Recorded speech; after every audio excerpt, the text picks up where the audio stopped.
1. Prologue. The Final Struggle, Part 1. A luminous full moon ascends upon the horizon, the largest and brightest it has been in a decade. The azure hue of the moonlight casts a gentle glow upon the deep blue sky. While the stars appear so sparse that they evoke a sense of pity, the sky is devoid of clouds, and the cool moonlight illuminates the entire cliff, transforming the landscape into a silvery world. The mountain peaks exude a sense of desolate majesty, gazing down upon the boundless plains in the distance as if they were divine sentinels. The cliff face, oriented towards the east, rises vertically to a height of approximately 600 to 700 meters.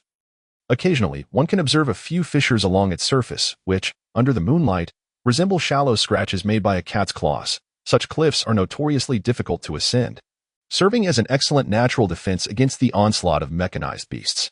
Atop the cliff lies a vast expanse measuring several hundred meters, where several towering particle cannons stand sentinel. From the cliff's edge, a winding road can be seen passing through a junction below, leading into the Taiyang Mountains, with the particle cannons acting as vigilant guardians at this crossroads, gazing skyward. These cannons have stood here for countless years, their bases encrusted with rust and overgrown with grass.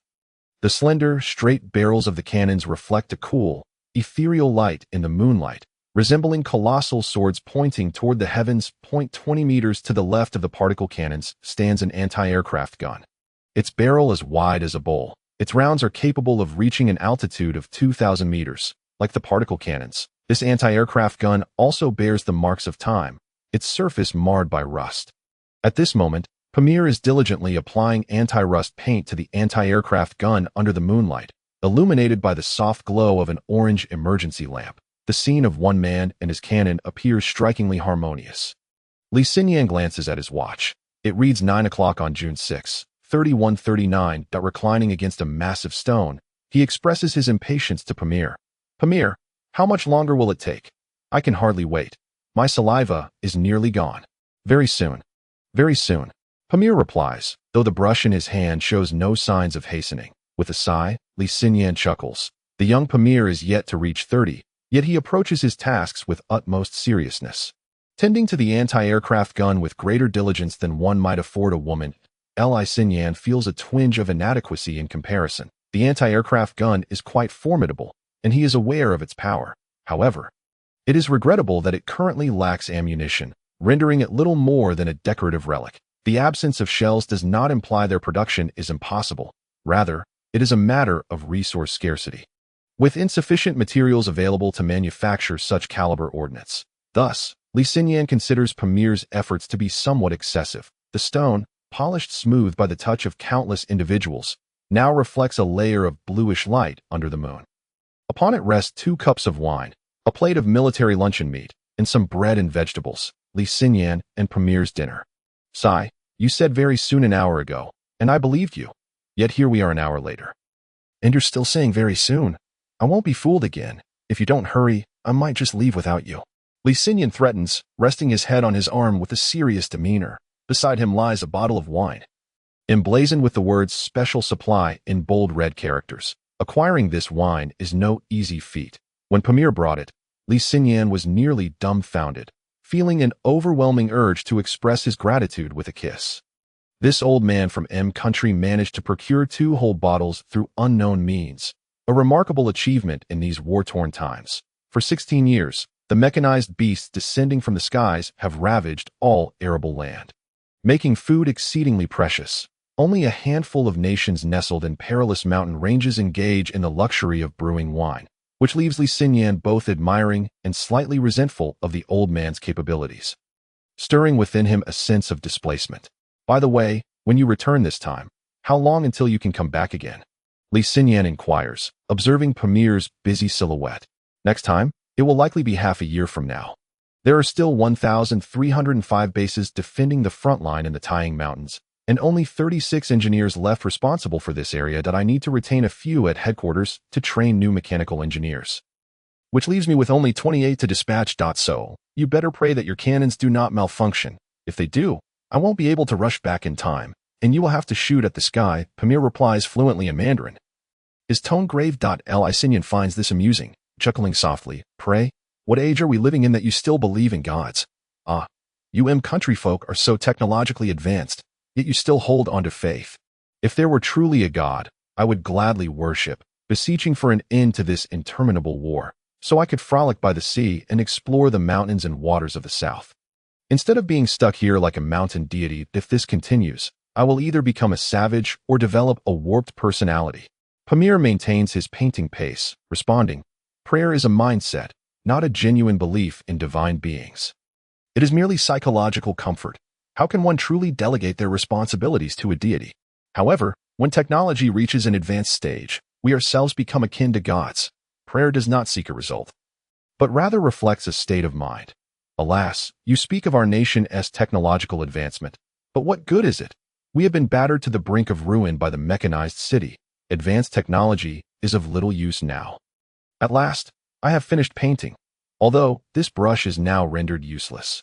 Pamir sets down the paint bucket and brush, rubbing his hand against a dry leaf to remove the paint that he glances at the brush's bristles. Now a tangled mess, before returning it to the paint bucket. What does it matter? There are many wolves in the mountains. When I have leisure time, I can catch a few more and make a new one. No need to mourn over a brush, Li Xinyan remarks. He sits up, retrieving 2 bowls, carefully unscrewing the wine bottle, and begins pouring as the wine flows from the bottle. Its rich aroma fills the air, instantly halting the idle chatter of the 7 or 8 individuals seated near the particle cannon, their eyes drawn to the scene. Li Xinyan pauses momentarily, then calls out, "Wanzi, come here and distribute this bottle of wine." "Ah, a bunch of poor souls who have never even tasted a toast. Thank you, squad leader." One lean young man among the group promptly bounces over, takes the bottle, and hops back with an exuberant demeanor. Pamir settles onto the large stone, watching the young man's retreating figure with a smile. "Wanzi can't be older than 18, can he? He looks so much like a child." Pamir observes. Li Xinyan chuckles thoughtfully. "Not yet 18. He's only 16. 16? Not even an adult yet." Pamir exclaims, surprised. "Isn't your country populous? How come even 16-year-olds are being sent out now? Populous? Huh. That is a relic of the past, and no matter how many people there are, they cannot withstand nearly 20 years of continuous war, just like your country. Isn't it true that only the resistance points in the mountains remain? There is no one left, yet the war rages on. Whether you wish to fight or not, you must, for survival's sake. Even the children must go," Li Xinyan responds, his tone tinged with bitterness. He raises his filled bowl of wine, gently clinking it against Pamir's. They both take a hearty sip, and in unison, they exclaim, "What fine wine! By the way, how many squad leaders have there been at this base?" Pamir inquires that Li Xinyan is taken aback by the sudden question, pausing momentarily before raising an eyebrow. "The first," he replies with pride. At this, Pamir's eyes light up, and he grins. "So it is you, the squad leader who has remained unchanged for 8 years. What do you mean?" "It's just me," Li Xinyan responds, puzzled. "Our technical department conducts a statistical review of all the bases along the Taiying Mountain defense line every 10 days. This serves to assess losses and arrange the work schedule for the next 10 days. Additionally, we compile various other information reported by each engineer, including details about the squad leaders that I didn't examine the finer details of the report closely, but I recall that only one base has not changed its squad leader. Turns out it was you," Pamir explains, beaming with amusement. "At other bases, the squad leaders have either died or been severely injured and transferred to the rear, long since replaced out of course. Some have even been promoted to higher command positions. But regardless, they are no longer on the front lines. Thus, you are the sole remaining fool in this position." "Fool."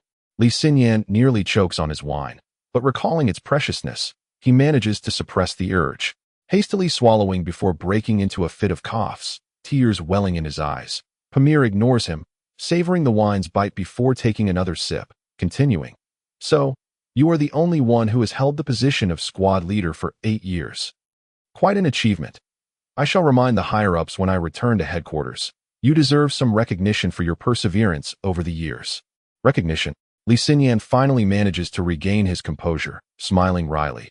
"Recognition is plentiful, yet it bears little practical substance. Those accolades are of far less worth than upgrading my weapons, so I would rather forego it. If only I could acquire a new particle cannon, I would gladly forego those commendations." Even in the absence of weaponry, a bit more liquor would suffice to kindle some hope. What good are accolades if nothing else is forthcoming? Pamir shot a glance at Li Xinyan, accompanied by a wry smile. Hey, dream on. Given the current situation, even steel production is becoming increasingly challenging in the rear. To expect an upgrade to advanced weaponry is merely wishful thinking. As far as I know, the latest particle cannons are quite difficult to transport to this perilous terrain. The production of large transport aircraft has also become problematic, so don't hold your breath for airlift support (AS) for vehicles. Well, the vast majority have likely been annihilated by the mechanical beasts roaming the plains, making delivery here an arduous task. However, I recently heard that General Lin's task force managed to deliver a shipment, though the base established in the valley raises concerns, as the mechanical beasts could easily infiltrate that area. As for you all here, you might as well wait for pie to drop from the sky. What? The task force is involved in this matter? Li Xinyan asked, intrigued. Well, tasks that the military cannot handle are typically assigned to the task force. It's a standard practice. So, they can actually succeed. Li Xinyan inquired again, finding it somewhat exaggerated. After all, they are just humans. How could they succeed where others fail? Pamir raised his glass to observe him, chuckling. Well, I know for certain that you cannot. Li Xinyan let out a sudden cough, nearly choking on his drink.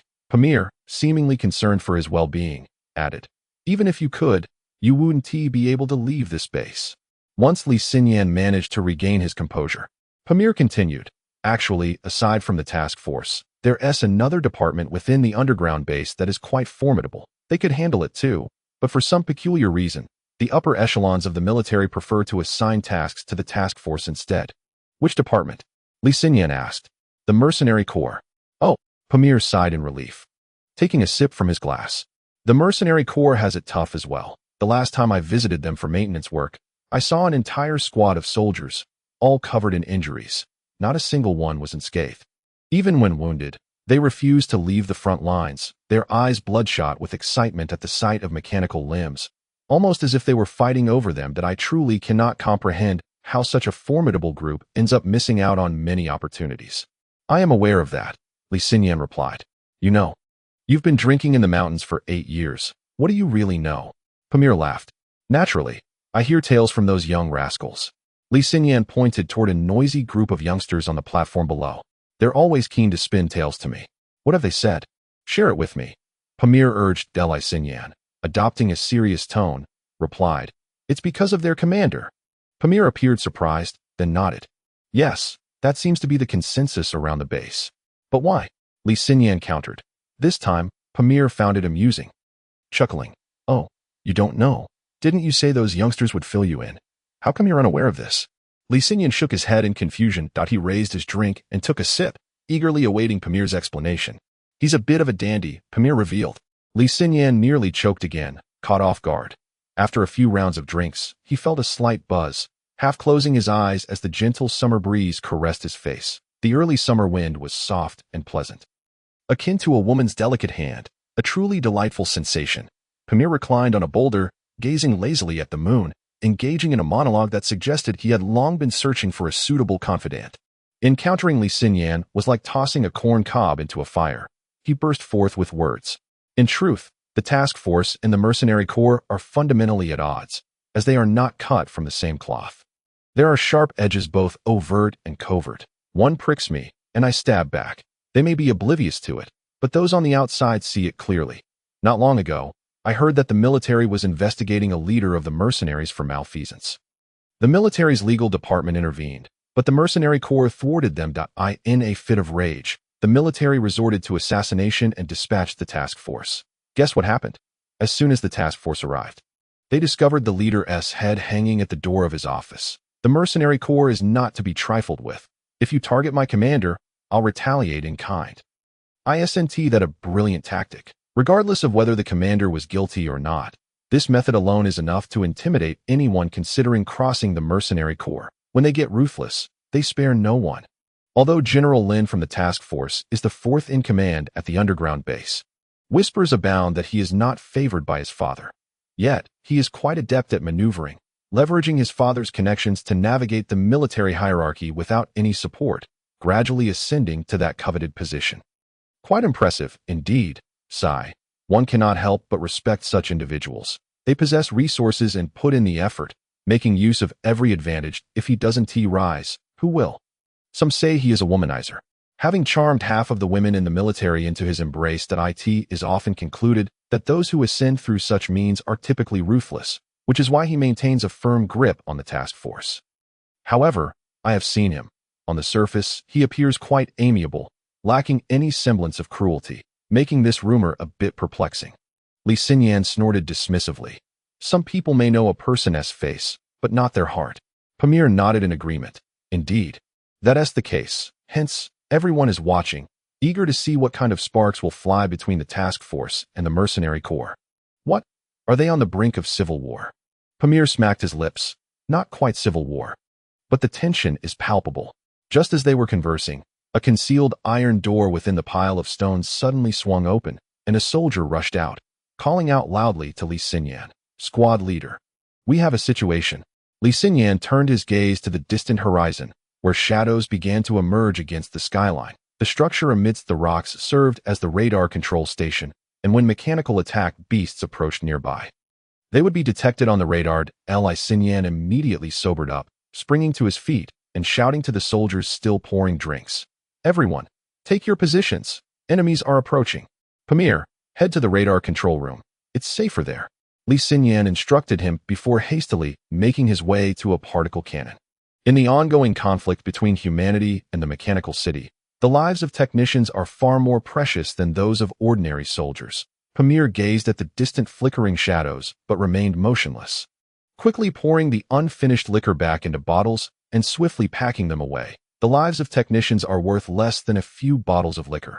Under the moonlight, the entire base sprang to life. The particle cannon began to whir and clatter, lowering its barrel to aim at the approaching shadows, ready to fire. Pamir, clutching the bottles of liquor, looked up with keen interest at the distant shadows. The number of shadows was not particularly large, suggesting this assault was likely a stealth operation, not on a grand scale.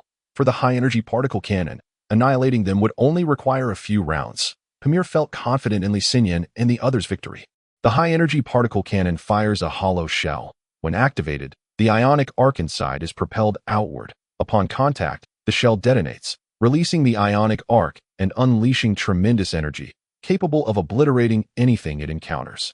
This weapon is particularly effective against the aerial forces of the mechanical city, which have dwindled in recent years while the mechanical beasts have proliferated. Just as Pamir pondered this, a flash of light illuminated the scene as four brilliant blue particle beams shot forth, racing toward the distant shadows. In less than a second, four airborne black figures erupted in a brilliant display of flames, fragmenting into fiery, star-like debris that slowly descended toward the dark earth below. "Adjust the aim and prepare for the second wave of attack," Li Xinyan commanded loudly. Another round of whirring and clattering ensued as the particle cannon recalibrated to target the distant shadows, launching the second wave of assault. Once again, four brilliant flames ignited in the sky as four flying mechanical attack beasts were obliterated. These flying mechanical beasts, measuring approximately 3 meters in wingspan and constructed entirely of metal, including wings made from an unknown alloy, are akin to avian aerial attackers. Provided there are anti-aircraft weapons, each one can be taken down with ease. Consequently, most flying mechanical attack beasts become excellent targets as long as they are kept at bay. In Li Xinyan's estimation, just a few more rounds would likely resolve this ambush entirely. Observing the direction of the particle cannon's fire, he noted that only 4 or 5 flying mechanical attack beasts remained. With 2 more rounds, he estimated they would be entirely eradicated. The flying mechanical beasts, moving at remarkable speed, had quickly closed the gap to a mere 200 meters from the towering cliff, a distance that would be traversed in the blink of an eye for them. Li Xinyan chuckled. "Damn it, they're courting death. Pamir, hold on. We'll continue shortly." Upon glancing back, Pamir did not head towards the radar control room. Instead, he swiftly dashed to the pile of stones atop the cliff, hurriedly opening another iron door to retrieve 6 rapid-fire weapons. The center of the stone pile served as a resting area and storage, a common feature at nearly every cliff base, typically formed by 4 stones clustered together with a cross passage in the middle, proving exceptionally effective against aerial assaults. This individual indeed possessed foresight, knowing to keep a contingency plan should the mechanical beasts arrive. These would undoubtedly be the best equipment to confront them, as Pamir was preparing for the eventuality of an aerial interception failure. Superfluous, Li Xinyan chuckled. The barrel of the particle cannon gleamed, and once more, for fireballs erupted in the sky, a triumphant smile appeared on Li Xinyan's lips, his pride unmistakable. For 8 years, his sustained presence here relied heavily on his team's shooting accuracy. The cliff offered a geographical advantage, rendering the mechanical beasts largely ineffective, provided they effectively defended against aerial forces, ensuring their safety. Only one left. I'll make sure you never return. Li Xinyan swiftly adjusted his sights on the last mechanical attack beast. Preparing to deliver a spectacular finish, eager to impress Pamir, who had managed to reach his base. Suddenly, before Li Xinyan could press the launch button, the target in his scope shattered into several fragments. A jolt of alarm surged through him. What in the world was that? It could split. Everyone, pay attention. Wanzi, you handle the ones below, and we'll take care of those above. The 4 particle cannons stationed at the base were not aligned on the same plane. The rear turrets were slightly elevated above the front ones, facilitating simultaneous fire without visual obstruction from intersecting projectiles. Typically, when Li Xinyan issued such orders, everyone would attack the corresponding targets based on their positions, ensuring accuracy while preventing dispersion of the targets. Squad leader, the distance is too close. Wanzi's voice was laced with anxiety. Given the target was only 100 meters away and closing in rapidly, confidence in shattering it was lacking. Meanwhile, Pamir dashed around the cannon turret, throwing down 6 weapons and shouting, "Prepare for close contact," before hurrying back to the stone pile. Weighing heavily, 6 weapons were already his limit. He could not carry much more at once, necessitating multiple trips. The brilliance of the particle cannon flickered once more, and 4 blossoming fireballs appeared less than 100 meters from the cliff. Unfortunately, 2 fragments remained unscathed, too close. "Get down," Li Xinyan bellowed, with 2 piercing sounds cutting through the air. 2 fragments of the flying mechanical attack beasts crashed to the ground, embedding themselves into the debris due to their rapid descent. Upon landing, the fragments inserted themselves into the ground, their fiery tails extinguishing, only to reveal a flicker of unsettling blue light. Pamir had just emerged from the stone structure, blissfully unaware that mechanical city projectiles had already struck the base, while everyone began to duck for cover. He sprinted towards the particle cannon, still clutching 6 weapons. However, the blue glow gradually dimmed as he ran. "Pamir, get down," Li Xinyan shouted in a simultaneous explosion. 2 fragments of the flying mechanical attack beasts detonated, producing mushroom clouds spanning 10 meters in diameter. Shockwaves and heat surged forth from the explosion, and debris flew overhead like bullets, whistling past everyone. Li Xinyan's warning came too late. Moments later, the shards of the explosion rained down, the stones crashing to the ground. Although the 4 particle cannons sustained minimal damage, they were nonetheless jolted from their original positions, teetering precariously. The cannons themselves were not the priority. It was the lives of the people that mattered. Li Xinyan's warriors lay sprawled, some injured and groaning, while 2 lay motionless, seemingly unconscious. Li Xinyan rose, gazing towards the dissipating smoke of the explosion, only to find Pamir was nowhere to be seen. "Pamir," he called out, yet received no response, not even a whisper. Debris continued to rain down from above, but Li Xinyan disregarded it, rushing towards the spot where Pamir had stood. For the already scarce mechanical engineers, losing even one was a catastrophic blow to the tying mountain defense line. Such a calamity could occur at another's base, but it must not happen under his watch. As the smoke cleared, Li Xinyan noticed a single shoe lying beside the stone pile. Upon reaching the stones, he discovered Pamir, flung here by the explosion. Li Xinyan cradled Pamir's prone form, only to realize the severity of his condition. His chest had been torn open, ribs protruding grotesquely, and shattered lung and muscle tissue lay in ruins, blood gushing like a spring from the wounds. "Pamir," Li Xinyan cried out in desperation. Pamir struggled, summoning every ounce of strength to utter a few faint words. "Be careful." The ground his lungs ravaged. He could barely speak, yet he exerted his last bit of energy to convey those words before slipping into unconsciousness. "The ground." "What ground?" Li Xinyan shouted, but Pamir's head tilted, his body slackening, and he was gone. "Pamir," Li Xinyan howled, clutching him as a lion roars across the plains, yet that chiseled, handsome visage lay forever in slumber. Meanwhile, behind the base, A silent, swift-moving party emerged from the once dark forest at the cliff's summit, seemingly prepared, each member bearing a large backpack and wielding peculiar firearms, clad in black attire, their faces obscured by black hoods. Revealing only their darting eyes, the party moved swiftly, stealthily reaching the hillside behind the radar control room and concealing themselves. Though the night was bright, they resembled phantoms, making no sound, while the chaos at Base 766 drew everyone's attention away from their presence. In the moonlight, each individual's arm bore an emblem of a squirrel cradling a nut, resembling a team insignia. The leader of the black-clad group appeared in no hurry to assist the soldiers of Base 766. Surveying the surroundings before raising his hand, signaling a series of quick gestures, one indicating hold position, and another, wait for the right moment. Li Xinyan gently laid Pamir on the ground and turned to his team.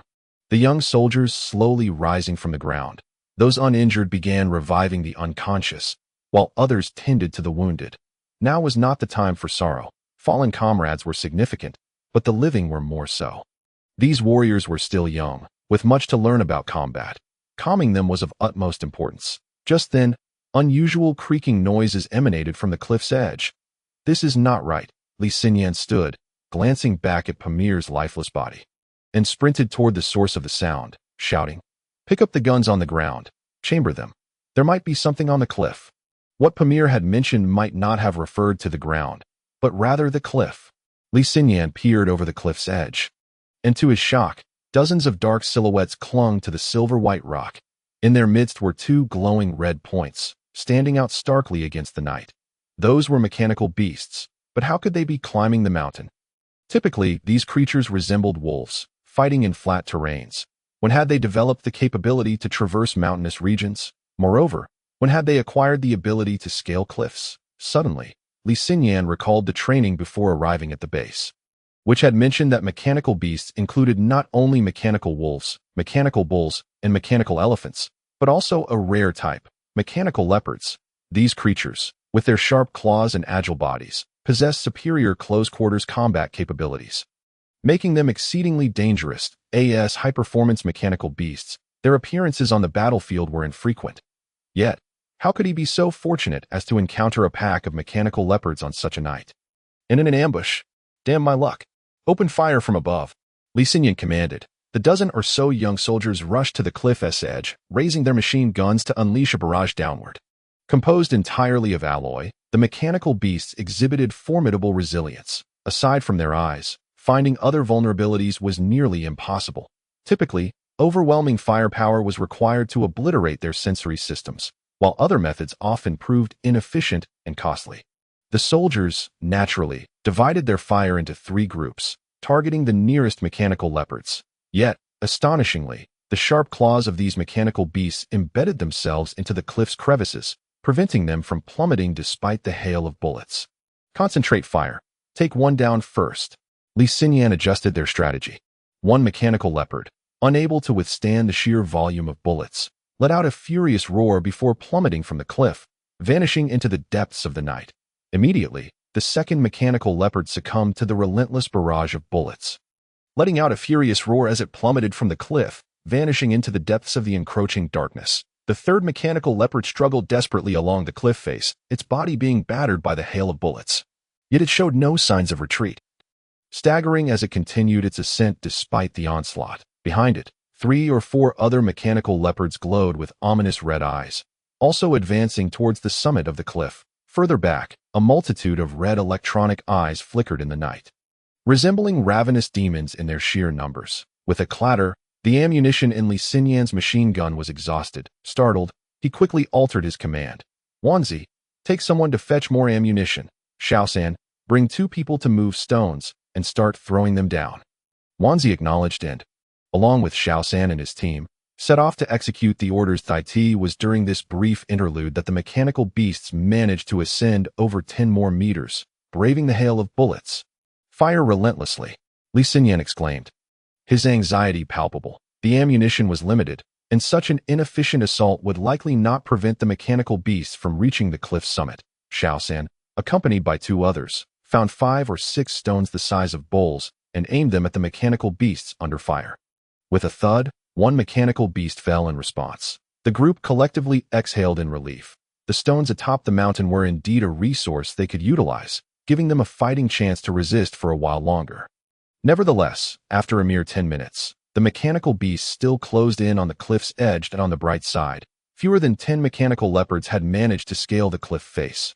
However, the downside was that stone defense had devolved into an ineffective means of attack, as the horizontally thrown stones lacked the necessary speed to even strike a fly. Gritting his teeth, Li Xinyan shouted, "Everyone, fall back and prepare for direct combat." The group retreated to a distance of over 10 meters from the cliff face, aligning their weapons toward the cliff's edge, poised to confront the mechanical leopards as they emerged. 1 minute passed, then 2. Amidst the rustling sounds, a mechanical beast resembling a leopard peeked over the cliff, exposing its razor-sharp fangs to the soldiers atop. Some soldiers began to scream in terror, "Mechanical beast! Mechanical beast!" Their youthful voices were tinged with fear. Still too inexperienced, they were unable to contain their panic. Li Xinyan slapped one soldier across the face, bellowing, "Calm down. Listen carefully. Now is your time to become warriors." Even a full army faces an 8-to-1 casualty rate when confronting mechanical beasts head-on. Just now, our casualty rate was 0-19, a feat that even the bravest soldiers could not achieve. Hold your ground and survive. I will petition the military for commendations based on your performance. It's climbing up. Fire at will, Li Xinyan commanded, pointing at the mechanical leopard that had just scaled the cliff. Bullets cascaded like meteors in close proximity, and amidst the dense sparks, the mechanical leopard's neck was finally pierced, causing it to stumble before tumbling down the cliff, its already distorted body collapsing into the abyss. The sound of its collision with the rocks echoed in the distance, resembling a captivating melody. And a sense of relief washed over the group. Even with its steel frame, a fall from such heights would reduce it to mere scrap. The second mechanical leopard soon followed, meeting the same fate. Suddenly, someone shouted, "Squad leader, there's one on the side." Li Xinyan turned anxiously to the cliff's edge and, indeed, another mechanical leopard's head had appeared. These creatures were cunning enough to alter their attack direction along the cliff. This was a grave concern. Composed entirely of alloy, the mechanical beast glimmered under the moonlight as it leapt onto the cliff, shaking off the dirt and debris clinging to its body, then fixed its menacing gaze on the nearest soldier before lunging forward. "Concentrate fire. Bring it down." Li Xinyan led the charge, unleashing bullets at the mechanical leopard. Regardless of their point of entry, as long as they wielded firearms, they could still hold their ground. Yet simultaneously, another team member shouted, "Another one is climbing up front. Divert some firepower that way," Li Xinyan barked, casting a glance. However, the flaw in spreading their firepower quickly became evident, as the side mechanical leopard charged forward 10 steps, without faltering, only collapsing when it drew within 3 or 4 meters of the soldiers. Behind it, 2 more mechanical beasts had fully scaled the battlefield. Form a circle. Li Xinyan's experience told him that they now needed to adopt a counter-encirclement strategy, maximizing their fighting capability to withstand the mechanical leopard's assault. On the perimeter of their barrage, the side with superior combat strength would push the boundary toward the opponent. "But we don't have enough bullets," Wanzi exclaimed. "No time for that. We'll fight these beasts to the death." Li Xinyan's eyes were filled with fierce determination. Only 7 or 8 mechanical beasts remained before them. If they could triumph, survival was possible. They had no retreat and no reinforcements. Faced with this dire situation, even he was losing his composure. Almost simultaneously, 4 or 5 mechanical leopards surged toward the encircled soldiers. Undeterred by the barrage, the scattered bullets only slowed their advance slightly, unable to quell their murderous intent. And they soon realized the soldiers' ammunition was dwindling. With a piercing scream, a stray bullet ricocheted and pierced a soldier's chest, causing him to collapse lifelessly. With the barrage weakened on this side, 2 mechanical leopards swiftly broke through. Motherf! The mechanical leopard's sharp teeth sunk into a young soldier's thigh, and with a violent shake, it tore the soldier's leg clean off. The mechanical beast clamped down on the severed limb, shredding it into pieces, while the soldier struggled briefly before falling still. Blood and flesh splattered across the ground, painting it a vivid crimson. A life was extinguished in an instant. "Hold your ground." Li Xinyan's hands trembled from the recoil of the machine gun, and he rushed forward, grabbing the fallen soldier's weapon. Yet, the mechanical leopards possessed overwhelming combat prowess, more agile and larger than the mechanical wolves, with far greater lethality. Once one or two mechanical leopards gained an advantage, they provided targets and tactics for the others.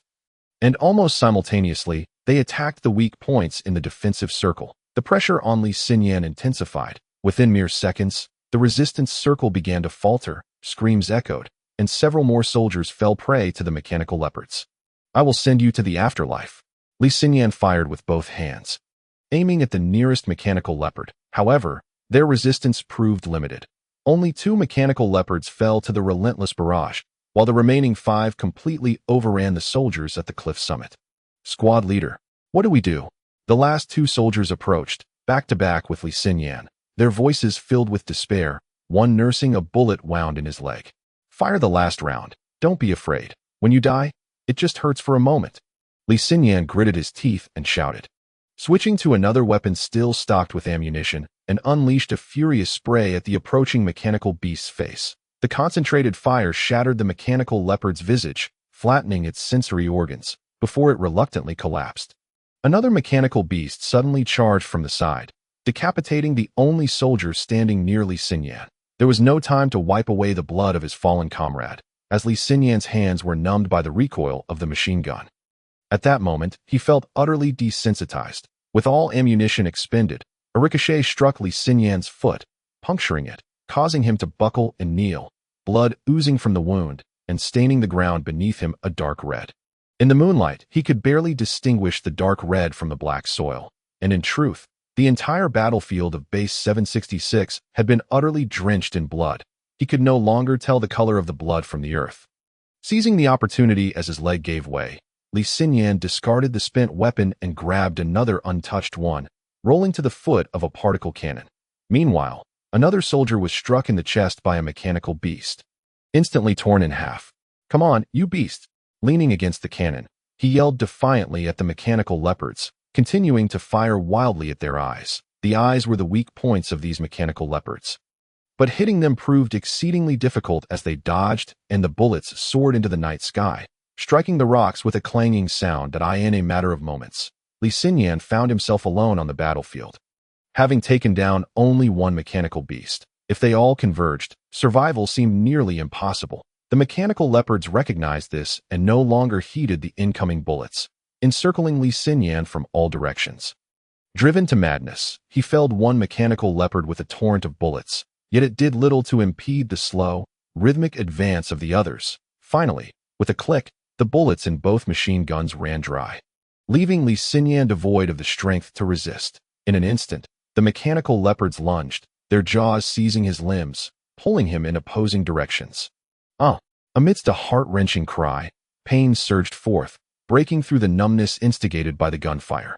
Piercing sharply from his limbs and rapidly escalating in the next moment, he beheld his body shattering into fragments, blood and viscera erupting visibly from within. A wave of excruciating agony coursed through his neck, followed by a chilling coldness. He had even lost the ability to cry out, as the torment drove like a dagger into his consciousness. Perhaps the pain was so intense that it birthed an illusion of numbness, rendering his entire being light and seemingly poised to take flight. Is this death? He pondered, gazing into a world that spun chaotically before him, as his awareness slowly lightened, plunging him into an endless abyss of darkness. "Commence operations," commanded a leader from the concealed team, prompting a dozen figures to rush toward the battlefield that had just unfolded. Their demeanor appeared utterly devoid of emotion, as if the preceding events were mere scenes from a film.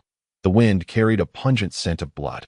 In the distance, the sun was poised to dip below the horizon, casting shadows of the mountains across the plain. The landscape was marred by ruins belching thick smoke, with flames occasionally flickering to life at the junction where the plain met the mountains. Accompanied by distant, thunderous explosions, at the mountain's edge lay a precipice, which served to halt the incessantly advancing dark swarm of rapidly moving dots at its brink. From the cliff's summit, beams of electric light shot forth, targeting the slightly larger entities among the encroaching swarm. These larger figures could be discerned as armored mechanical beasts. The electric flashes from the cliff were unmistakably the work of particle cannons. Having utilized particle cannons for a decade, Li Xinyan was intimately familiar with their operation. Although the cliff continuously erupted with brilliant flashes, unleashing devastating particle projectiles upon the tide below, the sheer number of armored mechanical beasts rendered it insufficient. It took numerous shots to obliterate a single beast, leading to the slow collapse of the armored entities, crushing the smaller attackers that could not escape in time beneath their weight. The situation appeared dire on the other side of the cliff. The armored mechanical beasts were formidable foes. Despite being struck by multiple particle beams, their retaliatory fire occasionally detonated upon the cliff, slicing through all in its path, be it flesh or steel, reducing some to mere fragments. Consequently, at the juncture of the plain and the mountains, sizable, destructive mushroom clouds erupted, accompanied by the cacophony of violent explosions as time progressed. These sounds gradually diminished with the twilight, fading to sporadic echoes, eventually succumbing to silence. The ruins on the plain continued to emit thick smoke, lingering ominously and enveloping the landscape in a dim haze of dusk. This was a battlefield. But the war was undeniably drawing to a close. The plain, once a bastion of life, had transformed into a veritable hell. The scene felt hauntingly familiar, yet Li Xinyan could not recall where he had witnessed it. From this vantage point, he should have been atop the mountain, yet beneath him lay no elevation. Only a gentle breeze. Li Xinyan stood suspended in the air thick with the scent of gunpowder. Suddenly, the sunlight vanished, yielding to the ascent of the moon, which reigned over the sky. Accompanying the moon was a massive cross, radiating a luminescence akin to that of the moon itself. This was the colossal lunar space station of Cross Star City, commonly referred to as Mechanical City. Bathed in its brilliance, Mechanical City appeared resplendent, yet streaks of meteoric vessels continuously traversed toward or away from it, those being immense spacecraft. Among these meteors, some glimmering points departed from Mechanical City, drifting slowly toward Earth, vanishing beyond the horizon, while others receded into the deep blue expanse of the sky. This was the centennial conflict between humanity and Mechanical City. Li Xinyan recognized this scene from a bygone era when one could gaze up at Mechanical City from the ground. A time before the war had commenced. But how could Li Xinyan remember this? It was a memory from a century ago. Suddenly, a wave of dizziness overtook him. The swirling smoke surged, and Li Xinyan felt himself plummeting toward the ground. Instinctively, he sought to grasp something, yet was met with a shroud of mist, leaving him with nothing to clutch. In the midst of his anxious predicament, a glowing farmhouse courtyard materialized before him. He floated down to the entrance, not stirring a single grain of dust, as if he were not bound by this realm. Outside the courtyard lay a small parcel, and within, the bark of a dog could be heard. Wisps of smoke rose from the roof, while a cat peered out from a wall nook. The night was dark, yet the courtyard's orange light shone brightly, dispelling the gloom like a beacon. This scene had replayed countless times in Li Xinyan's mind. He adored the warm, orange glow, emanating from a 60-watt incandescent bulb. If his assumptions were correct, beneath that filament, an elderly couple was fanning themselves to ward off mosquitoes. A baby's cries echoed from the parcel outside, and as the courtyard door swung open, two figures rushed out, their faces still youthful in the glow of the light. "Whose baby is this? Truly a wretched fate," the man exclaimed, scanning the area before lifting the abandoned infant from the ground and entering the yard. The woman exclaimed, be gentle, as she glanced around but saw no trace of anyone departing. Driven by instinct, Li Xinyan dashed toward the door, calling out, "Dad." Yet the man heard nothing, and just as Li Xinyan's hand was about to touch the door, it slammed shut. With a resounding bang, Li Xinyan felt as though he had collided with an unyielding wall. The impact was jarring, and he feared his head might split open. He instinctively raised his hand to shield it. However, as he did, he found himself not facing a door, but rather an imposing cliff standing dozens of meters tall. Without the support of his hands, he was perilously close to tumbling down the precipice.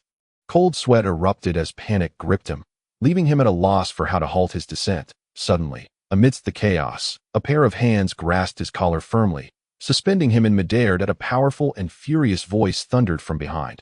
"Are your hands useless? How many times must I tell you that even if the enemy plunges a knife into your body, you cannot let go of your grip? Are you brainless or simply deaf to my words? Hands. I must engrave this word into your mind until you remember." The voice was hauntingly familiar. It belonged to his instructor, Zhao Minghua. For reasons unknown, a wave of joy surged within Li Xinyan, and he turned to embrace this figure in the virtual realm, a gesture that was unattainable in the real world. Yet as he turned, he found himself clutching a cold corpse. In a daze, the rope from the cliff vanished, and the scorching sun beat down mercilessly upon the earth. Zhao Minghua's upper body lay lifeless in his arms, marked by gaping wounds carved by the mechanical beasts. Instructor, you cannot die. You cannot die. What will become of these people if you do? Li Xinyan roared, frantically waving his weapon, his vision blurring as he fired every bullet at a mechanical beast in a frenzy. The bullets struck the metallic body, producing showers of sparks. The mechanical beast, seemingly at its limit, wobbled under the barrage before finally collapsing to the ground. Suddenly, darkness enveloped him, with only the sparks transforming into brilliant fireworks in the void. The fireworks seemed endless, breathtaking, and intoxicating. Li Xinyan, bow your head. Humility is paramount before the general. A voice echoed in his ear, that of the military academy's principal. He complied, lowering his gaze from the dazzling display. No need for concern. Young man, this night belongs to them. Before him stood an elderly general, who placed a distinguished medal around Li Xinyan's neck. Being young is truly a blessing, endless strength and the resolve to fight until the end. The general grasped his hand, gently shaking it twice, and Li Xinyan returned the gesture with a standard military salute. The fireworks in the sky were simply too beautiful. He could not resist glancing upward once more.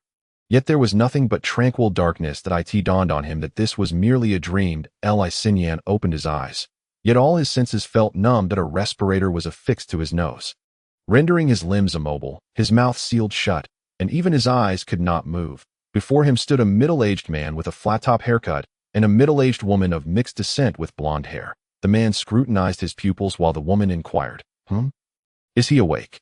His pupillary response appears normal, so he should be responsive, but why can't he move? The man shot her an exasperated glance and replied, Don't be so certain. His current condition is quite different from before.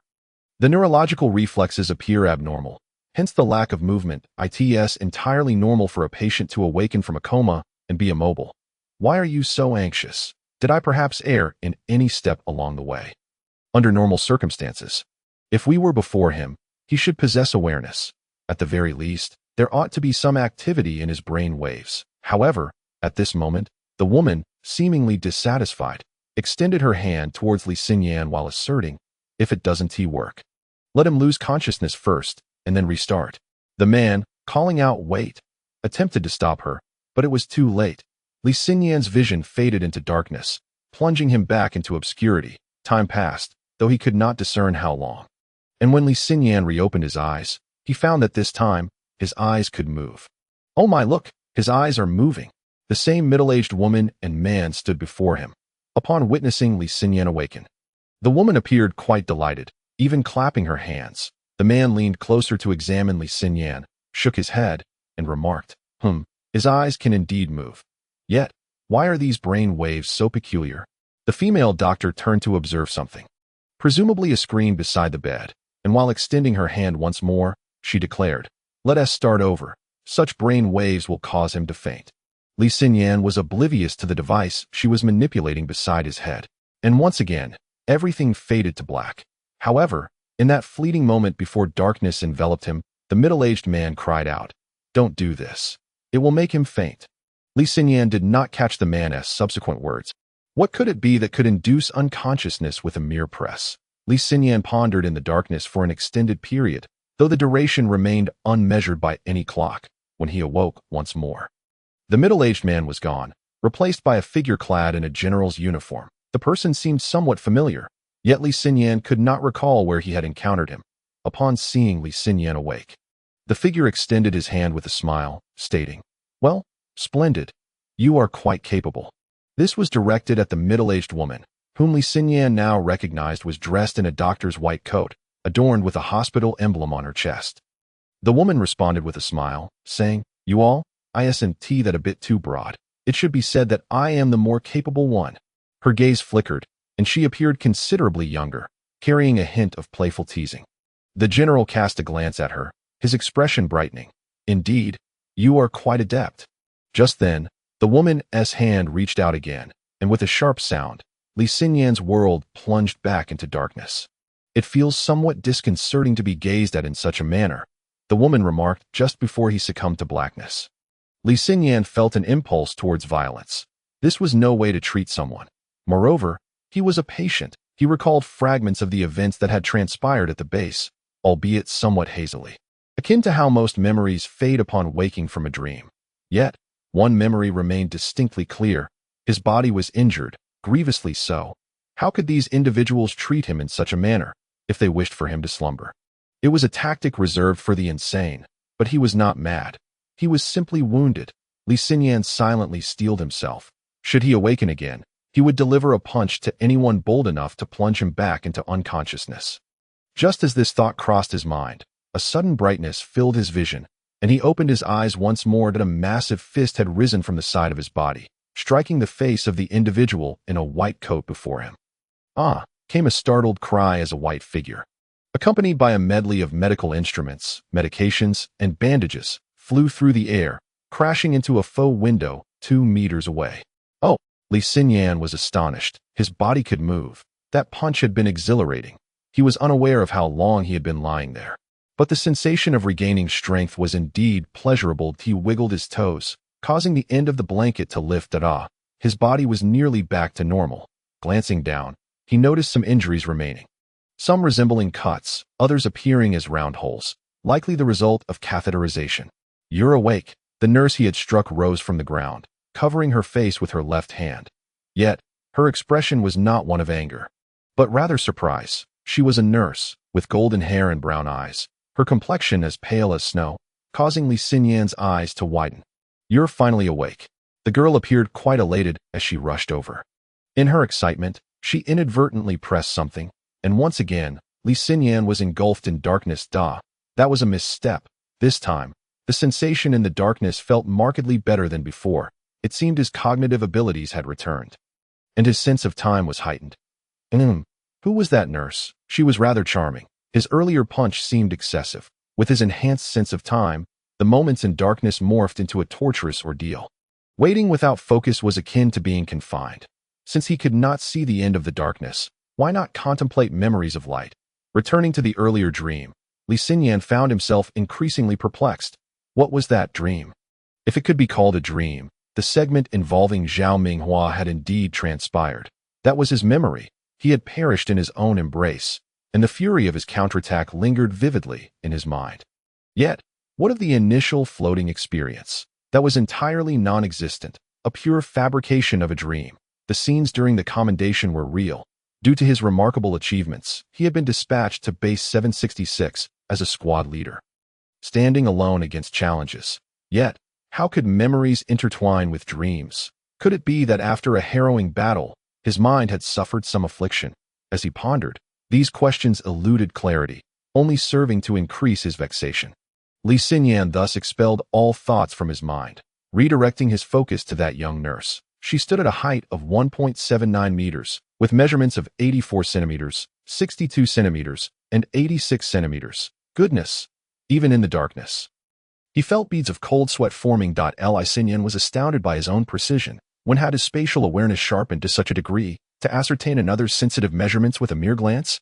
Unbeknownst to Li Xinyan, a meeting convened specifically for him was underway in a certain section of the underground base. The meeting room for the 12th Action Group was located at Room 77, Cluster 28 of the 1735 National Tunnel. The room featured 4 expansive floor-to-ceiling windows, extravagantly fitted with 8 panes of tempered glass, offering a view of the winding river valley beneath the cliff and the towering peaks opposite. The vantage point was exceptionally favorable, and the tempered glass was adorned with golden curtains, the most luxurious treatment afforded to any action group. The meeting room spanned approximately 40 square meters, with a round table positioned in the center. Surrounded by 9 individuals, 1 chair left vacant. Presiding over the gathering was a middle-aged man in military attire, bespectacled and handsome, who absent-mindedly stroked his short beard, seemingly deep in contemplation over a difficult decision. His expression fraught with concern. "Professor Jean, you just mentioned that if we were to smelt the metal from the mechanical beasts and incorporate our research findings, we could produce a superior metallic material. This material would be fire-resistant, acid and alkali-resistant, and exhibit greater hardness and toughness than ordinary metals that TO summarize. That is the essence of your message, correct?" The man seated third to the right of him, Professor Jean, exclaimed, "Yes, yes, yes, General Lin. That is precisely my point. We in the technical field tend to delve into details, and while others may label us as verbose, we merely wish to share all that we know. What I just conveyed is exactly that we conducted thorough analyses and over 10,000 experiments on the fragments of mechanical beasts collected from the battlefield, discovering that these metals contain specific proportions of molybdenum, erbium, and other transition metals. He animatedly gestured, prepared to elaborate further, but General Lin gently raised his hand to halt the ongoing explanation. All right. The specifics of your research findings are the concern of your technology department. I am more interested in whether your findings have been applied in this X-1085 operation and what its lifespan is. General Lin shifted his somewhat stiff neck and leaned back against his chair. About that, Professor Jean hesitated before responding.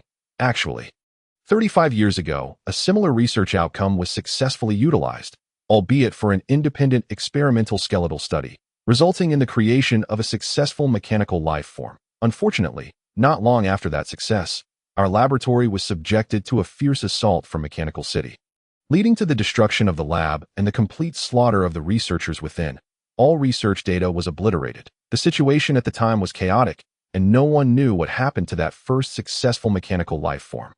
However, his answer failed to address the question. The middle-aged man raised his hand, silencing the professor, then furrowed his brow, taking a deep drag from his cigarette before turning to the special police officer standing with his back against the door, inquiring, "By the way, why hasn't Professor's son arrived yet? Wasn't someone sent to fetch her? Why the delay?" He shifted the topic.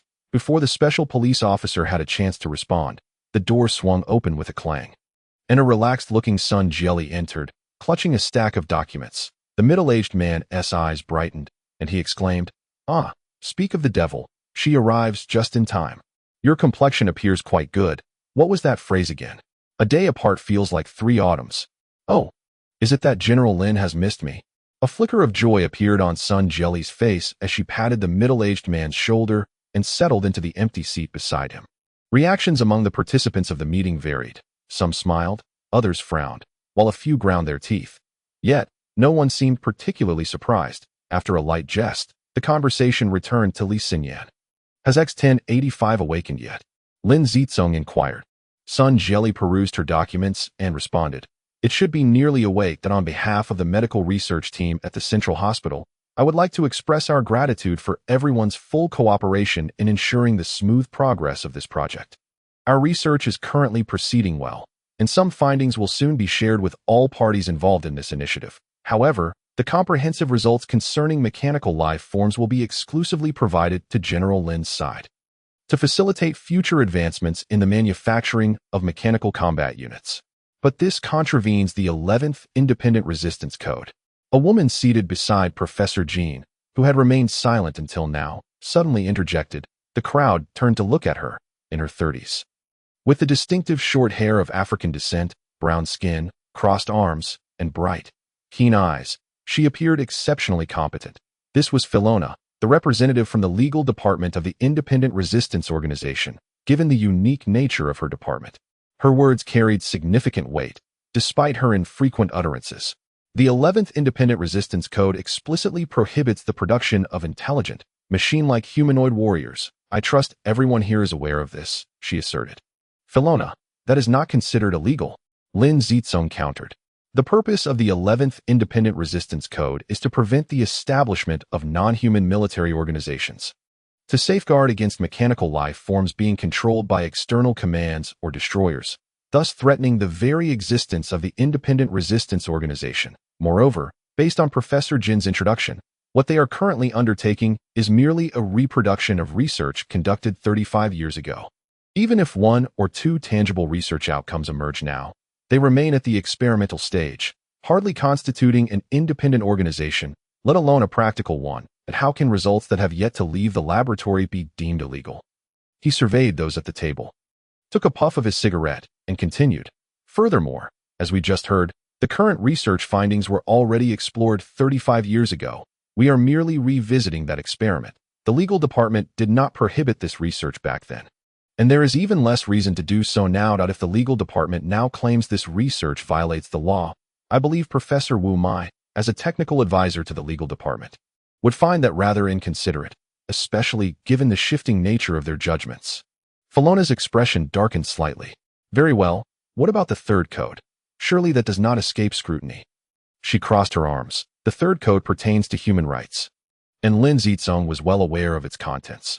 The violation she referenced concerned the handling of the bodies of those who died in combat. The third independent resistance code explicitly states that no one may destroy a body against the deceased's wishes, create specific products from it, or utilize it for any purpose other than medical research.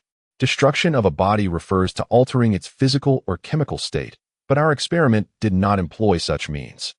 Rather, we utilized electronic methods to extract molecular-level information from the biological tissue. Sun Jieli responded with a radiant smile.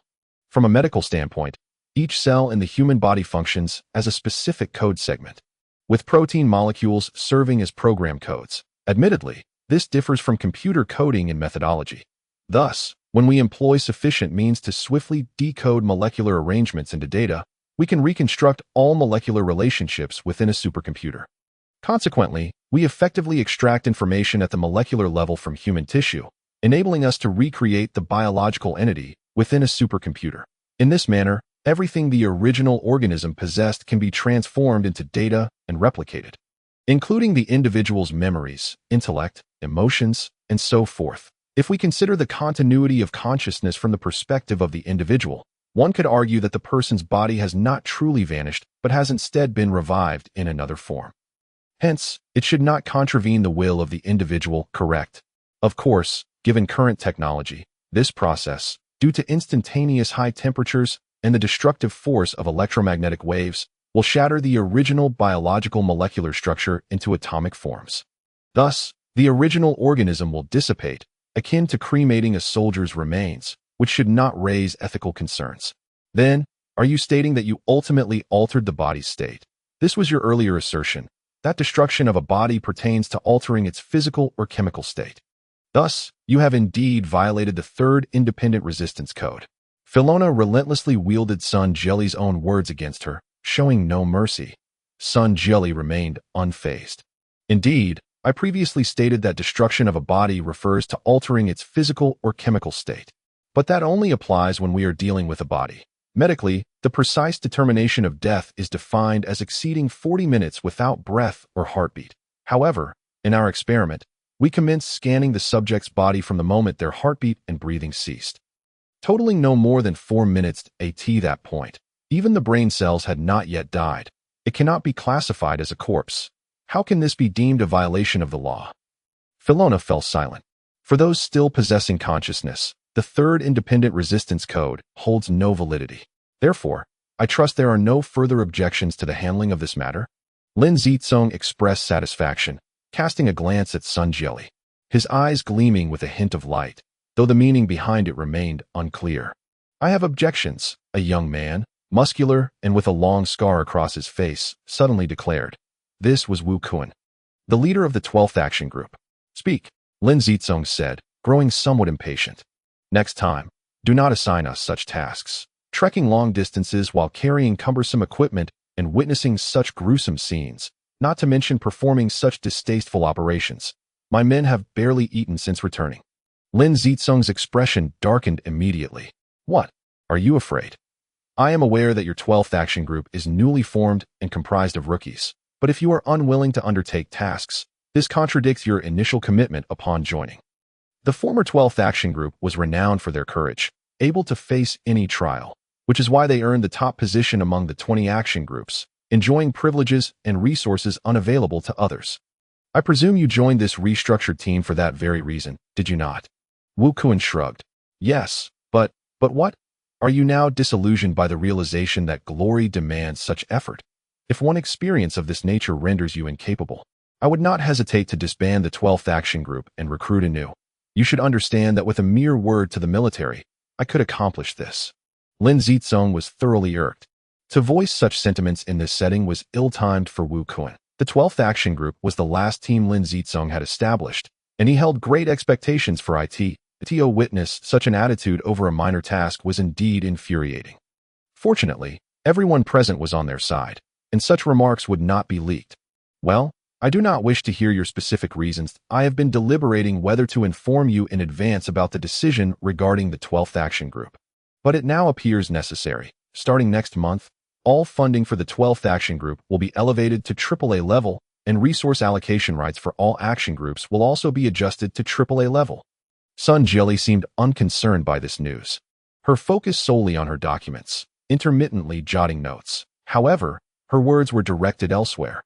The paramount concern for a soldier is to fulfill their mission. Matters of humanitarianism are not for you to ponder. It seemed Lin Zicong finally grasped Wu Kuan's intent. Glancing at Sun Jilly as he remarked, "Indeed, Dr. Sun Jilly's words encapsulate the essence of the action group. Additionally, I need to appoint someone to your action group." He turned to Wu Kuan, adding, "Appoint someone? My team comprises individuals meticulously selected by the military. If General Lin suddenly inserts someone, will the military raise any objections?"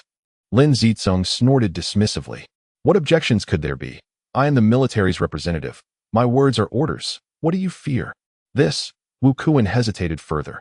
Lin Zicong's expression darkened. The action team was established solely by him, with the purpose of executing tasks in the gray areas without reservation. However, today he found himself thwarted by Wu Kuan, causing him to lose face. No, that is not what I meant. I am merely concerned that this individual may lack the necessary capabilities. General, you are aware, as you mentioned earlier, that the tasks assigned to our action team are fundamentally the most arduous. If someone unvetted by the military enters, he will likely meet his demise in the next operation. The loss of a life, while a minor concern for our team's honor, would be a tragic waste for that soldier. He might have been useful on a conventional battlefield.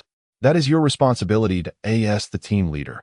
If you wish to avoid casualties among your soldiers, it is up to you to determine the course of action. No outsider can intervene, Wu Kuan replied dismissively. But they are all special combat personnel. Then treat him as a special combat personnel, Lin Zicong interjected, swinging his legs and appearing exceedingly impatient. But what about Regulation No. 11? Training is also part of the experiment. Wu Kuan had no choice but to remain silent. Additionally, there is another requirement. Please, Professor Sun, state it. Sun Jilly gently scratched the back of her neck, lifted her head, paused her work on the documents, and looked at Wu Kuan, saying, "This individual needs to return to the 3rd Medical Center's Special Care Ward every 3 days for a comprehensive examination, lasting for 6 months. Understood, Wu Kuan replied, appearing to relent. Furthermore, if there are any unusual circumstances during training or operations, or if there are uncertainties that cannot be judged by human discretion, you must report directly to me immediately. My phone will be manned 24 hours a day," Sun Jilly continued as she resumed her note-taking. "Got it." With that, the meeting concluded, and everyone filed out of the conference room, leaving only Lin Zicong and Sun Jilly behind. The armed police guarding the entrance wisely retreated and closed the door. Lin Zicong leaned back, exhaling a series of circular smoke rings, then pursed his lips to release a thin stream of smoke that pursued the rings like an arrow, puncturing each in succession. "Humph, your arrangement is commendable, but are you not concerned that this person might eventually become proficient and incapacitate you? Special forces, it is not as simple as it seems." Sun Jilly still did not look up, seemingly overwhelmed by her endless paperwork. Her voice was flat, devoid of any emotion, embodying the typical detachment of a physician. Yet Lin Zicong did not respond immediately. Instead, he propped his head on his hand, gazing at the busy Sun Jilly with youthful curiosity, remarking, "Why have you not changed at all?" "What change?" Sun Jilly inquired without lifting her gaze. "After all these years, you still look as beautiful from the side." Even the crow's feet at the corners of your eyes have not increased." "Oh wait, not only have they not increased, but they seem to have diminished. And look, your eyelashes have grown longer. You resemble the actress Sun Li. Could it be that you are aging backwards?" Lin Zicong exclaimed as if he had discovered a new world, his eyes fixed on Sun Jilly. Sun Jilly remained coldly unamused. "I thought you would keep him in our hospital. Yet here you are, arranging for him to join the action team under your military jurisdiction. Are you not afraid of potential dangers? He is an experiment we meticulously crafted. If he were to uncover certain secrets or realize we tampered with his memories, he would harbor resentment against you." Lin Zicong rubbed his temples and massaged his face and neck, replying, "What is there to fear if he has no memories? We have thoroughly sifted through all his memories and found nothing of value. Do you truly believe he could recall something to use against us? I would actually welcome it if he could remember something and come after us. Perhaps he would recall information we desire. His memories surely conceal some secrets related to the mechanical city. From a wartime perspective, such information could alleviate some of our burdens. Do you feel under significant pressure? Sun Jieli asked with keen interest, her eyes finally meeting his. Do you believe there is no pressure? Lin Zicong countered. Not at all. You see, I have completed what I had been unable to finish after years of research. My new findings have been successfully delivered to headquarters, which has responded with high praise. Consequently, headquarters has entrusted you with the arrangements for subsequent affairs, and everything is in order. I am utterly delighted. What pressure could I possibly feel? Lin Zicong's brows furrowed, his eyes darting around the room before settling on Sun Jieli's face with an appraising look. That is quite unfair. You brought this upon yourself, Sun Jieli replied. Lin Zicong burst into hearty laughter. But what if the experiment fails? A failure could cost lives. After a moment of silence, observing Lin Zicong's contemplative demeanor as he absently smoked, she inquired, what if my experiment fails? I would have to eliminate him. Lin Zicong said casually. Eliminate him. Sun Jieli appeared unfazed but rather bewildered. After investing so much effort and spirit, you would kill him? That hardly seems worthwhile. You cannot waste such resources. If you decide against him, let me know, and I will take him off your hands. I still have many unfinished studies. He would be an excellent starting point for my next round of research. Do not even think about that. Lin Zicong patted Sun Jieli's shoulder and said, by then, whether overtly or covertly, the Department of Justice will have obtained your research results and materials, along with a comprehensive understanding of the situation that if I do not eliminate him, the Independent Resistance Regulation number 11 will be a certain trap. If they capture any substantive evidence, you and I could be facing a military tribunal without a chance to defend ourselves. Upon hearing this, Sun Jieli set down her pen, turned to look directly into Lin Zicong's eyes, cupping his face in her hands as if cradling a cake, and smiled. Defend. If it comes to that, I would not wish to defend anything. To be a pair of romantic lovers with you is a desire I cannot fulfill. The nurse's touch was cool against the wound, alleviating some of the pain and burning sensation, providing Li Xinyan with a peculiar sense of comfort. He opened his eyes again, awakening from darkness with an odd feeling. This sensation was distinctly different from waking from a dream. Li Xinyan felt as if he had never truly slept, as though he had merely transitioned from a confined space into reality, the darkness dissipating. For in that darkness, he had been able to think independently, rather than being lost in dreams. What kind of machine could achieve such a state? Allowing a person to remain lucid and conscious while seeming to be asleep, only to emerge back into normalcy. He had never heard of such a device. What kind of hospital was this? Before him stood a nurse in uniform, attending to the injury on his leg. The nurses all seemed to have similar physiques. He remembered how well they had cared for him during his previous injury, enabling his full recovery. Over 8 years had passed, and seeing them again felt like reuniting with long-lost relatives. That a thought struck Li Xinyan. This medicine feels much better. Thank you. He raised his hand, instinctively wanting to pat the nurse's back, a gesture he often made at base 766. However, as his palm landed on her back, the nurse jumped as if stung by a scorpion, exclaiming, and leaping away. Oh, this nurse is not the same as the last one, Li Xinyan mused to himself. What are you doing? The nurse exclaimed, clutching 3 cotton swabs in her left hand and a medicine bottle in her right. Her expression a mixture of fear and anger as she glared at him. Li Xinyan was taken aback, then smiled sheepishly. I mistook you for someone else. I just wanted to express my appreciation for your hard work, like I would with my comrades. Comrades. The nurse rolled her eyes and returned to her task, continuing to administer the medication while scolding. You soldiers always talk sweetly when you mess up. I am a woman, not one of your comrades. Then how about sister? The nurse retorted. Spare me your slick tongue. Don't try that with me. She resumed applying the medication. Is it that being on the front lines has made you all restless? Leaving your bodies riddled with injuries like a wasp nest, yet not one of you can act properly? I have no idea how you all manage. In what way are we not acting properly? Li Xinyan asked curiously. The nurse paused, glanced at him, her cheeks flushing slightly, then turned back, resuming her work in silence. It was only after she had applied a generous amount of ointment to his wound that her face gradually regained its normal hue. And she huffed. You better behave yourself. That I do not wish to let you drift back to sleep. After so many days, you should be awake by now that it would expedite your recovery.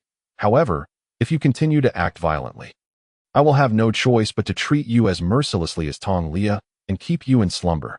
Oh, her name is Tong Lia. You remember her? The nurse asked. Li Xinyan struggled to sit up, affirming, "Of course I remember. The day I woke from my coma, I hit a girl." Lie down, lie down," the nurse insisted, pressing him back down as she continued her work. "That was an accident," Li Xinyan explained. "I know. Most of the foul-mouthed soldiers express such sentiments when they are sober." Li Xinyan widened his eyes in disbelief. "You soldiers, after spending so much time on the battlefield, must have some psychological issues. When you were brought here, you were all bloodied and bruised, so it's understandable that you are in a foul mood. Moreover, such incidents usually follow a familiar pattern. First, they beat someone up, then they apologize, and subsequently try to ingratiate themselves, harboring ulterior motives. But let me assure you, do not entertain any thoughts towards us nurses. There are many patients here, and if you get any ideas, you might find yourself besieged at that point. Don't say, I didn't warn you." Before Li Xinyan could react, the petite nurse flashed a grin at him and continued, "I mention this not to imply that we nurses lack means to deal with you soldiers. We have plenty of sedatives at our disposal." After tending to 2 more wounds, the nurse had completed her work on all of Li Xinyan's injuries. She felt relieved, gathered the medical supplies, and gazed at the bemused Li Xinyan, adding, "I know what you're most eager to learn about right now, how Nurse Tong is doing. You want to apologize to her, don't you? You wish to see her, am I right? Well, I can tell you that she will be here tomorrow for her shift, but be prepared. She might have a few words of reprimand for you. Considering that your punch nearly broke her nose." "What? Is it that serious?" Li Xinyan exclaimed. His punch had indeed been rather forceful. The nurse nodded, frowning. "But rest assured, we nurses generally do not seek revenge if we were to retaliate. It would only involve adjusting the medication to cause a bit more discomfort or hastening the dosage of the injections, just to make you feel a little worse. Of course, this approach is ultimately beneficial for you, as it allows for a quicker discharge so you can return to the battlefield. All right, all the wounds have been treated for today. I must go check on other patients now, so ponder your situation well." The nurse lifted the medication tray and was about to leave. "What is your name?" Li Xinyan inquired. Finding the nurse quite amusing, she proudly replied, "My name is Xiaomai, and I shall not change it." With that, she disappeared beyond the ward's door. The fact that the nurse had not sedated Li Xinyan while leaving was indeed fortunate. Curiosity piqued, he looked around to discern what apparatus had him restrained. To his right stood a machine adorned with a myriad of colorful monitoring lines, with a tube extending from it, connected to the back of his head. Li Xinyan touched his head. The tube was invisible, nestled at the occipital bone. Experimentally tugging at it, he felt a twinge of pain. Damn it! Was this how they intended to confine him? Li Xinyan steeled himself. He was not afraid of battling mechanical beasts in the base, nor of being injured. Why fear this minor discomfort? And with a fierce yank, everything went dark. Upon awakening again, the apparatus on the table had vanished. By the faux window stood a small round glass table, part of the hospital's reception area, framed by a picturesque landscape of mountains and rivers, with vibrant green forests and gently flowing streams. A few pink daylilies swayed in the breeze, while the sunlight illuminated a large stone by the riverbank, casting a beautiful hue on several blue dragonflies. The faux window was a common decoration in the underground city, installed in places where conditions permitted, intended to alleviate the oppressive feelings that arise from prolonged stays in the subterranean world. "Ah, you're awake." A nurse entered, noticing Li Xinyan turning to gaze at the faux window. Her somewhat gentle voice immediately conjured the name Tong Lia in his mind. He turned to her and replied, "Yes." Li Xinyan felt the bandage on the back of his head. His wound had evidently been treated.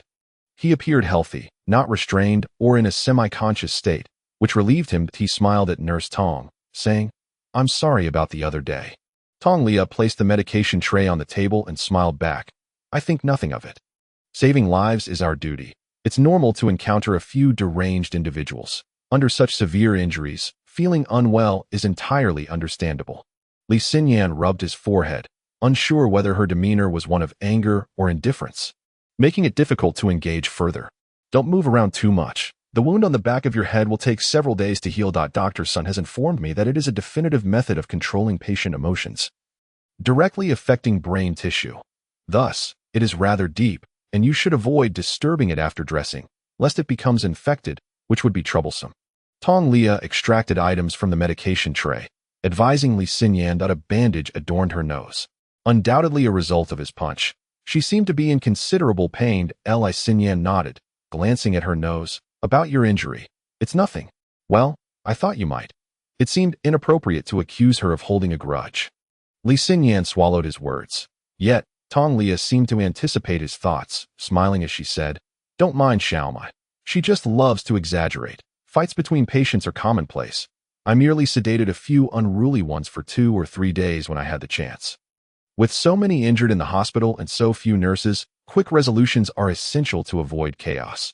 Xiaomai tends to embellish. The last time, I merely subdued 2 soldiers who were each 6 feet tall. And she made it sound as if I were a celestial being, making everyone speak to me cautiously. I certainly lack any celestial abilities. If I had them, I would have healed all the patients in this hospital by now. Li Xinyan swallowed hard. Of course. Seeing how earnest you are, even if I could act like those operatives from the action team, I would still hesitate to lay a hand on you. Tong Lia presented him with a bowl of what appeared to be a thin porridge. You must be hungry, right? Here, have some porridge that you've just awakened from a coma, and your stomach can't handle too much stimulation yet, so I prepared some for you. You should finish it. Otherwise, we may have to resort to 4 fluids to replenish your strength. Li Xinyan carefully accepted the resin bowl and gulped it down in one go. Tong Lia blinked in surprise, concerned. You ate too quickly. Next time, slow down. If you swallow it all at once, your stomach won't handle it. All right. If I want to eat something, could you prepare it for me? I'd like to have some compressed biscuits, Li Xinyan replied. This was a staple food in base 766, convenient to eat dry or mixed with water to make a porridge, and was quite popular among everyone. No problem. 10 minutes later, a pack of compressed biscuits lay before Li Xinyan. Tong Lia had made a trip to the hospital supply department and successfully retrieved some. As he held the biscuits, peeling them open, he found himself at a loss for words. I read your resume. You grew up in the mountainous regions.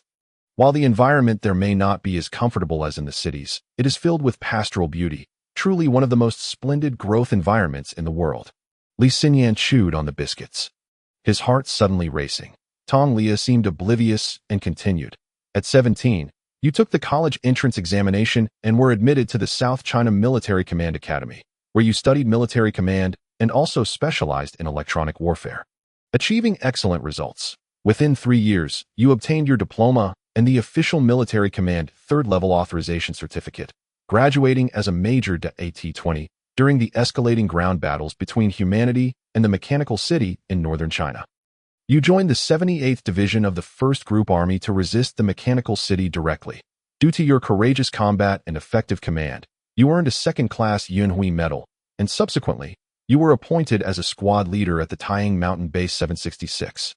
Up to now, a nurse, yet she knew his history so well. What could be the reason? Li Xinyan paused his chewing. Was it possible that this nurse was familiar with every patient as past? That seemed improbable. With so many patients in the hospital, she couldn't possibly remember all of them. What was her intention? Just then, the ward door creaked open, and a female doctor entered. Tong Lia, how's this patient doing? The doctor inquired. Her hands in her pockets, and it was the same female doctor Li Xinyan had encountered before. Oh, the patient is recovering well. The wound on the back of his head has stopped bleeding, and the rest of his body is healing normally. As if nothing had transpired, the petite nurse answered the doctor while tidying up the items on the table. It was evident that she maintained a certain distance from the doctor, wanting to keep her previous conversation with Li Xinyan from being overheard. The doctor examined Li Xinyan's eyes with her fingers, then lifted the blanket to check his body before covering him again, saying, That's good. Your name is Li Xinyan, correct? Li Xinyan nodded, still munching on his biscuits. The doctor smiled. I am Sun Jelly, the chief surgeon at the Central Hospital. If you have any questions, feel free to ask. You seem to be recovering nicely. The scenery outside the faux window synchronized with the outside world, and as dusk fell within the window, Li Xinyan ascended to the rooftop of the Central Hospital. Although referred to as a rooftop, it was actually the summit of the mountain where the city center hospital was located. For camouflage purposes, many plants were cultivated here, making it a pleasant place to relax. Li Xinyan, still not fully recovered, ascended slowly. The mountain winds whispered around him, and he faintly heard someone exclaiming, Damn it, just stay down today. Even firing a cannon can become addictive. I'm giving up on you. Fei Hu chuckled, casting a mischievous glance. Of course it can become addictive. You only realized that today, huh? Ha ha. At that moment, Xiao San pressed the launch button, and with a resounding bang, a particle cannonball was shot forth. Fei Hu was violently jolted from the cannon's barrel, tumbling down as he hastily scrambled away from the artillery platform. While pursuing Xiao San, he shouted furiously, "You rascal! How dare you scare me? Just watch. I will turn you into a little white thing today." The fired particle shell encountered no obstacles as it soared into the stratosphere, ultimately exploding into a dazzling array of sparks. The wind shifted slightly, and a faint voice echoed, "Three missing one. Three missing one. Who wants to join? Bring money. Bring money." Wanzi, while munching on his meal, viciously sliced a piece of wood with a knife, grumbling, "Every time, they never want me. Just watch. I'll make a wooden figure myself and play with it alone, without any of you." Fei Hu, nearby, meticulously carved a stone chess set with a knife, chuckling, "Why must we always play mahjong? A two-player game can be delightful too." Wanzi shot him a glare, retorting, "All my money has been sucked dry by them." Li Xinyan gazed up at the starry sky, pondering that perhaps among those twinkling stars, a few were currently engaged in a game of mahjong. His vision blurred. The following day, before Li Xinyan had even opened his eyes, Sun Jieli arrived. This female doctor was exceptionally professional. She meticulously examined every wound on Li Xinyan's body, scrutinizing his mouth, ears, and eyes, before utilizing a portable ultrasound to closely inspect his chest and abdomen. After a lengthy contemplation, she finally looked at Li Xinyan and pondered aloud, "Is there something troubling you?" Dr. Sun, feeling somewhat uneasy under her gaze, Li Xinyan inquired, "Do you remember anything about your condition prior to your injury?" "Oh, let me clarify. Most of my patients here are casualties sent down from the front lines of the army, typically treated by battlefield doctors first, so their injuries are usually preliminarily assessed, allowing for a more structured treatment plan. However, your case is somewhat different. You were urgently brought here by the action team, who were on a mission in that area. Upon witnessing the attack of the mechanical beasts, they investigated and discovered you in a state of unconsciousness. Consequently, they performed only basic treatment before transporting you here. During your treatment, we employed numerous methods and faced many challenges, but fortunately, we managed to save you. However, we remain unaware of the circumstances leading up to your injuries, which may pose issues in your subsequent treatment. Now that you have regained consciousness, I would like to ask if you still recall any memories of the battle to what extent can you remember? This could assist us in formulating a follow-up medical plan for you." "Oh, what did he remember?" Li Xinyan grasped the situation that it seemed akin to the usual procedures in hospitals, where doctors inquire about a patient's medical history to assess their current condition and devise a treatment plan for optimal recovery. Nodding, Li Xinyan began to recount the details of the battle that he recalled that prior to the conflict, he had been drinking with Pamir when the mechanical beasts attacked. He led the younger comrades from Base 766 to operate the particle cannon against the airborne mechanical beasts. After landing, Pamir sacrificed himself but warned of the mechanical panther on the ground, which indeed emerged from the cliffside of Base 766. The mechanical beasts were ferocious, and as Li Xinyan described the fierce combat, he gripped the bedding tightly, his excitement nearly reducing it to shreds. Ultimately, as the mechanical beasts lunged at him, Li Xinyan found himself retreating to the edge of a cliff, with no escape, and fell over the precipice. Sun Jieli gently patted Li Xinyan's back, allowing him to gradually relax and release his grip, his palms slick with sweat. The bedding had developed a tear. All right, it's all in the past now," she soothed, continuing to pat his back until he slowly calmed down. Sacrifice is an inevitable part of war. Every soldier's death is an irreversible loss on the battlefield. The cruelty of war is undeniable. Their sacrifice is not our fault, but rather that of the mechanical city. We must remember them, transforming their sacrifice into our motivation to fight, so that when victory is finally ours, they may rest peacefully in paradise. Speaking of it will ease your heart. If you feel the urge to cry, let it out. Suppressing it for too long is detrimental to both your mental and physical recovery, Sun Jieli encouraged. Yet, Li Xinyan did not see or why it wasn't that he couldn't. He simply understood that crying would not change anything. The doctors couldn't assist him in future battles or strategize for upcoming conflicts. Their role was solely to help him regain his physical health. However, Expressing his thoughts did indeed provide some relief. It appeared to be a part of psychological intervention therapy. During his studies, he had encountered this in the commander curriculum. All right, everything is behind you now, Sun Jelly said as she poured a glass of water and handed it to Li Xinyan. Drink some water. Relax, just relax. Li Xinyan accepted the water.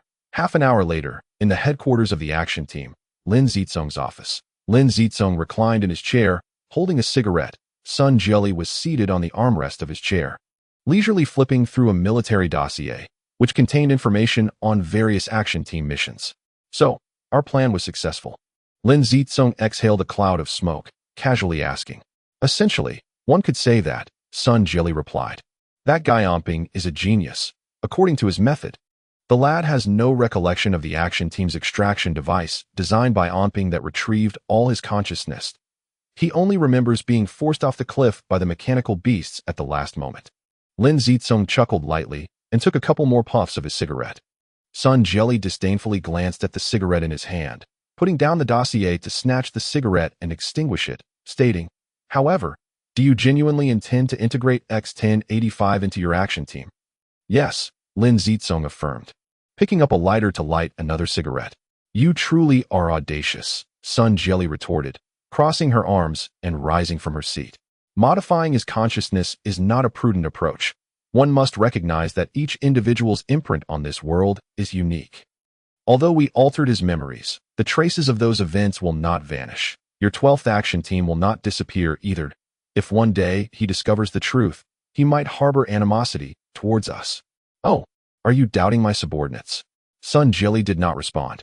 Or do you lack faith in our action team's methods of erasing traces? After a moment of contemplation, Sun Jelly nodded vigorously. Ultimately, it stemmed from her skepticism regarding the means employed by the action team. The details of their past actions had seemingly never been discussed. Lin Zicong comfortably reclined in his executive chair, remarking, traces are not solely dependent on past scenes or documents. They largely reside within the individual. Aside from him, everyone from Base 766 is deceased. The person who assigned us this task will not reappear, so even if this matter escalates, there are no leads to follow. He is merely a small soldier without the capacity to seek assistance in obtaining those records. Therefore, for now, all traces have effectively vanished. As for his memories, I believe the incident of him falling from the cliff is the masterstroke of this operation. Thus, the action team will no longer be his adversary, but rather his savior. So what is there to fear? In the ensuing days, Li Xinyan's spirits gradually improved. This was partly due to the alleviation of mental pressure, but another factor was Tong Lia's attentive care. Not only did she bring him compressed biscuits, vegetables, and meats, but she also varied the meals daily, evoking in Li Xinyan a sense of nostalgia for modern culinary delights after his time in the primitive conditions of Base 766, accustomed to wild vegetables and game. The food felt quite extravagant, aligning perfectly with his palate. After all, he was not a savage. The harshness of life at Base 766 had nearly erased his memory of the delectable flavors of human cuisine. Speaking of game, Li Xinyan felt a sense of pride, recalling that the mountains were often home to deer, goats, and wild rabbits, with the surrounding forests of Base 766 teeming with wildlife, armed with a gun. They would hunt and prepare the game, crafting delicious dishes. Tong Lia displayed keen interest in his tales, swallowing hard as she listened, while Li Xinyan savored the meals even more, as he had never experienced the joy of fine food accompanied by a beautiful companion. Nourishment was one aspect of physical recovery, while exercise constituted another. Li Xinyan had devised a set of martial arts moves derived from military gymnastics at Base 766, but given his current physical limitations, he could only modify them into gentler motions, gradually practicing to regain strength. The little nurse often stood by, offering suggestions, and Li Xinyan adjusted accordingly, experiencing a relatively smooth recovery. Nonetheless, he often pondered why the nurse had not broached the subject of that fateful day again. On that day, her recounting of her past was undeniably accurate, yet it was evidently a peculiar matter. If she had previously studied herself, why was she now silent about it? Moreover, in comparison to other patients, Tong Lia seemed to spend significantly more time in his presence. Could it be that he was of greater importance than the others? Or had Dr. Sun privately divulged something to her? Regardless, this was an internal affair of theirs, since she had ceased to speak on the matter. He too had no desire to bring it up, for after all, to provoke the petite nurse would render his days in the ward rather solitary as for whether he was more significant than others. He would accept that notion. One day, the petite nurse brought a stack of books. Li Xinyan perused them briefly and discovered they were not leisurely reads, but rather numerous texts on engineering theory, electronic devices, design, and so forth.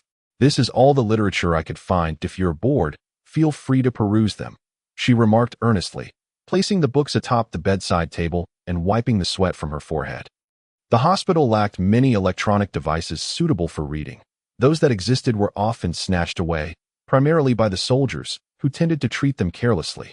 Thus, the public reading materials had long since been relegated to the recycling bin, leaving only a few paper books, as these were generally overlooked. However, due to their neglect, the selection was quite limited. Yet, after pondering for some time, Li Xinyan could not fathom why Tong Lia had brought only technical books rather than those for entertainment. Shouldn't a patient's leisure consist of some relaxing magazines? He had never heard of patients being required to study while recuperating. Why are you looking at me like that? Tong Lia asked, perplexed by Li Xinyan's expression. Is this the entertainment for patients? He inquired, lifting a book titled On Three-Dimensional Warfare. Tong Lia replied with surprise. Why wouldn't it be? Isn't this what you studied in school? But that was coursework. I am no longer a student, he countered. Even if you're no longer a student, you can still read for leisure, she waved her hand dismissively. She picked up a book on the basic principles of space station architecture, flipping through a few pages, and remarked, What? After spending some years at Base 766, you've picked up the bad habits of those soldiers and ceased your studies? You were not like this before. Before, have you ever seen me back then? Li Xinyan retorted, searching his memory for any trace of Tong Lia. But finding none, his recollections of school were vivid and unchanged. However, Tong Lia appeared somewhat dejected, opening her mouth yet saying nothing. She turned away, wiping the corners of her eyes. Li Xinyan chuckled. Well, regardless of whether we knew each other before, is it really necessary for you to react this way if I don't read? Unexpectedly, this seemingly jesting remark stirred a hornet's nest. Tong Lia turned back, her words laced with fervor. You were not like this before. Don't you have even the slightest memory of your former self? You would read even before a surgery was completed, and you would turn to books whenever faced with difficulties. At one point, after finishing a spatial confrontation with General Haas, you dragged your immobile left leg, limping to the library in search of a book on the optimal arrangement of color space calculations. Cammy assisted you, acting as a crutch, but you pushed him away, insisting you were capable of moving. Have you forgotten all of this? Li Xinyan stood frozen. How could this possibly be him? He had participated in numerous battles, yet he had never faced an opponent named Haas. Moreover, he had never injured his leg. How could he have gone to the library in such a state? Surely, this petite nurse must have confused his experiences with someone else's. You must be mistaken, Li Xinyan asserted, rising to sit on the edge of the bed and grasping the nurse's hand, which felt cool to the touch. She appeared to harbor some unspoken burden, using her other hand to dab at her eyes, her expression reluctantly brightening as she murmured, I'm sorry, I might truly be mistaken. You bear an uncanny resemblance to him. However, reading can indeed help calm your mind and aid in your recovery. For those of you in the engineering and technology fields, reading can significantly enhance your knowledge. Indeed, reading is a commendable habit. At that moment, Sun Jelly made a timely entrance. She always seemed so carefree, as if the words worry had no meaning in her presence. All right, I'm here to inform you of something important. Your injuries have not yet healed, and the action team has requested personnel. The action team? What do you mean by that? Li Xinyan inquired. Naturally, the special action team of the military. Li Xinyan was taken aback. He had heard of the military's special action team on the night of the attack at Base 766. He had even discussed it with Premier. It was said that the members were the elite of various military units. No, the Armée de la Armée. Only those with exceptional skills could gain entry.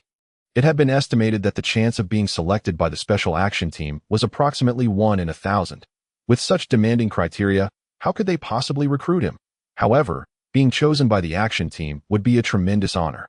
And Li Xinyan felt no need to understand the reasoning behind it. A 1 in 1,000 chance meant liberation from the army's stagnant defensive system, which had plagued him for years. Henceforth, he would no longer be confined to that desolate place.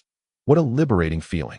As he settled into solitude in the ward, Li Xinyan began to delve into the books that Tong Lia had brought. She was right. Regardless of the circumstances, acquiring more knowledge was beneficial. Particularly now, as he was about to join the action team. Not learning as much as possible would seem a disservice to this hard-won opportunity. But what was the true nature of Tong Lia's situation? Was there someone who bore an uncanny resemblance to him?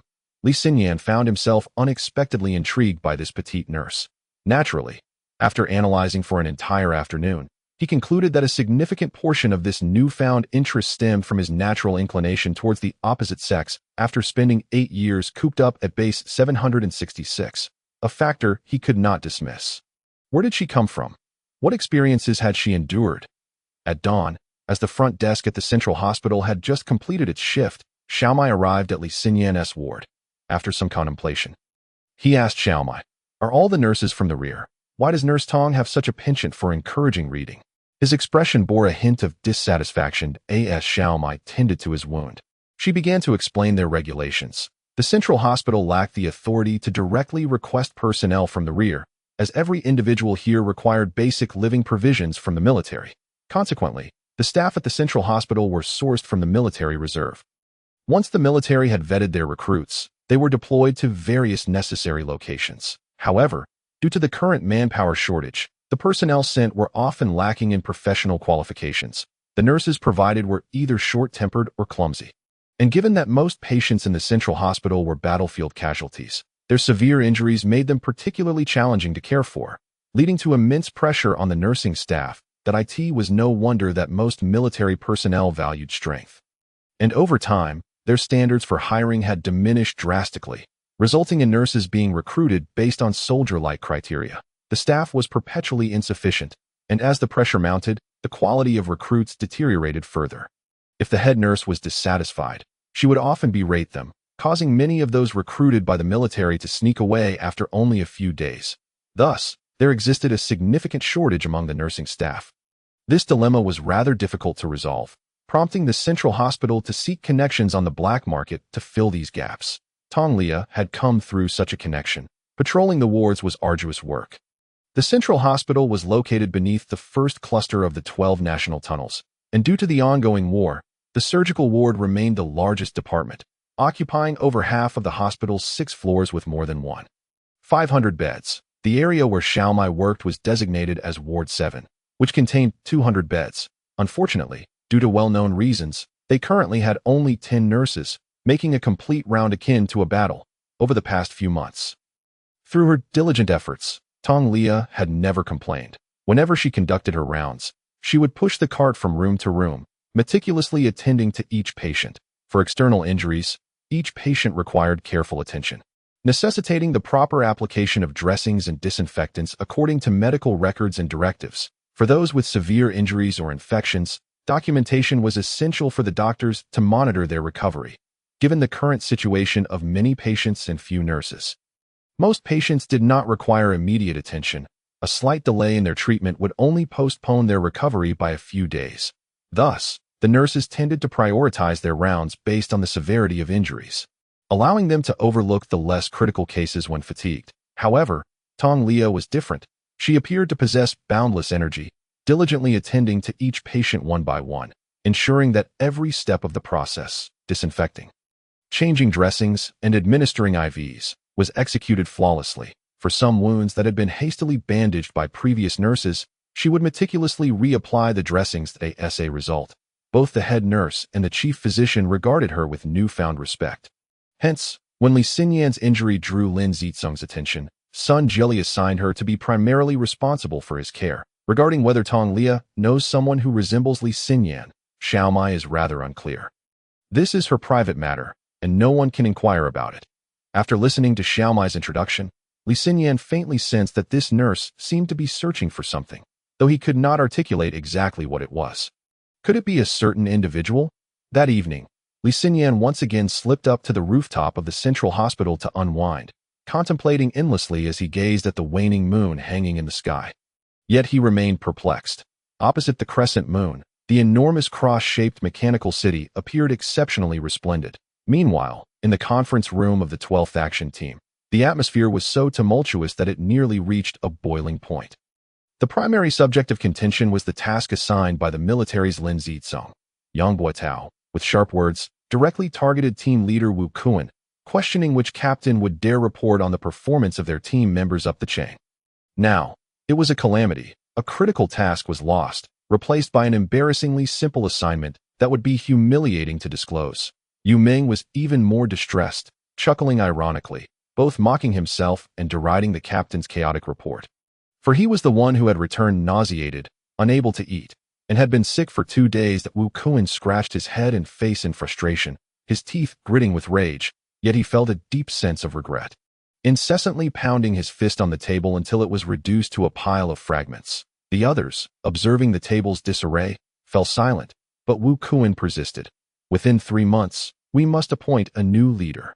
Since I have misspoken, our action team requires a capable individual to lead. The crowd remained mute, yet no one could muster joy.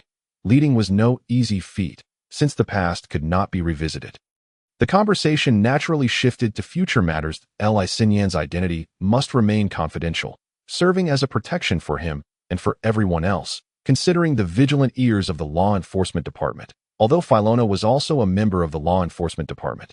Given the complex relationship among her, Lin Zicong, and Sun Jieli, Wu Kuan easily deduced that she would not recklessly interfere in this matter. Of course, such a straightforward issue was well known to those who attended Lin Zicong's meeting. Otherwise, they would not have been summoned together. All undercurrents were merely internal. If they were to spill into the outside world, it would spell disaster for the entire team. He's coming. I want him to suffer a bit first. Yang Buotao declared his stance. Yes, let him experience some hardship first. If we are uncomfortable, he should be uncomfortable too. However, General Lin's order was not to have him suffer here, nor for the action team to torment him, but rather to observe him and guide him. Wu Kuan reiterated the core idea of this task.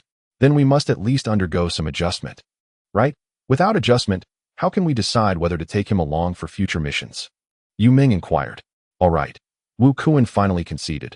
Every task assigned to the action team was fraught with danger, indeed, without a process of adaptation. It was unsettling. The first question was certainly resolved, determining the subsequent matters, and observing the eager individuals. Wu Kuan knew that Li Xinyan was in for a series of innovative trials. The second question was a long-standing unresolved issue. Should the new 12th Action Team learn from the predecessors of the previous 12th Action Team in rebuilding themselves? Or should they establish their own style to form a new 12th Action Team? This was a complex issue, complicated enough that the previous 12th Action Team had been established for over half a year, enduring countless arguments and debates, yet still lacking a conclusion. Historically, every action team, once formed, inevitably developed a specific working style, whether they liked it or not. Style was a habit formed by convention, a tacit understanding within the team.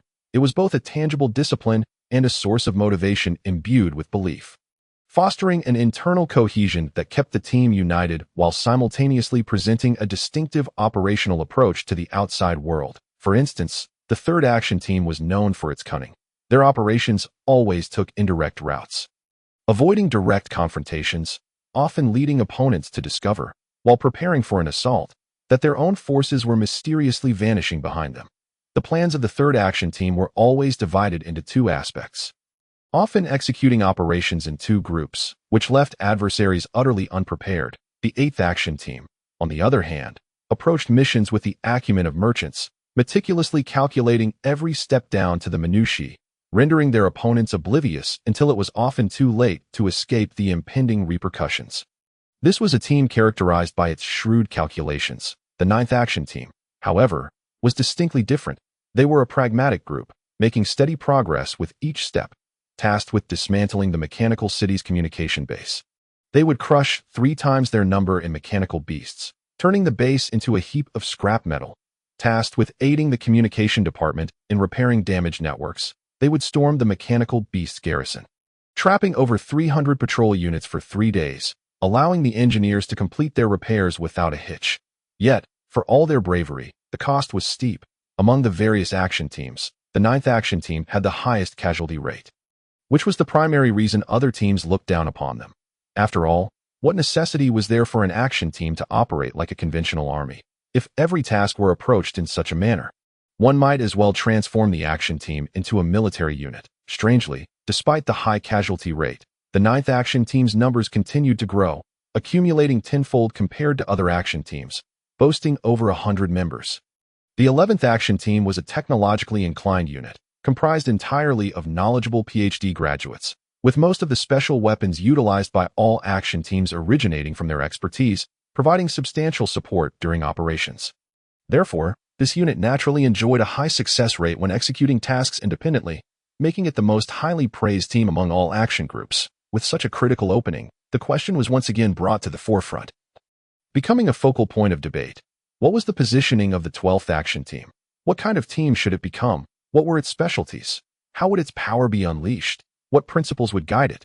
The debate broadly divided into conservative and radical factions. Led by Yang Guotao, the conservatives advocated learning from the predecessors of the 12th action team, pursuing comprehensive development, enhancing their own strength, and diligently completing each task to cultivate a composite combat capability akin to that of the previous team, exemplified by their flawless rescue of Li Xinyan. Conversely, the radicals, led by Wu Kuan, proposed an alternative approach, arguing that even if the previous action team had formidable composite combat capabilities, it still exhibited numerous flaws when confronting mechanical beasts, particularly regarding lethality. Thus, they advocated for the introduction of more advanced weaponry, fostering a machine-to-machine combat approach rather than a human-to-machine one to forge an electronic combat power that would render them invincible.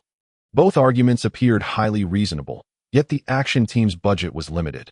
The radicals faced a challenge in sourcing the costs for their proposals, while the conservatives recognized that the path of comprehensive development was lengthy, and choosing it would render their style nearly indistinguishable from other action teams, which did not seem to align with the members' expectations.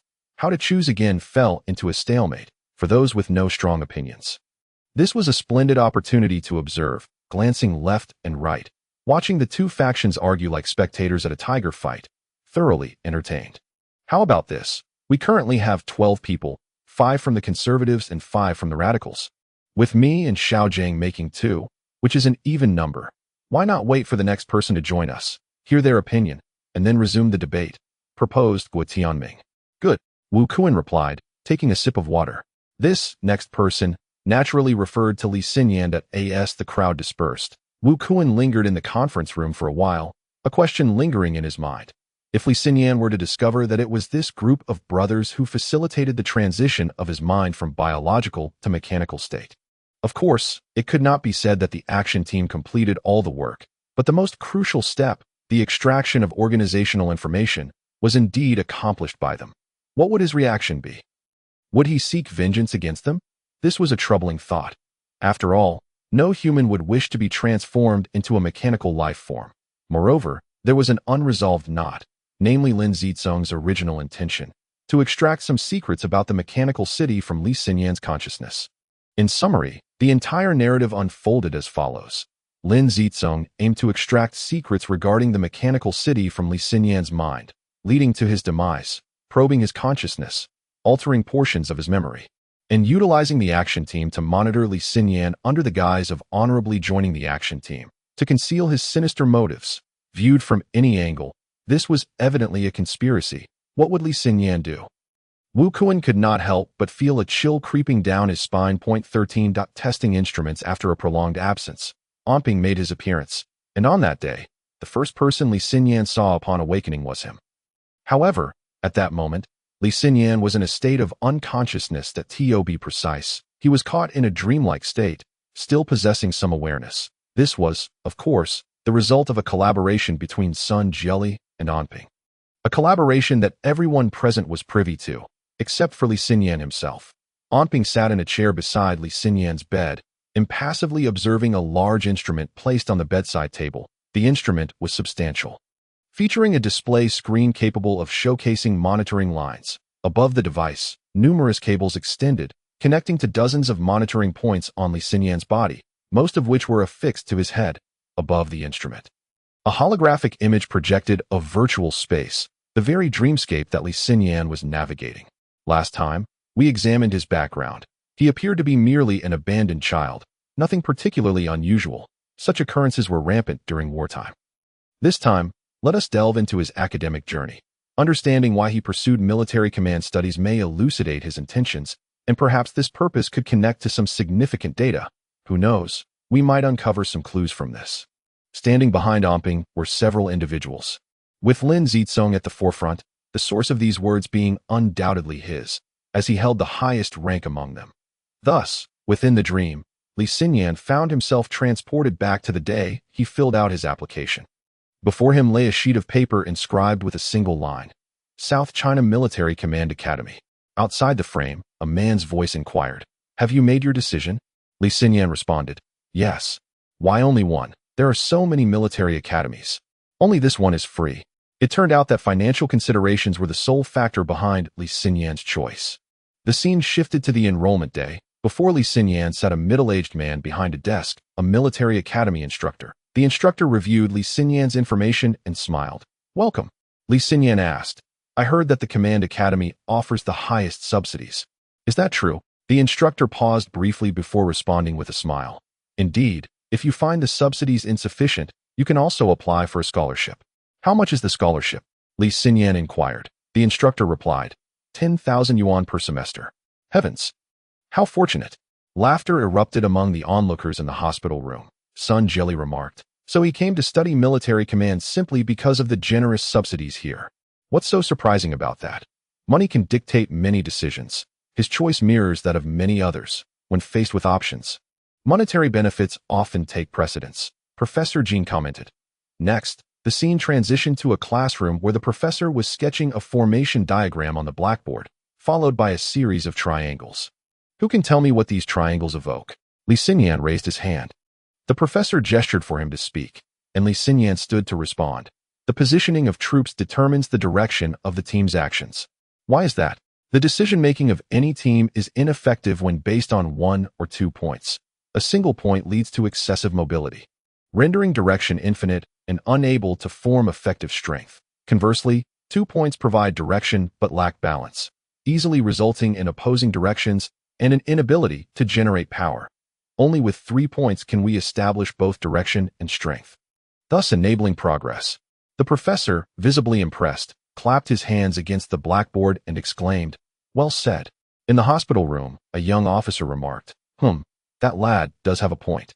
The others nodded in agreement. "What does General Lin think?" Sun Jelly suddenly turned to Lin Zicong and inquired. Lin Zicong stroked his chin thoughtfully and replied, "Some aspects of military theory closely resemble realities in the world. It's not surprising for a newcomer to voice such insights. However, selecting the most suitable answer among many is commendable. This child acts swiftly." It seemed Lin Zicong had awarded himself a few extra points for placing Li Xinyan in Special Action Group 12.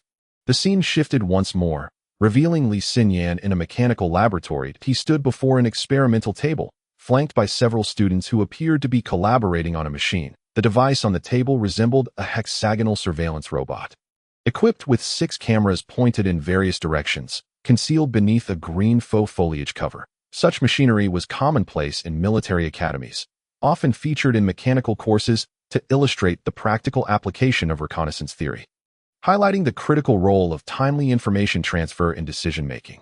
Within this academy's command school, such experiments were indeed essential to Li Xinyan, and one of the students completed the assembly of the machine and called out to another student at a different table, "Are you ready over there?" The student replied, "Yes." "And you?" he inquired of a third table, receiving confirmation once more. "Good, let's begin." He then activated the robot's power. The laboratory's large screen instantly displayed a map, composed of numerous green dots and lines forming a network structure. Li Xinyan and the student lifted the robot and moved it around the room, causing the network structure on the screen to shift and adapt accordingly. Is this a reconnaissance network created by the surveillance robots?" the young officer had asked earlier. "Not just that. Look at those points and line segments." Omping pointed to specific points on the projected screen. Upon closer examination, it became evident that from the far left to the far right, certain points or segments shone more brightly than the others. "These are signals." Lin Zicong's interest piqued. He queried, "Are you suggesting that the robot network they established not only forms a reconnaissance network, but also serves as a remote information transmission system?" "Precisely," Omping affirmed. Approximately an hour later, Lin Zicong concluded the monitoring session. Within Li Xinyan's memories, there appeared to be nothing particularly remarkable. Once everyone departed, Only Sun Jilly remained in the room.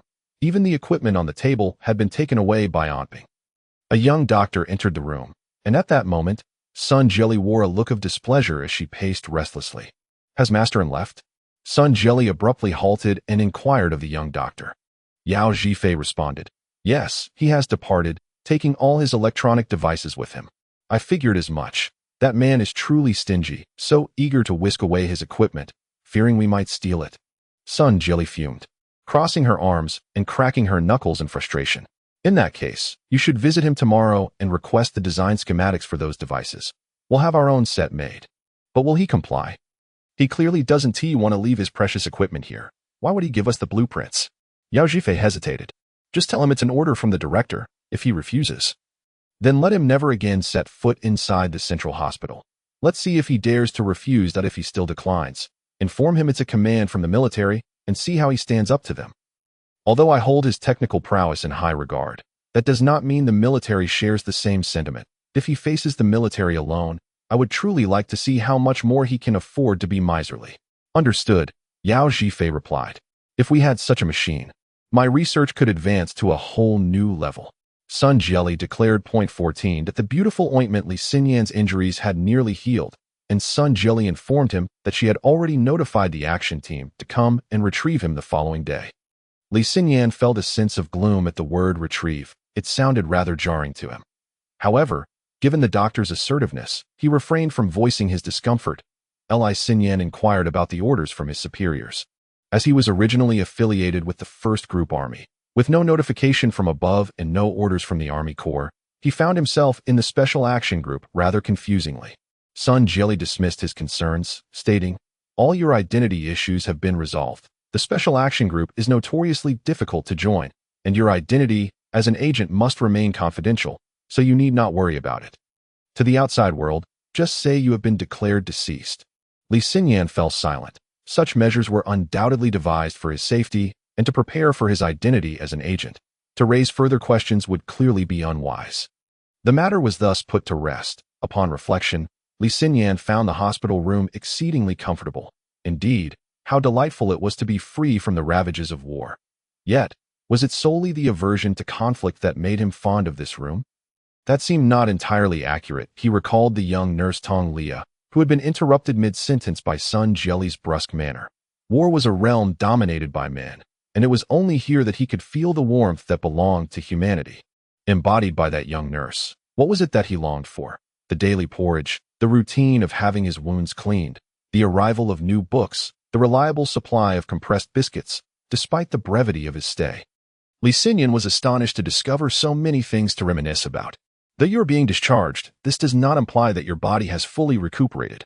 You must take care during training and exercise, allowing your body to heal completely. Furthermore, remember to come here for a checkup every week, Sun Jilly instructed. A checkup. That seemed rather unnecessary. The doctor often tends to be quite talkative with patients, yet Li Xinyan patiently listened without uttering a word. He had decided for himself whether to return for further examinations. After a considerable wait, Sun Jilly finally departed, allowing Tong Lia to peek out from the doorway of the ward. I've been waiting for you for quite some time, Li Xinyan remarked. I too have been waiting for you, Tong Lia replied. Oh, Li Xinyan chuckled. Great minds think alike. This is for you, Tong Lia said, holding out a glass bottle containing a green ointment. What is this? It's a salve made from rhododendron leaves, she explained, thrusting the bottle into Li Xinyan's hands. Remember to apply some when you're injured. It will aid your wounds and help stop the bleeding. A sweetness filled Li Xinyan's heart. Did you read the book I brought the other day? The young nurse suddenly inquired. Yes, I did, he replied. What did you think? Li Xinyan felt an unexpected awkwardness, as if the nurse were assessing his comprehension. However, considering her diligence, he decided to respond candidly. Many of the topics in those books are reminiscent of what I studied in school. They don't seem overly difficult. Akin to our extracurricular readings. The nurse's eyes sparkled with a newfound brightness. Oh, is that so? What's the matter? Is there a problem? Li Xinyan recalled that the nurse had mentioned a friend who resembled him closely. Could it be that she confused him with that friend? Are you saying I resemble someone you once knew? Did he read those same books as well? Tong Lia nodded, albeit her hand still clutched a tray of medications. As she nodded, some of the contents spilled out. She placed the tray on the table and seemed a bit flustered, turning away to dab at the corners of her eyes. Li Xinyan sensed that it would be inappropriate to continue the conversation in that vein. Heh. The world is vast, and many people share similar appearances. It's not uncommon to mistake one for another. Perhaps your friend is thriving somewhere in this world. You don't mind. Tong Lia turned back with an expression tinged with guilt. Not at all, Li Xinyan replied with a smile. The world is indeed marvelous. Sometimes there are even ghostly occurrences. Why should we fear finding someone who bears a resemblance? However, the world is large, and the fates of individuals are unpredictable. That in tumultuous times, no one can control their destiny. Sometimes, we find ourselves unable to hold on to certain people or events, while at other times, we yearn to encounter them but cannot. For instance, I once thought I would be on the front lines, leading a corps, yet fate had other plans, and after a single achievement, I was sent to the desolate 766 base for 8 years. Therefore, as long as your friend is alive, it's a blessing, and you needn't be overly sorrowful. I may have digressed a bit. I just returned from the 766 base with a host of injuries, and before I could even settle in, I received a command to join the action group without so much as a glimpse of the original commander. The intricacies of life are often so perplexing, Li Xinyan said, chuckling at his own misfortune. Tong Lia managed a faint smile, seemingly in agreement with his sentiments. Li Xinyan quickly shifted the topic. I've heard that the Special Action Group is a clandestine unit under the military, led by a general named Lin Zicong. Their operations are shrouded in mystery, and they rarely disclose their activities, operating in a gray area. A friend of mine mentioned that they even dared to take action against corrupt officials within mercenary factions. So, you're about to become a secret agent. You must be feeling quite pleased, Tong Lia remarked, taking a rare seat at Li Xinyan's bedside. The conversation seemed to lighten her mood. Li Xinyan shook his head. Joining the action group comes with its own set of constraints. It imbues one with a sense of power, but also curtails personal freedom. But during your 8 years at the 766 base, you were similarly constrained, devoid of much freedom. Aren't they essentially the same? Li Xinyan regarded her thoughtfully. Those are two different concepts. The 766 base, I was merely restricted from leaving the mountaintop, whereas in the action group, I would likely lack any personal time for independent activities. Li Xinyan's gaze shifted, and he noticed Tong Lia blushing slightly under his scrutiny. Do you yearn for freedom so much? Tong Lia's tone hinted at something else. Li Xinyan grasped her hand, his eyes sparkling with sincerity. Indeed, I do. Tong Lia did not pull away. The following day, Tianming arrived at the intensive care unit number 5 in the central hospital, where Li Xinyan had already resided for over half a month. His belongings were surprisingly minimal. Aside from his patient uniform, he possessed only a bottle of green ointment. That day, the acting head nurse was Xiao Mai, and Tong Lia was nowhere to be found. Li Xinyan wished to converse with her, but found it impossible, so he followed Tianming out of the central hospital. Just then, the door to intensive care unit number 1 swung open. Sun Jieli, holding a hemostat and wearing a mask, stood at the threshold, watching as Li Xinyan's figure disappeared down the corridor. A subtle smile flickered across her face as she wiped the red liquid that had dripped onto her gloves before turning to return to the operating table. Close the door. Negotiations with the mechanic in a distant chamber of the tunnel. A grueling negotiation was underway. IT had persisted for 2 days without any progress. The so-called negotiation resembled a quarrel between two individuals, as only two were present, Anton and Yao Zhifei. Yao Zhifei had never anticipated that a disagreement could last for 2 days, which exceeded his understanding of both quarrel and negotiation. Had it not been for his profound awareness of the matter's significance and Sun Jieli's methods, he doubted he could have endured. In other words, having persisted thus far, he had gained a deeper insight into both Sun Jieli's tactics and the importance of the situation. Many matters in the world, when viewed from either the perspective of the process or the outcome, evoke a sense of astonishment akin to standing atop a mountain and gazing down at the plains. In Ping may appear unremarkable, but his prolonged refusal to present the blueprints subtly indicated their value. If they held no significant worth, he would not be so reluctant to share them. The fact that Sun Jieli could issue such orders further underscored their importance. If a substitute were available, she likely would not have commanded such a thing. However, she had not anticipated that Anton would withstand the military's threats without yielding. What kind of person is he, to disregard the military, in this underground world? Money holds little value. Under the dominance of the military, it is akin to worthless paper. Anton certainly did not care about such trivialities. Yao Zhifei ultimately concluded that the situation was far from simple. He pondered for a long time and realized that only by understanding and Ping from a human perspective could the matter take a turn. After all, negotiation is fundamentally about uncovering human vulnerabilities. Well then, since we've been at this for 2 days with no results, why not go grab a drink and lighten the mood? Yao Zhifei suggested. Breaking the silence, Ping stretched lazily and replied, "Sounds good."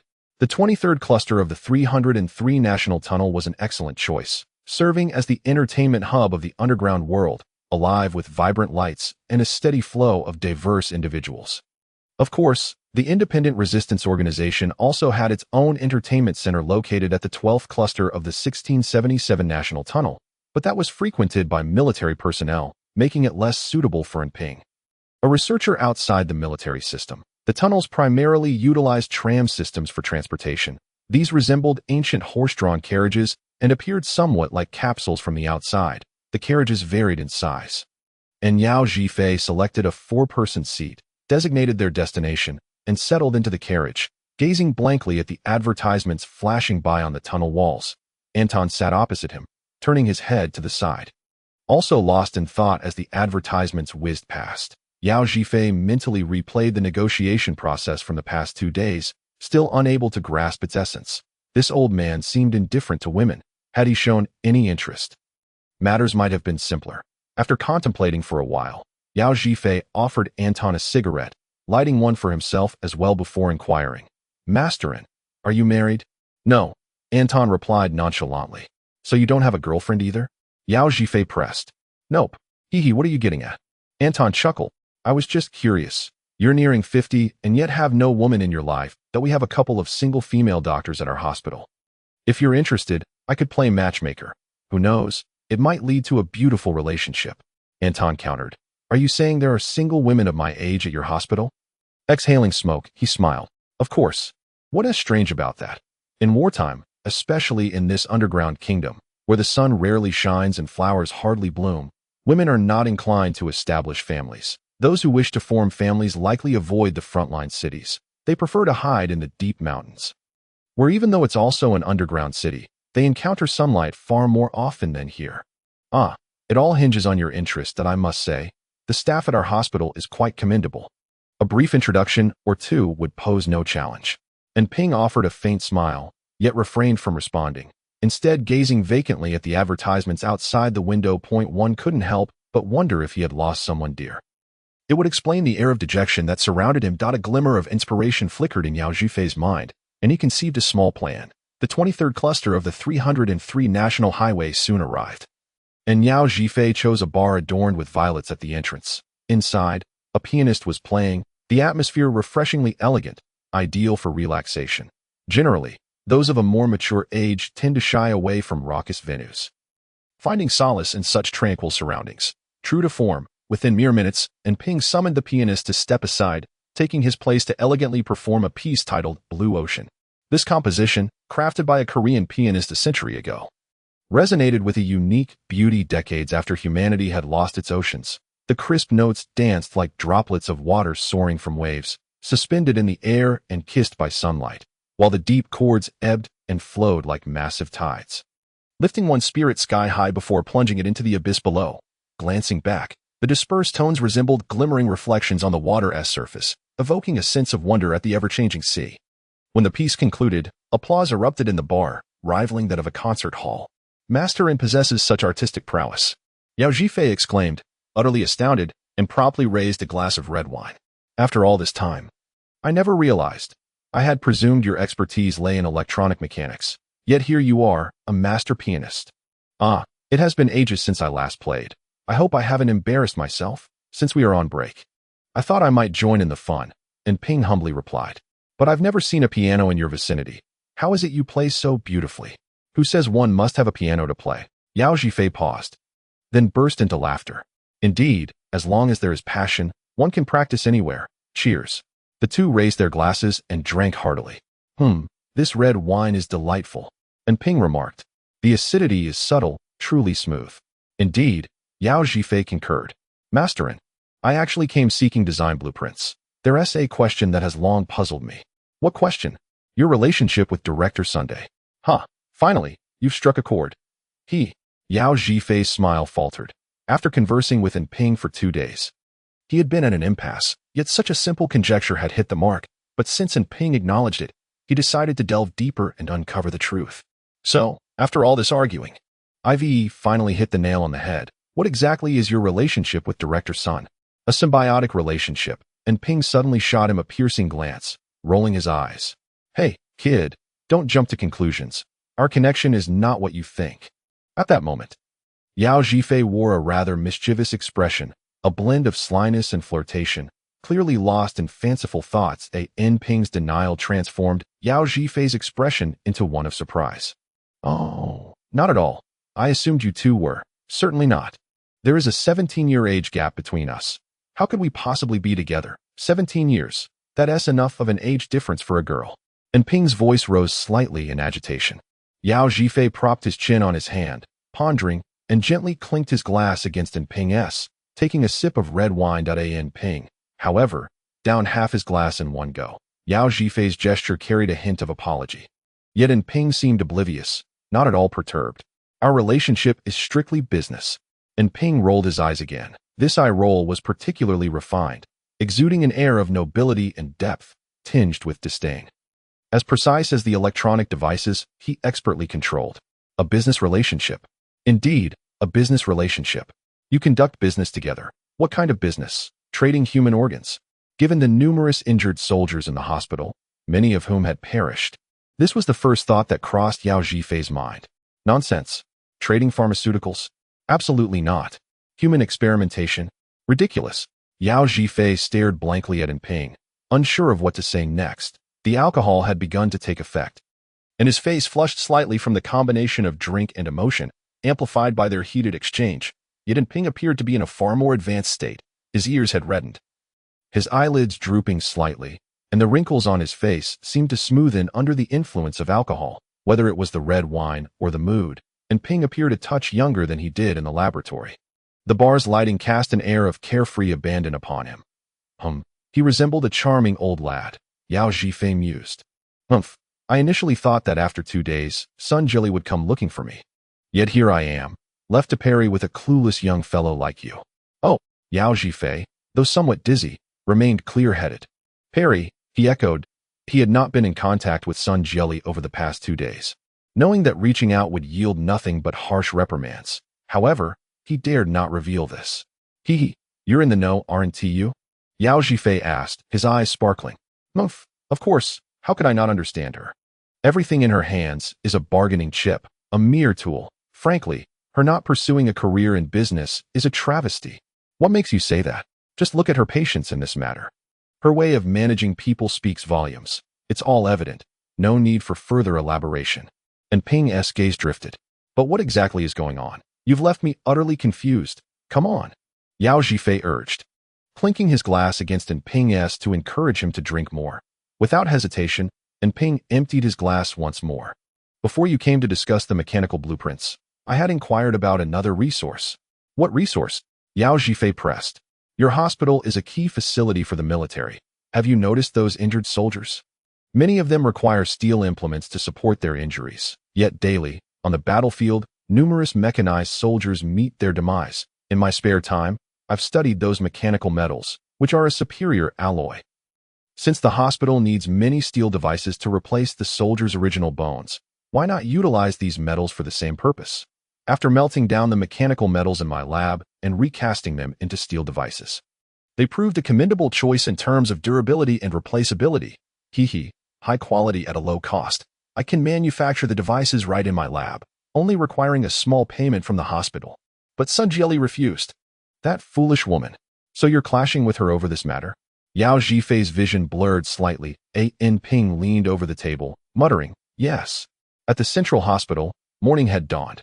Nurse supervisor Luo Guangnan, age 40, although maintaining a decent figure, bore numerous blemishes on her face. Without those marks, she could have been quite the beauty, yet regrettably, they were all too conspicuous. Xiaomai mentioned that she had attempted to rid herself of them on several occasions, but to no avail, which she considered rather fortunate.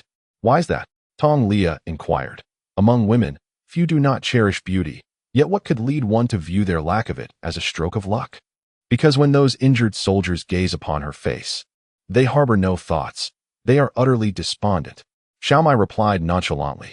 Ah, Tong Lia laughed, radiating charm. Yet, after a couple of giggles, she suddenly halted, tilting her head. That does seem somewhat reasonable. Recalling the two injured soldiers from that day, she found herself unable to laugh any longer. Dai was a harsh reality. The nurse supervisor's beauty might not necessarily be a blessing. Just then, the nurse supervisor strode in briskly. How did you conduct your rounds? Who was on duty last night? What happened? Tong Lia asked. The disinfection lamp in room 565 was left on all night. Who was on duty? Why wasn't it turned off? Nurse Zhuanzi whispered. It was me and Xiaoling. The two young nurses spoke in hushed tones. Barely louder than a mosquito's buzz, the nurse supervisor shouted, Go check it out now. What condition are the patients in? Tong Lia and Xiaomai immediately dashed towards room 565 that the ultraviolet lamp was meant for disinfection. And leaving it on for an entire night was akin to subjecting someone to radiation for the same duration. Such intense exposure could lead to severe burns. Upon arriving at the ward, they found a soldier lying there, his face blackened and red, struggling to grasp the blanket. You stay here and clean up. I'll go fetch some medicine. The nurse supervisor must have already notified the dermatologist. So there's no need to transfer the patient, Xiaomai instructed before hurrying off. Tong Lia glanced around. The disinfection lamp had been turned off, and the floor had been cleaned by the janitor. Leaving nothing that required tidying up. A corner of a piece of paper peeked out from beneath the soldier's pillow. Tong Lia gently shifted the patient to one side, lifted the pillow, and pulled out the white paper. Upon the white canvas, a new painting emerged, a cascade of long hair, and there she was, depicted as herself. Damn it, she muttered under her breath. After a moment's contemplation, she surmised that the injured soldier must have been painting this while the lights were on last night. Without hesitation, she turned and exited the infirmary, making her way directly to the nurse's station.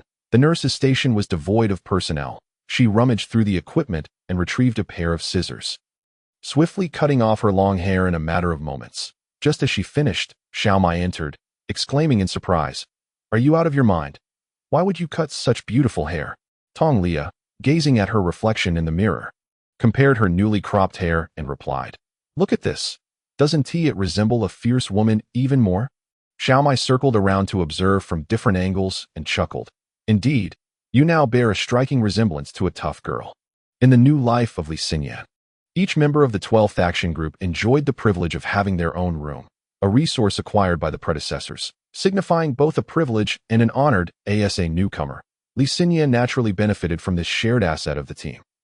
In contrast to ordinary action groups, where two members might share a room, and often 3 or even 4 would be crammed into one, resulting in makeshift bunk beds where the sounds of snoring, flatulence, and murmured dreams would be unmistakably audible. The 12th Action Group status was thus highlighted. Compared to the 766 base perched on the cliffs of Taiying Mountain, Li Xinyan found his recent nights of sleep remarkably more comfortable. Like the other 1304 bases, 766 was situated in elevated, defensible terrain, where resources were challenging to transport, and the rocky landscape made finding even a small enough spot to set up artillery a daunting task. Constructing a comfortable sleeping area was virtually unimaginable, often reduced to excavating a pit among the rubble, topping it with large stones for a roof, or creating a protective shield of rock, with minimal moisture-proofing measures and a few simple wooden beds, the result being a makeshift barracks. After enduring such conditions for 7 or 8 years, sleeping in the independent room of the 12th Action Group felt akin to paradise. With thoughts of slumbering in heaven, he drifted into a deep sleep.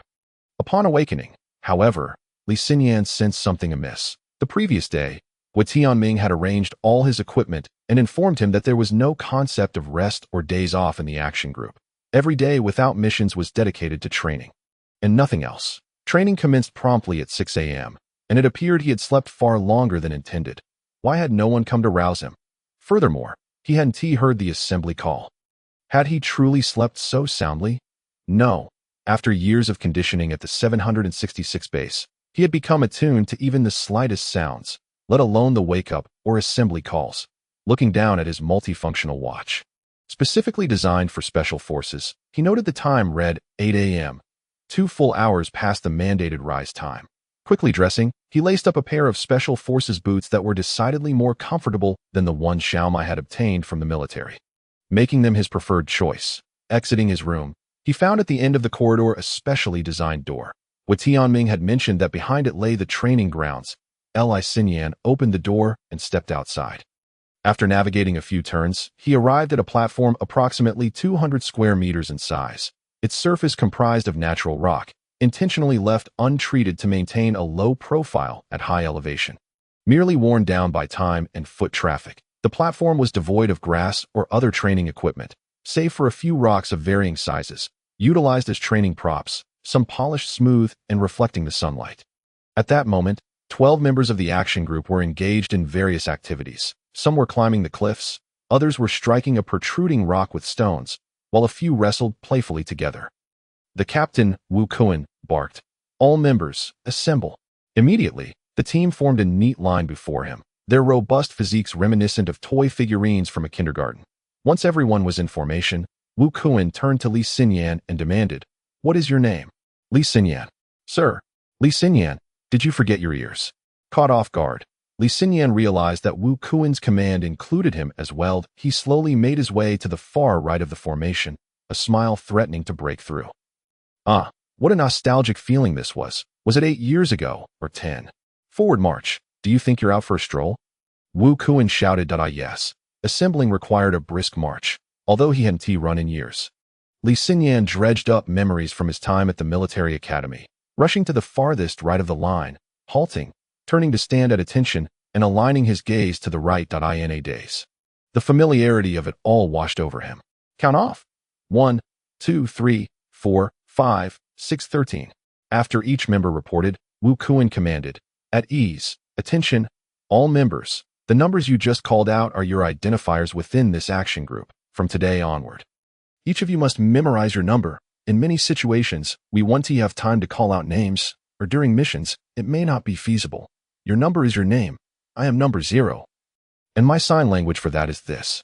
Wu Kuan demonstrated the sign for 0. Everyone must learn your sign language number. This will facilitate coordination during operations. Do you understand? Understood. After a brief pause, Wu Kuan called, "Number 13, step forward." Li Xinyan, lost in thoughts of his daily routine at the 766 base, was jolted by the command, taking a step forward. "What time should we rise in the morning?" Report. 6 a.m. "And why did you arrive 2 hours late?" Report. "I overslept." Laughter erupted within the ranks, each chuckle carrying its own nuance. "Good. Do you think you should be punished?" Report. "Yes, I should." "Very well. Do you see that path to the left? That path is our usual training route, that I'm assigning you 10 laps on it as punishment." Li Xinyan glanced at the path indicated by Wu Kuan and responded affirmatively, "Understood," before running off toward the path. "Other members, continue your training. Dismissed." Wu Kuan called after him. Team member Feng Whiting approached, grinning. "Hey, this guy seems capable." Wu Kuan, arms crossed, gazed at Li Xinyan as he neared the path and replied coolly, "He has seen battle. He possesses basic military training skills." "Oh, he has seen combat?" Feng Whiting inquired, but Wu Kuan remained silent, stepping aside to take a sip of water. Wu Tianming sidled up and quietly asked, "Captain, do you think this challenge is a bit too tough? This is a new recruit. What if he falls off the path?" Wu Kuan countered, "Do you think someone recommended by General Lin could be that incompetent? But this is his first time on the path. I remember we practiced for 2 months before we could traverse it." Wu Kuan's expression remained stoic as he coldly remarked, "Humph. If he cannot manage it, he should give up early. The 12th Action Group does not nurture incompetence." In truth, as he spoke, Wu Kuan internally grappled with 2 thoughts. First, "You've embarrassed me, so I shall reciprocate. General Lin has sent you here. I wish to see what you are capable of. If you lack competence, leave quickly. I cannot afford to lose face here. Second, the other members may not know who you are, but I do. Are you still the same individual who dared to confront 5 mechanical leopards single-handedly? If you are, then I want you. For such a person is no longer an ordinary soldier, but a formidable force, a strong spirit." Wu Tianming scratched his nose, a look of half-understanding on his face. Before wandering off, upon reaching the path, Li Xinyan soon realized that this so-called path bore little resemblance to one. The cliffside featured some dilapidated wooden planks wedged into the crevices of the rock. These planks seemed to have been embedded for quite some time, weathered by the elements into a grayish hue. Moreover, the distribution of these boards was rather erratic. Some were spaced a meter apart, while others were nearly 2 meters apart, with certain sections entirely devoid of wood, leaving only a marginally graspable and footholdable stone indentation. In essence, this path was nearly indistinguishable from non-existence. However, if it was deemed a path, then so be it. The duty of a soldier is to obey, and since he was here, he would proceed. Without hesitation, Li Xinyan sprinted toward the first plank, leaping onto it. Then, akin to climbing stairs, he vaulted over 2 more planks. Propelling himself toward the fourth as he neared it, he hooked his left hand onto the 4th plank, using the momentum of his body in mid-air to fling himself forward, then grasped a rock's indentation with his right hand. Stepping onto a protruding crevice, he half-rolled, half-leaned against the cliff, navigating over the first ledge. These series of movements flowed seamlessly together, exuding an ethereal grace that seemed to embody the spirit of a chivalrous hero. For decades, humanity has been forced to retreat into the mountains under the relentless assault of mechanical beasts, rendering the execution of actions within these rugged terrains the foremost challenge for the operational team. While utilizing aircraft for aerial travel is indeed an option, most of humanity's flying machines have been utterly destroyed by the mechanical city, and the exorbitant costs associated with their operation have rendered this mode of transit impractical. Thus, aside from employing underground tunnels for long-distance transport, the most expedient means of action for the team is to rely on the most primal form of locomotion, traversing the mountains on foot to accomplish their missions. Consequently, each member of the operational team must first conquer the perilous walkway. The dedicated training walkway for the 12th operational team is constructed upon a cliff facing the training grounds, stretching approximately 200 meters in length, merely supported by some necessary wooden wedges fashioned from the mountain rocks. This cliff looms like a colossal screen, gradually receding at an angle from the training platform, thus providing an optimal vantage point for observing the entire scene. My goodness! Hey, come look, come look! A commotion erupted on the training platform, as the previously chuckling team members, who had been eagerly anticipating Li Xinyan's potential mishap on the walkway, were now rendered speechless by his 2 agile maneuvers. Although they were a considerable distance away, the events unfolding on the cliff were crystal clear. Those who had initially wished to witness the spectacle of Li Xinyan's fall were now expressions of disbelief, shouting for others to come and witness his traversal across the walkway. Their exclamations even caught the attention of Wu Kuan, who momentarily set down his cup and rushed over to join the team in observing the walkway. After scaling the first protruding ridge, Li Xinyan leapt over several wooden wedges, grasping a branch that protruded from a crevice in the rock face, half-planting his foot on a slanted boulder as he surveyed the path ahead. Moments later, he released his grip, seizing a rocky crevice as he descended, propelling himself forward an additional 3 meters with his bare hands, then executing a stunning backward somersault, miraculously hooking his feet around a wooden wedge. Releasing his hands, he swung himself towards a wooden wedge 2 meters away, securing a firm grip before alternating his hands to dangle in the air like a monkey, deftly passing beneath the wooden wedges. With a graceful flip, he landed on the 3rd segment of the walkway, which was in relatively good condition. This section had only occasional minor holes, allowing for rapid passage with both feet, as the onlookers held their breath in anticipation. They finally exhaled in relief. The most challenging segments of the walkway were indeed the first 2. Beyond that, the path became considerably easier. Has he studied martial arts? How can he be so agile? One person questioned with curiosity. Haven't you learned martial arts as well? Why don't you possess such skills? Another retorted. Look at his technique. Is he perhaps the reincarnation of a monkey? Someone else expressed with jealousy. Amidst their discussions, Li Xinyan had already traversed half of the walkway. Having overcome the most difficult sections, the subsequent segments posed little challenge. The 3rd segment had 3 beehives that could be easily circumvented, while the 4th segment, despite containing 2 snake dens, had wedges in much better condition. Although the wooden boards covering the wedges had long since disappeared, the integrity of the wedges was far superior to that of the 1st and 2nd segments. After skillfully avoiding the snake dens and securing his footing, Li Xinyan successfully crossed the 4th segment. The 5th segment comprised a ridge with a narrow path merely half a meter wide, flanked by sheer rock faces. This ridge was not particularly treacherous, as long as one did not suffer from dizziness. It posed no challenge. Upon reaching the sixth and final segment of the walkway, Li Xinyan spotted a long-awaited sight, a bird's nest, perched 3 meters high in a tree. Having not eaten breakfast, he seized the opportunity. Gripping a vine on the rock face to ascend to the tree, where he plucked 3 bird eggs from the nest and swallowed them whole. The eggs had a slightly salty taste, with a hint of fishiness, yet he relished the experience. Beneath the nest lay the dilapidated endpoint of the walkway, where a stone trough held several short branches, most likely placed there by human hands. After pondering briefly, Li Xinyan pocketed one of the branches and began his return journey. The presence of these branches clearly suggested a purpose beyond the ordinary. They were undoubtedly evidence of mission completion.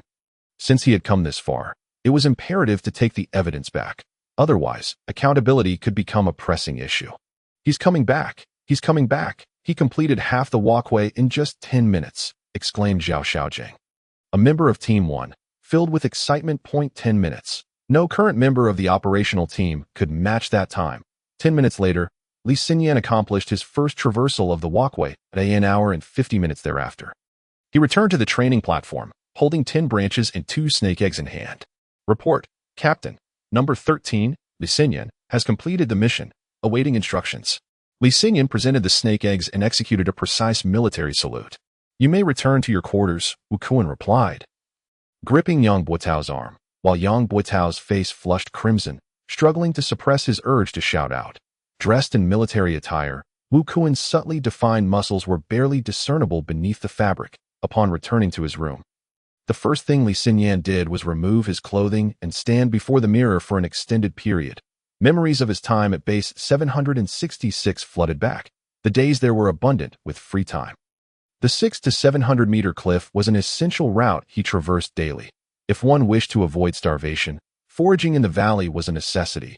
Military supplies arrived only once a week. And after such a duration, some provisions had inevitably spoiled.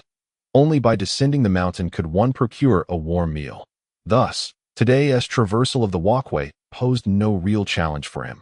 In fact, sections of the 600 to 700 meter cliff had not even offered a single crevice to grasp, let alone the assistance of wooden wedges as in today's training. Reflecting on those days at base 766 felt as though they had transpired just yesterday. And a twinge of nostalgia washed over him, for his comrades, who had shared in both triumphs and tribulations, were now gone, leaving him with a sense of sorrow. Yet, what was the matter with his body? In the past, undertaking such a multitude of activities would have left him utterly exhausted, necessitating a prolonged period of recovery. Yet this time, after completing 10 round trips, he had merely broken a light sweat, feeling no fatigue whatsoever.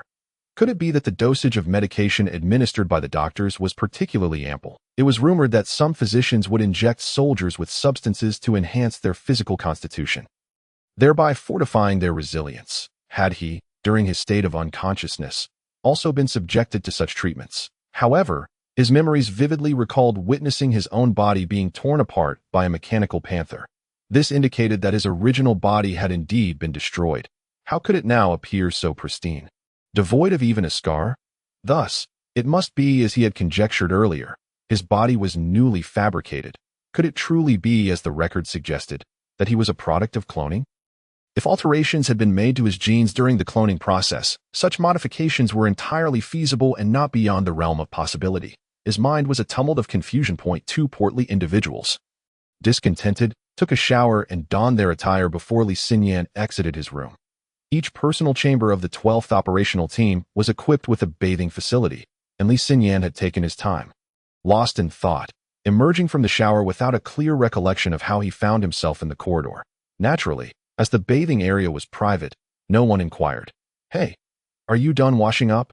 Consequently, he retained a lingering sense of disorientation. Clones? Then his original body must have been obliterated in the corridor. A few individuals emerged from the training grounds or other locations, and without realizing it, he found himself swept into what appeared to be a dining hall. Lunch had commenced, yet he noticed no members of the 12th operational team present for the meal. The majority of the surrounding individuals were logistical support personnel and members of other operational teams.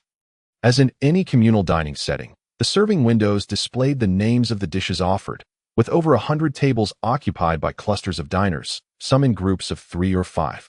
While others sat in pairs, chefs behind the serving windows could be heard grumbling. "1 scoop per person. Come back for more when you're finished. No wasting. Hey there, you look unfamiliar, new here." A burly man plopped down on the chair next to Li Xinyan. Placing his stainless steel tray on the table, his broad shoulders encroaching upon Li Xinyan's space, Li Xinyan shifted to the right, allowing an empty seat, while the burly man chuckled, whether out of embarrassment or a sense of triumph at having successfully provoked a reaction. It was hard to tell. Li Xinyan glanced up, noting that the man appeared to be of European descent, towering over him by a head's height, with a somewhat menacing visage, a scruffy beard adorning his face, and a bullet belt slung diagonally across his chest, the metallic belt buckle emblazoned with a wolf's head insignia. "Yes," Li Xinyan replied flatly, sensing that this fellow was not particularly amicable, and thus he opted to remain aloof and avoid inviting trouble. "Hey, looking at your physique, those spindly arms and legs, what unit are you from?" The burly man leaned in closer, the odor of tobacco wafting from his mouth. "Spindly arms and legs?" Li Xinyan chuckled inwardly, maintaining an impassive expression. "The 12th operational team," he replied in a nonchalant manner. The burly man's reaction was one of surprise, his excitement causing him to tremble slightly, his eyes widening like saucers. "What? The 12th operational team is recruiting again? I hadn't heard. Did someone die?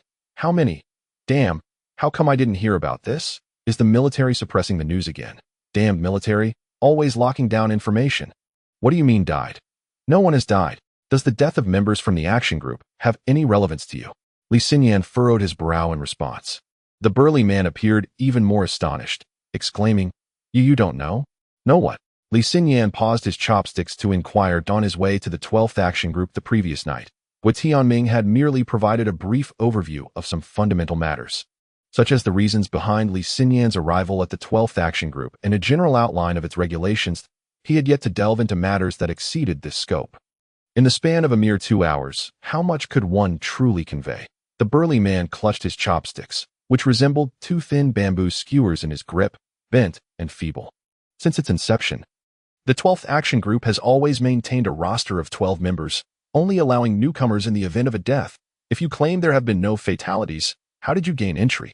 You cannot possibly be. He turned to examine Li Xinyan's left arm closely, his eyes widening in disbelief at the authenticity of the insignia.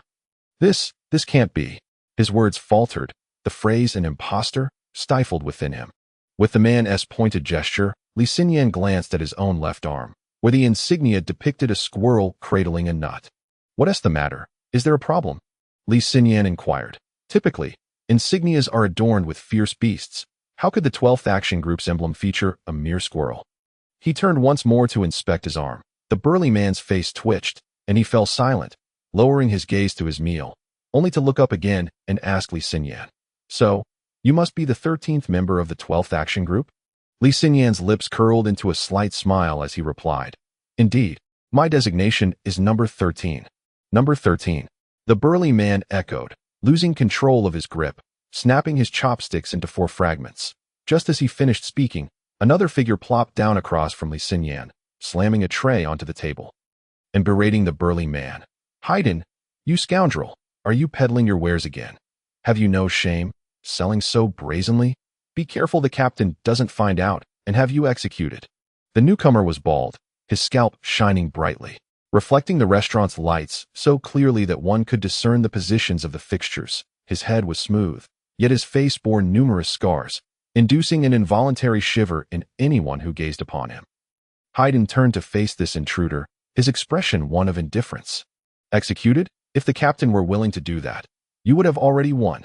The bald man seemed taken aback by this retort, momentarily stunned before erupting into laughter. "Impressive. Have you managed to win him over too?" he asked, raising his gaze while picking up his chopsticks. Haydn took a hearty bite of his bun, chuckling. What do you think?" Suddenly, the bald man turned to Li Xinyan, cautioning, "Whatever you do, don't trust this guy. Never smoke the cigarettes he offers. They're laced with something. 1 puff, and you'll be hooked." Haydn shot him a fierce glare, and an unfinished bun flew from his hand, striking the bald man squarely in the face. The bald man roared with laughter, shouting, "You deceitful merchant! You won't give me a discount. You want to offer me a deal? Then I'll make sure you don't earn a single coin. As if anyone would buy from you. You dimwit. Haydn retorted with disdain. He asked the 13th member of the 12th Action Group. The warehouse is stocked with countless fine cigarettes. Why would he purchase from me? Foolish bald man. You don't even know that. What? Number 13? Is the 12th Action Group recruiting again? The bald man's eyes widened in disbelief, reminiscent of Haydn's earlier reaction. There's no recruitment. I'm here on special assignment. Li Xinyan calmly continued his meal, correcting him. Damn it. The 12th Action Group has started recruiting without notifying anyone. The military doesn't regard us at all. The bald man bellowed, slamming his massive hand down on the table, sending everything airborne. Scattering across the room, Li Xinyan sprang to his feet, spinning like a top, retreating a couple of steps as rice, vegetables, and soup cascaded down like rain, landing around him. You fool, what are you doing? Haydn scolded. The table's contents splattered onto the two hefty men, creating a chaotic scene. Hey, number 13. The bald man's eyes glinted with menace. You dare call me a fool? You drug dealer, you must have some audacity. Amidst the cacophony of overturned tables and shattered dishes, fragments of plastic and wooden parts flew through the air, while a fist like a hammer swung towards Haydn. Instead of retreating, the drug dealer advanced, grinning maliciously. Who's afraid? Come on. The two food-stained fists collided with a resounding crash. Li Xinyan shook his head, retrieving a new tray, replenishing his meal, and choosing another round table to sit down and eat leisurely. Clearly, such altercations were not uncommon in the dining hall. Most patrons glanced over momentarily before returning to their meals and conversations. Entirely unfazed by the brawl unfolding nearby, Li Xinyan frowned, contemplating for a moment, suddenly realizing that he had likely placed himself squarely in the eye of the storm. The 12th Action Group evidently boasted an illustrious reputation. And with such prestige came high expectations for its members. The elevated standards meant that any position within the group was fiercely contested by those seeking fame or wishing to stand atop the summit. Surveying the world below, it was apparent that he had become their target. He had been specifically designated by Lin Zicong to join the 12th Action Group, rather than being selected through the rigorous screening process. This implied that he might have bypassed the traditional route and entered through back channels, potentially rendering him a target for these brawny yet simple-minded individuals. As for the bald man's punch, it could easily have been aimed at Li Xinyan himself under different circumstances. The fact that it had not been directed at him might only be due to the uncertainty surrounding his true capabilities, as the aura of the 12th Action Group still held them in check. Hey, handsome number 13.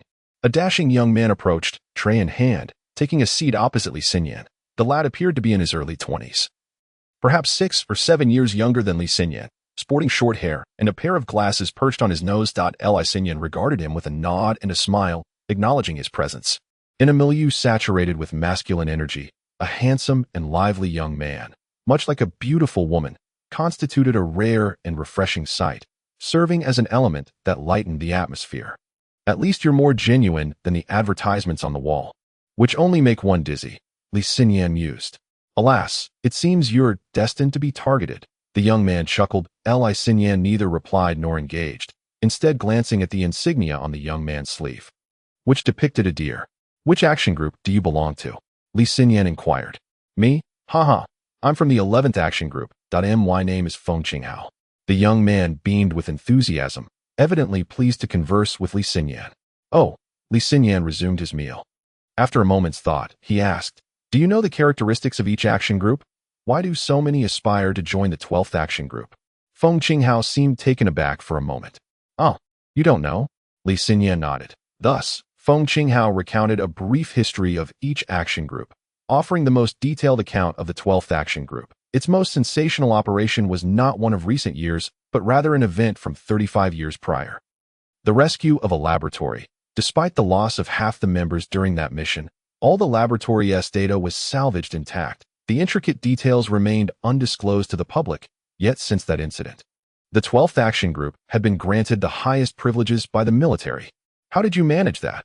The 12th Action Group has adhered to its rules for so many years, yet you've disrupted them. How did you accomplish such a feat? Feng Qinghao asked, brimming with youthful enthusiasm. Li Xinyan chose not to respond. He could only offer a wry smile. However, someone else interjected, slamming their hand on the table and seating themselves beside Li Xinyan. Barking, What is it to you how he did it, you little brat? Another muscular figure emerged, pointing menacingly at Feng Qinghao, his words dripping with intimidation. Li Xinyan felt a wave of annoyance. Was it truly so difficult to enjoy a simple meal? Stirring his rice, he set down his chopsticks and scrutinized the imposing figure beside him, turning his gaze to the table where the earlier confrontation between the bald man and Haydn had escalated. He noted that it had now drawn in 6 or 7 combatants, engaged in a raucous melee. Fragments of food and possibly teeth occasionally flew through the air, leaving crimson specks in their wake. Feng Qinghao glanced up at the muscular man, his tone shifting to one of refined disdain, as smooth as a fine Atlas wine. Humph, the 9th Action Group is nothing but a bunch of uncultured, lowly clowns.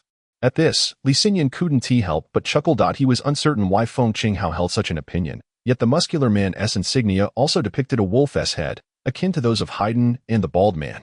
It seemed that all three were of the simple-minded, brawn-over-brains variety, making the comparison to clowns rather amusing. Brothers, the 11th Action Group looks down on us. What should we do about it? The robust man had not yet settled into his seat when he abruptly stood up and began to bellow at the increasing number of patrons in the restaurant. At this thunderous shout, a group of brawny individuals surged forth, some bearing various conspicuous scars that caught the eye. This sudden commotion startled not only Feng Qinghao, but also Li Xinyan, both of whom were taken aback by the potential predicament of being encircled by such imposing figures. Yet, Feng Qinghao appeared somewhat unfazed, for he had emerged from the very depths of death, having endured far more than mere skirmishes. Nevertheless, the sight of 6 or 7 men approaching with such intimidating presence was indeed daunting. He found himself in a quandary, uncertain whether to flee or to call for assistance, his fingers brushing his nose as his eyes darted from left to right before landing on Li Xinyan. Li Xinyan rubbed his forehead, offering a wry smile, and patted the brawny man's arm, frowning as he exclaimed, Hey, we're just here for a meal and some lighthearted banter. There's no need to take it so seriously. As if on cue. Amidst the brawl occurring nearby, an overzealous combatant stumbled out of the fray, disoriented and careening toward the robust man, and Li Xinyan, Li Xinyan, seated on his chair, deftly turned his body, striking the soldier at the juncture of his thigh, and seized the moment to deliver a sharp slap to the soldier's shoulder as he bent down. The timing of Li Xinyan's movements was impeccable, causing the soldier to spin like a top before landing squarely beside him. This soldier had just taken a punch to the face and was already dazed. The added disorientation left him utterly bewildered as he thudded onto the table. You see, it's just a meal. Afterward, one can rest soundly like him. What could be better? Li Xinyan continued. His seemingly casual gestures conveyed a message that shattered any preconceived notions of propriety, serving as a tangible warning to all present. Feng Qinghao, emboldened by his bravado, seized the chopsticks from his plate, casting a glance at Li Xinyan before shoving a piece of egg into his mouth. Meanwhile, the brawny man beside Li Xinyan stood there, stunned, urgently inquiring, Are you truly the 13th member of the 12th Action Team? Li Xinyan cast an indifferent glance at the 6 or 7 members of the 9th Action Team, who had almost encircled them, but had not yet done so, and with a faint smile replied, Does it truly matter which action team one belongs to? While Feng Qinghao was in the midst of consuming his egg, the group of robust men suddenly lunged forward, eager to surround him, nearly causing him to choke. Yet, he swiftly realized that their intention was not to confront him, but rather to gather around Li Xinyan as if they had stumbled upon a rare treasure. Their interest in Li Xinyan was not born of hostility, but rather an eruption of countless questions that completely overshadowed their original target. When did the 12th Action Team start recruiting? How did you gain entry into the 12th Action Team? Hey buddy, have you studied martial arts? What are the requirements for joining the 12th Action Team? Do you have any connections with Wu Kuan? The brawl seemed to be winding down. The area within 10 meters of the restaurant's entrance had become a chaotic mess, littered with debris, as tables and chairs lay in ruins. With no new reinforcements joining the fray, the injured either succumbed to unconsciousness like the soldier beside Li Xinyan, limped off to the medical room, or resumed their meals, soon leaving the scene entirely. Soldiers responsible for cleaning up the aftermath began their work, and the restaurant gradually fell into a tranquil silence. You all belong to the 9th Action Team. Why are you so interested in this matter when you're already in the 9th Action Team? Li Xinyan asked, slightly exasperated, as he surveyed the aftermath of the brawl he inadvertently instigated. Having recently gleaned a rough history of the 12th Action Team, he could comprehend the motivations of these individuals. However, the allure of the 12th Action Team's roster was astonishing and somewhat bothersome. As a captain of a frontline base, the conditions at Base 766 were exceedingly harsh, and under such circumstances, everything that could enhance survival was worth learning, including martial arts. Therefore, if entry to the 12th Action Team were based on merit, Li Xinyan was confident he could hold his own. Nonetheless, his own admission into the 12th Action Team had been mandated by the general. A detail he could not openly disclose. To voice such a thing would make it seem as if he were elevating the mundane to the extraordinary. As he pondered, two resounding slaps sent soldiers flying in opposite directions, followed by the weighty thud of a bald man and a muscular individual taking their seats. These two had sustained significant injuries, their faces a patchwork of bruises, yet they remained spirited, as though the fight had merely served as a warm-up, unaffected by subsequent endeavors. The bald man clearly held a higher rank than the other. As the soldier who had been tossed aside merely scowled and then rejoined the crowd, while another soldier muttered curses under his breath. "They're special agents, you ignorant frogs in a well," the bald man chastised, wiping the blood from the corner of his mouth. "Special agents? Where are they from? Could it be foreign agents? I heard there was a recent agreement to target the entire resistance organization. How could an agreement lead to actions against the entire resistance? It should be supportive. Stop your nonsense. It's clear that whether they're special agents or not, this is an enhancement of the action team, not a diminishment. It's undoubtedly support." The bald man chuckled. "Drug dealers. You were just talking nonsense. You know about special agents." The muscular individual's eyes glinted mischievously as he grinned. "If they're not special agents, how do you explain the 13th slot?" He then turned to Li Xinyan. "You agree, right? Number 13. Li Xinyan rubbed his face, choosing to ignore their banter. What was all this about? The muscular man suddenly exclaimed, startling everyone. With a shocked expression that quickly morphed into a grin, he continued, "Would you all like to join him as members of the 12th Action Team?" I happen to know a way." "What way?" Immediately, dozens of eyes were fixed on him. The muscular man pulled out a package from his pocket and slapped it onto the table. "Smoke." "Ugh." A chorus of laughter erupted. Hey, don't dismiss it. Look, number 13. He ate my stuff and learned martial arts. He has built muscle while sleeping. Look at me. Only with such muscles can one hone their skills, becoming superhuman. And thus a member of the 12th Action Team. Don't doubt it. It has scientific backing." "What scientific backing?" a soldier retorted, prompting a wave of laughter as others chimed in. "Is that your so-called scientific basis?" Amidst the uproar, a large foot suddenly flew in from behind, kicking the muscular man away. "You son of a gun, selling your wares again." The newcomer barked fiercely. The muscular man, weighing at least 90 kilograms, was propelled several meters by the force of the kick, showcasing its sheer strength. "You bastard," the muscular man shouted as he got to his feet, rubbing his waist, ready to retort, but he suddenly froze, his expression shifting to one of nervousness as he sheepishly said, "I thought it was someone else. It's you. I was just joking with them. I wouldn't dare to sell openly in the restaurant. That's what drug dealers do." "Right, bald man." The bald man was both exasperated and amused. "Yeah, sure. You weren't selling. You were selling." Li Xinyan looked up to see the newcomer, who stood about 6 feet tall, although he was not the tallest among the members of the 9th Action Team. His arms and legs were muscular, and the scars adorning his body were more numerous than those of anyone else present. 2 scars ran from his face down to his chin, and coupled with his imposing demeanor, he exuded a menacing aura. Like the muscular man, he bore a bandolier across his chest, the copper-tinged bullets adding to his threatening presence. "Are you a newly added member of the 12th Action Team?" the newcomer inquired of Li Xinyan. Li Xinyan rose to his feet and replied, "What does it matter whether I am or not? I am Li Xinyan, the leader of the 9th Action Team." The muscular man extended his right hand toward Li Xinyan. Li Xinyan hesitated briefly but then shook his hand. He felt no surprise at the title of leader, for it was only natural that a captain would garner some jealousy from his team. Engaging in a friendly spar was likely the leader's intention. However, as he grasped Li Xinyan's hand, he discovered it possessed only a modest amount of strength, no hidden force at all. "Li Xinyan, member number 13 of the 12th Action Team." Li Xinyan introduced himself. He wasn't accustomed to formal military greetings, so he opted for a casual introduction as a gesture of politeness. After all, this was a figure of captaincy, towering above him in rank. "Well then, since you're member number 13, would you care to exchange a few moves?" Li Xinyan suggested. a slight smile gracing his lips, causing the scars on his face to resemble the grinning mouths of monsters. 22 The oppressive captain. Before long, the tables and chairs were relocated, leaving an expansive area of approximately 50 square meters cleared within the dining hall. This space was meticulously wiped down by a dozen individuals, ensuring that not a single grain of rice could be found. Any trace of rice on a strongman's attire would detract from the visual impact, even if it did not affect the aesthetics. It would be far more appropriate for him to bear the marks of battle rather than remnants of a meal, as anything else would be decidedly frivolous. Surrounding the area was a ring of spectators, comprising not only members of the 9th Action Team, but also dozens from other teams and numerous onlookers eager for entertainment.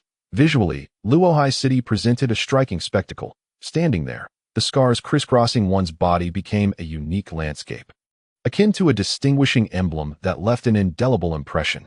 Yet, this was not the crux of the matter. It was the palpable aura of lethal intent that truly sent shivers down one's spine. This was an essence honed on the battlefield, as tangible as it was intimidating. Merely standing there transformed him into a lighthouse of menace, causing those nearby to involuntarily flinch with trepidation. In stark contrast, Li Xinyan appeared remarkably aloof. He strolled leisurely to a position opposite Luohai City, his movements imbued with an almost languid tranquility, as if he were entirely unperturbed by the impending confrontation. Moreover, there seemed to be a flicker of distraction in his gaze, as if he were preoccupied with thoughts of his own. "Care for a wager?" the bald man inquired, arms crossed, addressing Hating. "A wager? On what?" Hating responded warily. "Oh, why so tense? This wager doesn't involve jumping off cliffs or wrestling crocodiles. It's about you. If you lose, I get you. If I lose, that music box becomes yours," the bald man declared. That hardly seems equitable. Your music box is a rare find, worth at least 2 bags. Are you not at a disadvantage?" Hating questioned, sensing something amiss. "No need for your concern. It all hinges on your courage to wager." "What's the matter? Are you afraid?" the bald man taunted. "What is there to fear? Who are you betting on to win?" "Number 13, the bald man replied without hesitation. "Then I shall place my bet on the captain." Hating countered with equal resolve. "I bet on a tie." Feng Qinghao interjected. "Get out of here. What are you making noise for? There's no betting like that," the bald man scolded. "What do you have to wager?" Hating turned to ask. "This." Feng Qinghao produced a book bearing the title 72 Weapons, the pages evidently worn and riddled with holes from age. "Uft. Who would want such a book?" the bald man scoffed, rolling his eyes. The commotion at the sidelines went unnoticed, while the crowd had already erupted into a cacophony, looking up to witness the two adversaries poised in a tense standoff. Neither making a move, Luohai City's fists were slightly clenched, his gaze fixed intently on Li Xinyan, who continued to pace thoughtfully, appearing contemplative. Although to an outsider, Li Xinyan seemed utterly defenseless, Luohai City recognized that his demeanor belied a complexity. His seemingly leisurely strides were devoid of any discernible pattern. Each turn, retreat, and movement was executed with an ease that obscured his next intention.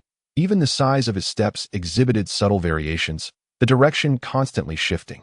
Inability to pinpoint Li Xinyan's position indicated that a hasty attack could lead to a misguided first strike, exposing one's vulnerabilities without recourse.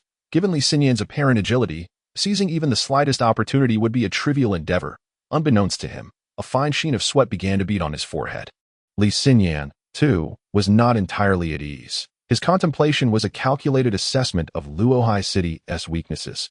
Every movement possesses strengths and weaknesses, yet the prolonged inactivity of his opponent was particularly vexing.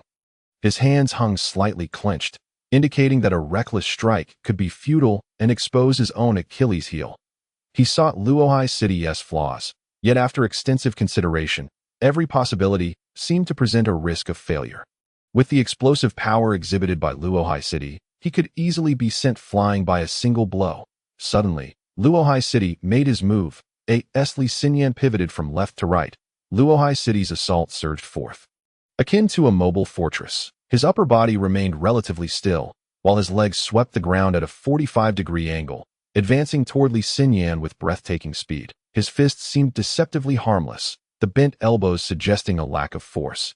Yet, a chill ran down Li Xinyan's spine, prompting him to tentatively throw a punch in response. Luohai City skillfully deflected Li Xinyan's attack, an ostensibly mundane maneuver that tightened Li Xinyan's brow in concern.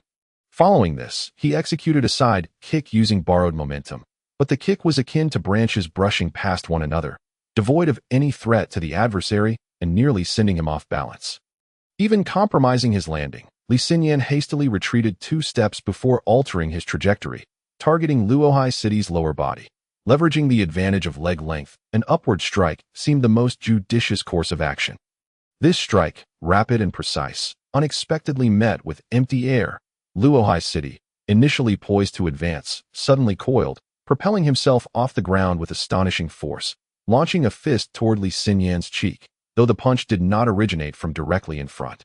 Its speed was remarkable. The half-bent arm traveled a shorter path than a fully extended one, allowing Luohai City's fist to nearly graze Li Xinyan's face before he could react. Li Xinyan had no time to ponder, instinctively leaning backward, his front leg kicking out to lower his center of gravity while shifting forward, bracing himself against the ground to execute a backflip. Narrowly evading Luohai City's punch aimed at his cheek to TO the onlooker, his movements appeared almost defiant of the laws of physics. Yet only Li Xinyan understood that without his extraordinary muscular and skeletal capabilities, such an acrobatic maneuver would have been impossible, as the strength required exceeded the limitations of an ordinary physique. Within mere seconds of Luohai City's strike, the two engaged in a rapid exchange. Li Xinyan executed a backflip, while Luohai City delivered a downward chop midair, followed by a roll upon landing. They had completed their first offensive and defensive maneuvers, swapping positions and re-entering a standoff. To the spectators, the dazzling display indicated that the first round had elapsed. 23. Equal forces. Li Xinyan abruptly altered his strategy, becoming more dynamic in his movements. It was evident that against such a formidable opponent, heightened agility was essential to exploit any vulnerabilities. Consequently, he began incorporating short jumps, utilizing his legs to probe for openings. Subsequent kicks landed on Luohai City's arms. Though lacking significant force, they rendered him less awkward than before. Meanwhile, Luohai City's strategy remained steadfast, resembling an impenetrable fortress. No longer reliant on aerial maneuvers, but rather employing rapid advances and retreats to threaten Li Xinyan. The two combatants resembled cunning serpents, cautiously testing one another with swift strikes, quickly retreating to defensive stances.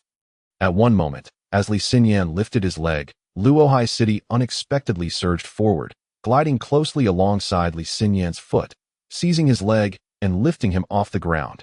In a moment of quick thinking, Li Xinyan capitalized on the fact that Luohai City had a firm grip on his calf but not his thigh. Bending his knee, he ensnared Luohai City's neck with his other leg. As Luohai City attempted to grasp Li Xinyan's calf with his left hand, he discovered that Li Xinyan's body had coiled like a worm. Consequently, Luohai City's right hand, which had previously seized Li Xinyan's left leg, was now caught in Li Xinyan's control. By the time he reached for Li Xinyan's hand with his left, Li Xinyan's other leg had already wrapped around his neck, with both legs securely ensnared around Luohai City's neck. Li Xinyan suddenly straightened his body, spinning Luohai City around like a top. Luohai City felt the world spin as he was thrown to the ground, ensnared by Li Xinyan's grip. Li Xinyan fell to the ground. He intended to leverage his position to pin Luohai City down. However, Luohai City, eyes shut and in a near-unconscious state, rolled away, inadvertently entangling Li Xinyan's leg, causing him to fall as well. Sensing the precarious situation, Li Xinyan executed another roll, evading Luohai City's reach and scrambling back to his feet. As they both rose, Li Xinyan continued his agile leaps, while Luohai City stood, shaking his head slightly to regain his composure before stabilizing himself. In this round, Li Xinyan held a slight advantage. The hint of embarrassment flickered across Luohai City's face, while Li Xinyan, aware of the close call, offered a nervous smile. He understood that had it not been for his exceptional musculature, he would never have been able to execute such a maneuver, for attempting to ensnare Luohai City's neck with his legs would have resulted in severe injury under the force of Luohai City's retaliatory strikes. As Luohai City raised his hands once more, he began moving forward again, closing the distance toward Li Xinyan. Li Xinyan felt a twinge of frustration. Both opponents possessed advantages and disadvantages, yet their respective flaws hindered their strengths. As both exhibited quick reflexes and ample experience, in a sudden burst, Luohai City lunged at Li Xinyan, who responded with a kick aimed at his chest. However, due to insufficient power in his leap, rather than sending Luohai City flying, he nearly propelled himself backward, landing in a rather undignified manner. Before Li Xinyan could regain his footing, Luohai City charged forward once more, seemingly unperturbed by his own shortcomings. As Luohai City charged forward, his body leaned back, delivering a kick to Li Xinyan's waist. However, Li Xinyan did not fall to the ground. Instead, he utilized the momentum in midair, leaning against Luohai City's leg to adjust his position. Grasping Luohai City's leg, he pivoted like a barrel rolling against the current, gliding upwards along Luohai City's body. In the end, as he passed over Luohai City's head, he even managed to strike a palm down. Just as Li Xinyan thought he had gained a slight advantage by hitting Luohai City on the head, Luohai City's hands reached up and seized Li Xinyan's clothing, yanking him back forcefully.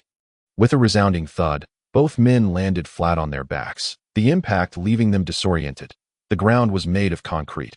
After a considerable effort, they managed to rise, and to Li Xinyan's surprise, Luohai City leaned on his knee with one hand and waved dismissively, saying, all right, those moves were too formidable. I'm a bit overwhelmed. I concede that I cannot defeat you. Li Xinyan, also still standing, wiped the sweat from his forehead and replied, if it weren't for, well, honestly, I'm not much better than you. Your combat prowess is indeed extraordinary. The strain of the encounter left him feeling as though his body was on the verge of falling apart. It took great effort just to speak calmly. Then let us conclude this here. Continuing further serves no purpose, Luohai City panted. Agreed. Li Xinyan, regaining his composure, grasped Luohai City's hand in a firm shake. From among the crowd, Feng Qinghao shouted, Look, it's a tie, right? I won. The bald man, clearly irritated, snatched the book from Feng Qinghao's hands, pulling him aside and grumbling. I told you. That's not how bets work. You're violating the rules. Your wager is confiscated. As the crowd dispersed, Luohai City departed, and several familiar figures, disregarding their meals, excitedly rushed over to carry Li Xinyan back to the rest area of the 12th Action Group. At the Central Hospital's nurses' station, Tong Lia was applying makeup in front of a mirror. Xiaomai was reviewing patient logs, and Xiaolan was trimming her nails. It seems like the injuries of those soldiers have improved significantly over the past few days, Xiaolan remarked. Indeed, they have finally recovered their strength, Xiaomai responded. Now I understand why they healed so quickly, Xiaolan continued. Tong Lia remained silent, while Xiaomai chuckled. It seems that beauty has a remarkably calming effect. Xiaolan covered her mouth, laughing. Yes, that's certainly the case. Tong Lia continued her makeup without laughing or acknowledging them. Xiaolan sighed, pulling out a small mirror to examine herself, tilting her head from side to side. After adjusting her bangs, she lamented, comparing myself to others is truly disheartening. My face shape is not great. And no matter how I style it, it never looks good. The head nurse barged in, carrying 3-4 bags, and slammed them onto the table, delivering a sharp slap to Xiaolan's head.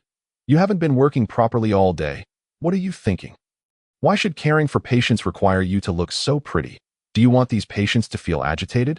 If I hear you utter such nonsense again, I will ensure you face the consequences. Xiaolan, feeling unjustly treated, protested. Head nurse, it's not fair. You won't let me tidy myself up when I look like this. I'm upset. Look at what this is. She pulled a thick stack of white paper from the pile of waste nearby. Little girl, upset. Are we?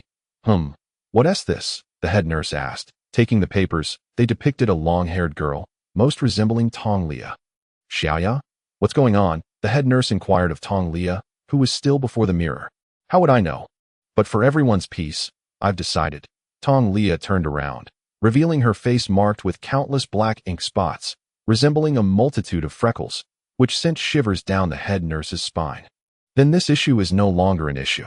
That evening was unlike any other. The 12th Action Group decided to visit a bar for a drink. The sole reason for drinking was sheer joy. It had been a long time since they felt such delight. After only a few drinks, Meng Hongxing and several younger members of the group dove headfirst into the dance floor. This was not a particularly upscale bar. The dancers flitted between the lounge and the dance area, some exuding enthusiasm, others allure, their sultry voices brimming with carnal temptation. Naturally, some members found themselves entangled with the striking dancers, either lost in soft whispers or intoxicated in tender embraces. Wu Kuan, as the captain, paid little mind to the private lives of these individuals. As the most prominent members of the action group, they naturally had to exercise self-control. Otherwise, those lacking willpower had no business being in the 12th action group. Li Xinyan sat beside a tall bar table with Wu Kuan, Wu Tianming, and Yang Guotao. Engaging in idle chatter, No1 in the group smoked. It was against the rules, as smoking was detrimental to the lungs and could impair physical stamina. So Luohai City did that on purpose. Yang Guotao asserted. He intentionally picked a fight to deter the 9th action group from challenging Li Xinyan again. Wu Tianming questioned. Finding it hard to believe, the 9th action group appeared to be a monstrous entity brimming with muscle, unlikely to miss any opportunity to dominate others. Moreover, their greedy gazes had been evident for quite some time. Was it possible that their captain was different, untainted by corruption? In terms of demeanor, there was indeed something unique about him, particularly that palpable aura of menace. Exactly, Wu Kuan replied. Consider it. Luohai City only fought Li Xinyan to a draw. How could his team members dare to openly confront Li Xinyan? If they did, wouldn't that be akin to opposing their own captain? Thus, this bout not only shielded Li Xinyan from harassment and potential ambushes, but also subtly conveyed that Li Xinyan's position was earned through his own strength, effectively quelling any desire among his teammates to challenge him in the future. This maneuver truly hit 3 birds with 1 stone, a masterstroke. I'm impressed. Boss, why do I feel like your leadership style lacks something compared to other captains? Yang Guotao mused restlessly, his words laced with a hint of provocation. As captains, he seemed eager to see Luohai City and Wu Kuan engage in a duel to determine who truly embodied the essence of a captain. Wu Kuan, however, appeared oblivious, fixated on the matter at hand, addressing Li Xinyan directly. Hey, Li Xinyan, what is your take on this? After all, you are the person involved. I've always been curious about your background. How did Lin Zicong arrange for you to join our group? That's quite a peculiar situation. Having not drunk in a long time, Li Xinyan indulged a bit too much, his speech becoming slightly slurred. You ask me, how would I know? All I remember is being besieged by several mechanical leopards on the battlefield. And then I woke up here with you all. By the way, it was Wu Tianming who informed me about being assigned here. If you all don't know, how could I possibly know? I am just a soldier. I believe what the general says is right. Beyond that, I know nothing. Wu Kuan patted his shoulder, chuckling. That's not what I meant. I'm asking where you were before you hit the battlefield. Oh, is that what you meant? I was born on July 29, 3102. I have no idea who my biological parents are. I enrolled in the Northern United Military Academy in 3117 and graduated in 3121. After graduation, I was stationed at the Songjiang front point 2 years later. After the defeat at Songjiang, I retreated with the troops until we reached the Taiying front, where I was stationed at base 766 in the Taiying mountain cluster for 8 years. That's it, Wu Kuan asked. That's all, Li Xinyan replied. What else do you need? Captain. Yang Guotao leaned in closer, scrutinizing Li Xinyan, then glanced at Wu Kuan, asking, is the captain implying that you should disclose any connections or interactions with generals? If anything happens, it would be beneficial for him to cover for you. Right? Just like today, don't wait until conflicts arise with other action groups before he knows. Wu Kuan, amused, pushed Yang Guotao's face away, but Yang Guotao persisted, saying, Captain, am I right? Have I hit the nail on the head? Wu Kuan, despite his amusement, suddenly revealed a secret he shouldn't have. I was shocked when we rescued you from the jaws of the mechanical beasts at base 766. Yang Guotao's eyes widened, and he ceased to struggle. His face pressed against the bar, exclaiming, the person we saved was actually him? Li Xinyan, equally astonished, asked, what? You rescued me. Crisis struck as secrets were inadvertently unveiled, leaving Wu Kuan momentarily at a loss for words. The military regards this matter as confidential and cannot be disclosed. Li Xinyan seized Wu Kuan by the collar, shouting, cannot say? Speak, what is happening? How was I saved? I distinctly remember being torn apart by those mechanical beasts. I thought to myself, why does this body feel so peculiar? Speak, reveal everything you know. Wu Kuan appeared surprisingly calm, albeit hesitant. After a lengthy pause, he resolutely stated, the truth is, we are not entirely certain of the specifics either. We merely acquired a device provided by the military. Before your brain succumbed to death, we placed your head inside the device. And then, before our eyes, you disintegrated into a cloud of ashes. The apparatus was too small to accommodate your entire body. So we had to. He mimicked a slicing motion across his neck. That's how we managed to. Li Xinyan felt as if his mind had been struck by a thunderous roar, a chaotic mass of confusion. Indeed, his body was a clone. The original him had perished. He released Wu Kuan's collar, his hands trembling slightly. Hey, Li Xinyan, are you all right? Wu Kuan, unfazed by his rudeness, patted his shoulder and inquired. The method was rather extreme. But by the time we arrived, you were nearly shredded to pieces. Even without our intervention, you would have had no hope of survival.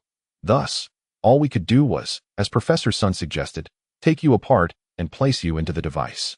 Li Xinyan slammed his hand on the bar, causing a dent in the acrylic surface, cracks radiating from the impact, transforming a fine countertop into mere refuse. Oblivious to the destruction, he raised his glass and downed its contents in one swift motion before striding away. In his haste to turn, he inadvertently collided with a passing dancer, sending her sprawling. Wu Kuan seized him, exclaiming, Hey, where do you think you're going? Li Xinyan exhaled a breath reeking of alcohol, gritting his teeth. I'm going to find out what exactly happened. Death is not truly terrifying. The dread lies in becoming a mere instrument for others. The military is situated at the very heart of the underground world, within clusters 1 to 107 of the number 1 national tunnel. To visualize, a cluster resembles a lengthy alleyway flanked by a series of doors. Behind those doors lie either rooms or larger voids, which are often organized into courtyard-like spaces. Numerous national tunnels converge at the number 1 tunnel, rendering this area akin to the core of a nervous system. A colossal brain. Each cluster harbors patrolling guards, yet this particular zone boasted an abundance of sentinels. The lampshades adorning the walls were embellished with golden patterns, casting a warm, golden hue, and the absence of advertisements replaced with intricate golden engravings lent an air of opulence distinct from other locales.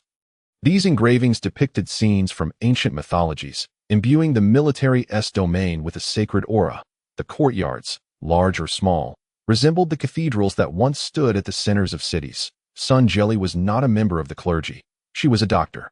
Hence, upon encountering these carvings, she couldn't help but scoff. Today, she wore a floral gown instead of her usual white coat, her dark hair, tinged with a hint of gold, cascading down from its usual updo. Framing her slightly wrinkled visage with a softness akin to flowing water, she approached the entrance of Courtyard 14 in Cluster 13. The guard stationed there gazed at her in astonishment. His words faltering, Director, son, you've come? Is General Lin present? Well, yes, he should be. The guard's response was tinged with uncertainty. Should be, she echoed, the ambiguity of his words weighing heavily upon her. What did should be imply? If he was there, then he was there. If not, then he was not. Was it so unclear whether someone was residing in this courtyard? In an instant, the sunny disposition that had graced Sun Jelly's face was overshadowed by clouds of doubt. The guard, his brows twitching, attempted to alleviate the tension. Please, go in. However, before the guard could utter another word, Sun Jelly's expression darkened, and she swiftly entered the courtyard. The guard, wishing to say something further, ultimately chose silence. Gritting his teeth and inhaling sharply, muttering under his breath, This isn't my fault. Just like you, I find it hard to resist beautiful women, especially those with such distinct personalities. They are simply irresistible. The general's residence was divided into 2 sections, one for office use and the other for personal space. The office area was relatively spacious, while the private quarters were more modest, where Lin Zicong typically retreated. Sun Jelly made her way to the personal space. Yet, mere seconds later, Lin Zicong emerged from his quarters, his face a mask of frost, as he kicked open the door to the office space. The room preceding the office was where the staff conducted their daily tasks, with desks arranged in neat rows. The largest room at the back, adorned with intricate carvings, served as the general's private office. Despite the lights being on in the outer office, not a single staff member was present. The password lock on the general's office door glimmered with activity. Those sounds from within were faint and indistinct. Sun Jelly casually slapped the lock, instantly rendering it inoperative. Sparks of blue electricity flew from the short-circuited circuit, yet her hand remained unscathed, pristine as if sculpted from jade. She deftly sorted through the exposed wires of the lock, connecting 2 of them, prompting the password door to emit a cheerful chime before swinging open with a resounding crash, the force of her kick distorting its frame. Within the office, two entwined figures on the sofa were startled into action by her entrance, springing up as though startled rabbits. What is happening? Lin Zicong's eyes shot towards the doorway, his fury palpable enough to obliterate all in its path. Meanwhile, the woman beside him tumbled off the sofa, hastily snatching up two articles of clothing to conceal herself behind the desk. After all, this was the general's office. Such blatant nudity was rather unbecoming. Lin Zicong, however, was evidently still caught up in the throes of passion, instinctively reaching for the woman, but she evaded his grasp, slipping behind the desk with ease. Sun Jelly strode into the room, her ire radiating with an intensity that could easily annihilate everything in her path. What are you doing? Upon hearing her thunderous voice, Lin Zicong finally seemed to register her presence. Though his vision might have been obscured, he likely recognized her by the sound of her voice, as his glasses lay on a nearby table. Yet, as he comprehended who had so rudely barged in, his expression shifted from anger to a bemused smile, tinged with surprise. Sun Jelly, however, offered him no time to revel in his astonishment. She advanced swiftly, delivering a resounding slap to his face, her fury erupting like a volcano. This was no ordinary hand. The force of her strike left 5 crimson welts across Lin Zicong's cheek. His head jerked to the side, blood spewing from his mouth, some droplets splattering against the pristine white wall, creating a striking crimson bloom reminiscent of an artist's brushwork. Outwardly, Lin Zicong appeared to be a dashing officer in his 40s. Devoid of scars, his looks defying his age. Typically, individuals of such appearance at this age would be highly conscious of their looks, and an assault that marred their visage would incite uncontrollable rage. Yet, Lin Zicong merely grinned, seizing a garment from behind the sofa to cover himself, while he touched his face, seemingly delighted. You've come. What a surprise to see you here. Am I dreaming? Sun Jelly retorted furiously. Are your eyes deceiving you even more? She shot him a fierce glare, ignoring him as she took 2 swift strides towards the woman, reaching for her hair. The most beautiful features are often the most vulnerable, and hair is a prime target for a woman's ire. However, just as Sun Jelly's hand reached halfway, an unexpected scene unfolded before her, leaving her utterly astonished. The woman suddenly leaned back, chest thrust forward, her long, dark hair cascading behind her as she stood tall. Consequently, Sun Jelly's hand inadvertently grasped an entirely inappropriate target, an exposed bosom. Taken aback, she wondered what kind of maneuver this was. Could this also serve as a weapon? Hesitating for a brief moment, despite being a doctor accustomed to the human body, she found herself in an unprecedented predicament. Just as she deliberated whether to proceed, a glint of cold light flashed in the woman's eyes, one that was not typical of ordinary individuals. Alarm bells rang in Sun Jelly's mind, and she realized, this is bad. In an instant, a glimmer of light shot from the woman's left hand toward her. Despite her keen awareness, the momentum of her body could not be halted, propelling her directly toward that beam of light. Sun Jelly's vision blurred as a robust figure swiftly enveloped her in an embrace, followed by a soft puff. Simultaneously, the woman across from them erupted in a shrill scream, her voice laden with despair. No. For a moment, Sun Jelly was taken aback, while Lin Zicong wore a bittersweet smile and remarked, watching beautiful women fight is quite exhilarating. Yet, soon his expression morphed into one of agony. In the central hospital, several doctors hurriedly bore a stretcher into the emergency room. 2 rows of soldiers marched in unison down the surgical corridor, methodically dispersing every 10 meters. Behind the stretcher stood 2 pale-faced, middle-aged women, Sun Jelly, bloodied and shaken, and another, the paramour from Lin Zicong's office, equally drenched in crimson. Lin Zicong's stretcher was wheeled into the operating room. The woman's legs buckled, and she collapsed onto the floor, while Sun Jelly leaned against the wall, gasping for breath. After a prolonged moment, she gritted her teeth and demanded, "Who are you?" The woman took her time to lift her head, offering a wry smile as she replied, "Does it really matter who I am? Will you tell me? If you don't, I'll make you pay." Sun Jelly's voice, stripped of its usual calm and elegance, now brimmed with veiled threats. "I am Liao Yiling." The woman slowly rose from the ground, taking her seat across from Sun Jelly. "I knew you wouldn't recognize me," she added, her tone ambiguous. Whether she referred to Lin Zicong's failure to introduce her or alluded to an illicit affair between them was unclear, yet it carried a hint of female lament, subtly intriguing. "Which faction do you belong to?" Sun Jieli's hair seemed to bristle with agitation. The military. The Guardian Corps. Liao Yiling's voice floated, clearly still recovering from the shock. Sun Jieli turned away, her emotions tangled. After a pause, she inquired, "How long have you been involved?" Taking a deep breath, Liao Yiling replied, "We met the day after he joined the military." Sun Jieli's fist struck the wall, causing plaster to crumble. Gritting her teeth, she evidently steeled herself before turning back toward the military. Due to well-known reasons, the law department's personal courtyard was the most prestigious among all military courtyards. Not merely for its expansive space, but because it was devoid of offices, offering only private quarters. The working spaces were confined to the main law department building, and it was no surprise, given that most of their work involved interrogations and investigations, necessitating collaboration rather than isolation. Hence, if workspaces were included in the courtyards, the operational costs would skyrocket. The 34th Cluster, 21st Courtyard of the First Nation, exemplified such a private retreat. Bright lights illuminated the courtyard, casting a snowy white glow, with a thick layer of foam resembling snow covering the ground. In the center of this snowfield flowed a frozen stream, spanned by a small wooden bridge. Beside the bridge stood a snowman adorned with a red hat and scarf, holding a broom, silently gazing outside. This was Felona's private courtyard. That moment, Felona sat on the second-floor balcony, savoring a cup of coffee while engrossed in a book.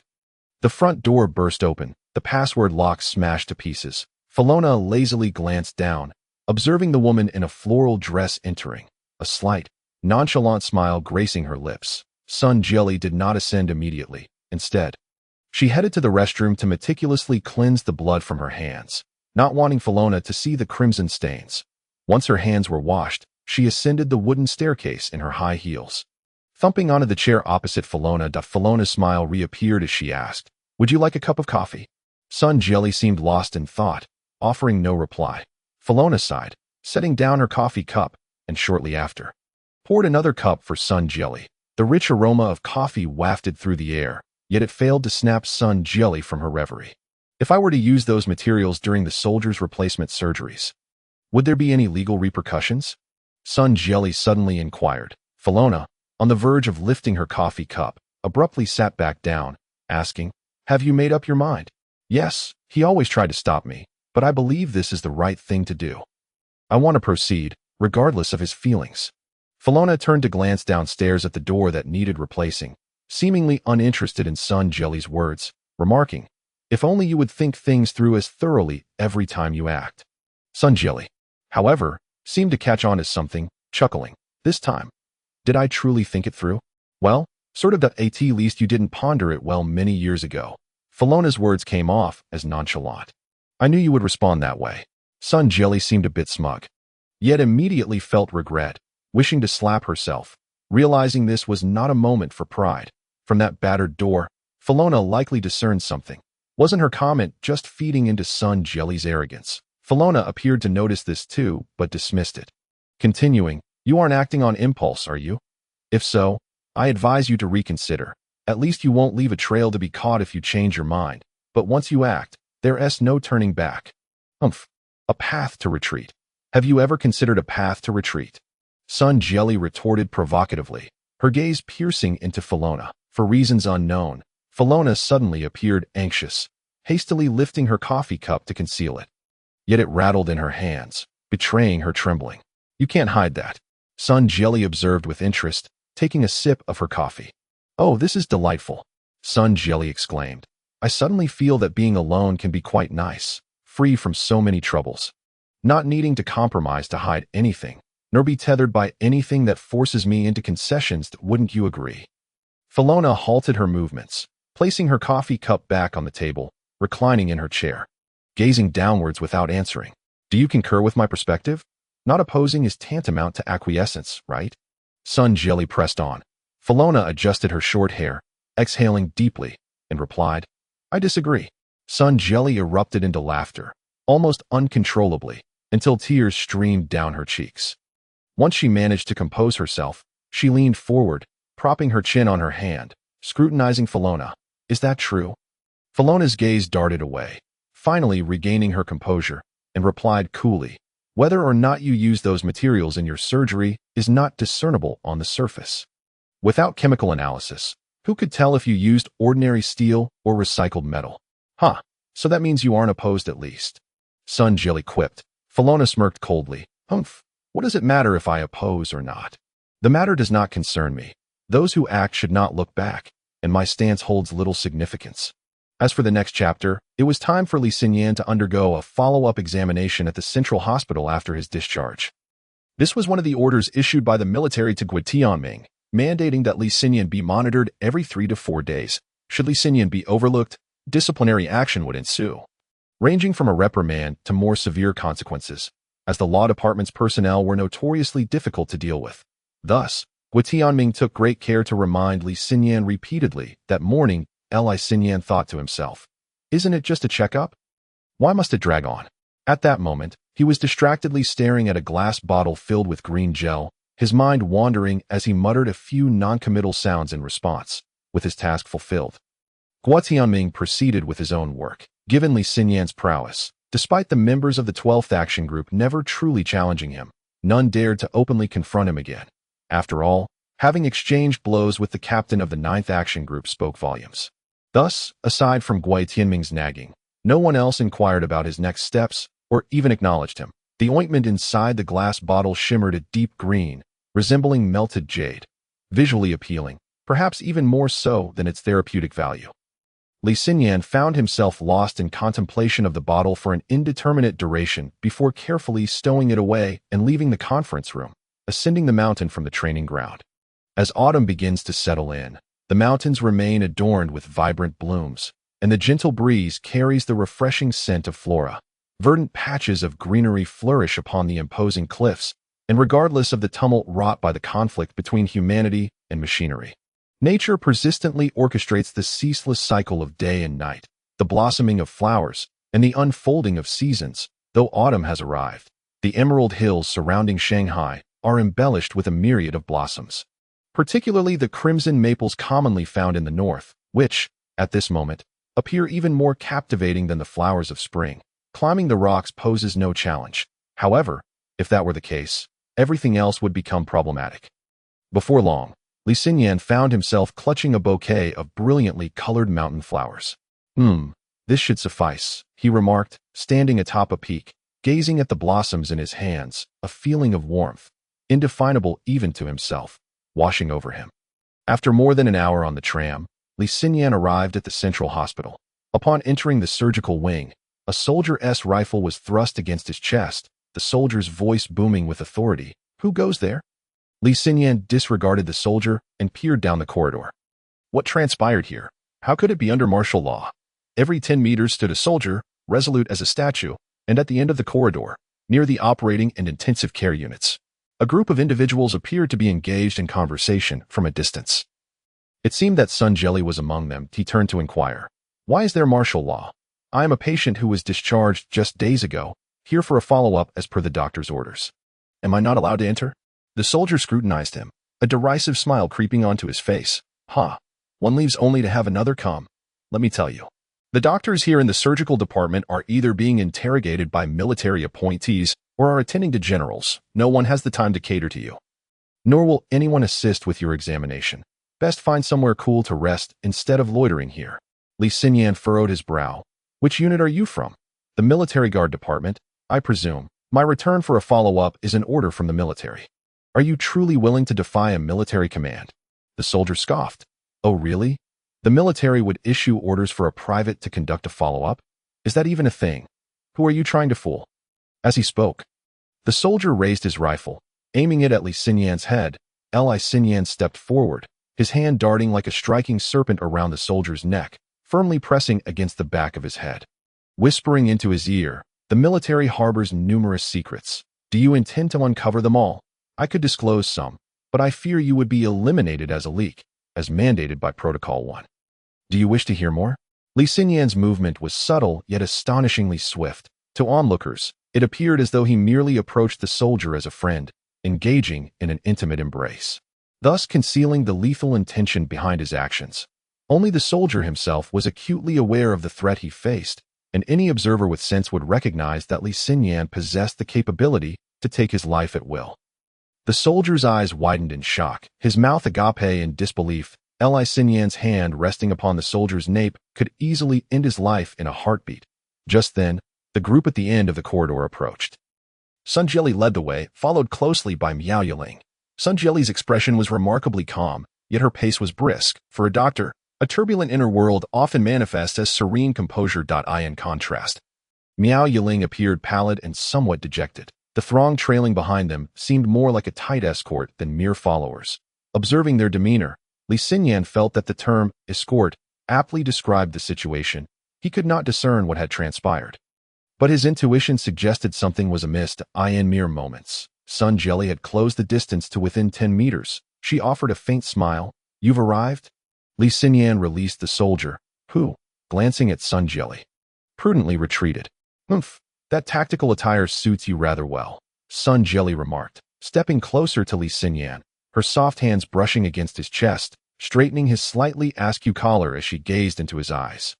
For reasons unknown, Li Xinyan felt a sensation akin to facing a scorpion. His instincts warned him to avoid contact with those seemingly delicate hands, so reminiscent of exquisite art, yet he sensed the hidden sting of danger.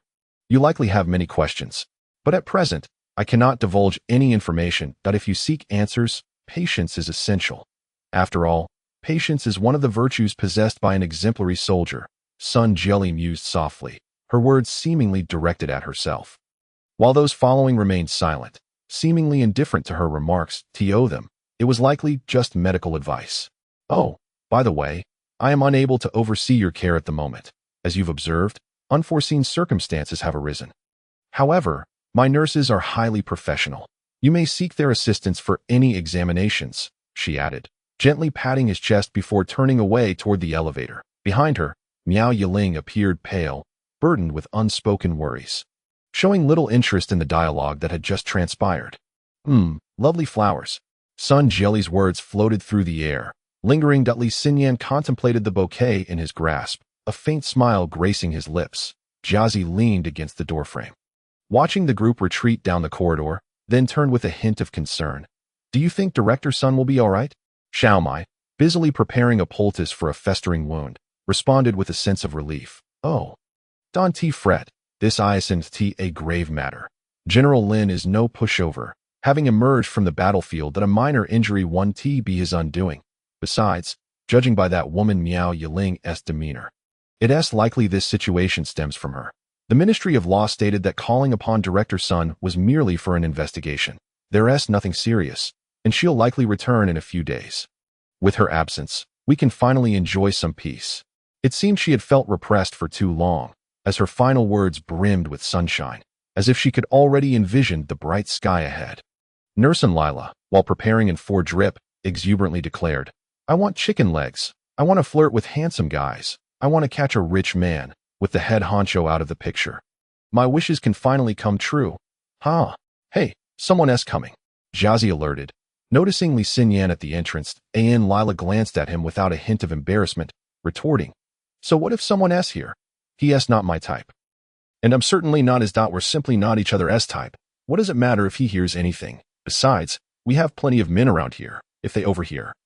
It's no big deal." She strutted past Li Xinyan, a cavalier attitude evident as she exited the nurse's station. Li Xinyan raised an eyebrow, a bemused smile playing on his lips as he shook his head. "What brings you here?"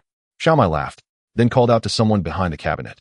"Hey, Tong Lia, someone's looking for you." "Someone's looking for me?" Tong Lia queried, emerging from behind the cabinet. Upon seeing her new look, Li Xinyan gasped in astonishment. "You." He nearly choked on his words. Tong Lia's long golden hair was gone, replaced by a short, uneven cut that made her resemble a young lad fresh from the countryside, though her facial features remained strikingly beautiful. However, her face was marred by a multitude of dark spots that sent shivers down his spine. Despite having witnessed many gruesome sights on the battlefield, Li Xinyan had never been so taken aback. This was hardly the enchanting girl with golden tresses that lingered in his memory. Tong Lia paused, momentarily taken aback, her expression a mix of joy and something else as she tossed aside what she was holding and grabbed Li Xinyan's hand. Darting out of the nurse's station, Xiaomai called after them. "Hey, come back soon. We have plenty of patients needing their dressings changed today." Omping's laboratory spanned approximately 1,000 square meters, a rare luxury in the underground world. In monetary terms, the cost of such a laboratory, along with its equipment, could rival that of outfitting an army.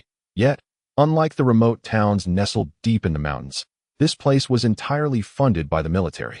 So the exact expenses remained elusive, merely hinting at the military's significant investment in this location, likely commensurate with the value placed on an entire battalion.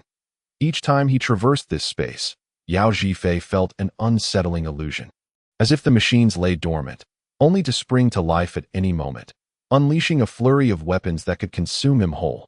Thus, he quickened his pace, heading towards the brightest section of the laboratory, where Omping was currently engaged at the experimental station. This is a square experimental platform, measuring 3 meters by 3 meters. While various mechanical arms are typically tested by mechanical engineers, the platform before Omping appears far more sophisticated than an ordinary testing station. The golden surface is adorned with a plethora of laser devices, casting a myriad of colorful beams that intertwine in the space above the platform, creating a virtual realm of light that Omping's hands resemble the nimble hands of Sun Jieli at work, deftly manipulating the myriad components suspended in the luminescent air, separating and assembling them with remarkable finesse. Yet, accustomed as he is to the pristine, gloved hands of the fair-skinned beauty, the wrinkles on Omping's hands stand out starkly. Suddenly, Yao Zhifei experiences a peculiar illusion, as if the myriad floating components, both large and small, are akin to the human organs on Sun Jieli's surgical table, each one an indispensable entity, awaiting the deft touch of those skilled hands. He begins to comprehend the profound synergy that has existed between Omping and Sun Jieli over the years. It is a connection rooted in shared ideals, encompassing even their thought processes and work styles. Professor Sun has agreed to your collaboration request, Yao Zhifei remarks. His hands clasped behind his back, his gaze fixed on the floating components in the virtual space. Omping's hands tremble slightly. 2 seemingly connectable small parts suddenly warp and twist, rendered into 2 useless scraps, which are promptly deleted from the platform, bursting into 2 faint orbs of light before vanishing. Omping lowers his hands, gently resting them on the experimental platform, a smile curling at the corners of his mouth as he relaxes slightly. Humph. Why has she suddenly agreed? All these years, she has turned down countless conditions, and now, after you made a trip here for this machine and we shared a drink, she just agrees. You're not trying to deceive this old man, are you? Yao Zhifei, however, does not share a laugh. He crosses his arms and scrutinizes the floating components in the experimental platform's virtual space, seemingly intent on discerning every detail. Deceive you? Am I that bored? After years of following Professor Sun, do you think she surrounds herself with such trivial company? Besides, you don't seem that old, nor confused. If you doubt me, why not simply ask her directly another day? Are you saying she truly consented? Indeed. Then what does she plan to do?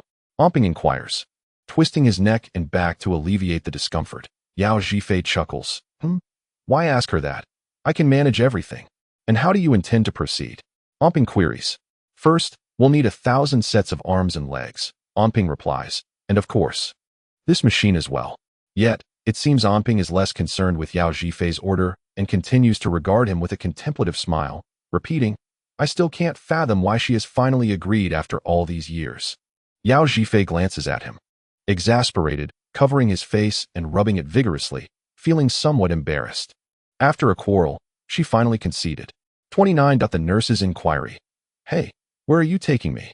Li Xinyan called out as Tong Lia dragged him along, showing no signs of stopping, almost pulling him away from the central hospital. The two had traversed over 2 kilometers from the hospital, and the lighting in the tunnel grew dimmer, with the lights on either side appearing increasingly antiquated, indicating their journey into a more secluded area. For Li Xinyan, running was hardly a challenge, but it was quite unexpected for a nurse to possess such stamina. What could this nurse possibly want? Why lead him to such a remote place? Li Xinyan felt a flicker of curiosity, yet she remained silent, and he chose not to pry further, reasoning she had no ill intentions. Did she intend to show him something? After passing an air conditioning station, Tong Lia finally halted, scanning her surroundings meticulously before identifying a slightly rusted small door.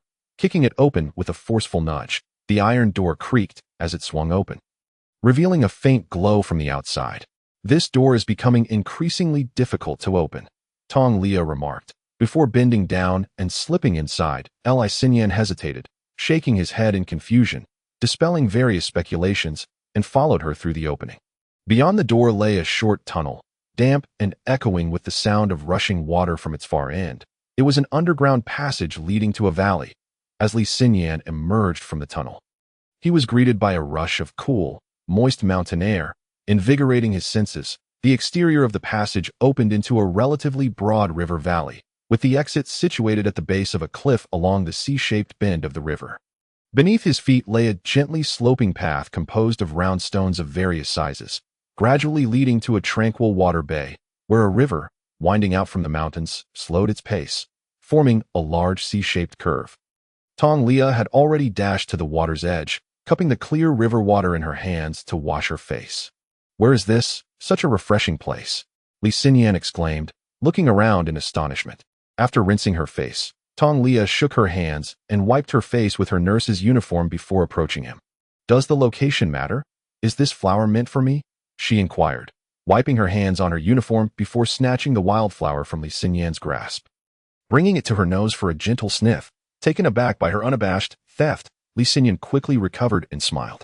"After such a mad dash, I'm glad this flower is still intact." Just then, before he could fully process the moment, Tong Lia lunged forward, enveloping him in a tight embrace. This hug felt long-awaited, laden with unspoken weight. Yet, as the sensation flashed through Li Xinyan's mind, it dissipated just as swiftly. At least he had not misjudged the flower's worth. "Are you all right?" he stammered, lifting his hands in the air, unsure whether to hold her or let go. After a moment's contemplation, he gently wrapped his arms around her. It was undeniable he felt some affection for her. After all, a beautiful girl like her was quite captivating for a single man. Yet, did she possibly harbor feelings for him? But something felt amiss. Tong Lia seemed to be grappling with deeper emotions. Could it be that she mistook him for someone who had caused her pain?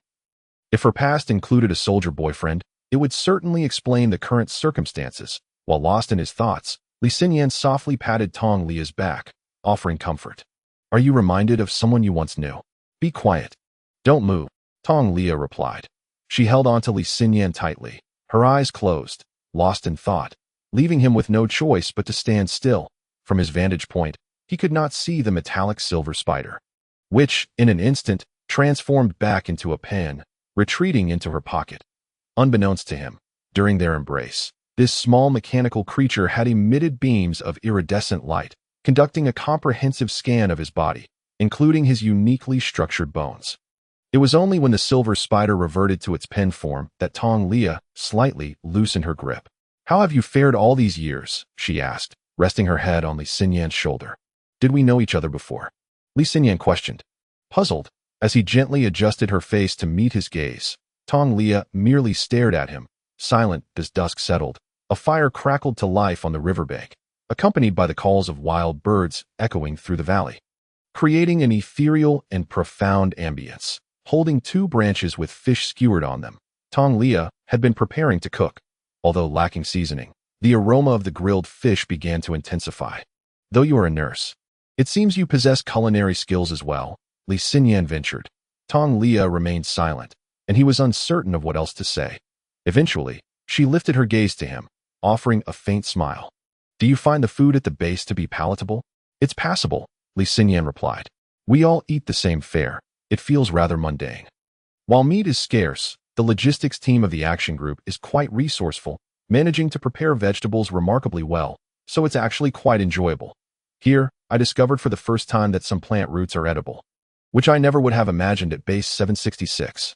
Tong Lia asked, "What do you primarily consume at base 766? "Ration supplies, though sometimes we catch wild chickens or the like, which is preferable to what we eat at the base. It's a mountainous area, far from human habitation, and there are plenty of wild animals, so life is relatively comfortable. It seems you quite enjoy living there." Tong Lia inquired. "Well, not entirely, although the food is somewhat better. After spending 8 years there, it can feel a bit stifling. After all, humans are social creatures." Li Xinyan responded that a glimmer of melancholy crossed Tong Lia's face, sensing he may have touched upon a sensitive topic. Li Xinyan quickly shifted the conversation. "Nonetheless, life at the base is good. There are hospitals, which is far better than being in the mountains. If one gets injured here, there are people to tend to you. in the mountains. You just have to endure it yourself. You see, at the base, there are even female nurses. When we were in the mountains, we only had soldiers to bandage each other's wounds, and their hands were often too heavy to match the gentleness of a nurse in a hospital. As Tong Lia glanced at the grilled fish to check if it was cooked, she chuckled. Are our hands light? However, her tone resembled that of a soliloquy. Of course, Li Xinyan responded, his heart inexplicably stirred by the flickering flames, grasping Tong Lia's hand and meeting her gaze, from which the vibrant bonfire reflected brilliantly. Trapped within the celestial confines of a resplendent mechanical city, the interior of a fully enclosed space capsule unfolded. This vast chamber, approximately 1,000 square meters, was encased by enigmatic metallic walls. Intricate patterns adorned the ceiling and floor, intertwining and radiating outward, with the center appearing far more complex than the periphery. At that moment, the patterns pulsated with a semblance of life, occasionally shimmering as streams of light flowed from their core. Gradually dissipating into the distance, the heart of this spectacle lay a 1-meter-high metallic pedestal, from which the floor's patterns ascended, extending seamlessly onto its surface. The pedestal, square in shape, was flanked by 4 dragon-headed columns, each reaching about 2 meters high, from which countless beams of green light emanated. These beams not only formed a translucent green sphere, but also partitioned the spherical space between the columns into myriad diminutive green grids. Due to the unique properties of the light and the pedestal's intrinsic capabilities, the closer one approached the light sphere, the more apparent it became that the space-time within those grids was distorted into countless independent spaces of varying shapes and directions. Amidst these minute grids, a small flame of green flickered, its size negligible, occupying less than 1% of a grid, yet burning with remarkable tenacity. It seemed that at intervals, the flame would gather sufficient energy and then burst forth, breaking through the light barrier between 2 grids and transitioning into another. In that fleeting moment of transition, the green hue would be absorbed by the barrier, staining the entire array of light screens upon the pedestal with a deep green. This potent green energy caused the light screens on the metallic pedestal to vibrate violently, resonating with a heartbeat-like thud, before transmitting the densest green radiance into the pedestal. The patterns on the metallic platform would absorb this green energy, sending forth a bright green wave that rippled outward across the ground, gradually fading against the metallic walls. That moment, from a distant riverbank, a sudden and reckless eruption resonated as the flame, prepared for its next leap through a diamond-shaped spatial barrier, unexpectedly doubled in size. The flickering flame seemed to swell its energy for some unknown reason, and even its color deepened to a more vibrant green. Finally, a result, rang the voice of a middle-aged man, laced with a magnetic charm. Within the space capsule, he appeared immensely excited, unable to suppress a burst of laughter. The flame within the spatial grids responded rhythmically to his laughter, as if it were intrinsically linked to the sound. The commotion and sound emanating from the metallic pedestal seemed to have attracted attention from the outside. Suddenly, a metallic wall retracted upward, revealing a 2-meter-high door. Bathed in the orange glow beyond, a robot entered. Rather than a mere automaton, it resembled a humanoid beast of war, its arms adorned with an array of miniature weapons, including metallic blades and barbed spikes. Notably, near its elbows were 2 ominous gun barrels. Yet, the most distinctive feature was its wolf-shaped metallic head, from which sharp blue blades jutted forth, glinting orange in the light. Upon entering, the robot surveyed the green flame atop the metallic pedestal, circled it once, and then, adopting a tone reminiscent of playful banter, remarked, "Oh, why are you so excited today? Have you stumbled upon something delightful or an amusing game? Do share the fun, lest I be bored to death while keeping vigil over you." The green flame did not respond immediately, contemplating for a moment as the robot's electronic eyes scanned its form repeatedly. It then darted from one end of the diamond-shaped space to the other, bouncing off the light barrier like a trampoline, playfully exclaiming, "No games today. I wish to pose you a riddle instead. Atlas, if memory serves, the last time I presented you with a riddle, it took you 7 days to solve. This time, I shall grant you 6 days." 6 days? Why not 69 days? You've shortened it by 1/10 of a day. This is unfair. The temporal curve is all wrong, Atlas protested, a hint of discontent in his tone. "Oh, why must you be so rigid? I merely reduced the time a bit because I believe you are smarter than other robots. Otherwise, how would I showcase your superiority?" The flame halted its trampoline antics, hovering at the center of the diamond-shaped space, seemingly fixated on Atlas, a flicker of flame rising as if scrutinizing the robot's face. "Fine, 6 days it is. Atlas relented after a brief hesitation. The green flame, appearing rather pleased, declared, I have posed the riddle. So listen closely. Cassius went to school one morning and unexpectedly spotted a bone and a wallet lying on the ground. He chose to pick up the bone instead of the wallet. Why? Atlas paused, contemplating, and then replied, 6 days? The green flame affirmed, 6 days. The robot, deep in thought, exited the space capsule, the hatch closing slowly behind him, plunging the chamber into dimness once more. The green flame lingered in the air for a while, then chuckled softly. Ah, quite an impressive automaton, with a bit of promise. It turned away and suddenly dashed toward a light barrier, vanishing into a hexagonal columnar space. Should anyone enter that expanse, they would discover a landscape replete with mountains, rivers, oceans, and towering peaks. Here, the sky belonged to oneself. A blazing red sun hung high above, casting its rays upon the undulating horizon, where thick clouds billowed beneath, releasing strands of rain to nourish the verdant flora carpeting the rugged hills. Rivers meandered through the mountains, flowing towards the distant sea. The vastness of this realm was incomprehensibly immense, far surpassing the minuscule view afforded from the metallic pedestal. Moreover, the vibrant green flame was not merely a flicker, but rather a towering angel. 3 meters in height, adorned with 6 wings, the angel hovered amidst the clouds, its pristine white feathers radiating a gentle light, shielding the tempestuous winds from a spherical, imperceptible barrier. Gazing serenely at the distant shimmering lights and clouds along the horizon, the afternoon sun reflected off the distant ocean, further enhancing the angel's fair visage. Suspended in the air for some time, the angel finally sighed deeply, a look of melancholy crossing its features. Oh, great Minotaur, what tremendous efforts you have exerted to ensnare me. The angel's eyes, which traversed through time and space, were filled with an indelible green, swirling with a seemingly endless depth. After a moment, the green light gradually stilled. Settling upon the summit of a snow-capped mountain, there stood a dilapidated temple, and a 50-meter-tall statue of a war god brandished a spear pointed skyward.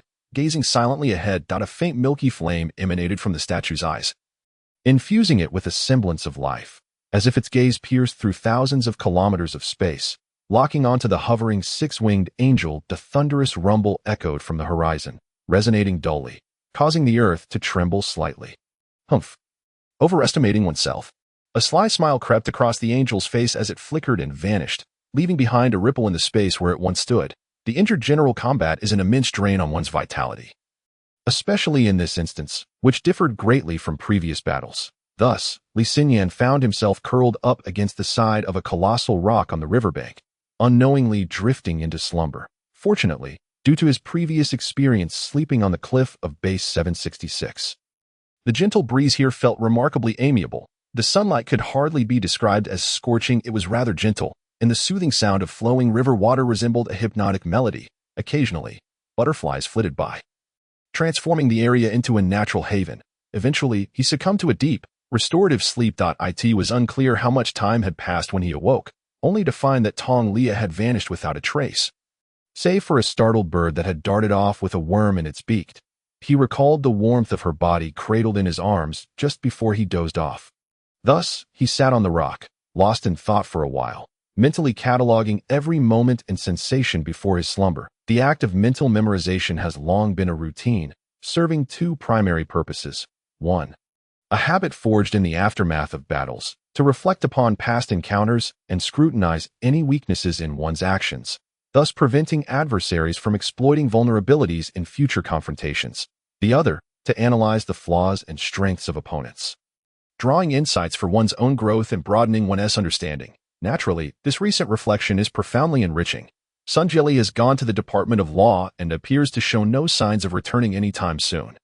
Tong Lia is fervently enthusiastic, though her exuberance seems to have waned rather abruptly, leaving him unable to even inquire about the nature of the physical examination he underwent. Of course, he is at a loss as to how to convey his suspicions of being a clone to her.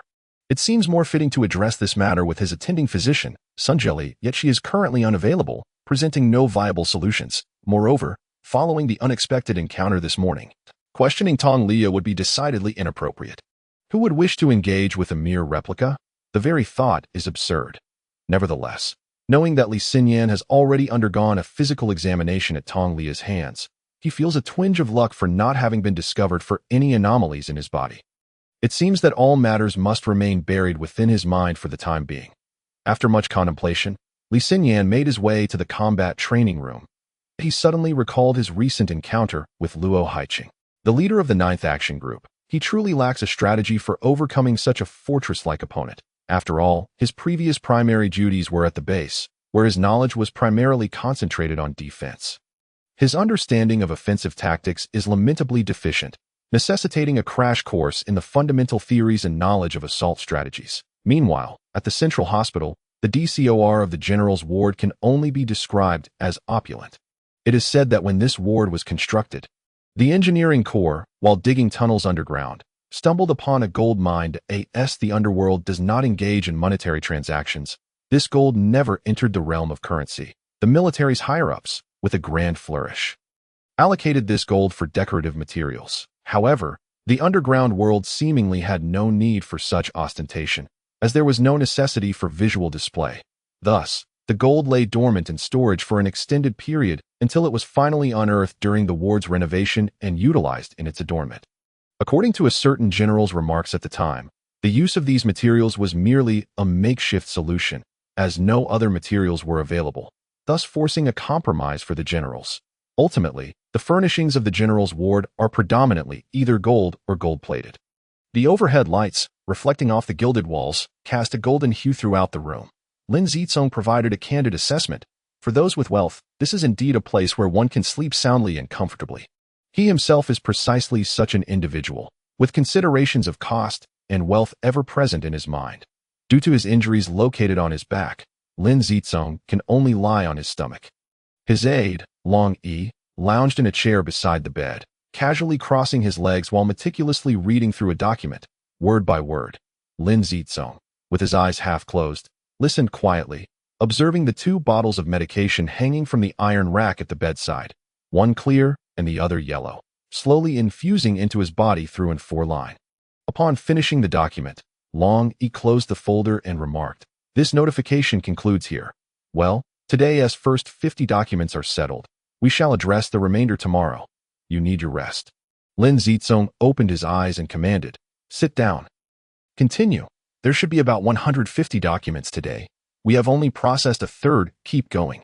"General, both the doctors and I, as well as higher authorities, believe that given your current condition, handling only 50 documents in a day is sufficient. Thus, today's official matters cease here. I must take my leave. Please rest well." With that, he turned, stood at attention, saluted, and then slowly exited the ward, leaving Lin Zicong in stunned silence. "Hey, you have quite a nerve to defy my orders. Just wait and see how I handle you." Lin Zicong growled, struggling to rise, but the sudden movement aggravated his stitched wound, causing him to fall back onto the soft bedding with a thud. "What? Even injured, you refuse to rest properly. What do you intend to do?" An elderly figure slowly materialized in the ward, his voice slightly hoarse yet imbued with an undeniable authority that seemed to dim the light around him. The figure, composed entirely of light, occasionally revealed faint gaps in the illumination, indicating a holographic communication device, accessible only to those in the upper echelons of the military. The visage within the hologram appeared to be in his 60s. Impeccably dressed in military uniform, devoid of the typical bulge associated with aged officers, his mustache was meticulously groomed. Beneath the brim of his military cap, the old general's eyes were shrouded in shadow, making his expressions and emotions indiscernible. Lin Zicong emitted a cold huff through his nose, saying, "I am hospitalized, not confined in a military tribunal's prison. Must I be restricted even to process a document?" The aged voice remained devoid of emotion, resembling that of an unfeeling machine. "You wish to lift the restrictions? Very well. But first, you must draft a report detailing the circumstances of your injury over the past few days and submit it through the proper channels. Once the report is submitted and it is assessed that there are no safety concerns, I will grant you any freedom you desire, including the liberty to manage your documents." Lin Zicong felt a flicker of irritation but merely pouted, saying nothing, as he snapped the pencil that his aide had inadvertently left behind into 2 pieces. The old general seemed to contemplate certain matters as he spoke, not lingering on the topic for long. He raised his hand to grasp a sheet of paper, jotting down a conclusion from his thoughts, then leaned slightly forward, adjusting his posture, perhaps due to discomfort in his back, as he casually stated, "The South Asia 816 strategic hub has fallen to the mechanical city. The 34 square kilometer stronghold reduced to rubble. According to reports I have received, only 3,007 individuals successfully evacuated during the battle.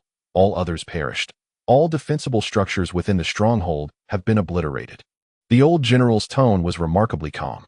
Yet Lin Zicong nearly tumbled from his bed in shock. There are a total of 14 large strongholds resisting the mechanical city in South Asia, with 816 being the largest, situated in the mountainous regions of Fujian.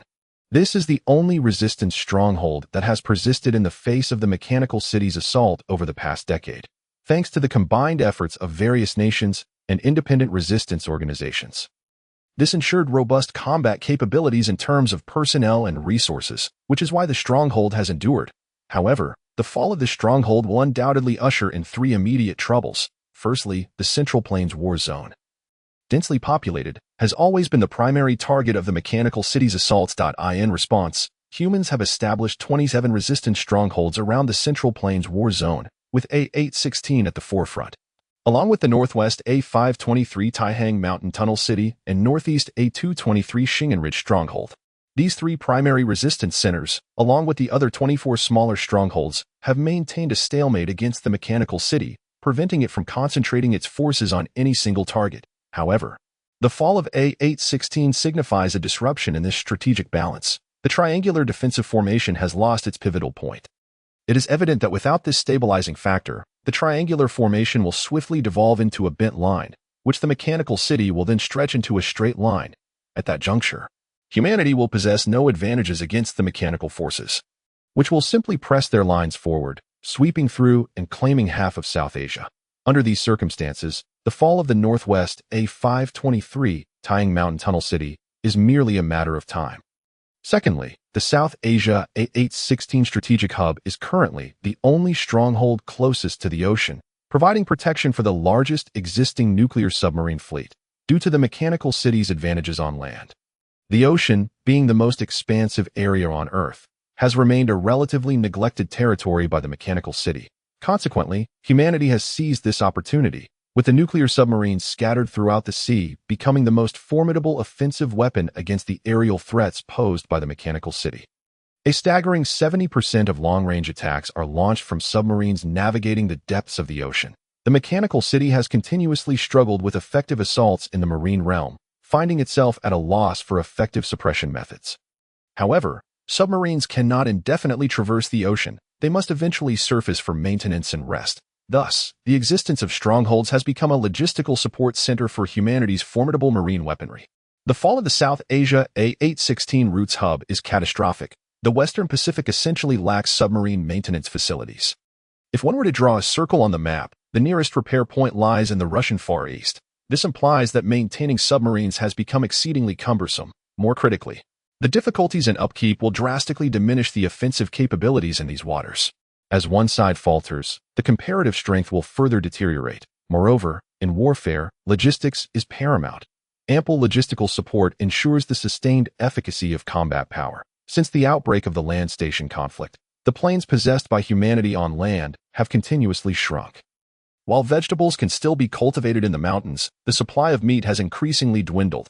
The direct cause for the reduction in meat supply is the decline of pastures. Mechanical beasts, once unleashed upon a pasture, swiftly render its cattle and sheep extinct. In light of this, humanity has turned its attention to the ocean. While the mechanical beasts are formidable, they cannot delve into the vast ocean to hunt fish. Thus, sporadically, humans discreetly send vessels from scattered coastal strongholds to ensure a supply of meat. However, with the loss of the South Asia A816 routes hub, the remaining scattered coastal strongholds along the Western Pacific have been rendered ineffective. Without the support of these outposts, not only is fishing impossible, but even wading into the sea has become unfeasible. The supply of meat for the entire East Asia region has essentially been obliterated.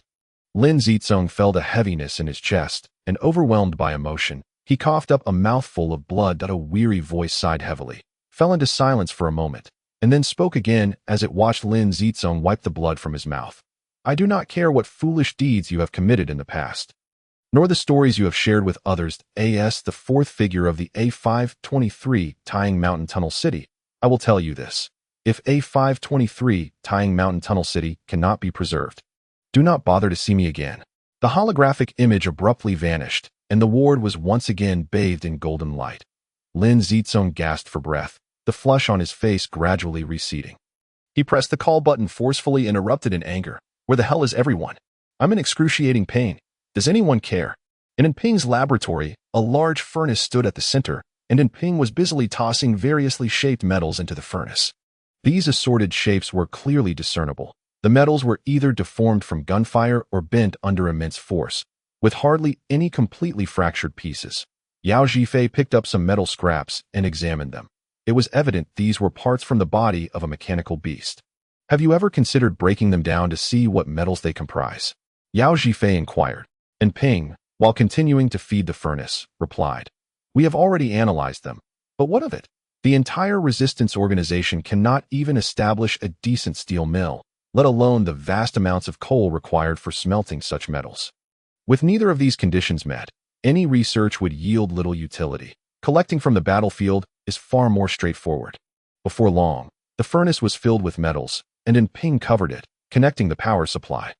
In the adjacent molding area lay 2 molds, their elongated cylindrical shapes evident. One of the open molds resembled a human femur. The process of melting metals requires time, so Ping set a timer for the furnace and turned to other tasks. Yao Zhifei found a metal table to sit on, pulled out a tablet from his pocket, and began scrutinizing a procurement list. This tablet had long been rendered obsolete, yet it was salvaged from the rubble and found renewed utility in the underground world. Primarily due to its low energy consumption and the ability to recharge simply by basking in sunlight. Energy is precious in the underground realm. Although fusion power stations exist, minimizing pollution equates to maximizing living space. Moreover, fusion power stations necessitate skilled technicians for maintenance, a talent increasingly scarce in these war-torn times. The tablet displayed a procurement list for medical supplies from the central hospital over the past 2 months. With the numbers reaching into the hundreds, Yao Zhifei frowned upon seeing that every item listed had quantities exceeding 1,000. Setting aside the variety of items, the sheer volume of numbers posed a daunting task. The section for replacement alloys for limb bones had even reached a record-breaking 155, not to mention the specifications required for each type of metal due to their varying applications. He glanced at the furnace. It hardly seemed capable of producing 50 sets of bone replacement alloys in a day. Considering the molds and shape adjustments, it was likely that even a third of that number would be unattainable in a single day. Ping's laboratory appeared too small to function as a factory. And the absence of workers raised questions about how he could muster the audacity to take on such a colossal order. How can he fulfill such a massive order? Could Ping possess channels unknown to others to accomplish the production of such quantities of bone replacement alloys? Yao Zhifei's mind was filled with questions, but was also buoyed by hope. There must be something. Otherwise, how could he have such unwavering confidence to spend so much time with Sun Jelly? Of course, any alternative route had been completely sealed off, for even in the depths of the mountains, sourcing the majority of materials had become exceedingly difficult. Just as these thoughts crossed his mind, Ping returned, carrying some images. He placed the photos from an electron microscope directly in front of Yao Zhifei. The images depicted metals featuring a web-like pattern of silver fibers, not densely packed but delicate and continuous, resembling branches extending from one end of the metal to the other. What is this? Yao Zhifei asked. This is a cross-section of the mechanical metal after melting and recasting. Those silver fibers represent neural tissue, Ping replied matter-of-factly. Yao Zhifei leaped up as if struck by lightning. What? There are neural tissues within the metal. Indeed, this is a form of nerve, from a medical perspective. It constitutes neural tissue. Ping pulled 2 cigarettes from his pocket, offered one to Yao Zhifei, and carefully lit his own, then continued. Upon seeing this, you should understand why the 11th code emerged, right? Ping took a deep drag from his cigarette and exhaled slowly. Cigarettes are a rare commodity in the underground city, typically reserved for high-ranking officers, thus Ping appeared to savor the moment. The fundamental reason for the emergence of the 11th code is ostensibly to prevent the congregation of non-human mechanical life forms in the human world, which could lead to the formation of robot tribes or units akin to those of the mechanical city, posing hidden threats to humanity. However, the deeper reason lies in the intrinsic structures found within mechanical life forms that have transcended the mere concept of machinery. Possessing life characteristics akin to those of cells, they are made of non-cellular structures, yet perform functions similar to those of cells. In comparison to cellular life forms, this structure is more robust and durable, naturally affording it greater capital in this world of natural selection. Thus, the 11th code was established by the human world to avert infiltration by such life forms during competition or warfare. Imagine waking up one day to find that all your comrades are robots. How would you feel? If these robots were under the control of the mechanical city, what would that imply? After all, life forms evolved under natural conditions are independent entities, making mutual control difficult, whereas mechanical life forms are predominantly controlled through electrical signals, making it plausible for robot units to be commandeered by our adversary.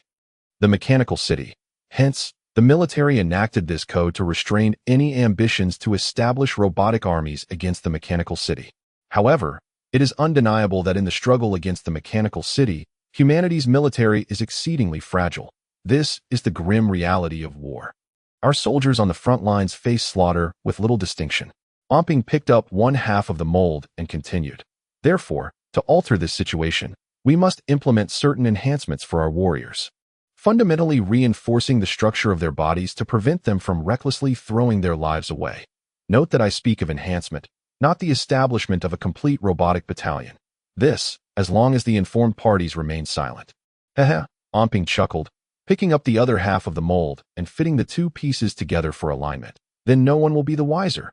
Are you surprised at the presence of metal within the machinery? I cannot fathom it either. Upon melting these metals and injecting them into the mold, followed by cutting them with a water machine, I discovered that all the metals displayed what appeared to be nerve-like structures, resembling some sort of memory alloy. However, I have been unable to decipher how this synthesis occurs. Such a substance does not exist on Earth. The mechanical life forms seem immensely powerful, and the contribution of this metal is paramount. Moreover, all the metal joints we collected were completely destroyed upon smelting. If the metal cannot be melted, how were they manufactured? This presents quite a perplexing question. Thus, time is of the essence. I have currently chosen only the type of metal we can control to enhance the bodies of our warriors, hoping to extend our survival time against impending annihilation. As for the lethal metal conundrums, those must be set aside for the time being. It seemed that Omping had not engaged in such discourse for quite some time. And feeling pent up, he did not give Yao Zhifei the chance to interject, speaking for the duration of a cigarette. Omping did not anticipate that Yao Zhifei would remain silent, simply listening, surprisingly calm, as if he were hearing a tale unrelated to himself. What I am concerned about is how you plan to accomplish all this with such a multitude of equipment, Yao Zhifei asked, visibly troubled. Omping replied with a smile. I cannot divulge that at present. When the time is right, you shall naturally learn. A glimmer of cunning shone in his eyes. 34. The brutal struggle in prison. The temporary prison of the Ministry of Law is far superior in conditions compared to the military's main prison. Unlike ordinary prisons, which often house societal miscreants, the facility is designed for the temporary detention of military personnel who tend to exhibit greater discipline. Thus, the individual cells are constructed of wood rather than iron, and are painted over, creating a far less chilling atmosphere. The corridors are brightly lit, as are the rooms within. These lights are perpetually on, with no switches present on the walls, rendering them impossible to extinguish. While this may seem wasteful from an energy conservation perspective, the Ministry of Law views this constant illumination as a means to erode the psychological defenses of the detainees, thereby facilitating the interrogation process. Consequently, all switches have been removed, and the lights remain perpetually lit. From a physiological standpoint, the absence of a day-night cycle in this underground world, coupled with incessant lighting, can be seen as a form of extreme psychological torment. Bordering on abuse, Sun Jieli and Liao Yiling entered the temporary prison of the Ministry of Law, escorted by a squad of military police. The rhythmic clacking of their heels against the floor echoed somewhat defiantly in the air. Although labeled as escorting, neither Sun Jieli nor Liao Yiling were handcuffed or threatened with firearms. Instead, the military police resembled guardians escorting them into the temporary prison, subsequently leading them into adjacent cells. The personnel of the Ministry of Law understood the gravity of the situation regarding the general's women, and thus, in the absence of any severe circumstances, they typically enjoyed a certain degree of freedom.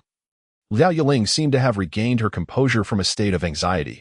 Her long hair was pinned back, exuding a sense of efficiency rather than softness, and her fitted black work attire accentuated her curvaceous figure. Upon entering the cell, she moved a chair to the partition, leaned against it, and, resting her forehead in her hand, remarked softly, I know you look down on me, thinking I am no different from the rest. I understand that in your eyes, the women of our protective team are all alike, not particularly virtuous. Sun Jieli remained silent for a while, lost in thought. However, Liao Yiling did not mind, continuing her soliloquy. But do you know? He is the sole motivation for my survival in this underground world. Had he not appeared before me, I would likely have spent my life unaware of when I would die on some bed, silently decaying into a pair of bones, eventually turning to dust, leaving behind all the filth of this dark underground world, my soul liberated from this flesh, returning to the heavens. Sun Jieli still did not respond. I always remember the first thing he said to me. Why do you put so many tea leaves in when making tea? Now I'll be sleepless tonight. Do you know how I answered him? I blurted out. It's nothing. I'll just hold you while I sleep. Hee hee. Do you know that he actually dropped the teacup he was holding at that moment? You asked when we met, didn't you? That was the second day he arrived at the military base. The tea I poured kept him up all night. Later, during a gathering of the generals, everyone was drinking excessively and got utterly drunk, and I ended up fulfilling my earlier claim of holding him while he slept. However, when he woke, he asked me, Who are you? Why are you in my bed? You know. At that moment, I could have killed him. Sun Jieli continued to ignore her. But I am a guard. I cannot kill the person I protect. That was my thought process at the time. If I killed him, I would lose my profession, and I would no longer find a reason to exist. So I refrained from killing him. Until one day, an officer came and pulled me into his lap, smoking a cigarette, saying, This girl is my guard. Without her, I won't sleep at night. At that moment, I felt I had gained another reason to live, truly a better reason to live, and thus I became his mistress. Suddenly, with a bang, a hole appeared in the wall, and a delicate, fair hand reached through, striking Liao Yiling on the shoulder and sending her flying against the opposite wall, leaving a large dent. Wood splinters flew from the breached wall, scattering throughout the cell. Shameless. Sun Jieli's fury transcended the walls, crossing into Liao Yiling's cell. Although Liao Yiling's head struck the wall, she appeared unfazed, unperturbed by Sun Jieli's rebuke, her cheeks flushed with amusement. Do you know? Oh, no. I mean, you certainly don't know that all these years, the days I spent with him have been the most numerous. It's me. I know he still likes you. But how can those ephemeral things compare to the tangible benefits I have? When he is tired, I am by his side. When he is ill, I am by his side. When he has desires, I am also by his side. Shut up. With a thunderous crash, the half-brick-thick wall collapsed, shattering into fragments as Sun Jieli barreled through the fallen debris from the neighboring cell, lunging toward Liao Yiling, her delicate hand reaching as if to pierce through Liao Yiling's body, aiming directly for her chest. Yet Liao Yiling, as if equipped with wheels, incredulously slid sideways against the wall, laughing as she continued. Even when he thinks of you, I am still by his side. But where are you? What can you offer him? Can he even touch you? With two sharp sounds, Sun Jieli's hands clawed out two holes in the wall, and she positioned herself horizontally, her legs launching upwards as she kicked toward Liao Yiling. Shouting in fury, Wretch! Liao Yiling, however, lightly swayed, her fingers dancing like a pianist's, deftly blocking Sun Jieli's feet, inadvertently removing one of her high-heeled shoes, lightly tapping her foot's arch twice before retreating half a meter. Still teasing. Oh, you are busy with your career. In the hospital saving your patients, you have no time. You are very busy. A tingling sensation coursed through Sun Jieli's feet as she landed, her legs nearly giving way, almost collapsing to the ground. Fortunately, she was close to the wall, her hands digging 5 long grooves into the wood as she half knelt. Sun Jieli was acutely aware that Liao Yiling, being a member of the guard team, undoubtedly possessed superior combat skills, yet her current state of mind rendered such concerns irrelevant. She felt on the brink of madness. Liao Yiling leisurely stepped back a couple of paces, tucking a stray hair behind her ear, and continued, I know that every time he is inside me, he thinks he is holding you. But what does that matter? The one he truly holds is me, not you. Ha, he holds me, not you. What I have is tangible. What do you possess? Just longing. With another resounding crash, the remaining wall of the cell collapsed, and Sun Jieli's figure shot forth like a cannonball, crashing towards Liao Yiling, who remained 2 meters away. At the cell's entrance stood a line of military police, merely observing from a distance without intervening.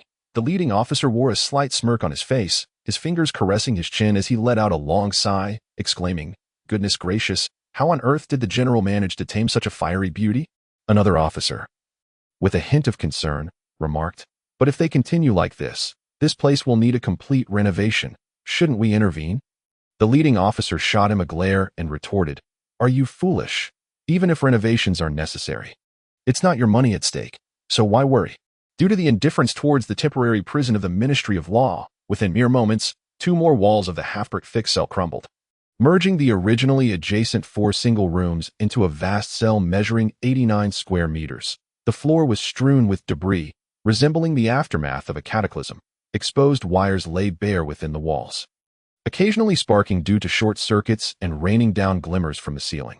Following a series of assaults, Sun Jieli had only managed to leave a handprint on Miao Yiling's face, and it seemed that the imprint's existence was not a result of her own efforts, but rather an allowance from Miao Yiling herself. Miao Yiling's movements were swift, particularly evident during close combat, as she frequently dodged blows that seemed destined for her nose, leaving Sun Jieli incredulous. Thus, she reached this conclusion. However, she no longer had the mental capacity to ponder the reasons behind such behavior, as she remained in a state of semi-madness. After enduring 7 or 8 strikes, Sun Jieli's strength had nearly been depleted.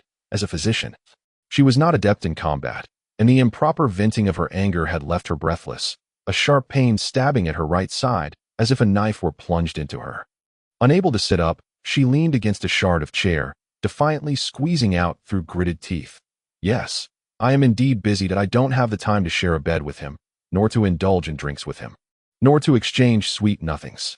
However, when I found myself in danger, it was he who held me, not you. Her words pierced like a needle, and Miao Yiling's earlier smugness instantly froze on her face, 2 glistening streams cascading down her cheeks. Yet, gazing at Miao Yiling, who slowly sank to the ground, Sun Jieli felt no joy. She had barely managed to steady her erratic breath and leaned against the wall, curling her right leg, glancing at the broken light fixtures on the ceiling and the exposed wires, while touching her face, which was stained crimson. Despite her frenzied attacks, Miao Yiling had suffered minimal injuries, while she herself bore numerous small wounds. Humph, Sun Jieli scoffed, but soon found herself uncontrollably laughing, her breaths becoming shallow as tears streamed down her face. She was uncertain of the reason behind her laughter. Yet it persisted, an involuntary reaction fueled by a mix of anger and something else, as she trembled while quietly resting against the wooden railing nearby, when the notification for assembly arrived. Li Xinyan had just finished reading a book on 3-dimensional attacks, a rarity for him to immerse himself in a book for such an extended period, causing his neck to feel somewhat stiff. Rising from his seat, he exited the library and slowly made his way towards the underground passage. This was a university textbook from decades past, one he had never encountered before. Thus, even as he set the book down and walked back to the action team, he remained absorbed in its content. An image comparing the effectiveness of attacks lingering in his mind, refusing to dissipate. After dinner, all members of the action team gathered in the conference room. Wu Kuan instructed for a round table to be set up, allowing the group to sit around it and commence the meeting. This scene bore a resemblance to that of the Knights of the Round Table, albeit with 1 more individual, 13 instead of 12. This is the information I received today, Wu Kuan declared, placing a 3-dimensional holographic phone at the center of the table, which contained Lin Zicong's recorded meeting. Lin Zicong sat in a chair, looking somewhat weary yet extremely serious. His short beard had been shaved, and a notable fierceness glimmered in his eyes. I have just received news that the South Asia 816 thoroughfare central hub has been captured by the mechanical city. The 34 square kilometer stronghold has been leveled to the ground, with only 3,007 individuals managing to evacuate during the battle, while all other personnel perished. All defensible structures within the stronghold have been reduced to ruins. Everyone fell silent, regardless of their prior knowledge. No one could perceive the destroyed A816 thoroughfare central hub as a trivial location. Although no one would delve into the strategic analyses Lin Zicong contemplated, it was clear that with the annihilation of a human stronghold, unless one were a fool, one would realize that the mechanical city's influence had expanded further, simultaneously diminishing humanity's power. In this scenario of our enemies growing stronger while we weaken, it was evident to all that if this situation persisted, humanity's only fate would be obliteration. One uttered a word. Lin Zicong paused briefly, his tone growing heavier. All this time, I have regarded you as my most trusted subordinates. I do not know how you feel upon hearing this news. But as for me, I can no longer remain seated. Over the years, I have devoted nearly half of my energy to establishing these 12 action teams. General Schur has continuously questioned me on why I invest so much effort into these teams, to which I provided him with 3 reasons. The first reason is that this is a war between man and machine. To wage this war effectively, we must first comprehend the fundamental strengths and weaknesses of both sides. Machines can be mass-produced, while humans cannot. The production capacity of machines can be expanded through increased manufacturing lines, whereas humans cannot. The disparity in production methods dictates that this is an unequal war. As producing a machine takes merely a few days, while creating a human requires over 20 years, in the face of time, we hold no advantage. Therefore, every individual is precious. Sending a soldier into the presence of a more formidable opponent without rigorous selection and training is tantamount to sending him to his death. This is the initial reason for establishing the action teams. In the past, perhaps you sought strength merely to join the action teams. But today, I want you to understand that you must become strong for the sake of survival. The second reason is that machines follow unified commands. While humans possess independent personalities that if humans are gathered together and their individuality suppressed in the struggle against machines, it is destined to fail, for the execution speed of electronic commands far surpasses that of commands between individuals. However, independent personality grants life adaptability in unique environments. Commands cannot adapt to varying execution conditions, but when the executors possess the ability to think and individuality, they can wield the power of their surroundings more freely to defeat their opponents and fulfill the orders. Thus, the action teams, which break free from uniformity and embrace individual uniqueness, actually possess unparalleled combat strength in exceptional circumstances. This point is crucial for you to grasp, for if you fail to understand it, you will be eliminated by nature. No one will mourn for those who are cast aside. History belongs solely to the strong. The third reason is that after years of warfare, everyone has lost friends and family to combat. I know that each of you desires vengeance, yet not everyone possesses the means to achieve it. You are the elite of humanity, the strongest selected from among thousands. You are the hope of those who lack the ability to seek revenge. Throughout history, in every war, it is those with the most resolute will, the most formidable backing, and the hopes of countless individuals in their hearts who emerge as the ultimate victors on the battlefield. Therefore, I established the action teams to ensure that you become the spearhead, the embodiment of hope for the masses, wielding the strongest will and the most robust support to annihilate the enemy and bring hope, to restore space and hope for survival in the human world. Overcome with emotion, Lin Zicong coughed slightly, but he exerted great effort to suppress it, finally managing to steady his breath as he raised his head once more and continued. The South Asia A816 thoroughfare central hub has fallen to the mechanical city. We cannot act as if nothing has transpired. We must retaliate against the mechanical city. Our forces are already stretched thin along the lengthy front lines, so I have decided to send you out to practice, to teach the mechanical city a lesson, to remind them not to be so arrogant. This time, I have no specific objectives. The only requirement is for you to strike hard, to employ all your wisdom to dismantle the mechanical city's arrogant offensive, making them aware that the human army is still capable of defeating them. Lin Zicong's grip tightened, the chair creaking under the pressure as it splintered into a heap of wood shavings. Yet, no one could discern whether he had shattered the chair out of excitement or pain. Unbeknownst to others, the back of his shirt was already stained crimson. Now I command. Lin Zicong's voice resonated with palpable strength as he slowly rose to his feet. His jaw clenched yet unwaveringly resolute. Instinctively, everyone in the conference room stood upright, their posture straightened. All 12 action teams, heed my orders. From this moment forth, seek out your own targets and launch surprise attacks on enemy targets without the necessity for clear objectives, but rather for substantive results, delivering a retaliatory strike upon the enemy. Let them pay a considerable price for their actions. Yes, everyone responded in unison to the holographic phone. This is a recorded phone call, not a live conversation. Yet, the demeanor of everyone present is as if Lin Zicong were standing before them, devoid of any sign of slackness. With a beep, Lin Zicong's call ended, marking the conclusion of the recording. Some individuals might surmise that Lin Zicong's stamina had likewise reached its limit. However, the thoughts of many had already transcended the confines of the conference room, drifting into the vast expanse of the battlefield beyond. As everyone settled into their seats, the meeting room of the 12th Action Group remained enveloped in silence. Each person was silent, yet within that silence resided a palpable force of anticipation. So, I take it we have a new mission.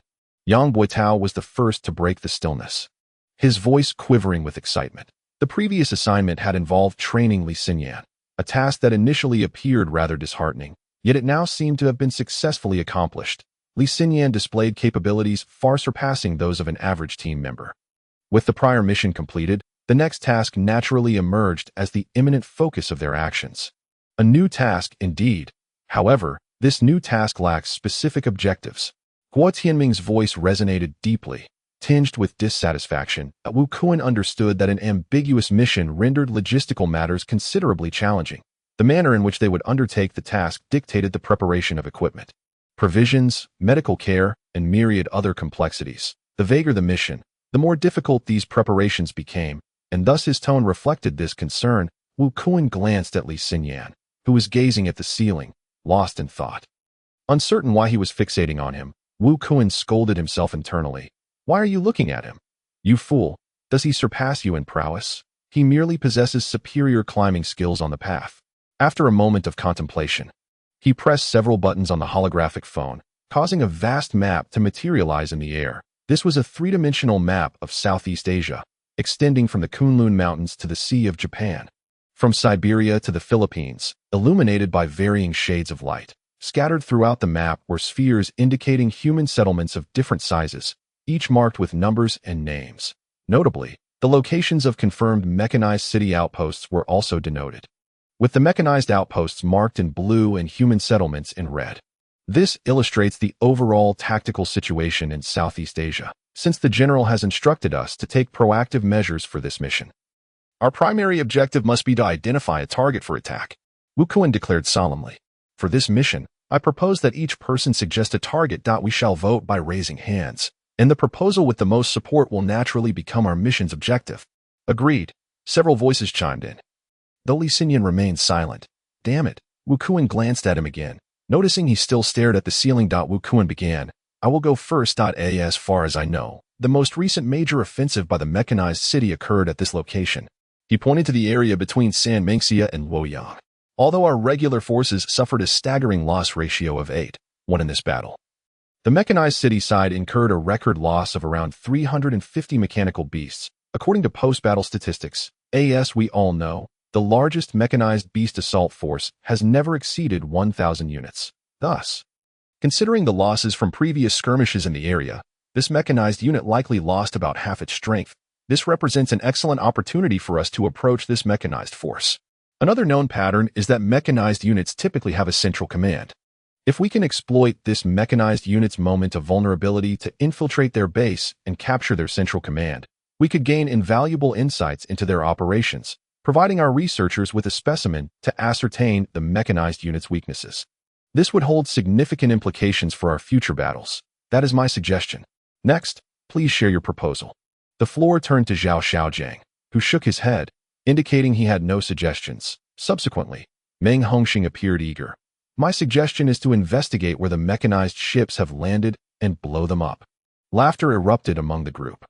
This ambition was commendable, yet everyone understood that a single mechanized ship was typically accompanied by hundreds of mechanical beasts, making it virtually impossible for the action group to approach, let alone realize the seemingly glamorous dream of destroying the ship. Following Meng Hongxing, Feng Whiting slowly spoke. I have analyzed our combat experiences against the mechanical beasts. Through various analyses, I have determined that our personnel loss rates in combat against the mechanical beasts are significantly higher in flat terrain than in mountainous regions. Many might assume this is due to the mechanical beast mobility being hampered in the mountains. However, my analysis reveals otherwise. In flat areas, while excluding long-range mechanical warriors and giant self-propelled artillery, the lethality of close-quarters attackers like mechanical leopards and mechanical dogs actually diminishes slightly in mountainous terrain. Not drastically. This discrepancy in our personnel losses is difficult to rationalize. Therefore, the most significant difference in lethality between the two terrains lies in the fact that the mechanized unit's long-range troops have minimal operational space in mountainous areas. Why is this the case? It is because the mechanized city's long-range units struggle to maneuver in the mountains, and their accuracy suffers greatly in such terrain. And what is your operational suggestion? Wu Kuan inquired. To execute a flawless joint operation with the army, employing a distributed combat strategy to dismantle the mechanized units in the mountainous regions, commencing with long-range attacks followed by close-quarters assaults, employing combined arms to overcome them, Feng Whiting asserted, punctuating his statement with a fist on the table. Exuding an air of authority, This idea was undeniably bold, yet the group listened intently. Indeed, the regular troops, often lacking in tactical studies, seemed to rely solely on brute force, which had become a significant reason for their substantial losses.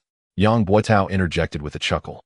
Oh, this plan sounds promising, but it appears it would require some practice before implementation. However, what we need now is a swift assault. Could this not be a bit slow?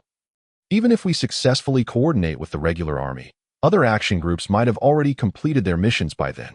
Moreover, if the regular army were willing to adapt, would they still be waiting until now? And what do you propose? Feng Whiting countered.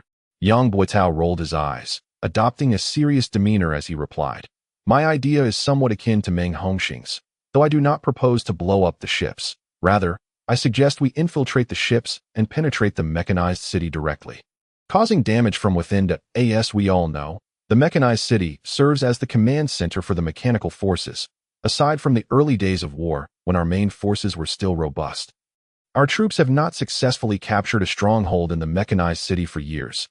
No one has posed a credible threat to it, allowing the mechanized city to grow increasingly audacious.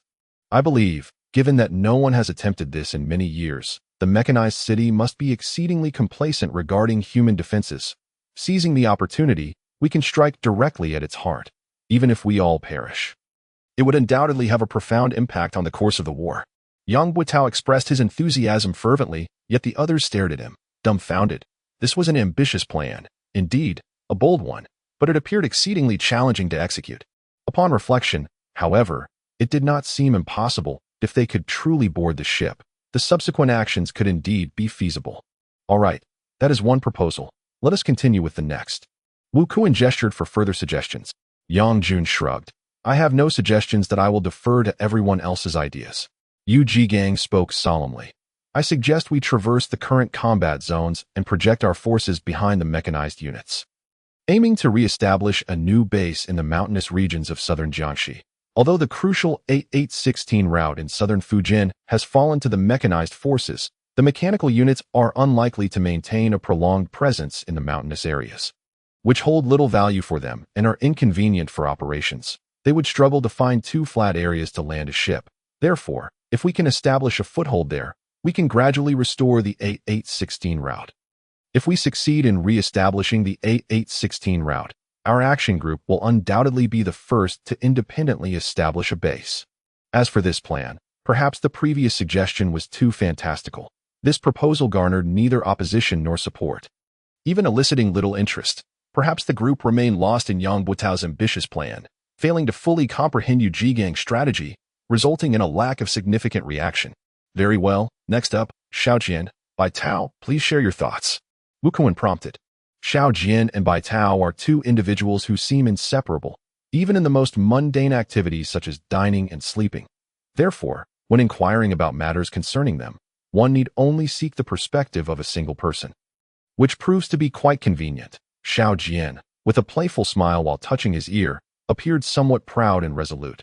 Have we ever pondered what modern warfare truly revolves around? Energy, whether we are humans or mechanical troops. Our only reliance lies in energy. Our particle cannons demand energy, and the assault beasts of the mechanical forces are equally dependent on it. But where does this energy for the mechanical troops originate? This is a question that has always remained unanswered. A mere mechanical beast has no means for nourishment or digestion. How do they replenish their energy as an operational unit? We ought to explore how the mechanical forces generate energy and how they supply it to their mechanical beasts.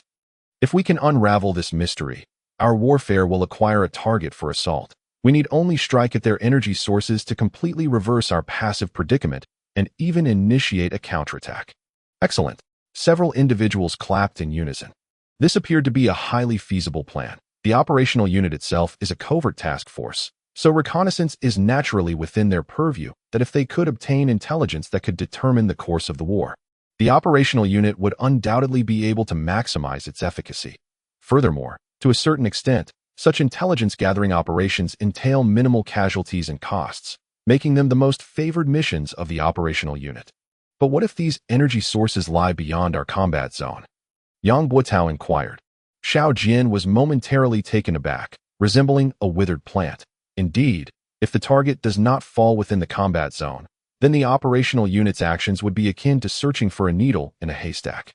Silence enveloped the room once more. Wu Kuan sighed, both in lament over the promising plan lacking a target and in reaction to the group's thoughts. To be frank, had he not employed a democratic approach in this meeting, he would have been oblivious to the wealth of suggestions from these individuals. Evaluating the suggestions, they were not entirely unfeasible, and some of the more whimsical ideas even surpassed his in creativity. However, the primary issue with these suggestions lay in their lack of necessary conditions. But does the absence of conditions render a suggestion impractical? Not necessarily. Conditions can be created. It merely depends on the timing and cost associated with each. This suggestion shall be retained, he stated as he turned to Li Fengyu. Li Fengyu shook his head and then glanced at Li Xinyan, who was still staring at the ceiling, clearly devoid of any thoughts. Hong Lei and Liuzi seemed to also be intrigued by Li Xinyan, turning their faces towards him. Li Xinyan, what is your perspective? Wu Kuan asked. I am contemplating another question. Xiao Jian's idea is actually quite sound, Li Xinyan replied. Yang Guotao turned to look as well, his face displaying disdain. I spent 6 years at base 766. And I too have occasionally pondered questions akin to those of Xiao Jian. Indeed, energy is our most pressing concern. There has always been a cannon at my base that I could never bring myself to dismantle. It is exceedingly efficient because it utilizes physical projectiles. When dealing with close-range assaults from mechanical beasts, its explosive lethality can obliterate any moving machine within a 50-meter radius. However, due to a lack of ammunition, I was forced to resort to using particle cannons. While particle cannons produce massive explosions upon striking a target, the thermal effects generated by the explosion do not compare favorably to the concentrated annihilation effect of a solid projectile. Thus, since we are so starved for energy, how does the mechanical city replenish its energy? Clarifying this issue would undoubtedly provide us with the most potent support in striking our enemies. Another question that crossed my mind while reading these past few days is, what is the mechanical city's motive in attacking us? Is it merely to annihilate humanity? Historically, all wars have fundamentally had objectives, whether to acquire land, secure living space, or to resist some form of imbalance. Alternatively, wars may be initiated in pursuit of certain powers. So, what exactly drives the mechanical city to assault humanity? The rationale of exterminating humanity appears rather implausible. Given the capabilities of the mechanical city, employing ultimate nuclear weaponry to obliterate humanity would be the most straightforward approach. They are certainly capable of producing nuclear weapons, yet they have refrained from doing so. What could be the reason? Therefore, in the absence of a justifiable explanation, I speculate that the mechanical city does not wish to eradicate humanity. Moreover, the current situation evidently does not indicate any oppression or imbalance imposed by humanity upon the mechanical city. Thus, we are left with one possibility. The mechanical city is waging war to acquire land and space. Why pursue land and space? What do they intend to use these for? If they seek land and space, there is an abundance of it in outer space. Considering all these questions, the objectives driving the mechanical city's war must be closely related to their intended construction. Only by understanding what the mechanical city aims to achieve can we genuinely discover a means to defeat them. And what then? Wu Kuan inquired. All eyes were fixed on Li Xinyan, clearly eager to delve into this mission. Thus, we must breach the front lines and penetrate behind the mechanical city to uncover the true motives driving their war efforts. 38. Especially for your crystal world, the laboratory was somewhat modest, with dim lighting. Some equipment bore signs of rust, suggesting they had been in existence for quite some time. A lamp with an extended arm held a wooden puppet. When illuminated, the puppet's light-sensitive device would react to the light, causing it to lift its head and gaze at the bulb with a serene smile. On the table stood 3 triangular flasks filled with liquid. 2 contained a light purple solution, while only one was colorless. Within the colorless flask, there were traces of what appeared to be an incompletely dissolved viscous substance. Tong Lia hesitated for a moment before picking up a spider-like object and placing it atop the white triangular flask. The spider-like robot seemed slightly averse, shifting its body aside, and after a moment of hesitation, extended a long tendril into the liquid, drawing some of the solution into itself. Simultaneously, it projected a beam of light into the air, revealing a magnified view of the liquid, with tiny characters indicating the detected chemical components. Each time the spider-like robot ingested a mouthful of the solution, it expelled some purple liquid, which was the process solution. The original liquid in the flask was, in fact, Li Xinyan's bodily fluid. Among the illuminated particles, there was not a single male reproductive cell with a long tail. Tong Lia sank down in despair. Although she had anticipated this outcome, it still left her profoundly disheartened that a similar scene from 35 years prior seemed to replay vividly in her mind. Before her loomed the dark night sky. Countless bright stars quietly suspended above, and in front of her was a cerulean celestial body, with rivers and oceans reflecting the sun's radiance, all appearing remarkably beautiful, yet failing to mask her disappointment and anguish. I saved you. I finally brought you back. But what use is it? You are no longer human. You have been transformed by them. She cried out in despair, having lost all rationality. The hatch of the spaceship behind her was open, and the air rushed out like a storm. Everything appeared eerily silent. Though he stood close by, he could only see her mouth moving beneath her space helmet, unable to hear any sound. Standing on a steel wing, he was unmasked. As a synthetic being, he had no need to breathe. He longed to embrace her, to touch her face, something he had done countless times before, yet the helmet now stood firmly sealed. Very well. Very well. Since you are no longer the person you once were, then come with me. I will search for the original you. She had gone mad, shouting as she grasped his hand and leaped off the steel wing. Soaring towards the cerulean celestial body, the altimeter's numbers began to plummet from 367,998 kilometers. Startled, he reached out to grasp a nearby signal antenna, attempting to halt their trajectory towards the blue star. However, their rotation rendered all actions uncontrollable. The signal antenna struck her helmet, shattering it with a loud bang. A cloud of vapor erupted from within her helmet, and her face began to swell rapidly. In the fleeting moment before darkness overtook her, the last image she beheld was his face, filled with panic, and her own tears rapidly evaporating. Tong Lia sighed deeply and then lifted a glass of red wine. Slowly leaning against the wall, that was a scene she could never forget, and his face was none other than Li Xinyan's. In the sky, within the mechanical city, in the strange space atop a metallic platform. A flame-like entity had just penetrated a light barrier, entering a hexagonal prism space. Upon penetrating the layers of shimmering light, one discovers an extraordinary realm composed entirely of crystalline formations. Countless enormous pale purple crystals float in the void. Some spanning hundreds of kilometers, others stretching several thousand, while diminutive crystals measure merely a few meters in size. The smaller crystals, unbeknownst to what mechanism drives them, revolve slowly around the larger ones, which in turn orbit even grander crystals. Ultimately, these colossal crystals, measuring hundreds of kilometers, converge to form an apparently boundless galaxy, encircling a gigantic crystal of immeasurable size that rotates languidly. From a visual estimation, it appears that the nearer crystals would require at least 10,000 years to complete a single orbit around this central behemoth. In this surreal world, an entity resembling a flame exists in the real realm, manifesting as a tree-like organism flourishing atop a crystal that rises several thousand meters high. Surrounding it are countless other tree-like beings of various sizes. Yet these organisms seem to harbor an intense fear of the flame-like figure. Even at a modest distance, they refuse to allow their branches to venture even a fraction closer, instead growing outwardly away from it. All the tree-like entities lack leaves and eyes, their forms mirroring the pale purple hue of the crystals. The immense crystal at the galaxy's core emits a soft, radiant glow, amidst which countless specks of light drift, reminiscent of some substance released from the decaying brilliance of the great crystal. Whenever these luminous points pass nearby, the tree-like organisms extend their branches to capture them, absorbing these fragments into their own forms. With each absorption, the tree-like entities sprout additional branches. The tree-like organism atop the crystalline peak exhibits an astonishingly high capture efficiency. It skillfully weaves its branches into a net-like structure, thrashing about in the surrounding space, clearly demonstrating a superior ability to absorb the specks of light compared to its counterparts. Furthermore, after a period of absorbing these fragments, this tree-like being extracts a robust root from the ground, forcefully pressing it into the earth, paying no heed to the presence of other tree-like entities nearby.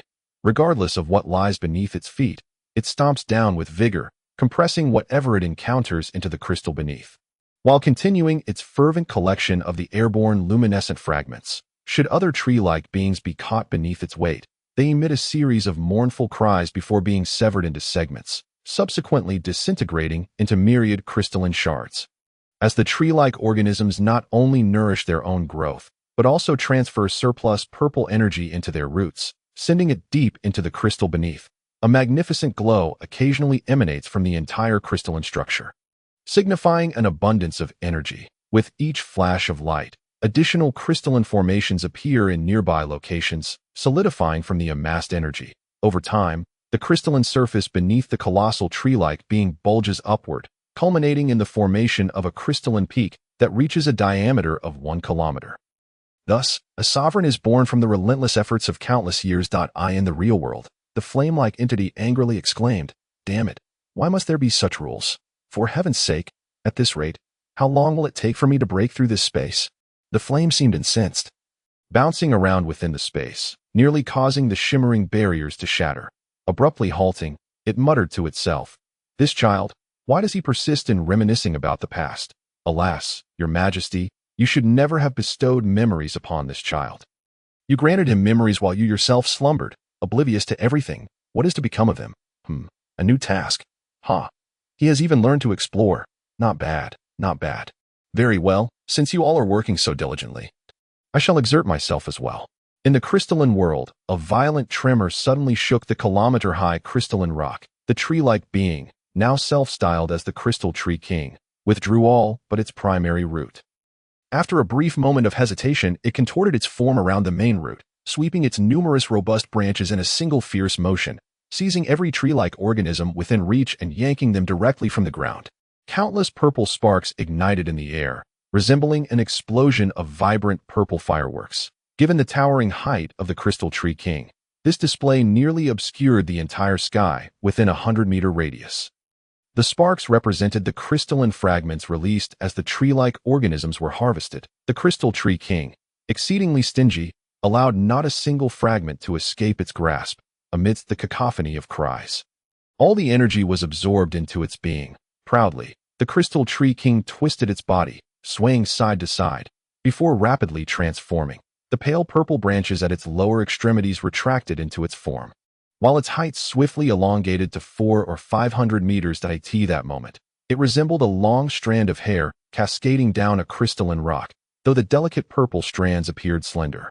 They possessed newfound freedom, granting ample space to maneuver. It directly seized a crystal, measuring several meters in size, that circled the kilometer-high crystalline rock, drawing it down to its feet.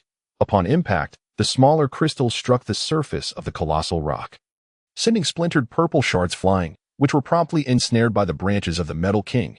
Due to their shared properties, the fallen crystal quickly fused with the kilometer-high formation, with the nourishment from the fragments. The Crystal Tree King visibly sprouted a new branch measuring several meters long from its roots. This is true growth," the flame gleefully remarked. "O great Minotaurus, why do you never comprehend? I am the god of creation. Such trivial challenges cannot confound me.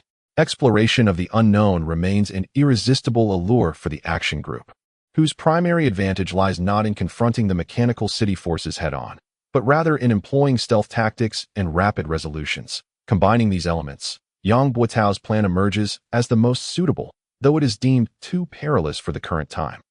Leading the group to prioritize alternative suggestions, eventually, they settled upon a course of action: to traverse the front lines and explore behind enemy lines, destroying anything of strategic value, particularly targeting their energy and communication facilities, while discerning their strategic intentions to prepare for the next phase of a comprehensive offensive or defensive operation.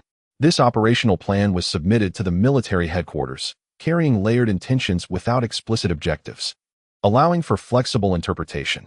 Naturally, the military would not compel the action group to formulate overly specific operational goals, as the general's orders did not necessitate a detailed action plan. The primary aim of such vagueness was to prevent alignment with other operational plans.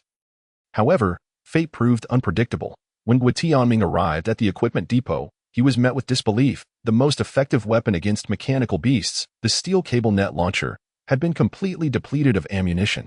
In a fit of rage, Guo Tianming nearly overturned the equipment depot's table, striking the logistics officer's face, causing his nose to cave in and blood to splatter across his visage. Wasn't it agreed that the supplies for the 12th Action Group were classified as triple A level? How could this happen?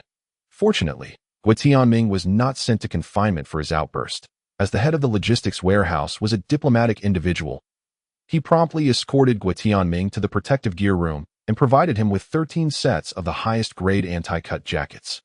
Such treatment was exceedingly rare, reserved solely for the operatives of the defensive generals. Now, this is more like it. Tianming's assistant, Li Xinyan, grinned as he felt the special metallic fabric of the jacket, his eyes gleaming with a wolfish intensity. However, the head of the logistics warehouse, Wang Qinghe, raised an eyebrow and chuckled. Ah, had I known you would come directly to me, why bother with my struggling colleagues? These supplies should be reserved for the protective detail, not squandered on them. After all, the general is now in the hospital. How infuriating. It is far better to allocate these supplies to those truly in need than let them languish here. At that moment, Tianming's mind was half occupied elsewhere, leading him to forego the usual banter with Wang Qinghe regarding the protective detail. Instead, he instructed Li Xinyan to return with the acquired supplies, while he hurriedly donned a backpack and rushed into the underground tram. Disappearing into the depths of the tunnels. In Omping's laboratory, he was diligently adjusting the design of a new machine. The machine, appearing as a fortress in the void, featured a cylindrical top adorned with a cap resembling a mushroom's edge, forming a rounded shield. Feng Xinghao, holding a book, observed as Omping secured the final piece of outer armor to the cylindrical machine's lower corner, smirking as he remarked, "Indeed, this world operates on principles. The finest weapons always resemble mushrooms." Omping turned his head to look at him, momentarily taken aback, and reprimanded, "You insipid fool, spare me your banter and devote yourself to reading more. You are, after all, a special agent. Surviving on the battlefield is the only way your contraption can demonstrate its prowess." Omping scoffed. He twirled his fingers in a few circles, tightened the last screw a few times, and it vanished into the machine's body. Releasing his grip on the machine, he waved towards the bottom right corner of the experimental platform. And a virtual current slithered from the surface, semi-transparent, as a virtual machine faintly radiated a glow, entering operational mode. Humph, what use is a mushroom tower? Feng Qinghao cast a sidelong glance. Omping ignored him, tapping on the virtual screen of the experimental table, where a transparent mechanical beast composed entirely of light materialized in the void above the table. At that moment, be it the newly designed machine or the mechanical beast, both were products of the virtual realm. And what was about to unfold was evidently a simulated battle. The mechanical beast resembled a hyena, cautiously lowering its head, approaching the mushroom-shaped machine with suspicion, examining what it was, peering around in confusion. The mechanical beast tapped the mushroom-shaped machine with its claws, eliciting a faint, cringe-inducing sound from the experimental table. The computer, equipped with the material strength of the mechanical beast and the shell of the mushroom-shaped machine, could generate real-time results of their interactions. Unable to destroy the mushroom-shaped machine, the mechanical beast glanced back and began to retreat. Just as it turned, the mushroom-shaped machine suddenly erupted in a dazzling blaze of light. In a flash, the mechanical beast's retreat was frozen in time, and with a puff, it collapsed to the ground. Feng Qinghao exclaimed in astonishment, "What is this?" The mechanical beast shell is made of 3mm metal, completely immune to electromagnetic attacks. Omping seemed gravely burdened, shaking his head with a sigh. "This is a ray stream, a form of nuclear radiation. My instrument can generate a highly intense ray stream, capable of inducing a powerful current within the mechanical beast's body over a limited range, killing it before it has time to evade. However, the issue lies in the rarity of materials, and areas where the equipment has been used will be rendered uninhabitable for a long time due to environmental pollution. Such a weapon, even if developed, what purpose does it serve?" Feng Qinghao chuckled. "Hey, brother-in-law, why worry about that? Just create it. Who cares if it has any use? Once you create it, naturally, someone will find a way to utilize it. Look at this." Feng Qinghao rummaged through his backpack and produced 2 small black spheres, each no larger than a fingertip, connected by a thin silver wire. That he pulled the spheres apart, extending the silver wire. "This is my latest weapon, the modern sling. It may not seem useful now, but I have a premonition that it will become a formidable tool on the battlefield in the near future. You see, it doesn't require a gun to launch. Makes no sound. The 2 spheres contain electromagnetic energy, while your mushroom head relies on strong currents to eliminate the mechanical beast. Mine doesn't kill them. It merely needs to be attached to the mechanical beast's body. And I assure you, it will send them into a state of utter confusion." As Feng Qinghao spoke, a figure approached from the entrance of the laboratory, Tianming, who exclaimed, "If such a fine weapon exists, I want 100 of them first." Concerning preparations before deployment, weaponry and protection are merely two components. Gu Tianming took Yuji Gang to prepare arms and defenses, while Wu Kuan went to the military headquarters to submit reports for the general staff's records. Followed by an endless barrage of inquiries and signatures, warfare inevitably entails casualties, each with its own manner of demise, which can be quite troublesome to explain. Thus, when questioned later, it suffices to succinctly state, this mission is recorded. With the mission number in hand, one can depart without further ado. Should you wish to investigate, head to the military headquarters. Hence, preparing everything in advance is a means to circumvent unnecessary procedures. Of course, this does not imply that lives are valueless.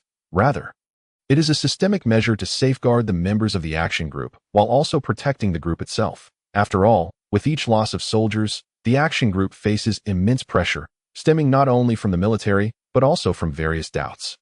Some individuals went to the central hospital to procure essential medical supplies, others to the action group's reserve for food and water, and yet others to register equipment that needed to be sealed for daily training.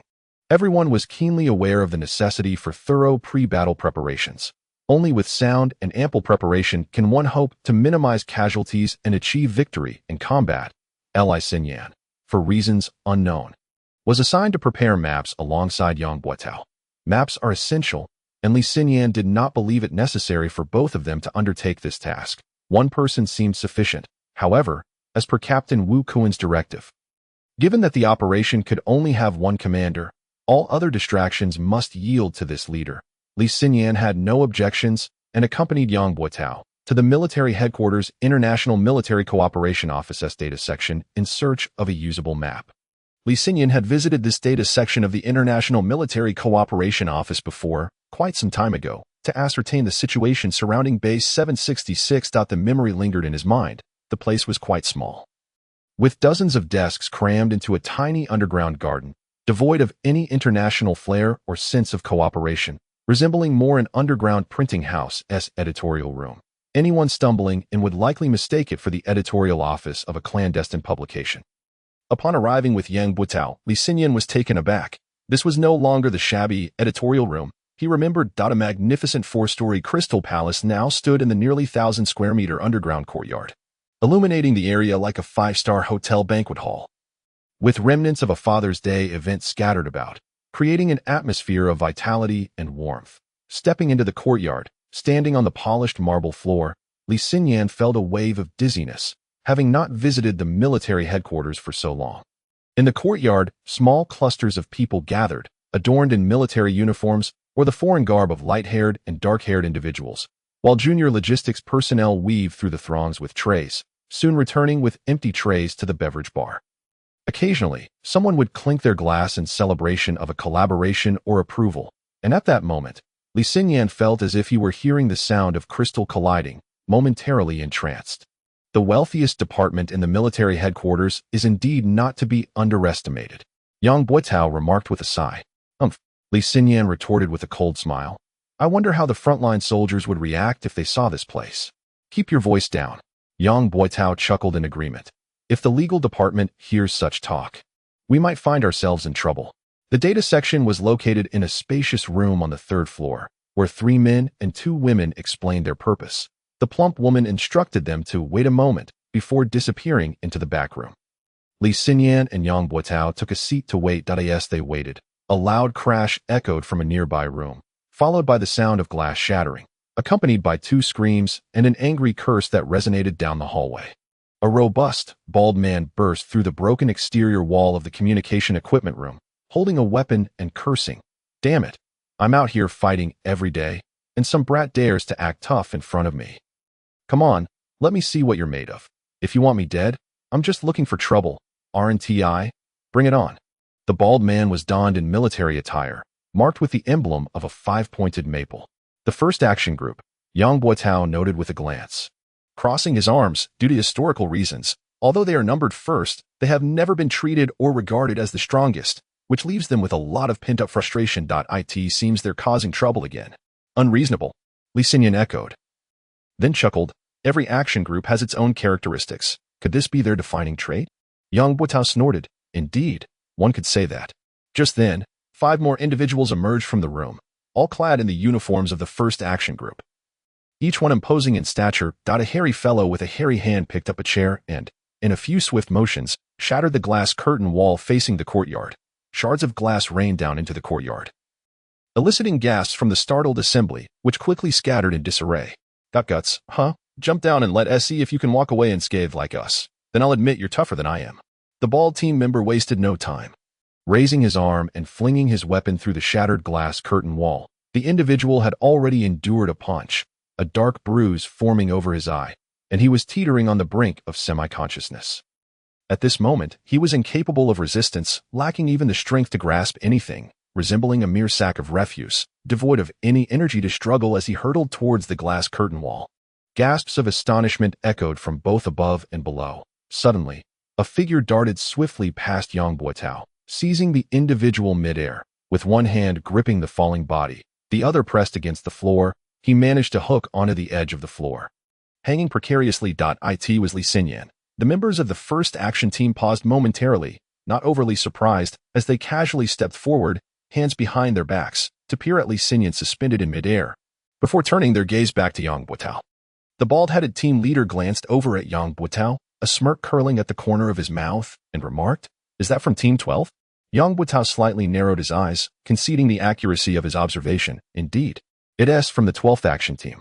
The bald-headed team member nodded. "Very well. So, is this something you wish to intervene in?" As he spoke, he took a step towards the curtain wall, his military-issued boot pressing down on Li Xinyan's fingers that were gripping the edge of the floor, twisting them cruelly. A bunch of useless trash. Li Xinyan felt a surge of agony in his hand, his face twitching involuntarily, yet he stifled any sound, resolutely enduring the pain. Yang Buotao's expression shifted, and he charged forward, planting his foot firmly on the shoulder of the bald-headed man, who had just raised his arm to strike at Yang Buotao's chest. Using the momentum, he executed a swift maneuver in midair, lunging towards the bald-headed team member. Yang Buotao's movements were incredibly swift, leaving no room for the bald-headed man to evade.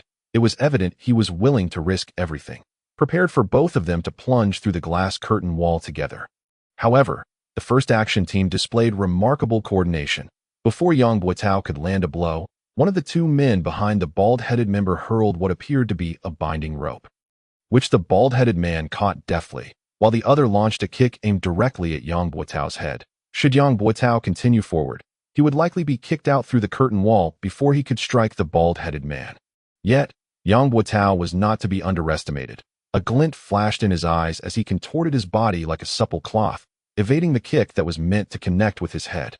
However, this evasion came at a cost. His body partially breached the large opening in the glass curtain wall, seemingly spiraling uncontrollably towards the outside.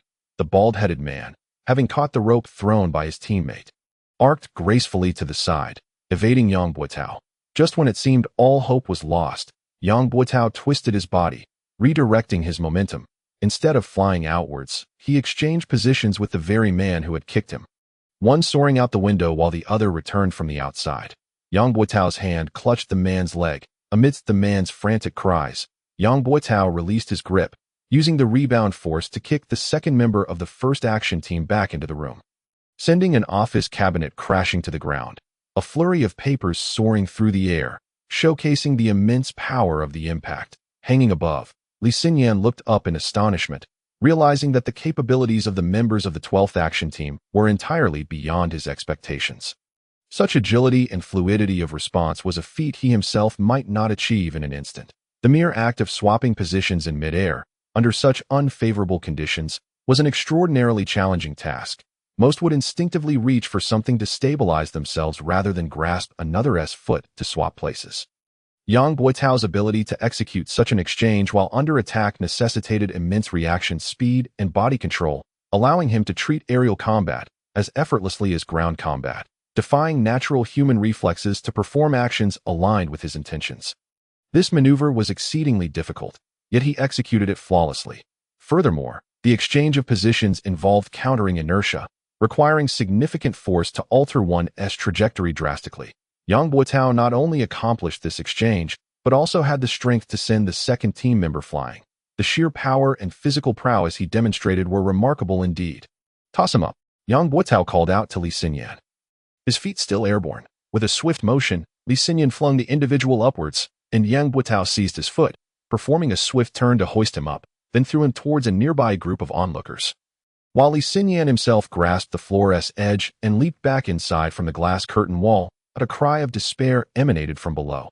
The first action team member, who had been thrown from the third floor, was fortunate to escape with his life, though he sustained severe injuries. Meanwhile, cheers erupted from the crowd above and below, applause mingling with jubilant shouts. "Bravo!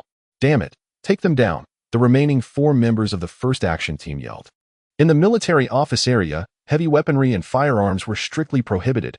Only items that appeared harmless were allowed entry. Yet, at this moment, the 4 members of the first action team brandished 4 lengths of rope originally intended for binding materials.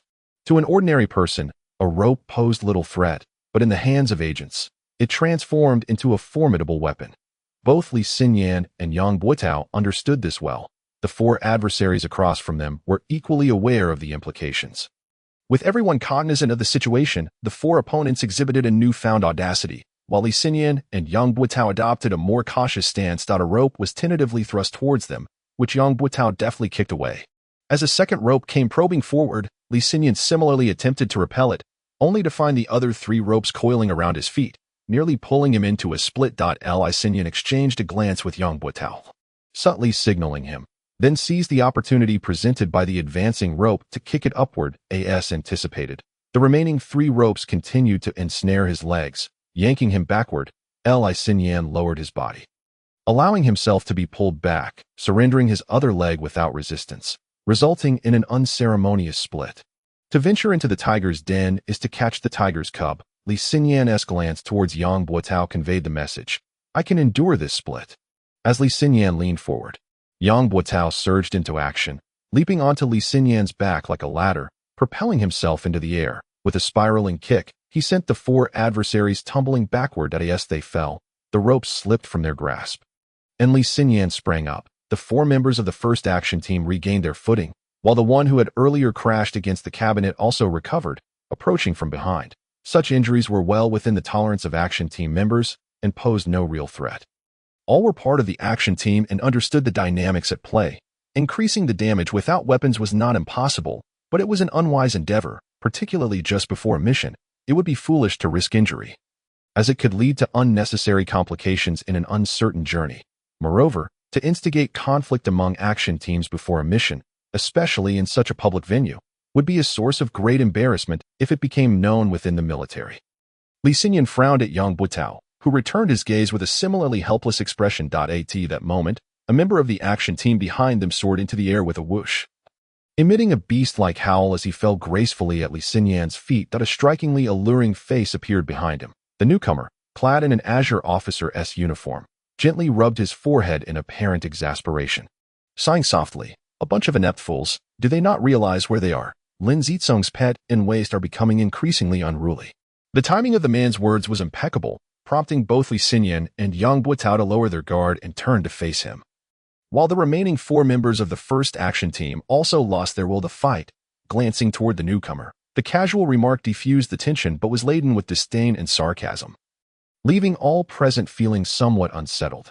Yet, the insignia on the blue officer's uniform, adorned with golden foliage and a golden star, indicated his rank as a major general. Despite any grievances, what could be done in the presence of a major general? The officer paid no heed to the group, viewing them as mere nuisances, and did not spare them a second glance. With a sigh, he ascended to the 4th floor, the designated area for meetings concerning significant foreign missions. Individuals of Li Xinyan's rank were not even permitted to challenge a major general. As the major general ascended, a figure who had been standing behind him emerged, grinning broadly as he regarded Li Xinyan, seemingly unfazed by the major general's earlier rebuke, even appearing somewhat pleased. "So soon, we meet again." He smiled at Li Xinyan, who responded with a wry smile and a nod as a form of greeting. Li Xinyan was the leader of the 9th Action Group, Luo Haiqing. Given the general's commendation, the members of the first action group naturally refrained from causing further disturbances. They sulkily retreated into the office of the Communications Equipment Department to continue requisitioning the devices they needed. However, no one knew whether their earlier commotion would affect the department's willingness to fulfill their requests. After exchanging a few pleasantries, Li Xinyan, Yang Buitao, And Luo Haiqing entered the data room. Li Xinyan and his team had long since prepared their maps. The plump female staff member regarded Li Xinyan and Yang Buotao with an adoring gaze, almost as if she wished to kneel and worship them, causing Luo Haiqing to observe with a bemused expression for quite some time before he finally requested the regional map he needed. Naturally, due to the lingering divine favor, the woman was particularly attentive to Luo Haiqing, the captain of the 9th Action Group, ensuring that even the tea was perfectly prepared before she departed for the data warehouse. In their eyes, Luo Haiqing was undeniably in league with Li Xinyan. "What map have you acquired?" Luo Haiqing inquired, sipping his tea. Yang Buotao unfolded the paper map, glanced at it, and handed it to Luo Haiqing, saying, "Here it is." Maps are enigmatic entities. Although they may not be classified as confidential, a discerning mind can easily infer the operational ranges of various action groups upon viewing them. Typically, action groups refrain from probing each other's operational specifics unless they believe their mission areas may overlap or require coordination. Thus, Yang Buotao showed no hesitation and handed the map directly to Luo Haiqing, leaving him momentarily stunned. Upon receiving the map, his astonishment deepened as he realized it was a comprehensive map of Southeast Asia. Such a large map. What could they possibly be planning? "Is this a map of Southeast Asia?" Luo Haiqing asked, perplexed, as he examined the map from various angles. "Indeed, it is," replied Li Xinyan. As for inquiries regarding, "What is your mission?" Luo Haiqing refrained from uttering such questions. Instead, he smiled, his expression one of utmost admiration, and remarked, "It seems your plans are rather ambitious." Yang Buotao's eyes darted thoughtfully as he responded, "Indeed, quite ambitious." However, he offered no further elaboration, leaning in to ask, "And Captain Luo, what map do you require?" Luo Haiqing smiled gently and replied, "You'll find out once we step outside. By the way, there is something you may not yet know. Of course, this is information only we, the captains who reported our plans to the military headquarters, are privy to. Perhaps you'll become aware of it once you return. Since we have crossed paths, I might as well give you a hint." "What is it?" Yang Buotao inquired. "Regarding this large-scale operation involving all action groups. Due to its immense scale and complexity, the military high command has decided to form a medical support unit to accompany the expedition, thereby reducing personnel casualties among the elite troops. However, whether this unit will accompany the action groups depends on the opinions of the respective leaders. So this information has not been publicly announced. Instead, it was communicated to the captains during their operational reports at the military headquarters, allowing them to make their own choices without coercive imposition," Luo Haiqing explained. "That's a good thing," Li Xinyan remarked, having served on the front lines. "I find this arrangement excellent. It turns out that nearly half of our injured did not perish directly from combat but rather succumbed to their wounds due to a lack of timely medical attention. Suffering slowly from pain and illness, the agony of such a death is unbearable, often prompting our wounded comrades to request a bullet from their fellow soldiers to spare them from further suffering and to avoid burdening others." Li Xinyan's voice grew somber as memories of the fallen young men resurfaced in his mind. "You've served on the front lines?" Luo Haiqing asked, somewhat incredulously. "No wonder your skills and practical experience are commendable. I hadn't realized you had been on the front lines. What is your perspective on this mission? What do you think of these auxiliary deployments? As for the mission, that's a separate discussion. From the perspective of the deployment, while the establishment of a medical unit is indeed a positive step, it may not be prudent. Although a medical team is beneficial, they lack combat skills. The reason the enemy has been able to inflict such damage on our forces is due to their exceptionally high individual combat capabilities. In this context, deploying medical teams to the front lines, Li Xinyan shook his head, does not substantively enhance our combat effectiveness. Rather, it risks hampering our fighting forces, compelling them to divert attention to protect these individuals, ultimately diminishing the overall combat capability of the unit. Thus, this may not be as advantageous as it seems. What do you propose we do instead? Luo Haiqing asked. Li Xinyan gazed at him and replied, "There are no good solutions. If there were, we wouldn't be facing such significant losses while still retreating. However, regarding the mission, it presents an opportunity to fundamentally alter the course of the battle." "An opportunity?" Luo Haiqing queried. "Why do you see it as such?" "The general's orders explicitly stated that this is a counteroffensive, a retaliation for the destruction of our strategic A816 route in South Asia by the Mechanical City, a decisive strategic counterattack that must succeed. How can you regard it merely as an opportunity?" "Ha ha ha," Li Xinyan chuckled. To say it must succeed is somewhat overconfident. Given our current military strength, a strategic retaliation might only amount to eggs striking a stone. We may not annihilate the enemy, but will certainly inflict significant self-damage. While we might achieve some limited results, it is predictable that the price we pay will be heavy, especially if this is merely a direct battlefield retaliation. In my view, this order from the general represents a timely opportunity to liberate the action groups from the constraints that have long hindered their capabilities. Whether in terms of timing or strategic opportunity, it provides the action groups with a chance, a testing ground to unleash their combat effectiveness under favorable conditions that, if seized well, the results achieved by the action groups could very well surpass those on the conventional battlefield, potentially revealing an unrecognized weakness in an apparently invulnerable enemy and magnifying it, thus creating the possibility for a complete reversal of the war's dynamics. Luo Haiqing's eyes sparkled with keen insight and excitement as he leaned back in his chair and smiled.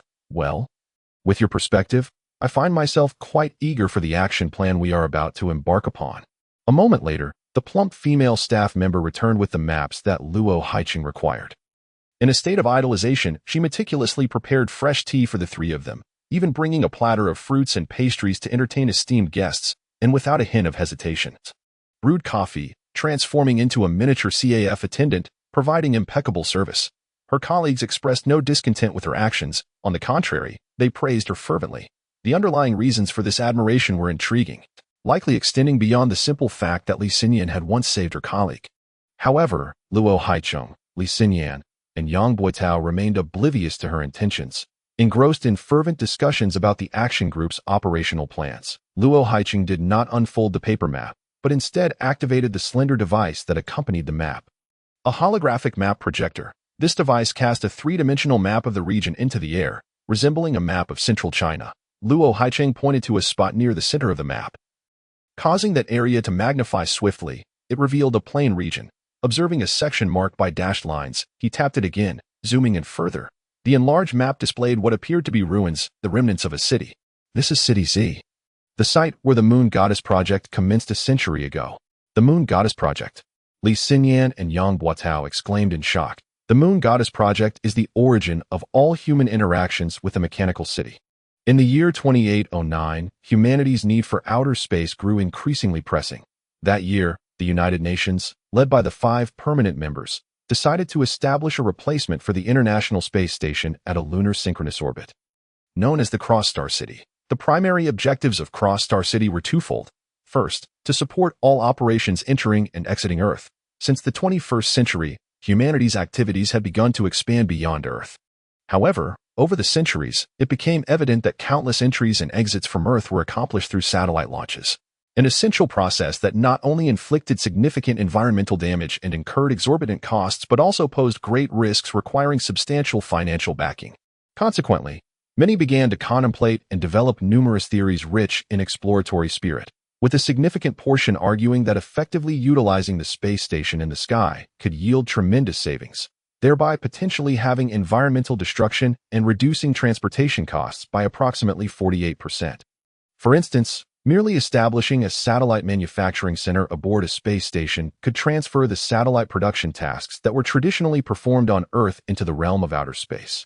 This singular alteration could transform the entire process of launching artificial satellites into a remarkably secure and reliable endeavor, significantly reducing costs. Moreover, tasks that were initially conducted in a gravitational environment would now be executed directly within the operational milieu of the satellites, thereby eliminating the numerous unforeseen errors that often arose from the gravitational changes post-launch. With the corroborative practices of various nations, this concept, once merely theoretical, has gradually materialized into reality. Furthermore, the validation of this idea as a sound decision has led to greater implications.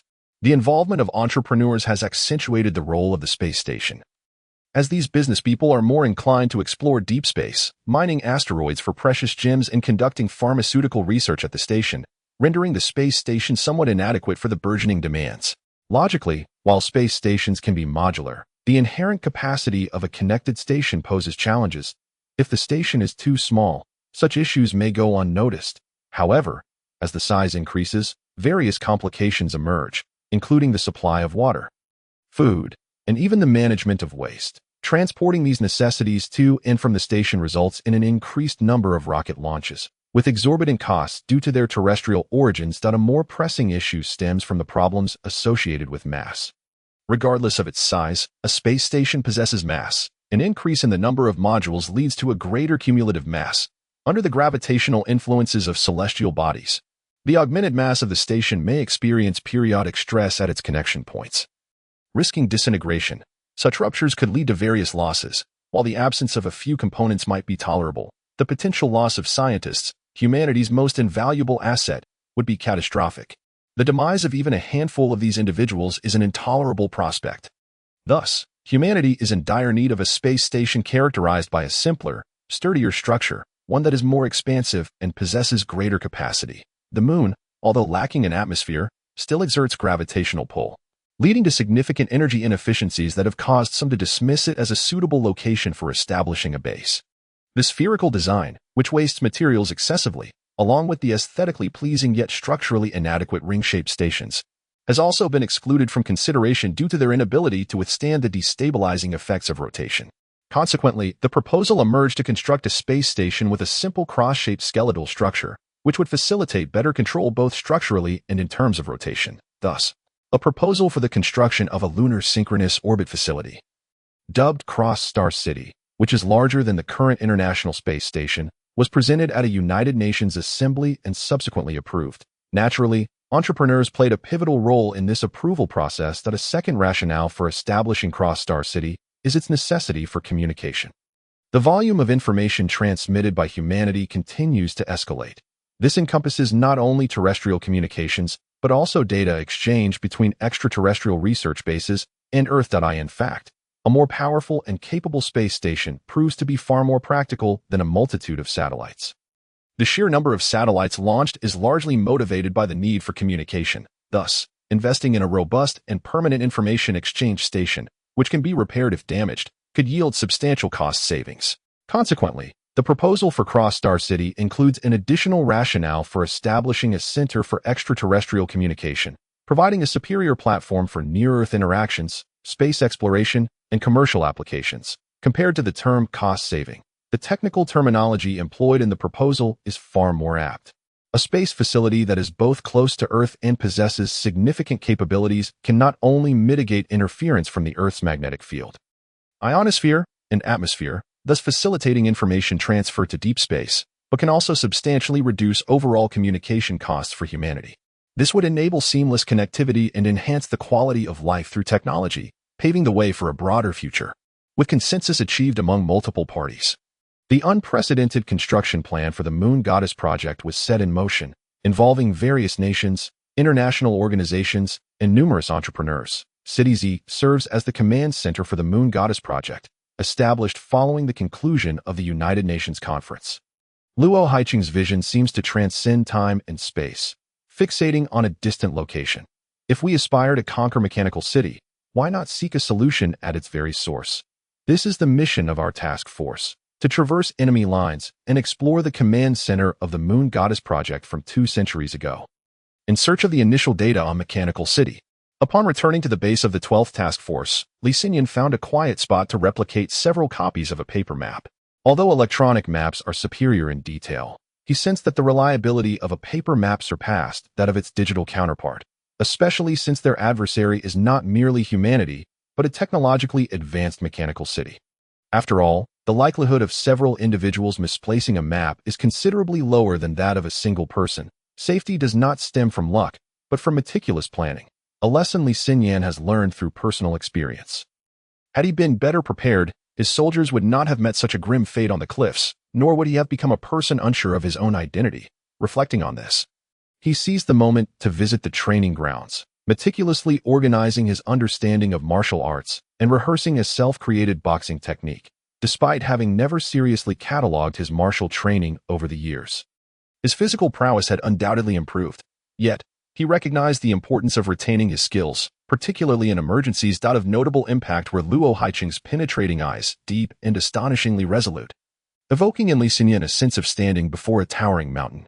In that instant, it felt as though nothing could sway him or impede his path. He stood as a peak piercing through the heavy clouds, a formidable fortress amidst the desolate plains, suggesting that with him present, the possibility of overcoming danger was ever within reach. Li Xinyan could not fathom the origins of this sensation, yet it resolutely flourished within him.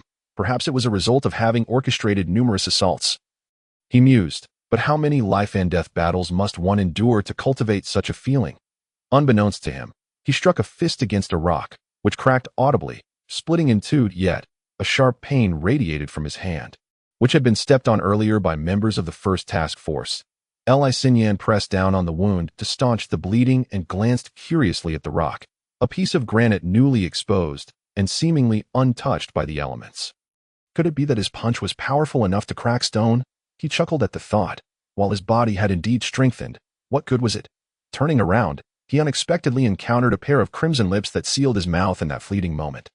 Who was this person? The lips were sweet and fervent, akin to a torrential summer flood saturating the parched earth, nourishing the hardened soil, or like a long-thirsty desert beast eagerly absorbing the sweet rains of spring. Li Xinyan found himself utterly captivated. In that moment, nothing else existed. As his focus narrowed, a gentle voice whispered in his ear, "No matter who you are or what you have experienced, nothing will prevent me from finding you." When Li Xinyan finally regained his composure and opened his eyes, he found himself alone, the sky having darkened. A clump of bulrushes danced in the wind beside him, yet his mind swirled with questions akin to a Rubik's Cube, each one springing forth. Find you? Why say that? Did we know each other before? Or have I forgotten something? What have I experienced? What could it be? My life has been straightforward. After graduating from military school, I went directly to the base without any significant romantic involvement. What has she gone through to say such things to me? After dinner, the members of the 12th Task Force gathered in the conference room to review the day's preparations and identify any oversights. However, Wu Kuan appeared troubled, frowning as he spoke. "There is something I'd like to gather everyone's opinions on. The military has decided to form a medical support unit to accompany us into battle, and the general staff has prepared a medical support team of 3 for our task force. However, I am uncertain whether we should take this medical support team with us. For our unit, an additional person may become a burden.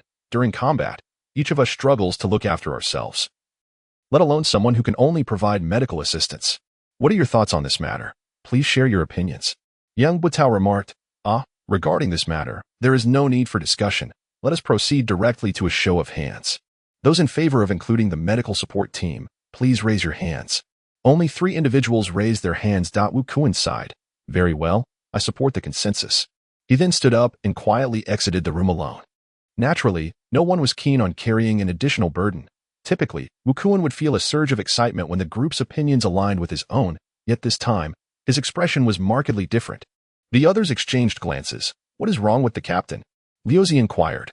Yang Buitao was studying a form listing the resources that the 12th Action Group required to be sealed off. He lifted his gaze and glanced towards the door, where Wu Kuan had already closed it behind him.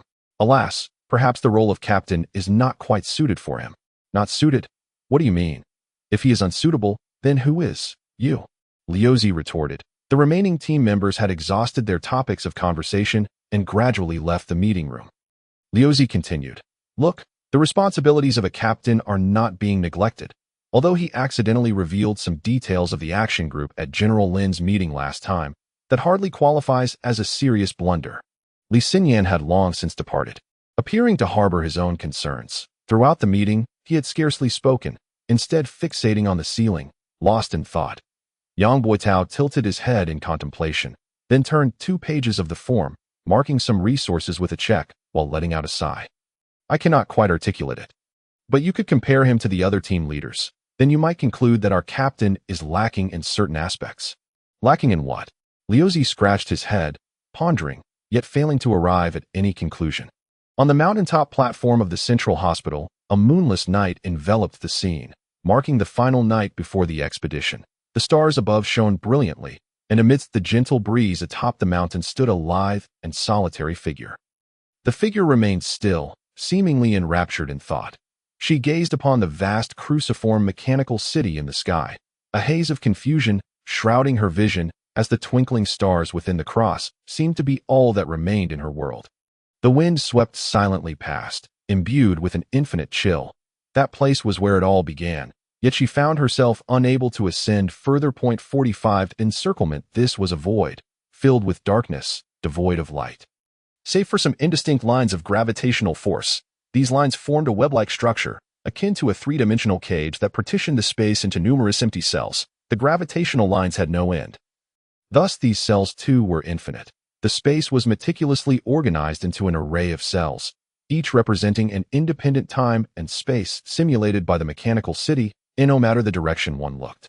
The sensation of dizziness prevailed, as if one were lost within the fabric of time and space that a stream of green electricity, trailing a long tail of light, raced through the void at an unparalleled speed. The current traversed the grid formed by the gravitational lines, generating shock waves that spread across the surface of the cells like rippling waves in the green waters of spring, due to its incredible velocity. From a distance, the green current resembled a bullet piercing through transparent surfaces, leaving behind a series of distorted temporal ripples that shook the penetrated spaces violently until the current moved far enough away for the tumult to gradually cease.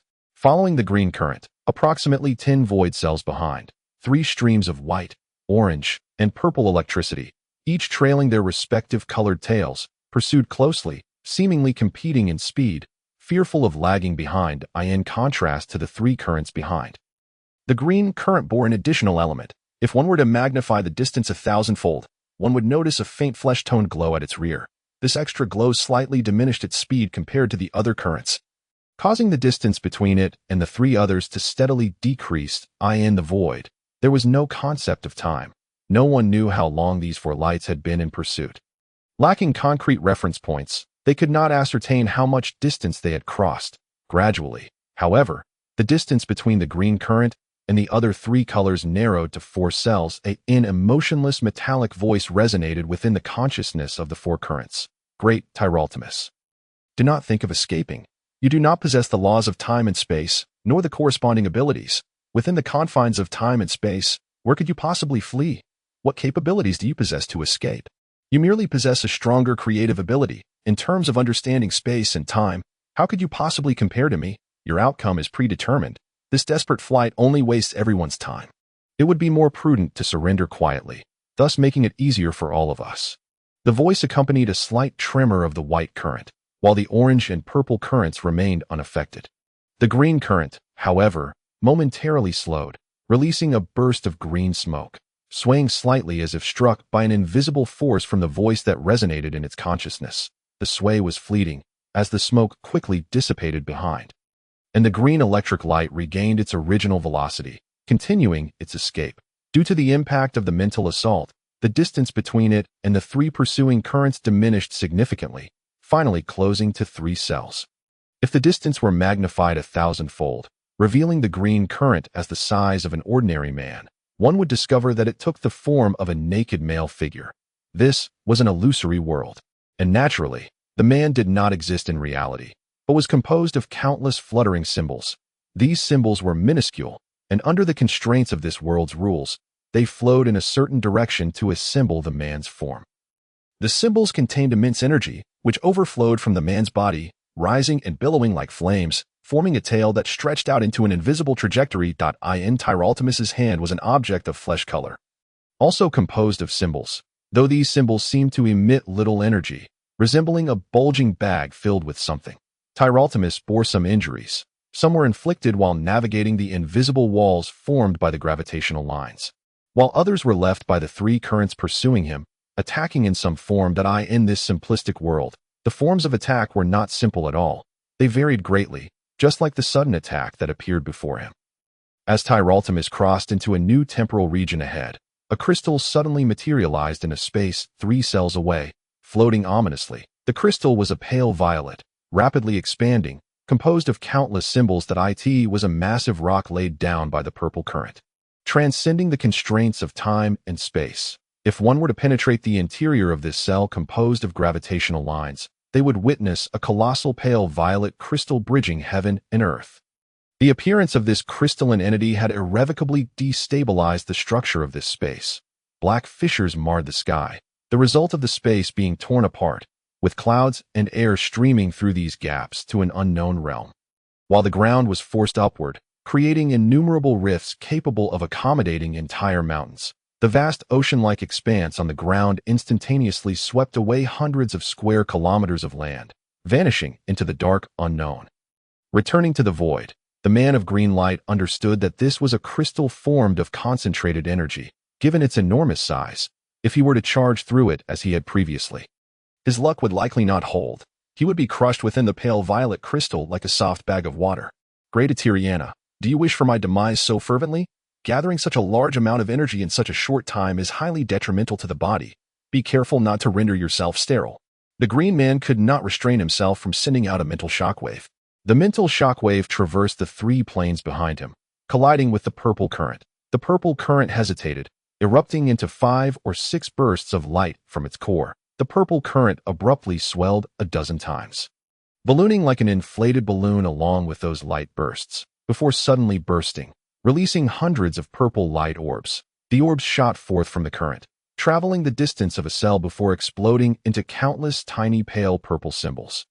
More importantly, due to the dispersal of this energy, the space occupied by the purple current experienced a peculiar fluctuation. It first contracted, then expanded, subsequently vibrating violently, causing the structure of the space within to be thrown into utter chaos. The shattered spatial structure was violently ejected by a formidable spatial force, akin to a barrage of shrapnel, inflicting countless wounds of various sizes upon the recently liberated purple current that had reverted to its original state. Even though she had ceased her advance, within the current, the female-shaped purple figure instantly became riddled with numerous bullet holes. She swayed precariously before collapsing to the ground, falling unconscious. "You dare to murder a deity," roared the orange electrical energy. The green energy abruptly halted just a step away from the purple crystal, altering its trajectory upwards, and with a nonchalant chuckle, remarked, "She isn't dead. I merely utilized her to conjure this obstacle, bestowing upon her a modicum of growth energy.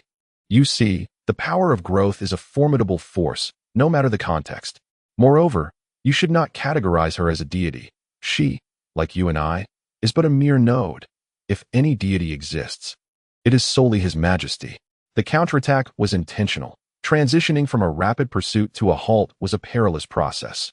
Any deviation could result in an uncontrollable collision with the purple crystal, becoming ensnared within it, an enshrined consciousness frozen in time. Nevertheless, Thalavmus adeptly controlled his body, avoiding impact with the crystal's interior. Simultaneously, he successfully inflicted substantial damage upon Atriana, impairing her strength and halting the growth of the crystal before him, enabling him to evade it and ascend. Thalavmus pressed onward, for the war between deities held little joy. He found it rather lamentable. Reflecting on their past relationship, he felt a twinge of melancholy. She had once been his closest friend, standing behind him during countless nights and moments of tension, silently providing everything he needed. The shimmering stars of the endless purple corridor lingered in his mind. Inescapable, the bitterness of enmity was undeniable, yet it was the hand of fate, inevitable. Even deities are bound by their destinies. The pursuit of fire and lightning forbade him from dwelling on thoughts of the past. This was the abstract void of the order node. Eunomia, though he could not exert complete control over it, the power of eunomia created no advantage in the face of order. Indeed, it was a disadvantage, for the attacks of order were immediate, while creation demanded far greater resources. The radiant white brilliance of eunomia exuded no emotion, nor color, as his voice resonated with supreme order.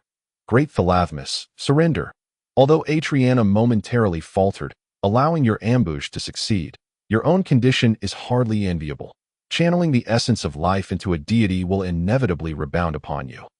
If I am not mistaken, your weakened divine essence must render your capacity tenuous at best. There exists no victory without cost. Thus, even if you manage to continue fleeing, how far can you truly go?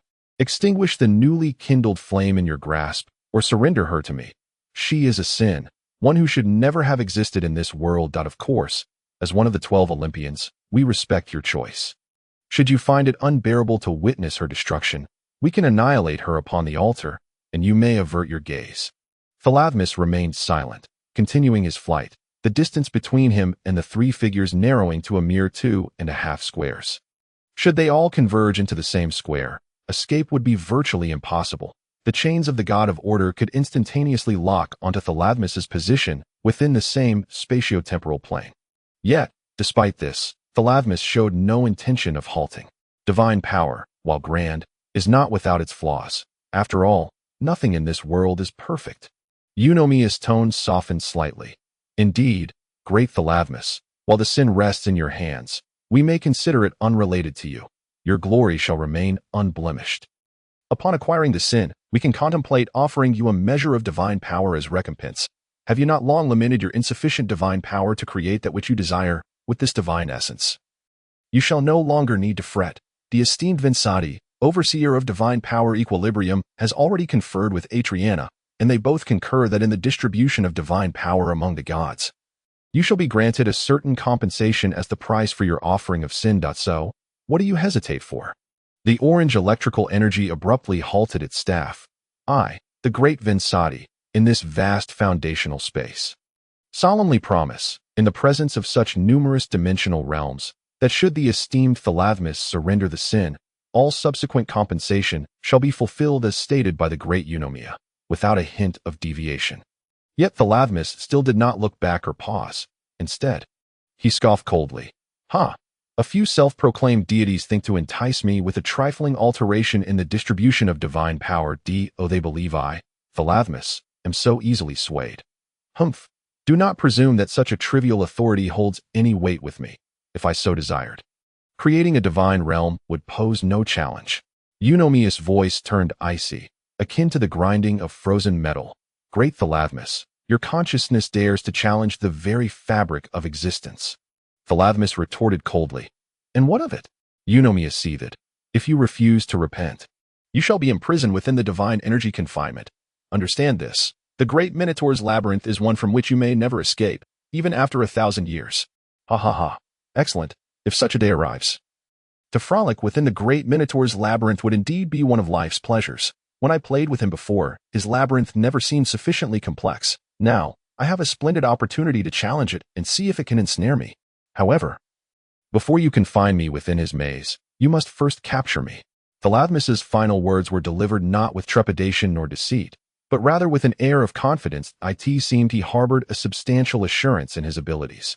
Eunomia faltered slightly, pondering whether, at this desperate juncture, Thalavmus could still muster any action despite his dwindling divine power.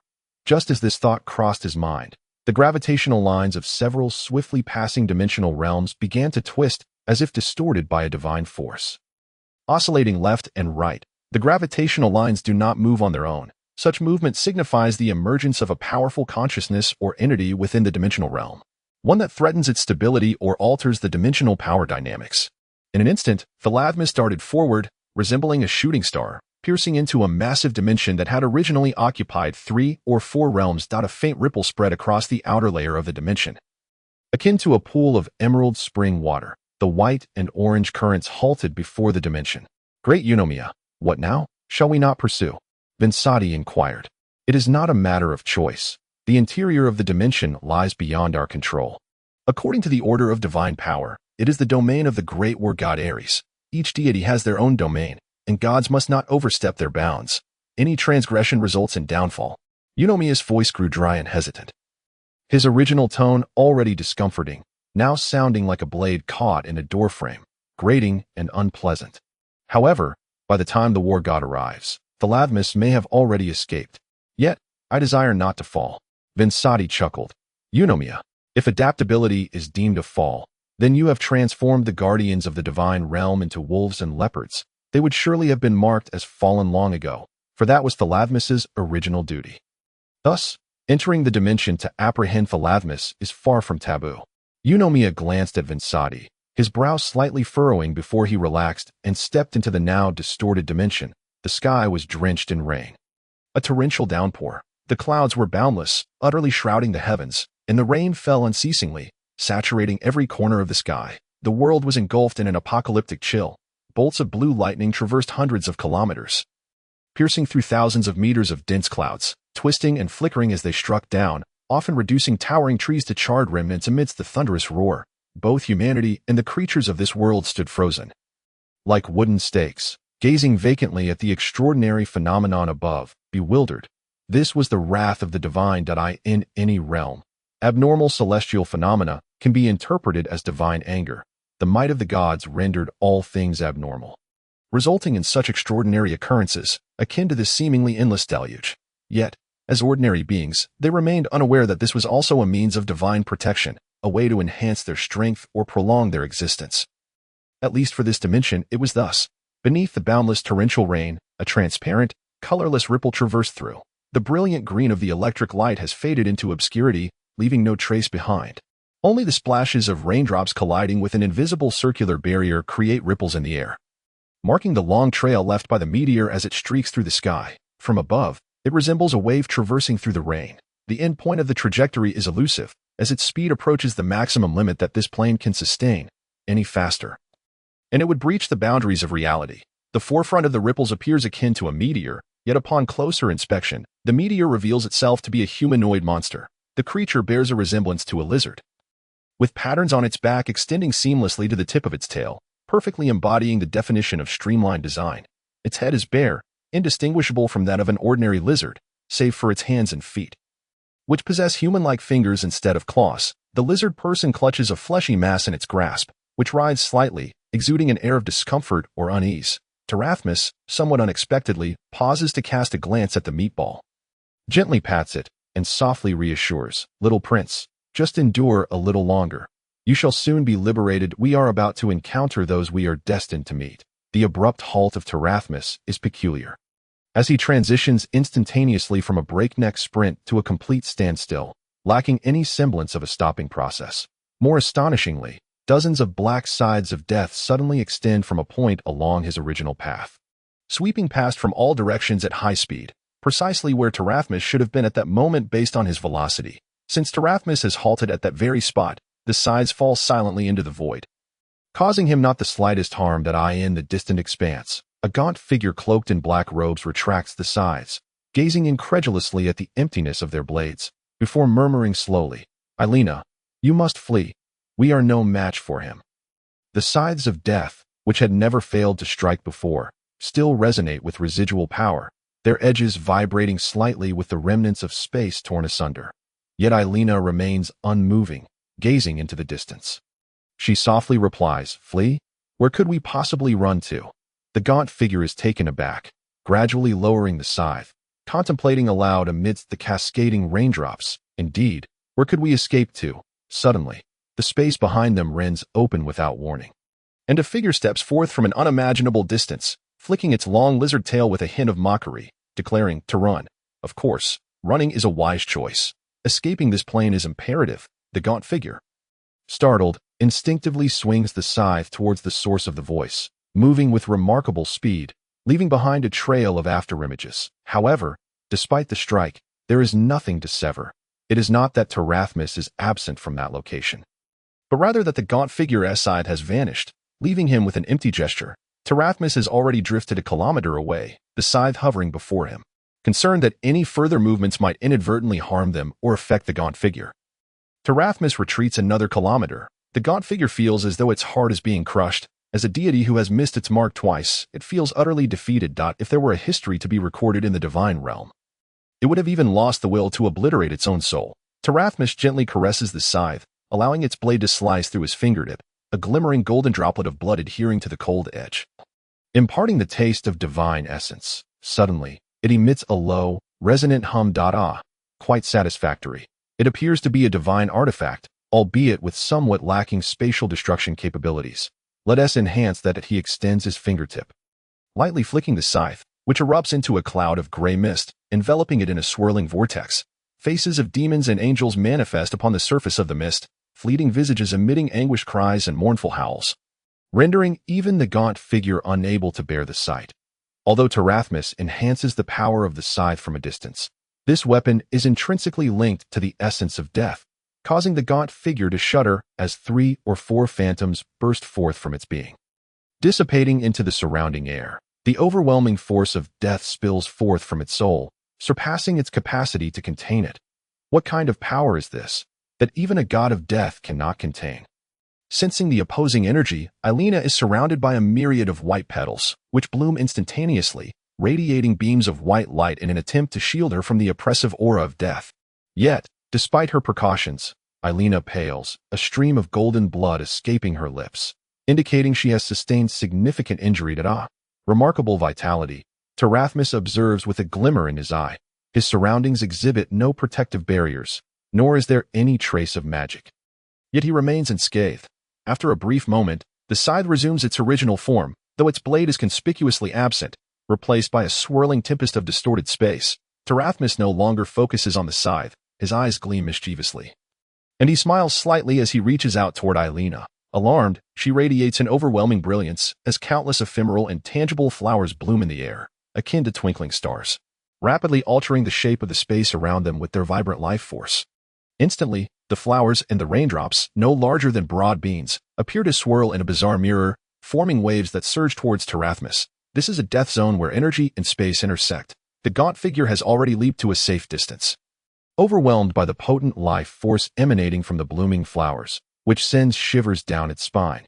Yet Tarathmus smiles, thoroughly pleased. With a subtle gesture, he constricts the visible wave of flowers into a delicate ribbon, which he cradles in his hand. From afar, the scene unfolds before the gaunt figure, who momentarily forgets its identity as a deity of death. All it sees is an unforgettable spectacle.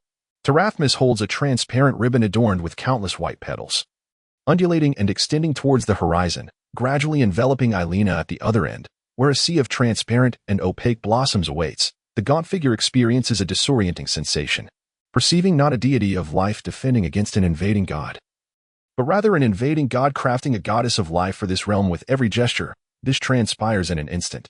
Divine power is inherently reciprocal. It endows deities with immense strength to obliterate their foes according to their will.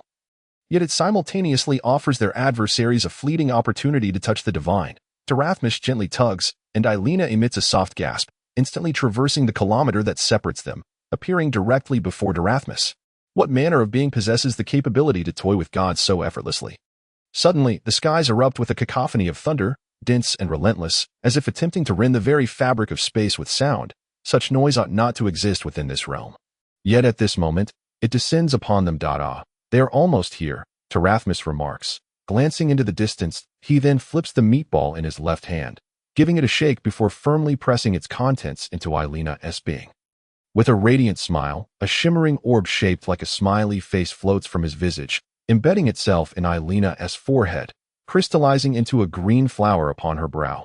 Eilina stands in shock, feeling the overwhelming essence of life emanating from Tarathmus' every movement. Could it be that this foreign god possesses all the abilities she herself holds? Meanwhile, Tarathmus grins. This is your destined task. Gently, he tosses Eilina into the air and, with a swift kick, propels her rearward. She vanishes in a flash, akin to a cannonball. That kick is not merely directed at her behind. In the distance, the gaunt figure senses impending doom. Disregarding all else, it turns to flee. Yet Tarathmus casts a glance at its retreating form, a sly smile creeping upon his face once more. A piercing scream reverberates across the heavens. The battle in the distance appears to have reached its conclusion. The thunder gradually dissipates, and a boundary of blue sky and dark clouds sweeps in like rippling water from tens of thousands of miles away. The once impenetrable, thick clouds, thousands of meters deep, are rapidly receding like a tide. Two bright orbs of light race towards them, swiftly entering the realm of visibility. One of the white orbs extends two crystalline chains, tethering a colossal dragon-like creature, stretching several dozen kilometers. As it hurtles through the sky at the utmost speed this plane can endure, Tarathmus still holds the entity that is far from human, its contents struggling with greater fervor than before. Tarathmus gently kicked at it, a faint smile gracing his lips as he remarked, "My dear, be a little more compliant. Perhaps if you appear a touch more endearing, they might spare your soul, instead of utterly annihilating you. Trust me." At these words, the entity within shuddered slightly, then fell silent. It seemed that, compared to annihilation, the mere existence of a soul held some allure. Tarathmus hovered in the air, patiently awaiting the swift approach of two luminous orbs, one white and the other orange-yellow. As they drew near, clarity emerged. The white orb contained a man with hair and beard as white as snow, yet he did not appear aged. Rather, he possessed striking handsomeness, draped in a collarless white robe adorned with exquisite patterns that extended from his face down to his neck and vanished into the fabric. In contrast, the orange-yellow orb housed a figure wielding a staff, entirely formed from radiant orange light. This figure lacked a face, appearing rather peculiar, yet donned a robe of platinum interwoven with orange hues. The staff's apex crowned by a spinning hexagonal prism of orange light, its brilliance unabashedly revealing the immense power it harbored. Eunomia halted, then gently tugged at the chain in her grasp, prompting a thunderous cry of anguish from the colossal creature in the air. Mountains on the ground instantly erupted into clouds of dust, shattering into countless particles. The agony of a god is a burden that few can endure. Great Eunomia, you two have fallen. Terathmis exclaimed, his tone more playful than accusatory. Eunomia's face flushed faintly, her pattern shimmering with a hint of icy white. And then a metallic voice emanated from her lips. Humph. In the eyes of order, this is not a fall. Terathmis retorted. Then what? In your opinion, constitutes a fall? Eunomia did not respond directly, but countered. The great Ares is preoccupied. I am merely assisting him in eradicating entities that ought not to exist in this world. Do you deem this an act of corruption for a deity of order? Terathmis seemed to ponder this. That depends on what you seek to eradicate. The orange-yellow figure extended its hand and declared, Great Terathmis, you have nowhere left to flee. Surrender what you hold. Terathmis glanced at Vinsati, then tossed the fleshy mass away. Be careful. Eunomia gasped, calling out to Vinsati, and swiftly retreated several thousand meters, having traversed countless plains. How could Terathmis so easily relinquish what he possessed? Almost simultaneously with the warning, Vinsati teleported several thousand meters away, and at the very moment of his disappearance, a multitude of intersecting spatial rifts erupted where he had stood. Vinsati fled in haste. His divine radiance would naturally experience a slight delay during local teleportation, and the spatial ruptures occurred too rapidly, surpassing the limits of this plane. Thus, the portion of his divine radiance that he could not take with him was torn into countless fragments by the shattered space. Erupting into a massive burst of energy high in the sky, a colossal fireball manifested within a kilometer radius, akin to a newly birthed sun, illuminating the world in a blinding white. The architect of this chaos remained uncertain. Was it the fleshy orb Terathmis had cast, or his own doing? Vinsati harbored doubts about which god had caused this calamity, but he could not escape the suspicion that Terathmis was orchestrating events from behind the scenes. Terathmis, how dare you wield a divine aberration against a god? Vinsati thundered, though his furious voice trembled slightly, revealing a trace of fear beneath his wrath, more effective than the fury of the monstrous entity above. The mountains beneath him could not withstand his inquiry, collapsing one after another, while the sea surged in response to Vinsati's roar, generating towering waves that swept away several islands floating on the ocean. God, Terathmis chuckled. Truth be told, your status may well be inferior to that of this so-called divine aberration before you. Thus, being bested by what you deem a divine aberration is not as shameful, or rather, not as disgraceful as you might think. Therefore, you need not be so agitated. As the flames dissipated, the fleshy orb at the center remained unscathed, merely writhing slowly in the air once more. Eunomia released her chain, which hung suspended as if anchored, neither falling nor being dragged away by the great beast that continued to howl and struggle. Eunomia raised her hands, conjuring two beams of light that transformed into transparent crystalline chains, swiftly launching toward the fleshy mass. This was a prime opportunity, a chance to seize the mass from Terathmis. Terathmis's expression shifted, and almost concurrently, he dashed toward the mass while summoning a series of green spears from the void, hurling them toward the trajectory of the chains. His countenance betrayed a sense of self-reproach for his negligence. The green spears pierced through the rings of the chains, their powers intertwining and tearing open the barriers of the planes at the point of collision, vanishing into the void as a series of melodious chimes echoed through the realm. Akin to the sound of countless crystals shattering under a blade, a most delightful symphony. Terathmis, will you not come to your senses? Vinsati bellowed, a subtle wave of energy emanating from him, traversing great distances to coalesce before Terathmis into three shields representing sloth, chaos, and weakness. Obstructing Terathmis from the fleshy mass, the curse woven from divine power naturally surpassed any spell of malediction, far more violent, and due to the transcendence of the planes, the power crystallized upon the shields manifested the presence of entities from various planes that Vinsati had previously subdued, each gazing at Terathmis with eyes reflecting indifference, rage, or hatred. The original curse of the shield undoubtedly amplified the cursed gazes of those deities 100-fold, enveloping Terathmis in an insurmountable gray aura. A gray luminescence swiftly coated Terathmis's form, corroding his flesh, as the greenish patterns upon his skin fissured at a visible rate. Even a god would struggle to endure the curses of countless deities. Terathmis erupted into a cry of anguish. A beam of light as thick as a dozen men burst forth, piercing through the plains and reaching into the unknown. the energies of the planes recoiled, incomprehensibly drawn into the column. As a resounding, harmonious hymn resonated through the heavens, with legions of angels spiraling forth from the sacred column, shielding against the searing gazes directed at Terathmus.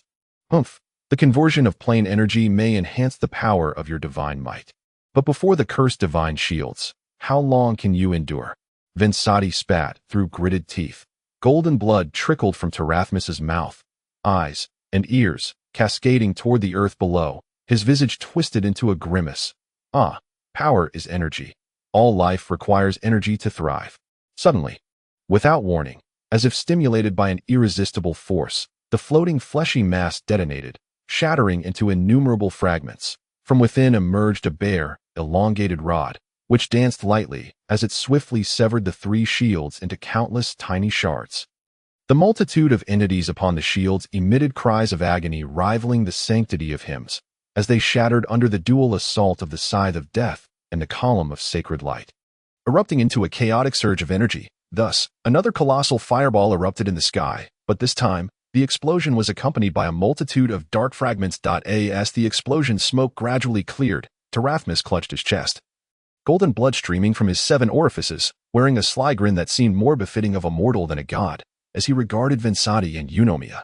Yet, their gazes were not fixed upon Terathmus. Instead, they were drawn to the center of the recently exploded fireball. There, standing amidst the chaos, was a diminutive figure clad in black, specifically, an infant less than half a meter tall. The child's ebony skin and eyes were complemented by a single set of teeth that gleamed with an otherworldly light, distinct from the norm. Eunomia recognized it instantly as holy light. However, if it was holy light, the weapon the child wielded was entirely at odds with his attributes, representing death and darkness. It was the scythe of death. Clearly, the infant wielded the scythe with remarkable proficiency, as the blade, composed of a tempest of spatial energy, expanded under the child's slightest exertion. The infant toyed with the scythe, appearing quite displeased with the remnants of the 3 shields, pursing its lips as it idly drew circles with the scythe. What in the world is this? Vinsati gasped, nearly dropping his jaw. Could darkness coexist with light? Could death intertwine with life? This completely upended his understanding of rules, souls, bodies, and nature. Eunomia, too, found herself equally astonished, her eyes fixed in disbelief upon the shadowy infant. The infant, however, seemed to be in a rather foul mood, glaring at Terathmus with evident fury before turning their gaze towards Vinsati and Eunomia. A look of disdain flickering in their eyes, they appeared poised to utter something, yet upon opening their mouth, all that emerged was a wail of an infant's cry. A barely perceptible shockwave swept across the world, with the mountains in their line of sight having already collapsed beyond measure. It was naturally difficult to gauge the relative might of the infant's cry against Vinsati's furious roar. But eye in the sky, the colossal dragon-like creature ceased its struggles, fixating its gaze upon the infant below. A chill coursed through Eunomia's heart, igniting a sudden urge to obliterate the dragon-like entity he, along with Vinsati and Terathmus, belonged to the pantheon of outer planar deities, their powers surpassing those of the lesser planes. However, due to the inability of their divine energy to fully merge with the planar forces, they were compelled to restrain their might. Otherwise, their mere presence would shatter the very fabric of the plane, reducing it to countless fragments. The dragon-like beast, as the supreme deity of this plane, wielded the utmost power that the realm could accommodate. Should it merge with the diminutive infant, that power would instantaneously exceed the plane's maximum threshold. If such a fusion were to occur, the plane would collapse in an instant. This internal collapse, triggered by an overwhelming force, differed fundamentally from a rupture caused by external forces. In the latter case, the plane might merely fragment into countless pieces, allowing even beings as formidable as Vinsati and Eunomia to escape. Yet, an internal collapse would manifest as a vast vortex, not merely producing fragments, but resembling a colossal black hole, devouring everything in proximity. Initially, Vinsati and Eunomia were indifferent to such catastrophic events, yet they had now intentionally reduced their power to below the plane's limits, and being physically present within the plane meant that they too would be unable to evade should the plane collapse. The dragon-like creature's gaze upon the infant was unmistakably one of hunger. However, in the next moment, the question of who would consume whom remained an enigma to all. The amalgamation of death, light, and life forces possessed the potential to confront the supreme deity of the plane. This was a conspiracy. Onomiya refrained from looking at the dragon-like creature in the sky or the shadowy infant, instead directing his attention towards Tyrolathmus. The expression on Tyrolathmus's face, previously filled with slyness, had transformed into one of relief in an instant. Onomiya comprehended the scenario. This was an unequivocal trap, designed to annihilate both a custodian of temporal order and a distributor of divine power. But Tyrolathmus, could you truly survive in a place where even the chief deity could be obliterated? No. An answer was unnecessary. His countenance spoke volumes. Then, astonishingly, the sky descended as the undestroyed dragon-like creature lunged toward the infant suspended in the air, its massive form igniting a distortion in space. The chains of order embedded within its body could prevent its escape, yet could not hinder its approach. For it, there existed but two choices: to be captured by Onomiya and annihilated, or to desperately seek to destroy something else. The infant too faced only these two paths. Two desperate beings, now cornered. Yet, should they both perish together, there existed a possibility of obliterating the very force that sought their destruction. Between heaven and earth, a funnel of time and space materialized, lacking any definitive upper or lower poles, warping all in proximity into an increasingly unstable point. This was the manifestation of an impending collision of overwhelming forces, even one as powerful as Onomiya. The Master of Order found himself powerless to avert it. However, at that moment, a faint red glow ignited from the center of the funnel, slicing through the time-space anomaly into two distinct segments. The enormous body plummeting from the sky and the diminutive black form soaring upwards narrowly missed each other, one ascending to the heavens while the other plunged into the ground. The ascending entity pierced through the planar veil, creating a tremendous rupture in the celestial canopy, while the one descending struck the earth with such force that a continent shattered into fragments, sending magma, rocks, and water spiraling into the air as all matter lost its gravity, swept away by the violent energy in every direction. This was the essence of planar destruction. Yet, the events were far from concluded. In Tyrolathmus's eyes, after the fleeting shadows of the two intersecting forms, strands of crimson light not of this plane coalesced into dozens of elongated red blades, spiraling toward the divergent silhouettes.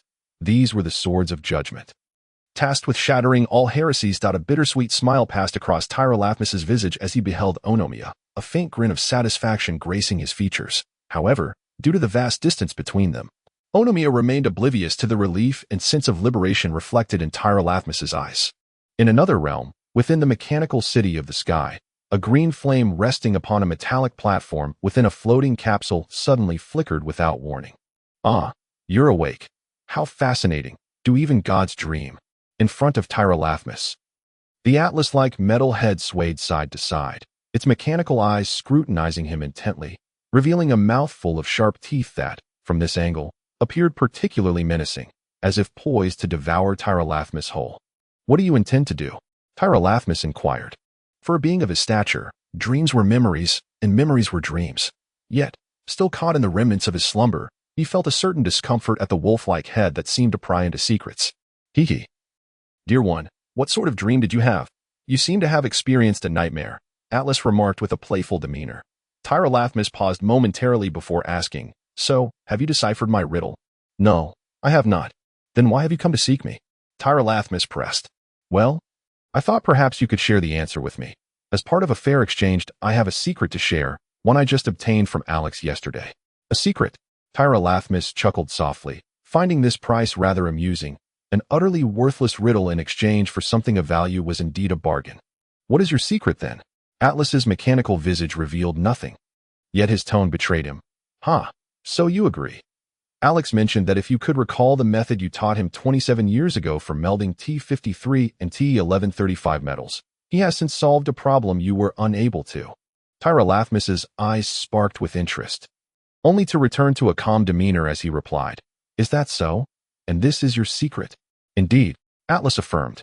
Very well, I consent to trade the answer for your secret. Tyrolathmus declared without hesitation. I knew you would agree. Atlas exclaimed. The very architect of it all, Tyrolathmus, found himself momentarily stunned, sensing a feeling of being outmaneuvered. The green flame flickered in silence. After all, he was Atlas's deity. Could it be that his scheme had succeeded? It appeared to be the case that a mechanical being capable of outsmarting even a god. How could one claim it lacked creativity? Tyra demeanor subtly shifted as a cluster of green flames extended outward, distinct from the others, not rising but instead supporting a larger flame, akin to an arm propping up a head. This gave the flame a somewhat humanoid appearance, as if curiously observing Atlas that moment. Tyra bore no visage. His emotions and form remained concealed, yet to Atlas, it appeared as though the flame was smiling gently in his direction. Atlas would never fathom what thoughts occupied Tyra mind at this juncture. As he continued, Alex mentioned that you had omitted one ingredient. Tyra, seemingly indifferent to Atlas's forthcoming words, remained silent. You neglected to include a radioactive carbon isotope. Atlas declared. Tyra eyes brightened, contemplating for a moment before responding slowly. Oh, is that so? Then, what is your riddle's answer? Atlas queried. Cassis is a dog. A dog. Atlas was taken aback, rifling through his mental database of canine information. As one of the last batch of robots produced before the Lord's departure. His knowledge was comprehensive. Ahaha. Atlas suddenly erupted into laughter. Yes, exactly, a dog. Ha ha ha. And he still needs to go to school, so he must be a police dog. In the underground city, the clock struck midnight. The dense clouds above obscured all light.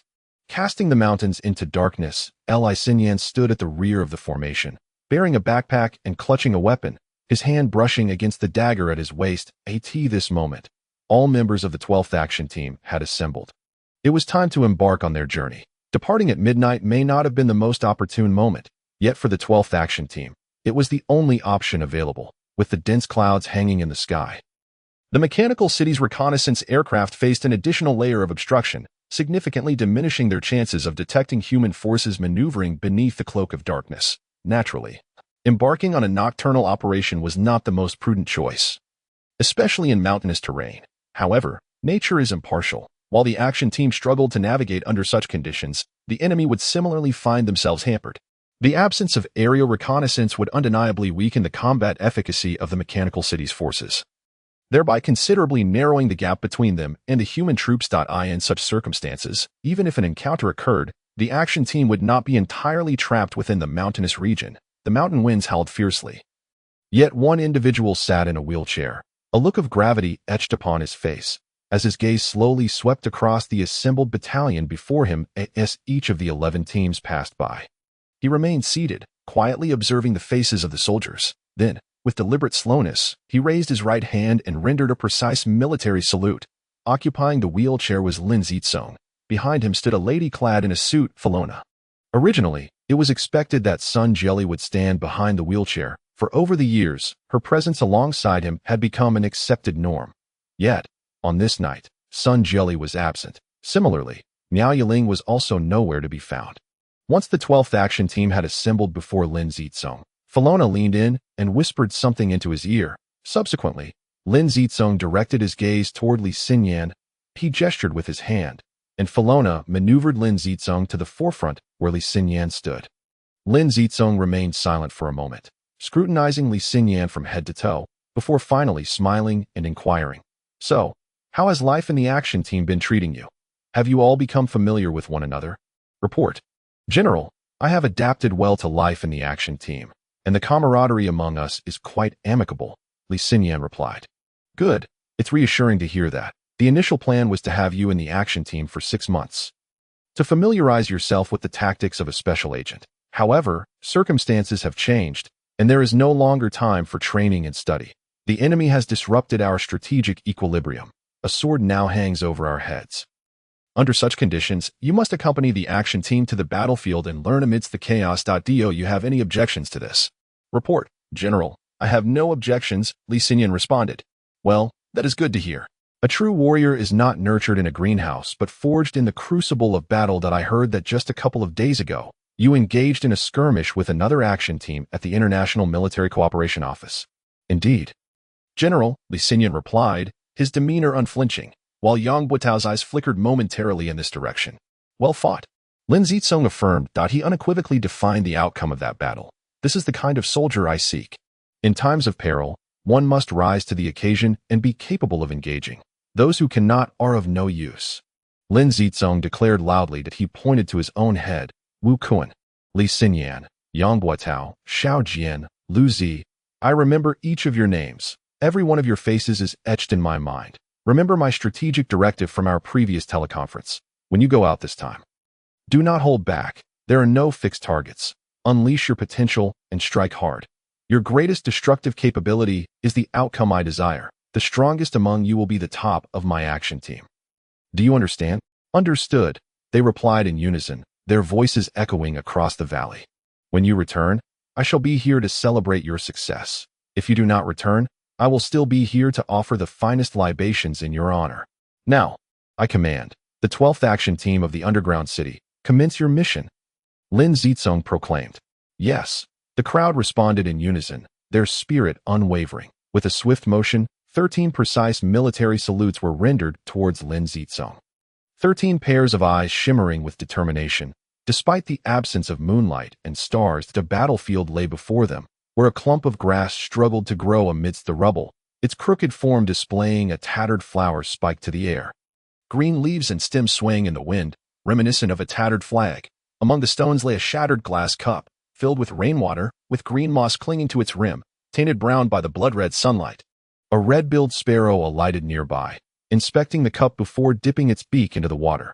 This was one of the few drinkable sources on this battlefield, though contained within a broken glass. It was devoid of poison and could be life-saving. Just as it prepared to take a second sip, a shadow suddenly loomed overhead, causing the sparrow to leap away in alarm that a crow had descended behind it, nearly toppling it to the ground. Yet, as the sparrow regained its composure, it flew back defiantly to confront the crow, only to be distracted by the object clutched in the crow's beak. The crow held a round item. Dipping it into the water before pulling it out, pecking at it, and extracting a worm to consume. The round object resembled a human eyeball. The crow seemed satisfied with the taste of the worm. And with a caw, it soared into the air, heading toward the decaying upper half of a corpse not far away. Continuing its search for edible morsels, the swarm of blowflies erupted into the air. Startled, resembling a small cloud hovering above the ground. This battlefield bore the scars of a recent ferocious conflict. Scattered among the rubble were severed human heads, limbs, and dismembered body parts, while scavenging vultures and crows dispersed clouds of flies to feast on the fallen.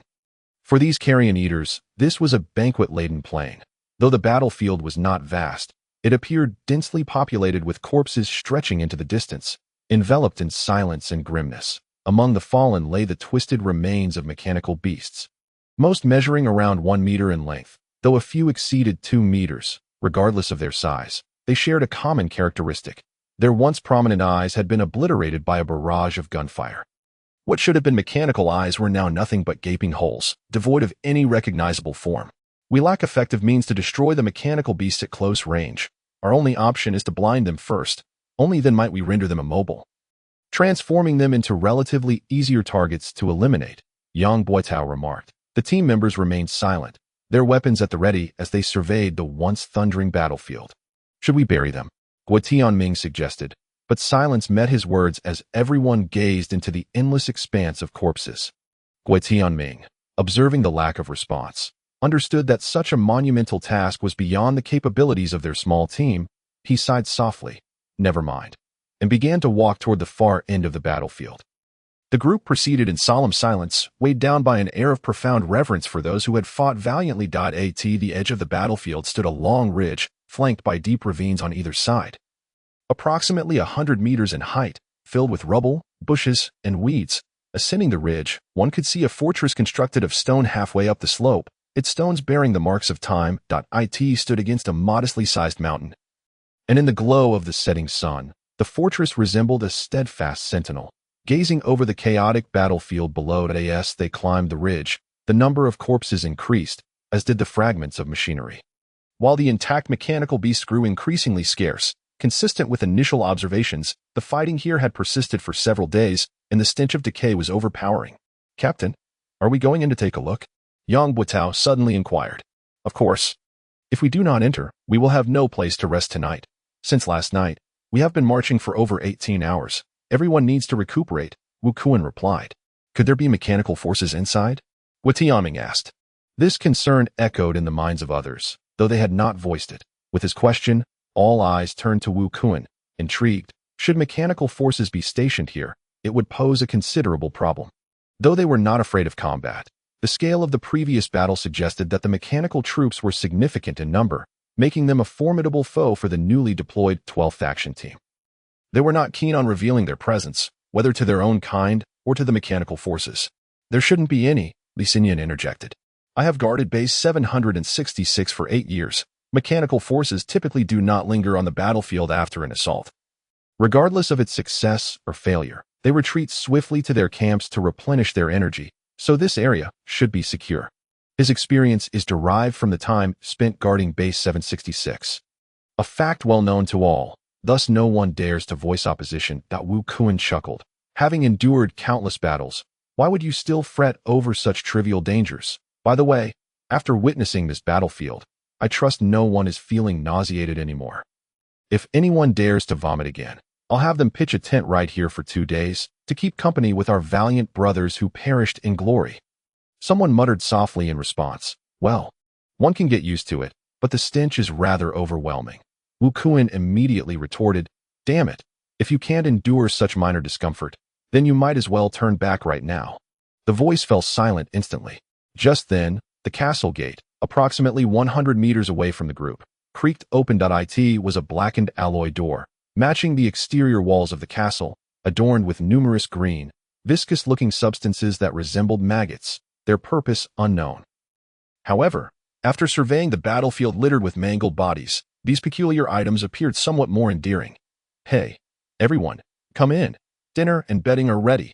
A burly man, bare-chested, bellowed from the entrance. Wu Kuan raised his arms, and without needing any command, the rest fell into formation, hastening towards the castle. The fat man's arrangements were remarkably efficient. Without further pleasantries, he led the group into a chamber carved within the mountainside, where they quickly lay down to rest. Upon awakening, while heartily consuming breakfast, they surveyed the various operational maps hanging in the war conference room. The portly man who had welcomed them stood at the conference table, introducing himself. I am Li Xinyan, commander of the 8th Regiment of the 21st Brigade of the 15th Division of the 7th Legion. Welcome to Castle Number 5 on the plain. With a relaxed demeanor and a cheerful smile. He appeared more like a saxophonist in an underground bar than a battle-hardened soldier commanding over 2,000 troops, despite the bandages wrapped around his hands and the military uniform he wore. Yesterday, it was evident you traveled a great distance to reach our 8th Regiment's post. Having traversed the battlefield to arrive here, you must be quite fatigued. Did you rest well last night? He scratched his head, his short hair glistening in the light. The conference room was not large, and amidst the colorful operational maps hung several pieces of armor reminiscent of ancient battle gear, yet it did not feel cramped. The members of the operation team continued to eat breakfast while taking in the surroundings.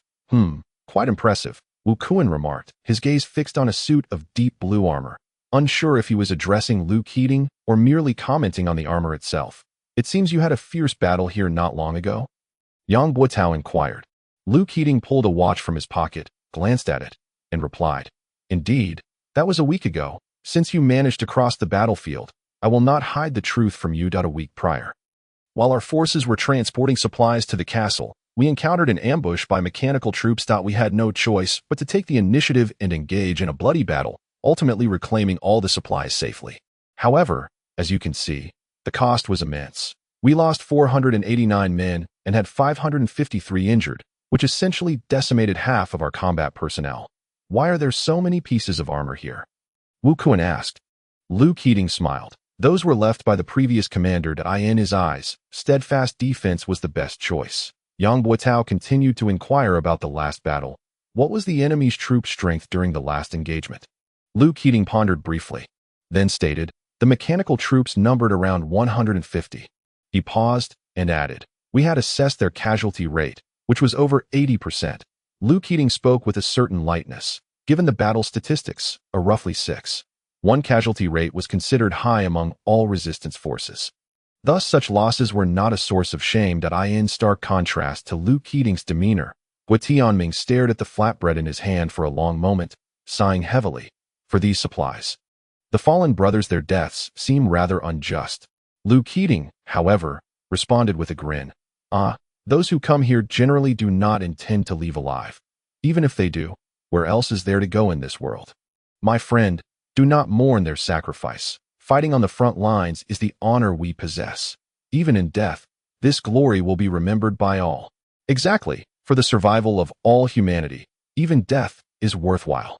Yang Buitao exclaimed, slamming his hand on the table, prompting the others to halt their chopsticks and raise their arms in agreement. With just a few words, their spirits were ignited, and Li Xinyan couldn't help but regard Lu Keating with newfound respect. Initially skeptical of the portly figure's capability, he soon realized his mistake. Suddenly, a thought struck him, and he asked, "How did you fend off the mechanical beast assault? Surely it cannot be solely due to these towering walls." Mechanical hands can scale walls. They can ascend cliffs of 700 or 800 meters. So how can your 100-meter castle withstand their onslaught? Lu Keating chuckled. That's an intriguing question. Did you notice the strange substances hanging on the exterior walls of the castle when you arrived? Those are our means of countering the mechanical hand's advances, and they have proven effective for years. Well, I must credit my predecessor for this. It was his ingenious solution, simple yet remarkably efficient. Those maggots? Is there some secret within? Yang Buitao queried. Indeed, they contain a mixture of animal fat, vegetable oil, and lubricant. Should a mechanical beast come into contact with them while crawling, they will burst. These lubricant sacs, which resemble maggots, create a sticky, gelatinous layer upon bursting, both protecting the rock from damage and preventing the mechanical beast from gaining a foothold. Hence, after we implemented this, not many mechanical beasts could scale the walls. Even if they manage to ascend, a few well-placed shots will send them tumbling down. Once they fall, their own weight is enough to incapacitate them that a damaged mechanical beast poses little threat, and that is why our castle has managed to hold out for so long. What a clever tactic, Li Xinyan praised. Compared to the strategies employed at Base 766, it was evident that Lu Keating's regiment was far more adept at dealing with mechanical beasts. This is merely the first step. These lubricants are flammable.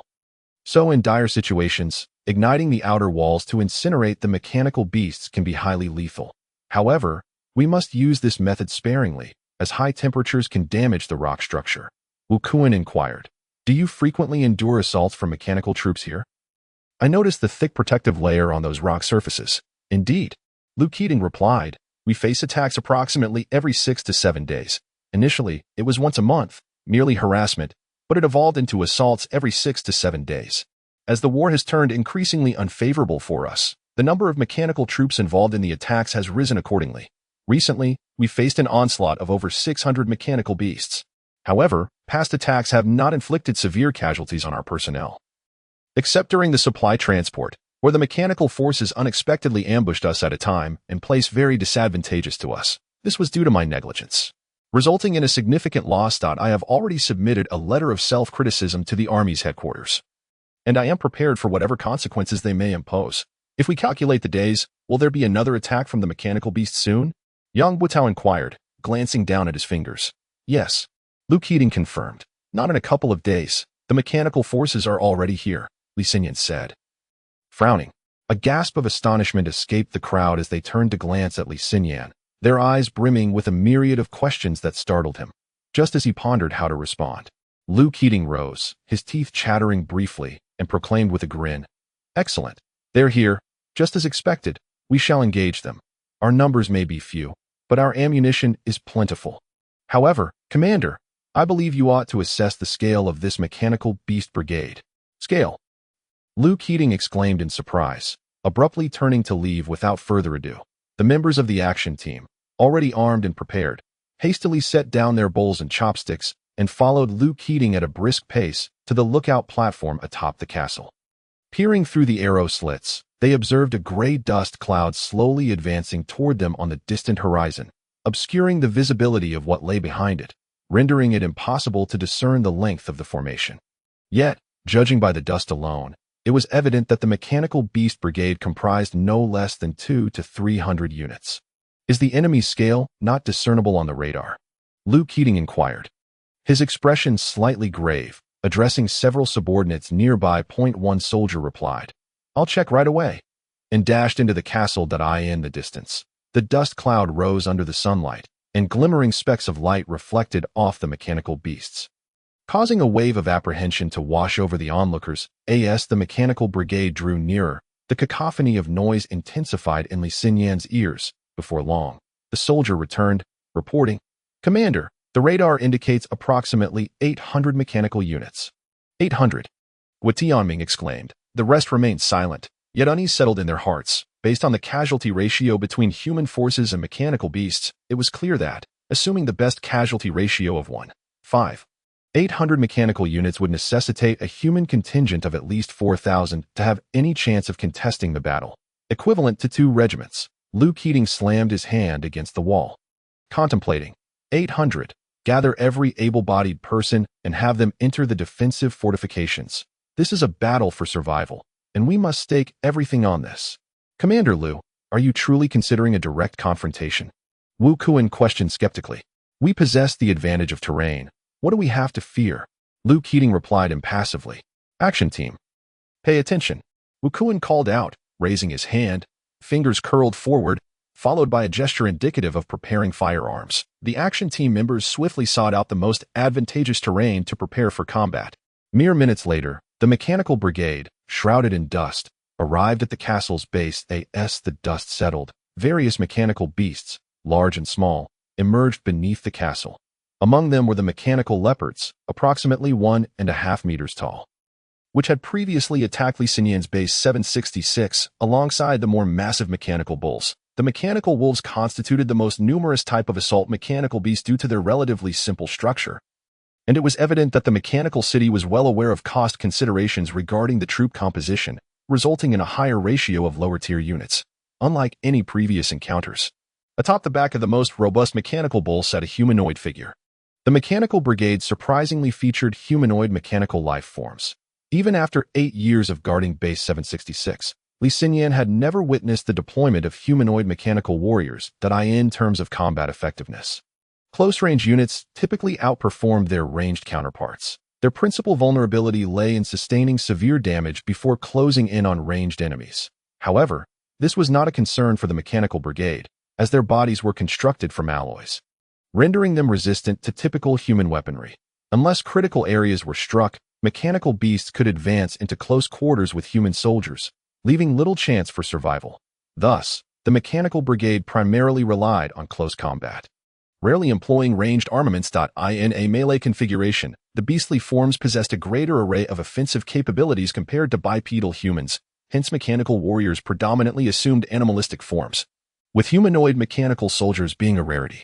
Even the mechanical elephants wielding cannons retained their beastly shapes. This humanoid mechanical warrior, while possessing a human-like body, bore the head of a wolf, its teeth lacking the sharpness typical of a wolf's, suggesting it was not primarily designed for biting. The fur atop its head resembled the gods depicted in Egyptian murals, cascading down its back that a horn sounded from atop the castle, signaling the commencement of battle.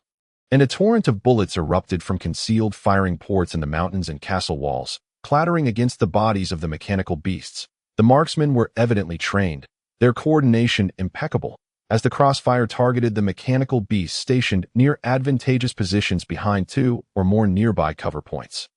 In mere moments, the concentrated fire had incapacitated several mechanical beasts, their vulnerable heads flattened, while stray bullets struck their relatively weaker necks, causing electric energy to leak out in sporadic bursts of sparks.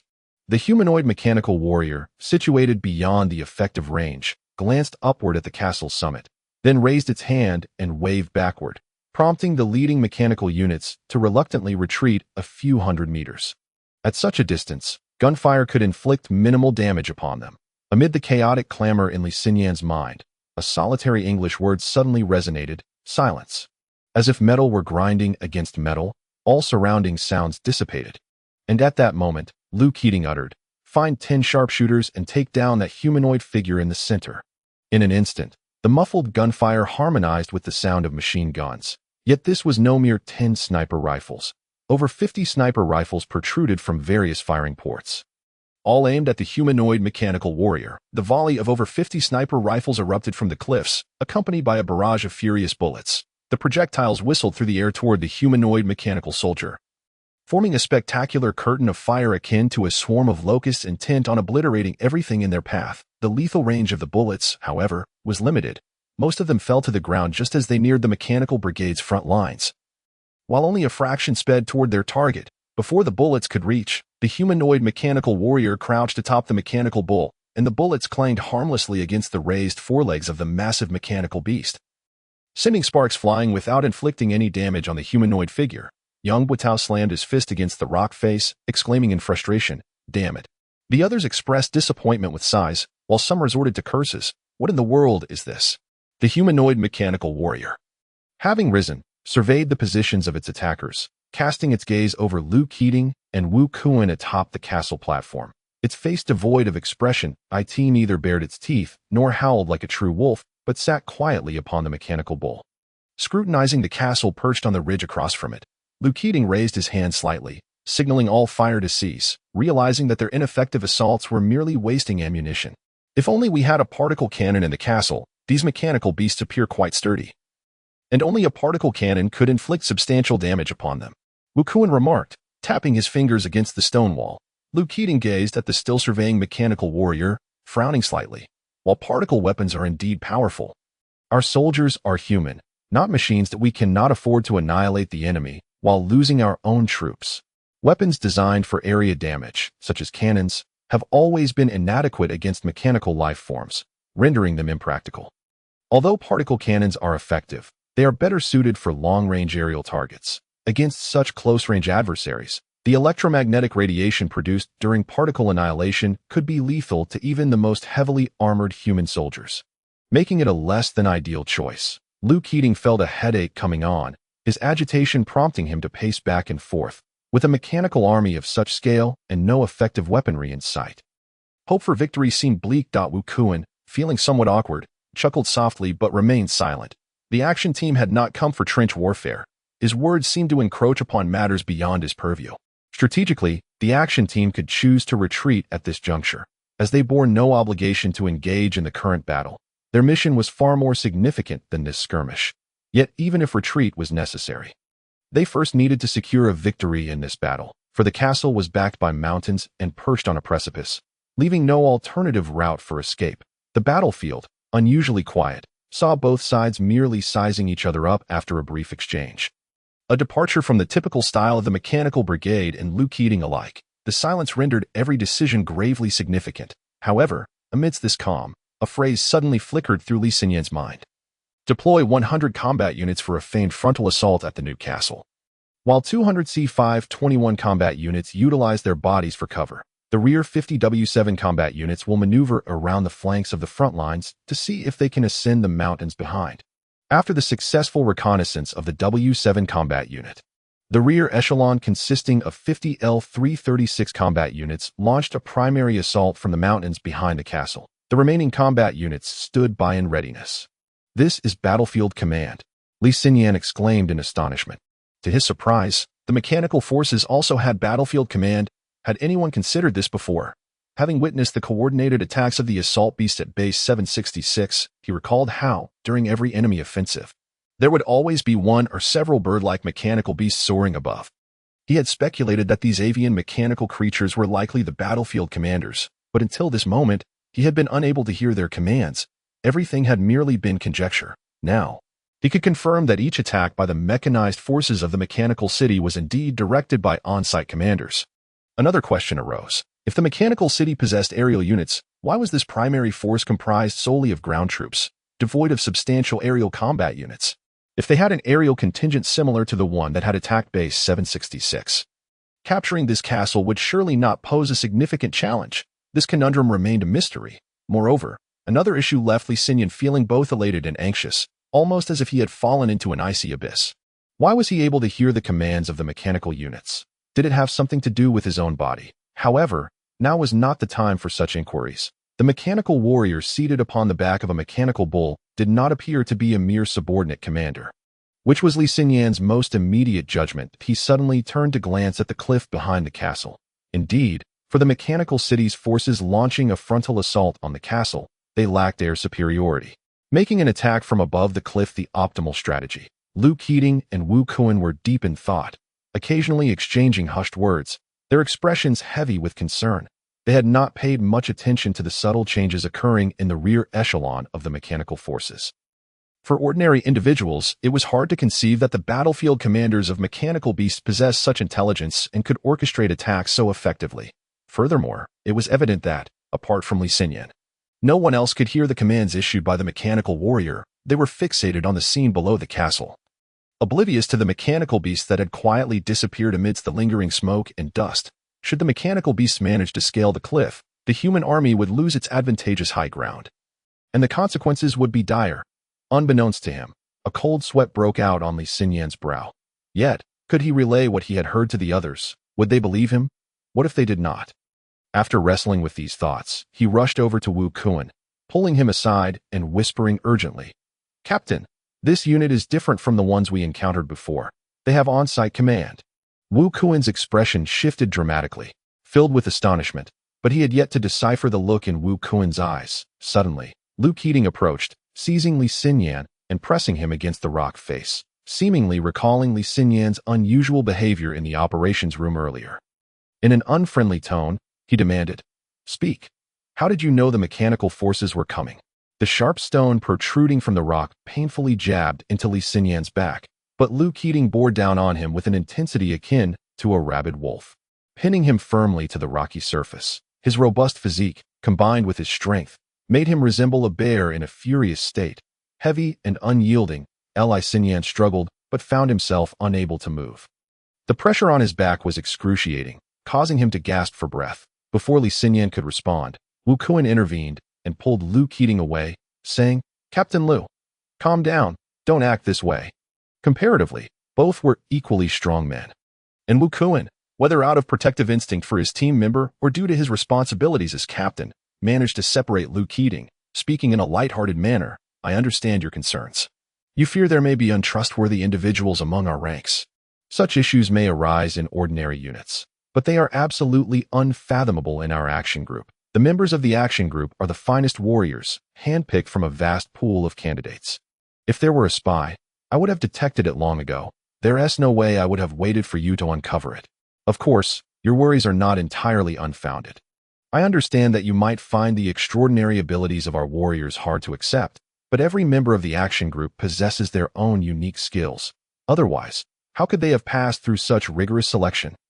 I had only previously known that this particular individual had exceptional agility, but witnessing him perceive what we cannot and hear what we are unable to is a first for me. This is not an isolated incident. Members of the action group often conceal their extraordinary abilities to avoid drawing attention or causing unnecessary troubles, or to mitigate potential threats from adversaries. So there is no need for such alarm. Lu Keating appeared to digest this explanation, and after a thoughtful glance at Li Xinyan, he released his grip and turned his attention back to the lookout wall. Observing the mechanical forces below, it was clear that this was not the moment to address Li Xinyan's concerns. After all, Lu Keating was the highest commander on the battlefield, and everything awaited his decision. Wu Kuan then pulled Li Xinyan closer, quietly asking, "Are you certain about what you just said?" A hint of surprise and an unusual gaze flickered in Wu Kuan's eyes, as if he were looking at a resurrected roast chicken from the dining table. Li Xinyan was momentarily taken aback. He had previously thought of the captain as merely a robust individual, but this small act of support made Li Xinyan feel a newfound appreciation for him. He was a commander who protected his subordinates. His intuition told him. Beyond this feeling, there was another, more pressing concern. Li Xinyan's unusual condition was not a good sign. Fortunately, it was not widely known, but from the look in Wu Kuan's eyes, Li Xinyan could tell that Wu Kuan was aware of this secret. Moreover, it seemed that upon discovering Li Xinyan's extraordinary abilities, Wu Kuan was not repulsed, but rather displayed a mix of admiration and delight. "Certain," Li Xinyan affirmed. "Good. We have work to do." Wu Kuan released Li Xinyan, whistled to gather the troops, and then pointed towards the ridge behind the castle. Lu Keating glanced back at the action group members swiftly moving towards the castle's rear, shook his head, and then turned his gaze back towards the mechanical forces below. The action group, devoid of ranged weaponry, was nearly useless. His immediate concern was how to confront the impending assault from the mechanical forces. The cliff behind the castle was steep, and the branches and grasses had long been scorched by the soldiers' fire, making the ascent rather challenging. The cliff had developed numerous fist-sized cracks under the sun and wind, providing the only slight handholds. The action group members were well accustomed to such cliffs and swiftly climbed up. On the main battlefield, it was evident that following initial probing, The mechanical forces had readied their offensive strategy. The 50-odd mechanical bulls at the center of the attacking formation converged towards the battlefield's core, while countless mechanical leopards scaled their backs, intertwining their claws and forming a massive hemispherical shield. Behind this shield, mechanical wolves and other mechanical beasts huddled closely together, retreating within the protective range of the shield. As the formation of the mechanical forces began to shift, Li Xinyan's mind buzzed incessantly. First came the shout from a humanoid mechanical warrior, "Form a circular assault shield." Then, a cacophony of voices surged among the mechanical beasts, echoing like waves.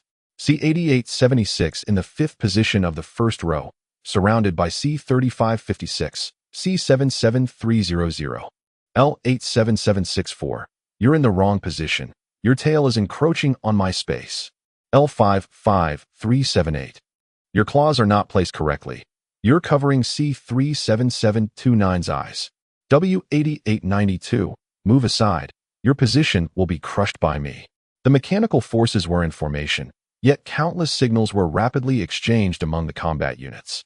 Li Xinyan understood that such extensive communication was far beyond what human armies could accomplish, their speed and efficiency exponentially surpassing that of human soldiers. Anxiously, he quickened his pace. Climbing was an area where Li Xinyan excelled. Amidst the disconcerting noise, he swiftly outpaced everyone and was the first to reach the summit. From the mountaintop overlooking the ridge behind the castle, he beheld a steep cliff descending in terraces. Whoever had chosen this location for the castle had indeed selected a defensible position. Even if mechanical forces could ascend from the ridge, the cost would be substantial when faced with the suppression from the machine guns atop the summit. However, the action group lacked long-range weaponry. How could they maintain their advantageous position against the mechanical forces? The soldiers of Liu Keating's 21st Brigade of the 15th Division of the 7th Army, who possessed ranged weaponry, were currently holed up inside the castle, preparing to confront the mechanical forces on the front line. In the distance, Li Xinyan could see the mechanical beasts that had received their orders gathering in small groups at the valley bottom behind the rear mountain, beginning to climb upwards using their sharp claws to grip the rocky crevices. Even if he were to seek out some long-range weaponry now, time was of the essence. Everyone, move quickly. The mechanical troops have reached the valley floor at the rear mountain, and some mechanical beasts have already begun their ascent. Li Xinyan communicated through his earpiece. Received. Everyone, follow swiftly. Wu Kuan responded. What is the terrain like at the rear mountain? Xiao Jian inquired. It's a tiered cliff, Li Xinyan replied. Moments later, all members of the action team reached the summit. At that instant, a tremendous roar erupted from the front of the castle. A massive hemispherical shield constructed from mechanical leopards advanced towards the castle. Propelled by dozens of mechanical bulls below, the thunderous sound of machine gun fire erupted simultaneously, causing the very mountain to tremble. The team marveled at this earth-shattering spectacle. Wu Kuan pointed at the densely packed mechanical beasts beginning their ascent and declared, "Gentlemen, it has time to get to work. An eighth of the mechanical forces requires us, 13 individuals, to neutralize. It has been a long time since we undertook such a significant task. Do we have confidence?" "Yes," the entire team replied in unison. "All right, do you see those platforms below? Each of us will take a platform and engage in a life-or-death struggle with the mechanical beasts." Wu Kuan's fist was clenched tightly, as if it could crush stone. Engage in a life-or-death struggle with the mechanical beasts. The action team roared from the mountaintop, their voices echoing through the air, shaking the very heavens and earth. As his words fell, Yang Buotao leaped first, sliding down a gently sloped rock face. The others, unwilling to lag behind, swiftly selected their platforms to confront the mechanical beasts, either jumping or climbing, using ropes and tools to quickly position themselves. Some weathered rocks tumbled down from the summit, raising clouds of dust as the silhouettes of the action team members moved. Each member wielded a unique weapon. However, without exception, all were close combat weapons. Practical experience had proven that ranged weaponry was only effective against mechanical beasts at a distance. In close quarters, firearms were nearly ineffective against the mechanical foes, often becoming a critical weakness for human fighters.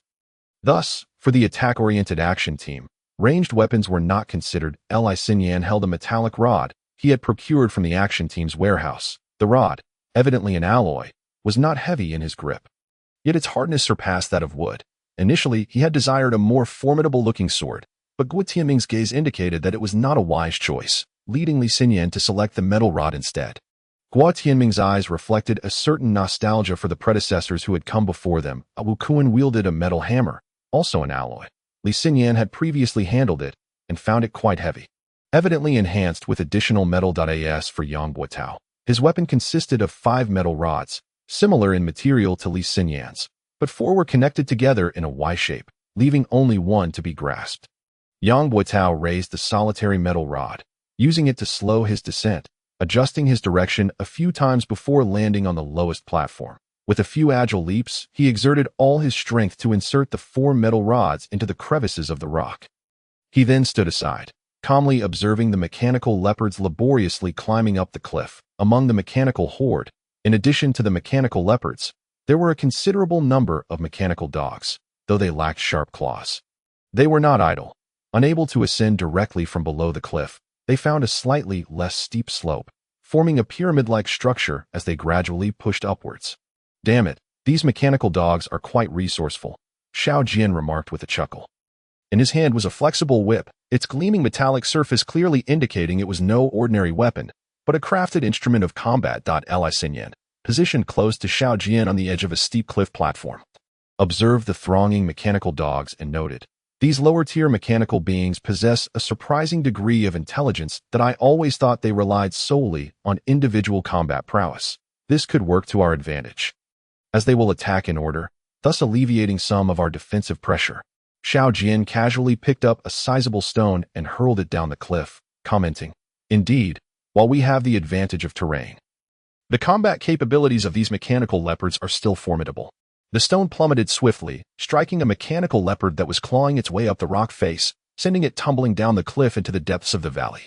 The cliff stood several hundred meters high. A fall would surely either kill the mechanical beast or leave it severely damaged, rendering it useless. Li Xinyan casually tossed a few stones as well, successfully knocking down 2 mechanical beasts, and remarked with a grin, "Well, that counts as our first line of defense." "Absolutely," Xiao Jian replied. Laughter erupted among the team as more rocks cascaded down, striking 8 or 9 mechanical beasts. If this continued, the mechanical beasts posed little threat. However, stones were finite, and each thrown rock diminished their supply, and no matter how accurate the action team members were, once the stones were depleted, they would have to endure the assaults of any surviving mechanical beasts. Given that mechanical creatures operated without fatigue as long as they had energy, it was not long before they approached the cliff platforms defended by the action team members. The team, with resolute expressions, prepared for the impending fierce battle. The conflict commenced on the northernmost cliff platform where Yu Jigang was stationed, an area characterized by significant weathering and numerous rock crevices, allowing the mechanical beasts to ascend with remarkable speed. Armed with a chain hammer, Yu Jigang struck the paw of a mechanical beast about to scale the cliff platform, driving its claw into the rock face. The mechanical beast, initially intent on climbing, found itself unable to extract its paw, thus becoming ensnared on the cliff. Before long, not only on Yu Jigang's side, but 2 mechanical beasts also began to scale the cliff beneath Li Xinyan. Wu Kuan delivered a powerful blow to the head of a mechanical leopard, but unexpectedly, the creature did not fall. Instead, it raised its deformed head, its blood-red electronic eyes fearlessly locking onto Wu Kuan at the cliff's summit, sending a chill down his spine. The mechanical leopard's claws were embedded in the rock crevices, and it became evident that as they neared the summit, the rock's weathering was less pronounced, rendering it more solid and difficult for the mechanical leopard to fall. Close behind the deformed mechanical leopard, another mechanical leopard seized its body and swiftly launched an assault. Unlike biological creatures, the bodies of mechanical beasts were not encased in complete skin, but comprised numerous hollow spaces. The pursuing mechanical leopard evidently exploited the structure of the deformed one, its claws naturally gripping the hollow areas, which were significantly sturdier than the rock face of the cliff, thus leveraging this advantage. It leapt directly before Wu Kuan. "Damn it!"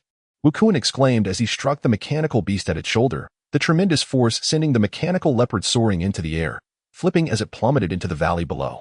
Regardless of their weapons, the team members employed similar strategies. Li Xinyan swung his metal rod, swiftly shattering the rock that a mechanical leopard was about to grasp, causing the creature to tumble down amidst a shower of debris. Li Xinyan was preparing to lean forward and peer down when suddenly, a sharp mechanical blade swept past his face. Fortunately, his reflexes had sharpened significantly, allowing him to roll away just in time. His heart raced as he realized that a moment's delay could have cost him his life. Glancing back, he saw a mechanical leopard that had not attacked from below the cliff, but had stealthily climbed to the side of his platform, launching a surprise assault.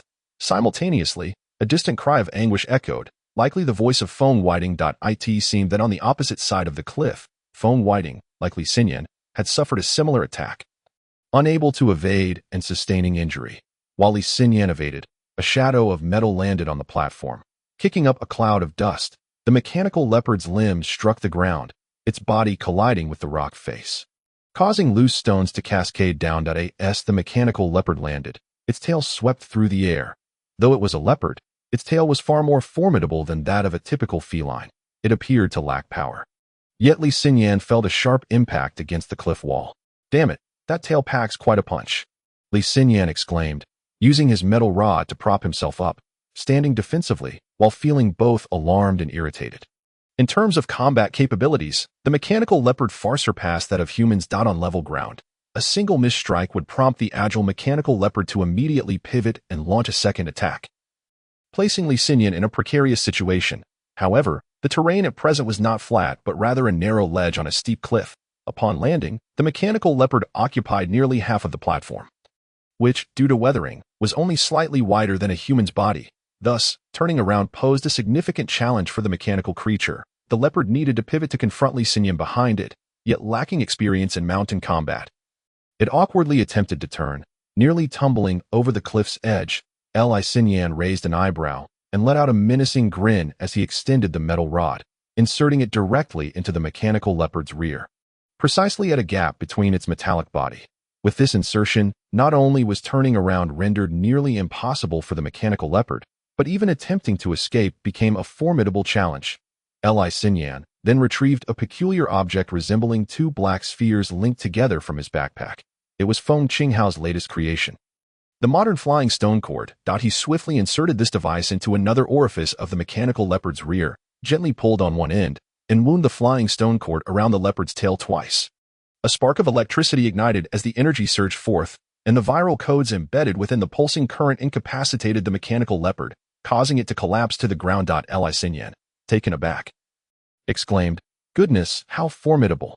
While subduing the mechanical leopard had proven remarkably straightforward, Li Xinyan's excitement clouded his judgment. He momentarily forgot that his weapon was made of metal. Seizing the end of the rod, he attempted to withdraw it. A jolt coursed through his hand, and darkness enveloped his vision as he collapsed to the ground. The current traveled at the speed of light, sweeping through his body in an instant. Just as he lost consciousness, a startled voice echoed through the void. "Saint." The voice belonged to none other than the mechanical warrior commanding the mechanical troops in a full frontal assault at the castle's forefront. Simultaneously, as if disturbed by some unseen force, the green flame within the mechanical city flickered slightly. In the crystalline realm, a pair of enormous eyes abruptly opened, and a colossal voice murmured to itself, "Stork, you have finally stirred. It seems that lethargy is not such a deplorable quality after all. Ha ha ha."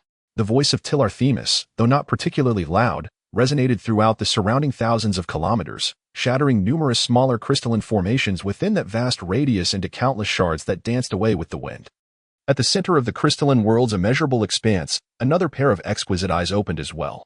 This location was a magnificent and grand temple, adorned with nearly 100 towering stone columns, each soaring over 100 meters high.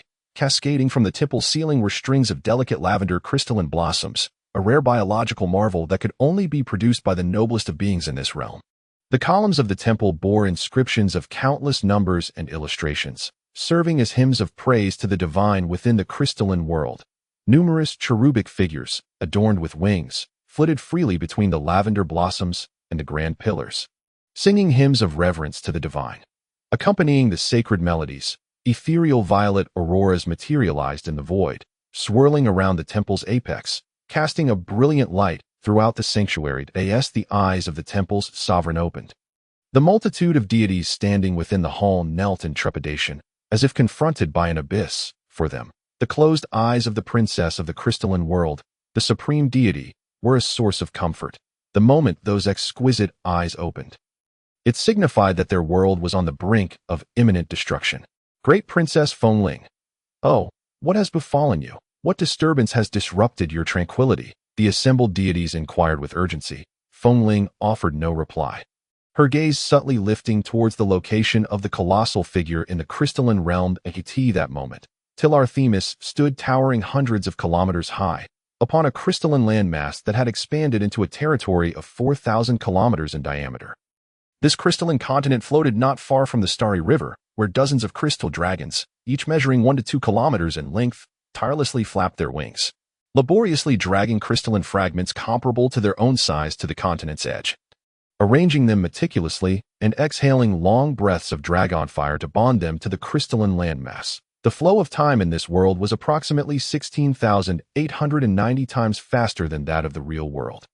For Tilar Themis, the previous method of harvesting crystalline energy was far too slow for one individual, prompting him to create creatures to assist him. For a creator deity, failing to produce something upon comprehending the rules of a world would be a disservice to that realm. Thus, in a fit of inspiration, he birthed creatures like spiders, crocodiles, and monkeys, all sharing the common trait of being composed entirely of purple crystal. Unlike other nodes, the nodes created by Tilar Themis possessed their own unique souls and consciousness, akin to the indigenous species of this world. Consequently, the first crocodiles, besides aiding him in harvesting purple crystals, also devoured numerous giant tortoises and other creatures responsible for transportation during their evolutionary process.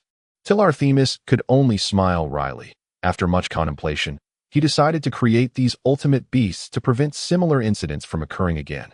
Diverging from Tilar Themis's previous crude methods of aggregation, the growth of crystalline formations now followed a meticulous pattern, suggesting that the construction of the crystalline continent had been meticulously planned by him. Mountains and plains were no longer formed merely by dragging fragments of crystal, but were being systematically constructed by the industrious crystal dragons, who worked with intention and strategy. Among the towering mountains of the crystalline continent, young dragons peeked curiously from their nests, occasionally emitting soft chirps. These were the offspring of the diligent crystal dragons, destined to grow and join the efforts in constructing the crystalline continent in the near future. Fengling's gaze, traversing over a distance of hundreds of thousands of kilometers, could not evade Tilar Themis's awareness. He turned to glance back at her, a gentle smile gracing his lips. In that fleeting moment, an unforeseen surge of energy erupted within the spiraling Starry River, manifesting as an enormous wave that broke free from the constraints of the river's rotational forces, coalescing into a swirling vortex of destruction that pulverized the crystalline fragments within. Tilar Themis chuckled softly, gazing at the colossal crystal at the center of the Starry River, saying, "Fear not, this time I have changed my mind. While destruction and creation are indeed the most direct methods, I believe we can pursue a different outcome this time." With a sharp crack, a crystalline flower inserted into a vase beside Princess Fengling shattered into a cloud of powder. This was the result of a collision of powers manifesting in a manner beyond comprehension. Fengling's expression remained unchanged, yet her brows furrowed slightly, and a deepening concern flickered in her exquisite eyes. "Esteemed outsider, who are you?" The voice of Princess Fengling resonated softly, yet it carried the force of a howling mountain gale. As the supreme deity of this realm, her every action bore consequences for the fate of the world. Many of the crystalline flowers atop the temple transformed into pure violet energy, soaring into the distant cosmos. Tilar Themis smiled faintly, offering no explanation. He extended his palm, and a soft violet orb gradually took shape within his hand, revealing a faint image of a black infant, a scythe of death devoid of a visible blade, and countless white flowers swirling through the air. This orb constituted an independent space created in accordance with the rules of this world, containing a small model infused with the essence of both life and death. Once the violet orb was fully formed, Tilar Themis gently flicked it, causing it to vanish from sight. The next moment, the orb floated before Princess Fengling. Though hesitant, she ultimately inserted her finger into the orb, which absorbed her touch as if it were water. A trace of confusion and surprise flickered in her lavender eyes before vanishing, replaced by a profound silence. From the perspective of the supreme deity, there existed no entity in this world capable of merging two utterly opposing forces. She pondered the situation. Though uncertainty lingered, she gradually closed her eyes, her expression softening. Her actions were merely a means to observe Tilar Themis's intentions. For this world, the incursion of a deity from another realm was not a first. When Li Xinyan awoke, it was already the dead of night.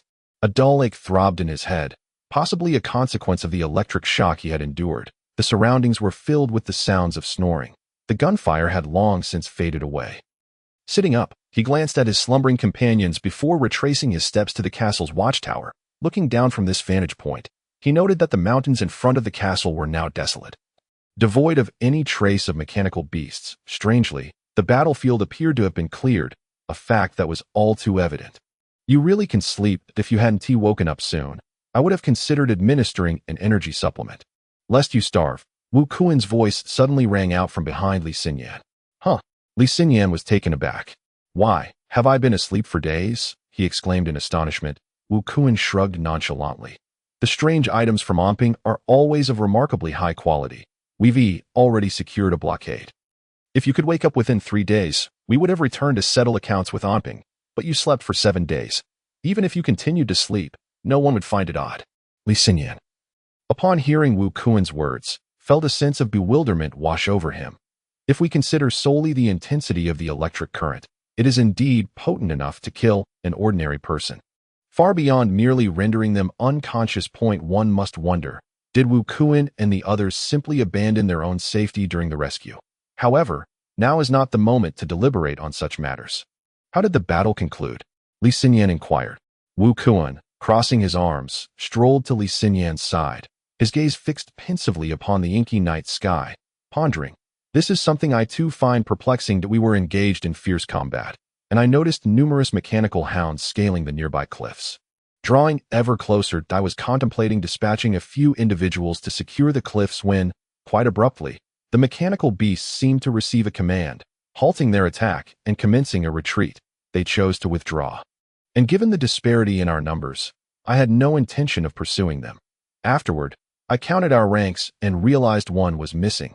A search ensued, and there you were, unconscious upon that cliff. That I hastily sought assistance, only to discover you had merely fainted, sustaining no significant injuries. Fortunately, the mechanical leopard beside you was also incapacitated. Otherwise, you might have been torn to shreds. Yet, surprisingly, you remained asleep for a full 7 days. Which speaks volumes about Onping's weapon design capabilities, each iteration more astonishing than the last.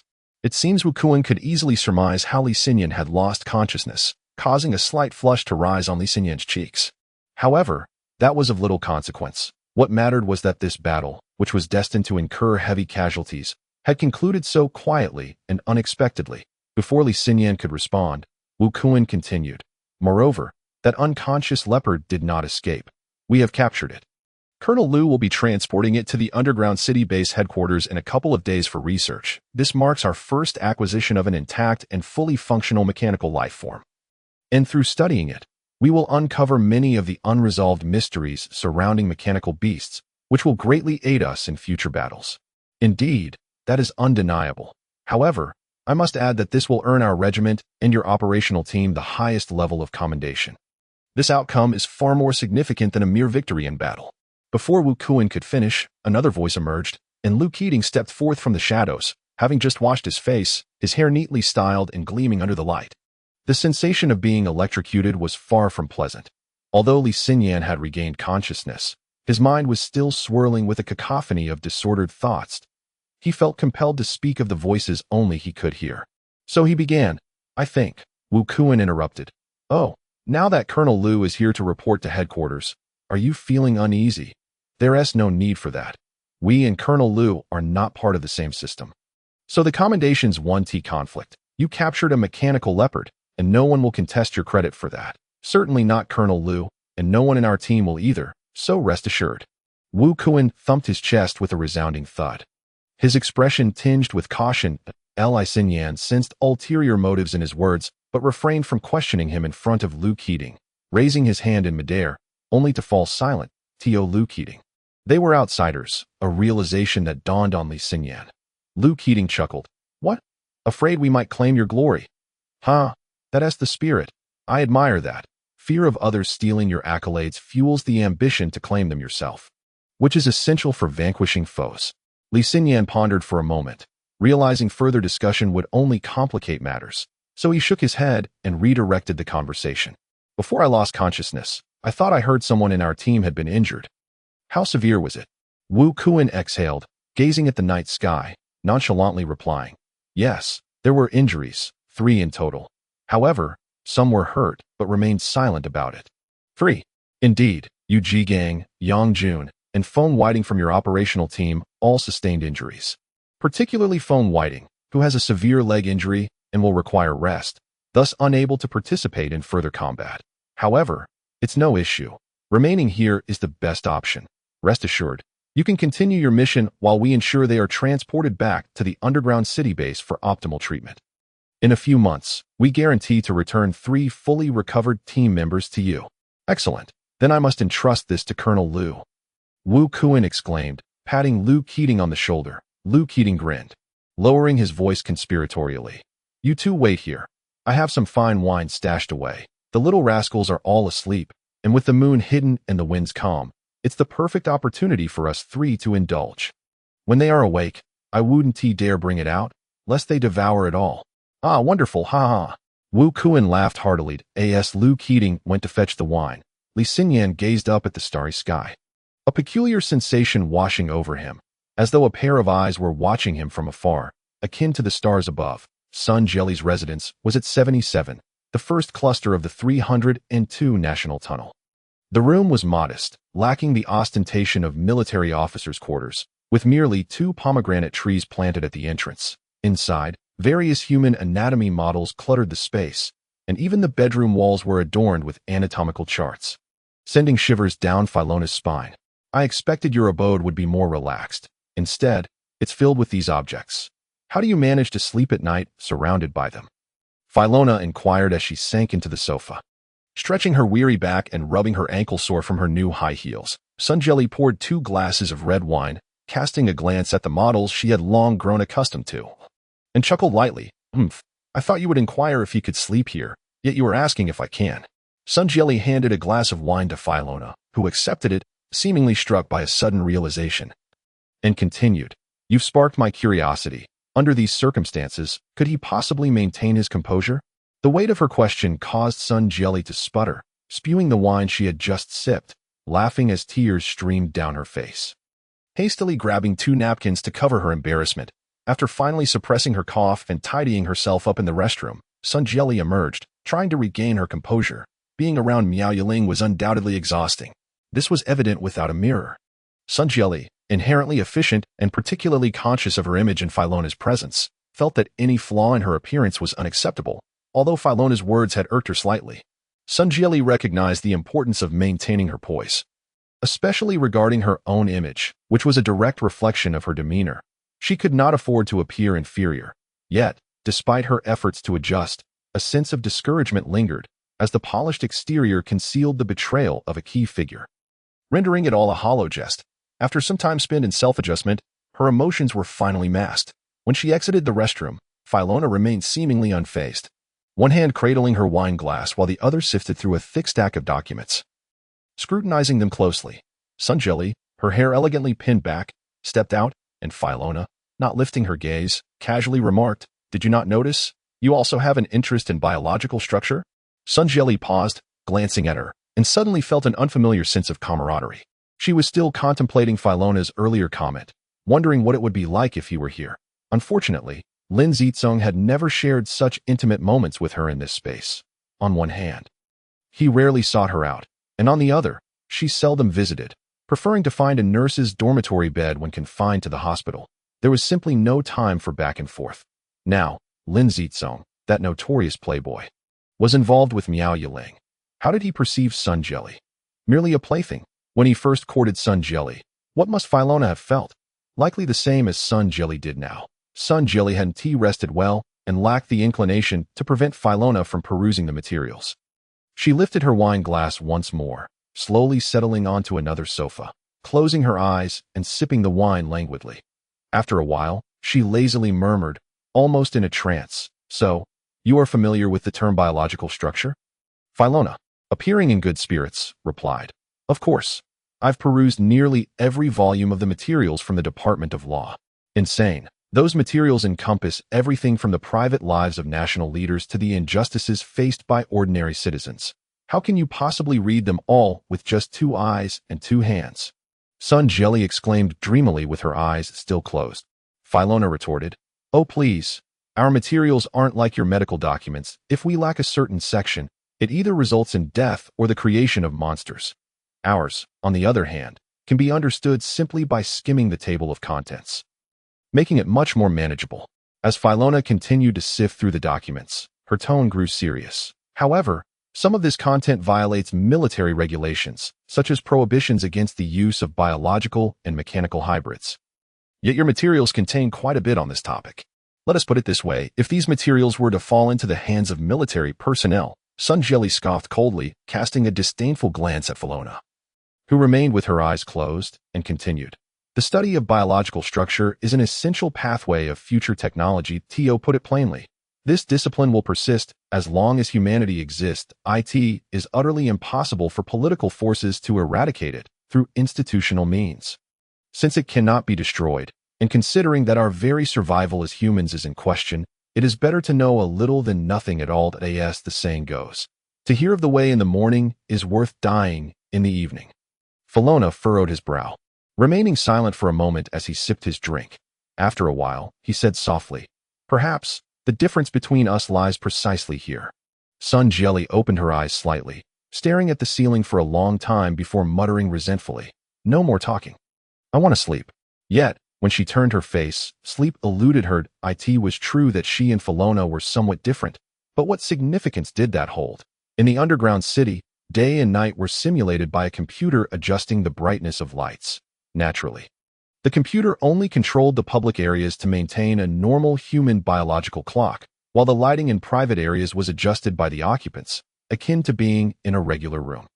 Lin Zicong was currently seated in a vast underground chamber, a command center spanning thousands of square meters, filled with various electronic maps and screens occupying every inch of the space, not far from the entrance. There was a blank area of over 100 square meters, where Lin Zicong reclined in a leather chair behind a large table. "General, perhaps you should retire to your room for some rest. There is a bed where you can lie flat and truly get some sleep," suggested his aide. Long Yi, addressing Lin Zicong, who was leaning back in his chair with his eyes closed. Lin Zicong's face appeared somewhat pale, giving him a gaunt look, yet his tone was resolutely dismissive. "No, since ancient times. Which general has ever slept soundly in battle? Frankly speaking, even lying in bed, one cannot truly find rest." "But your injury," Long Yi protested, somewhat unwilling to relent. "Injury? What injury? This is merely a scratch." Lin Zicong shot Long Yi a glare. "A general's scratch reflects your incompetence. Not just yours. I feel embarrassed even to admit it myself. Those who know call me a playboy, which is fitting, while those who don't might think the people around me are all useless." Long Yi neither opposed nor agreed, his expression unchanged, seemingly accustomed to the futility of the situation. Lin Zicong shifted slightly to find a more comfortable position for his wound before changing the subject. "Have you managed to retrieve my men?" Long Yi replied, "This matter doesn't require my intervention. A simple phone call will suffice." Lin Zicong raised his head slightly, casting a glance at him, wanting to say something but ultimately holding back. He waved his hand and leaned back in the leather chair, drifting into sleep, even with his eyes closed. Lin Zicong's mind was still active, and he murmured, "How many personnel do we have left in logistics?" Long Yi, slightly taken aback, pondered for a moment before answering. "This has yet to be tallied, but apart from the essential personnel taken by the 12 action teams, there should be around 400 left." Lin Zicong opened his reddened eyes once more, resembling a famished wolf, his expression unexpectedly joyous. "400? When did we have so many reserve personnel?" "Reserve?" Long Yi was somewhat surprised, but soon smirked, saying, "The treatment for your subordinates is among the best across the military branches, save for the International Military Cooperation Department. So unwittingly, some personnel have accumulated. Are you thinking of utilizing these individuals? Most of them are logistics staff, so deploying them to the battlefield might not be feasible." "When have I ever suggested sending them to the battlefield?" Lin Zicong shot Long Yi another glare. "If they are logistics personnel, let them utilize their strengths and perform their duties well in logistics." "Logistics duties?" Long Yi was bewildered, scratching his head in confusion. "General, are you perhaps overly fatigued? The main forces have all moved to the front lines. What logistics can these individuals manage? They would prefer if the special operations teams were all dispatched. Once that happens, they would essentially be on holiday, and with the main forces gone, what logistics would they be able to handle? Fishing, that task should suffice." Long Yi frowned. "Fishing? We have no sea here. What fish can we catch? Where would we even fish?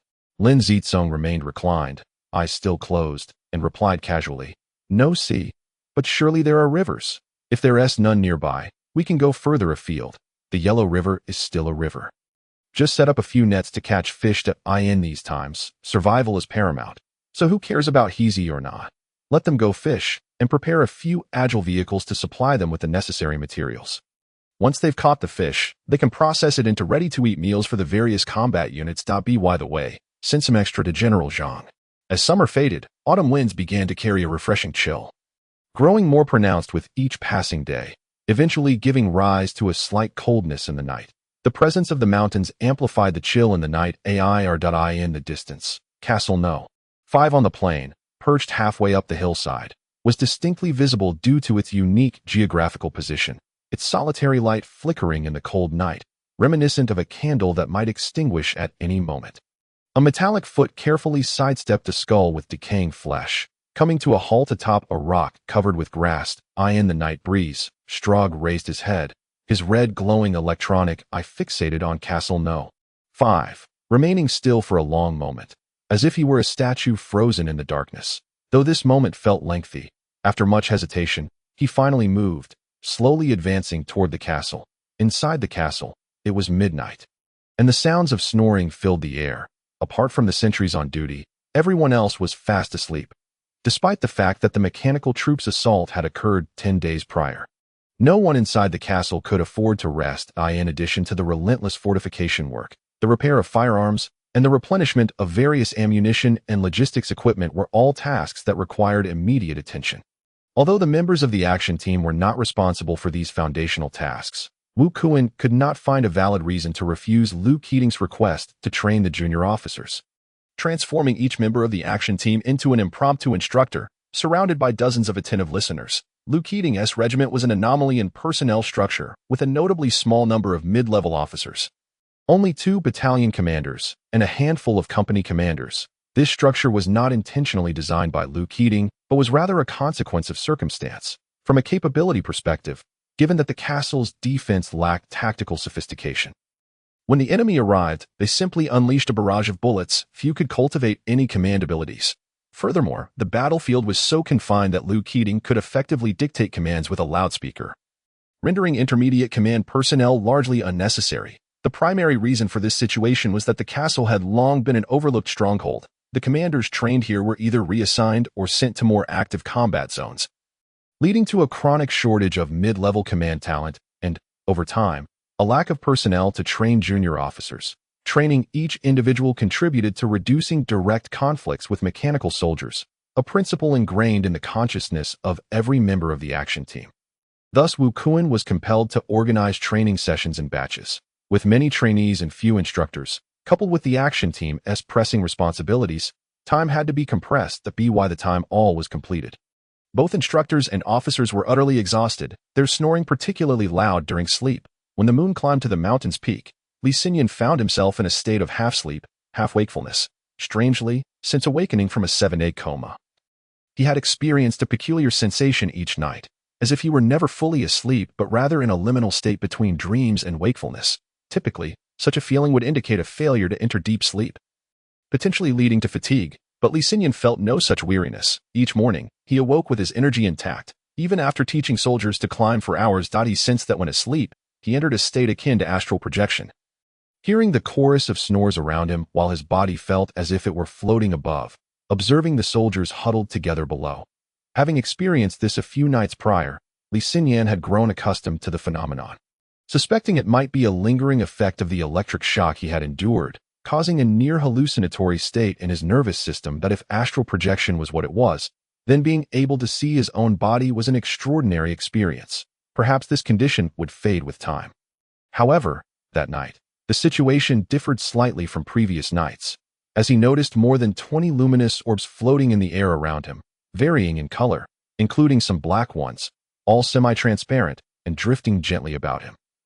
Li Xinyan strained his gaze upon a luminous orb, which undulated gently, resembling a soap bubble. However, upon closer inspection, the swirling substance was not water or mist, but countless minuscule symbols. Indeed, these orbs were composed of an infinite array of tiny characters.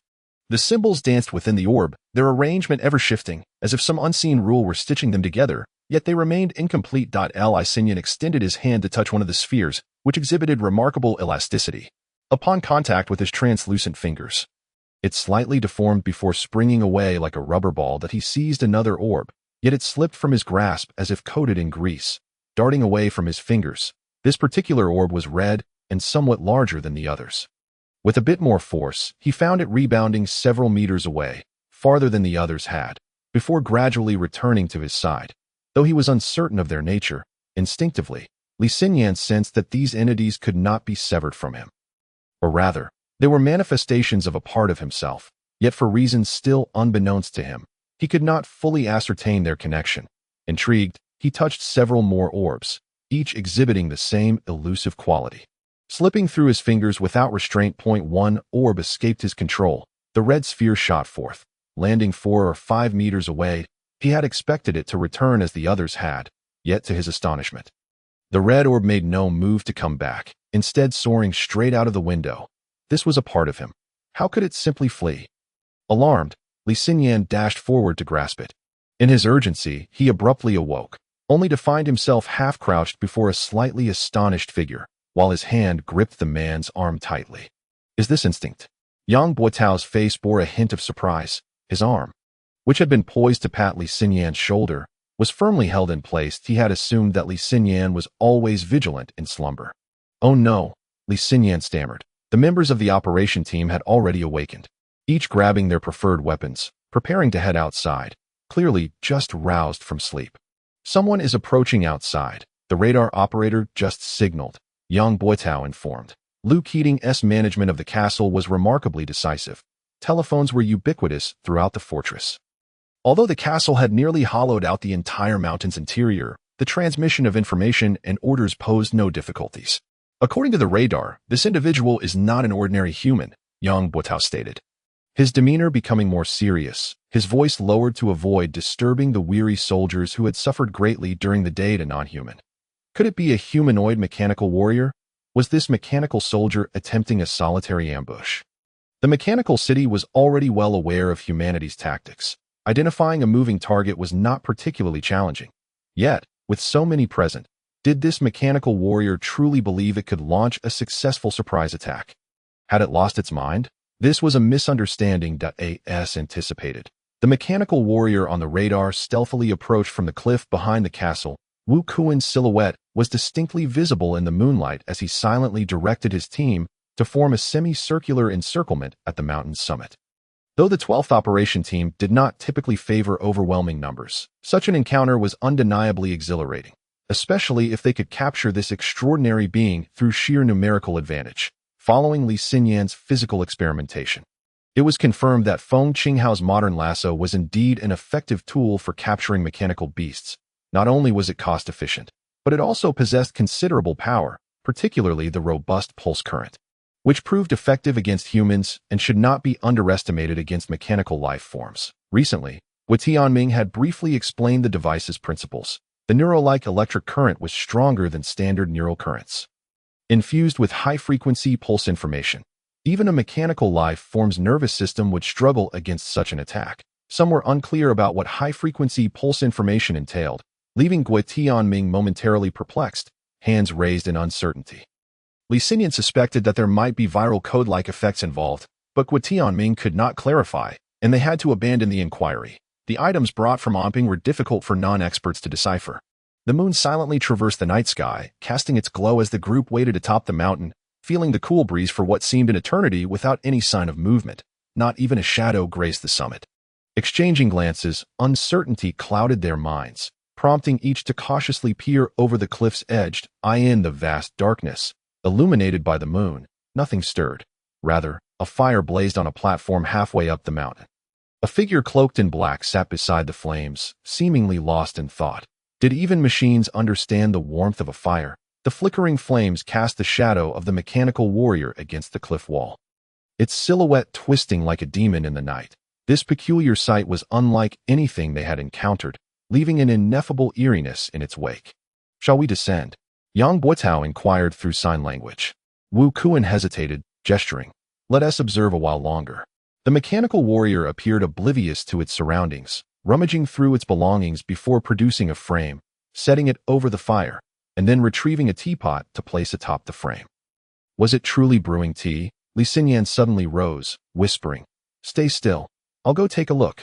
The others were startled, their gazes converging on Li Xinyan, a mixture of confusion and concern evident in their expressions. They had encountered various types of mechanical beasts before, each with their respective countermeasures. But this mechanical warrior was an entirely unfamiliar entity, charged and recklessly, especially alone, seemed foolhardy, and no sooner had Li Xinyan spoken than he leaped from the mountain's peak. Yang Boitao instinctively reached out to restrain him, but Li Xinyan's agility surpassed that of the group, and Yang Boitao's fingers scarcely grazed his clothing. "Captain, what should we do?" 8 pairs of eyes turned to Wu Kuan, who merely shrugged in resignation, indicating his own inability to intervene. Unbeknownst to them, as soon as Li Xinyan reached the summit, he had spotted a faint, wavering red line before him. He recalled the red orb that had slipped from his hand in a half-dazed state. The color of the line matched that of the orb precisely. One end of the fine line was anchored to him, while the other twisted away, descending from the summit. It was only upon peering down the mountain that he realized the other end of the red line disappeared into the mechanical warrior's body, its connection remaining a mystery. Do I share a bond with it? A thought stirred within Li Xinyan. Since awakening in the central hospital, he had noticed numerous differences within himself, particularly regarding his physical abilities. He had intended to inquire about this with Sun Jelly, yet had found no opportunity. Asking others left him uncertain of receiving accurate answers, and he was reluctant to reveal his uniqueness. His instincts warned him that disclosing such information could lead to significant trouble. Once he asked, attention would inevitably be drawn to his peculiarities, which could result in being categorized as an anomaly and subjected to dissection by so-called experts, treated as mere lab rats. Moreover, just days prior, when he mentioned hearing certain sounds, Lu Keating's reaction still lingered in his memory. His initial response was to question whether Li Xinyan was a spy for the mechanical forces rather than a comrade providing battlefield intel. Thus, upon encountering the mechanical warrior, Li Xinyan resolved to act. Since there was a connection, he would confront it himself. If others clashed with the mechanical warrior first, his chance to remain hidden would evaporate. Silently, Li Xinyan descended 2 platforms, approaching the central cliff area with an agility surpassing that of an average human, akin to a nimble gibbon. Suddenly, a faint whistle echoed from a nearby cliff face. The sound of a bullet slicing through the air. The teapot before the mechanical warrior shattered with a pop, scattering shards. The mechanical warrior jerked its head up, seemingly unable to determine the bullet's origin. But in that moment, its peripheral vision caught sight of Li Xinyan plummeting from above that instant. Li Xinyan was airborne, his leap placing him 30 meters above the mechanical warrior, with no means of evasion. "Action!" Wu Kuan shouted. Regardless of Li Xinyan's intentions, his stealth attack had already failed, and whether the bullet that had just whizzed by had aided him or the mechanical warrior, he now found himself in grave peril. The operation team functioned as a cohesive unit, and Wu Kuan's command emerged instinctively on the ridge. A shadow surged forward without hesitation, aiming for the platform in the cliff's center. Almost simultaneously with Wu Kuan's command, several machine guns opened fire. Instantly, a cacophony of metallic clinks and clatters erupted as bullets struck the mechanical warrior. Li Xinyan thrust his hand into the gap at the edge of the platform, quickly alternating his movements to conceal his body within the rocky recess. From this vantage point, even if the mechanical warrior aimed directly at him, it would be unable to hit him. Of course, based on prior encounters, mechanical beasts typically favored close-range attacks, rarely employing ranged weaponry. However, in the face of an unfamiliar combatant, underestimating the threat would be tantamount to courting death. "Take down that one that just fell." A chilling voice resonated from the nearby cliff. It was unmistakably Lu Keating. Li Xinyan concealed himself to the side of the cliff's platform, no longer facing the mechanized soldier directly. However, the machine gun positioned on the cliff had a diagonal line of fire aimed precisely at his current location. Capable of hitting him, the gunfire erupted, followed closely by several bullets clanging against the spot Li Xinyan had just vacated, akin to iron nails striking the rock face. The dim glow from the mechanized soldier's fire pit had previously illuminated the general vicinity where Li Xinyan had landed.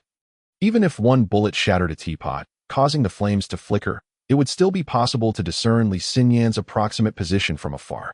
"Commander Lu, have mercy." He is one of our soldiers.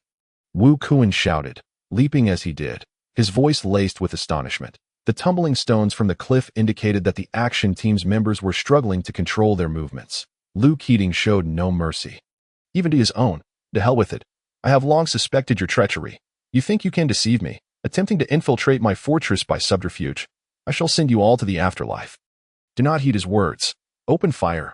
Judging by the number of bullets, it seemed Lu Keating had only brought a handful of subordinates for a casual reconnaissance, without setting a serious ambush. There were merely 5 or 6 machine guns. Since a significant portion of them were directed at Li Xinyan, the mechanized soldiers had considerably fewer bullets at their disposal. From the faint light of the fire, it appeared the mechanized soldier suffered no damage. It neither retreated nor shielded its vital points. The bullets struck it without leaving a mark, which was evidently related to the distance from which they were fired. Almost simultaneously with Li Xinyan being shot at, the mechanized soldier sprang into action. Its body exhibited an agility disproportionate to its size, executing a somersault and tracing 2 dark circles in the air before landing below the areas swept by Lu Keating's bullets. There lay a platform, barely visible in the moonlight due to its distance from the flames to eye in the mechanized soldier's line of sight. Li Xinyan had already descended several meters and was swiftly fleeing toward the cliff's base as the mechanized soldier approached. Wu Kuan's voice boomed with fury from a distant platform, reverberating through the mountains. Lu Keating, just wait until I catch my breath. I will deal with you. Lu Keating laughed coldly. Ha! If you have the ability, then come. I shall await you here. In the underground base at this moment, a grand banquet was underway. The event was hosted at the newly constructed heart of Tachibana Central Hotel. Designed in its entirety by the renowned architect Li Xinyan. With profound mathematical knowledge, Li Xinyan was undoubtedly the foremost expert in lighting design for large-scale edifices in the underground realm. The lighting design of the heart of Tachibana Central Hotel exemplified the Li style. With diverse fixtures emitting light that harmonized with mathematical aesthetics, the beams, refracted through crystal chandeliers, cascaded onto the floor, creating an illusion for guests strolling through the nearly 1,000-square-meter banquet hall, as if meandering through ribbons of time, allowing their hearts to soar far and wide. Whether one chose to dance a waltz or simply engage in conversation while holding a glass of wine, it was an unparalleled indulgence. Consequently, many expressed great curiosity about the enigmatic backer of the heart of Tachibana. In the underground world, possessing such a vast space was indeed a luxury, and anyone capable of furnishing a 5-star hotel was undoubtedly immensely wealthy. Speculation ran rampant, yet no one could definitively ascertain the identity of this benefactor. Not even Lin Zicong, the 4th in command of the base. However, Lin Zicong participated in the guessing game with the others merely as a diversion, secretly cursing the backer hundreds of times in his heart. If the cost of constructing such a lavish hotel were entrusted to him, he would have armed the 12 action teams to the teeth long ago, despite the underground lighting system automatically adjusting to simulate various weather conditions for the benefit of human circadian rhythms. Prolonged exposure to the subterranean environment often left attendees feeling surprisingly alert even in the early hours of the morning.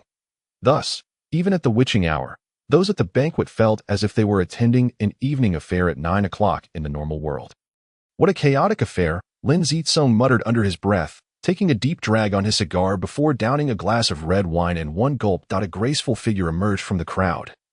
Clad in a form-fitting black dress that accentuated her alluring curves, the beauty sported a short, wavy hairstyle that complemented her face, exuding an air of competence yet retaining an essence of depth. General Lin, why didn't you wait for me? You didn't even look my way when I arrived. What? Don't you want to share a drink with me? Her crimson lips curled upward, tinged with a youthful discontent, while the beauty mark on her face seemed to dance with a hint of seduction amid her casual displeasure. Lin Zicong smiled faintly, snapping his fingers at a nearby waiter, who promptly approached with a tray. As he took a fresh glass of red wine, he chuckled. How could I dare raise a toast with leftover wine in the presence of Miss He? To do so would be to waste the exquisite luminous goblet before me. Yes, the luminous goblet. Thus, upon seeing Miss He, I simply had to finish the remnants and raise a fresh glass in your honor.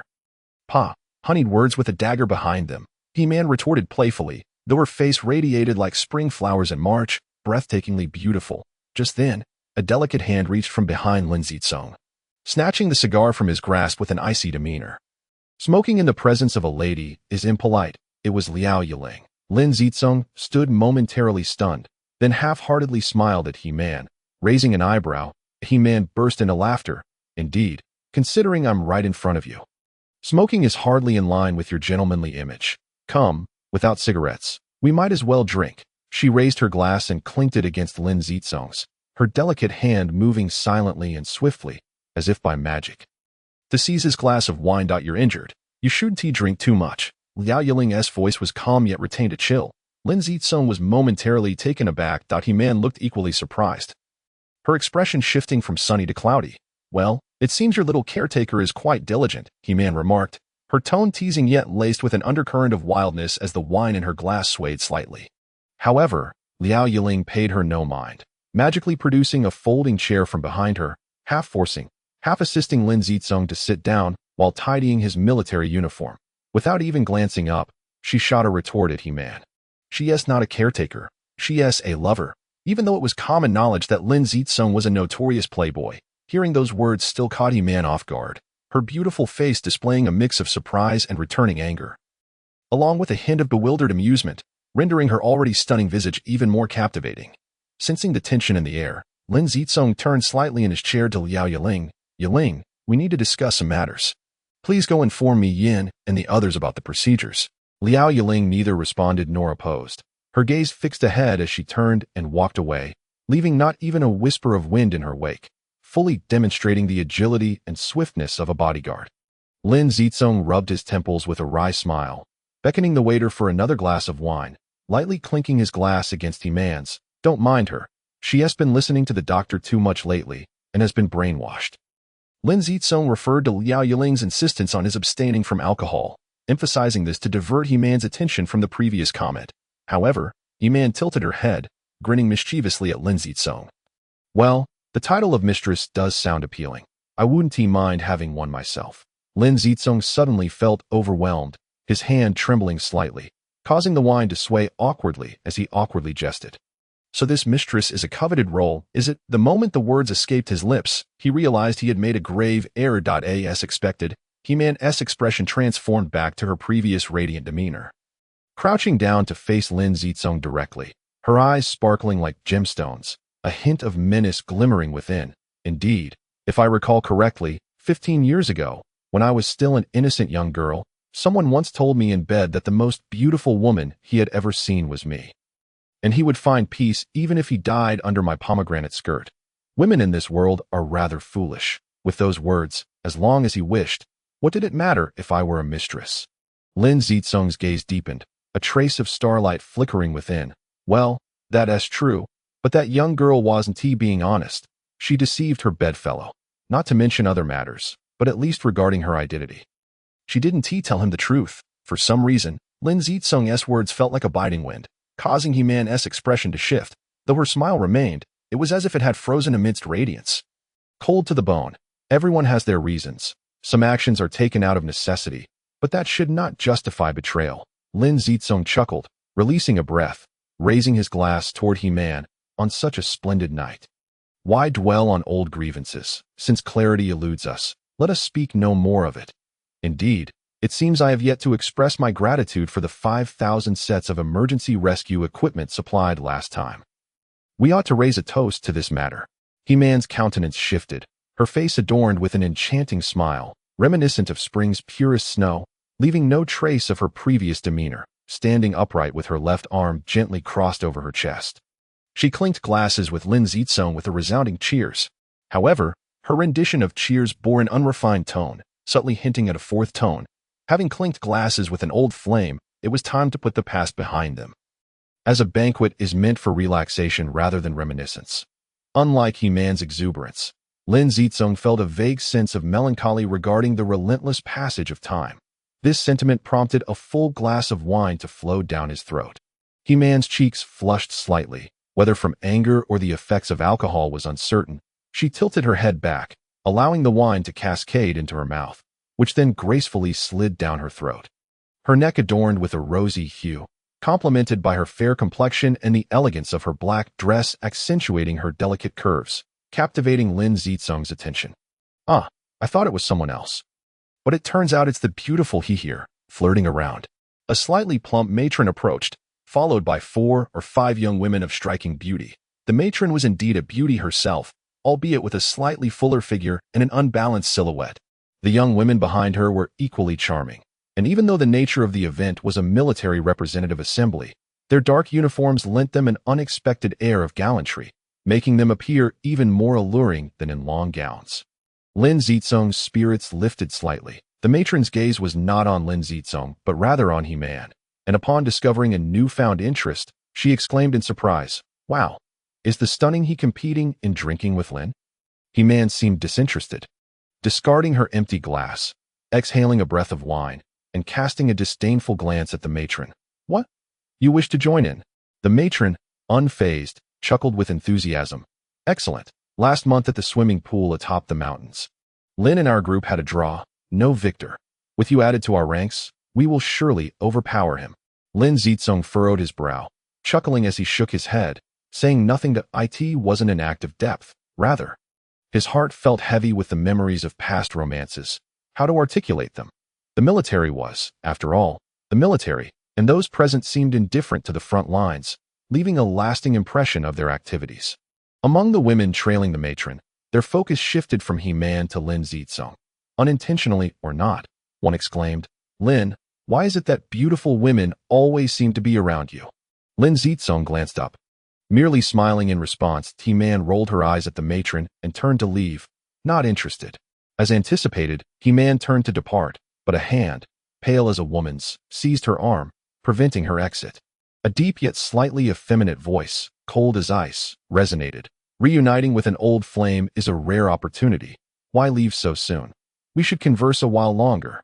Before the man, whose face bore an exquisitely alluring quality, could finish, He-Man leaned forward, executing a backflip, her heel aimed at his face. Clad in a white military uniform adorned with stars, the man seemed to have anticipated He-Man's response, retreating slightly and releasing her arm, effortlessly dodging her kick. However, emboldened by her momentum, He-Man unleashed a flurry of punches and kicks in rapid succession, her speed and strength formidable, leaving even the most seasoned members of the action team struggling to counter her relentless assault. Lin Zicong, seated, pondered. What fierce determination! How much must she despise him? The previously jovial banquet hall was suddenly filled with numerous gazes directed toward this altercation. Yet, the white-clad man not only withstood He-Man's unrelenting strikes, but, seizing the moment during her final turn, advanced instead of retreating, effectively neutralizing her next attack as force. Consequently, He-Man found her follow-up strike thwarted before it could even begin, forced to retreat. The man's face was nearly pressed against He-Man's. His voice low. "Have you lost your mind? There are so many people here. Do you not care for your reputation?" He-Man offered no reply. Her cheeks were flushed, clearly under the influence of alcohol, and she seemed unable to restrain her actions. Suddenly, she spat a mouthful of liquid, whether blood or wine, towards the face of the white-clad general. Caught off guard, the general instinctively thrust his palm against He-Man's chest, sending her sprawling backward. Although his action was so swift that the onlookers barely perceived it, the spit still landed squarely on his shoulder with a resounding smack. He-Man was propelled backward, tracing an arc of 5 or 6 meters through the air. Evidently impacted by the force of the general's strike, the figure leaped from a folding chair amid the crowd's startled gasps, catching He-Man just as she was about to fall. Meanwhile, the 2 rear legs of Lin Zicong's chair snapped cleanly in two. He-Man opened her mouth, and a purplish-red liquid sprayed forth. It was unclear whether it was blood or wine. "Someone come!" Lin Zicong shouted, prompting 2 waitstaff to rush over in alarm. Yet, He-Man forcefully pushed Lin Zicong away, her vision blurred with intoxication, wiping the liquid from her lips. Swaying as she stood, a mocking and bitter smile gracing her face as she glanced between Lin Zicong and the white-clad general, half shouting, "One is not a man, and the other is a scoundrel." "Ha! I, He-Man, am truly fortunate to have encountered both in this lifetime." With that, she turned and staggered away. The onlookers watched her departure in stunned silence, unsure of what to say. A waitstaff quickly wiped the general's shoulder clean of the spit. But moments later, a gasp rippled through the crowd. "Quick! Lin is covered in blood."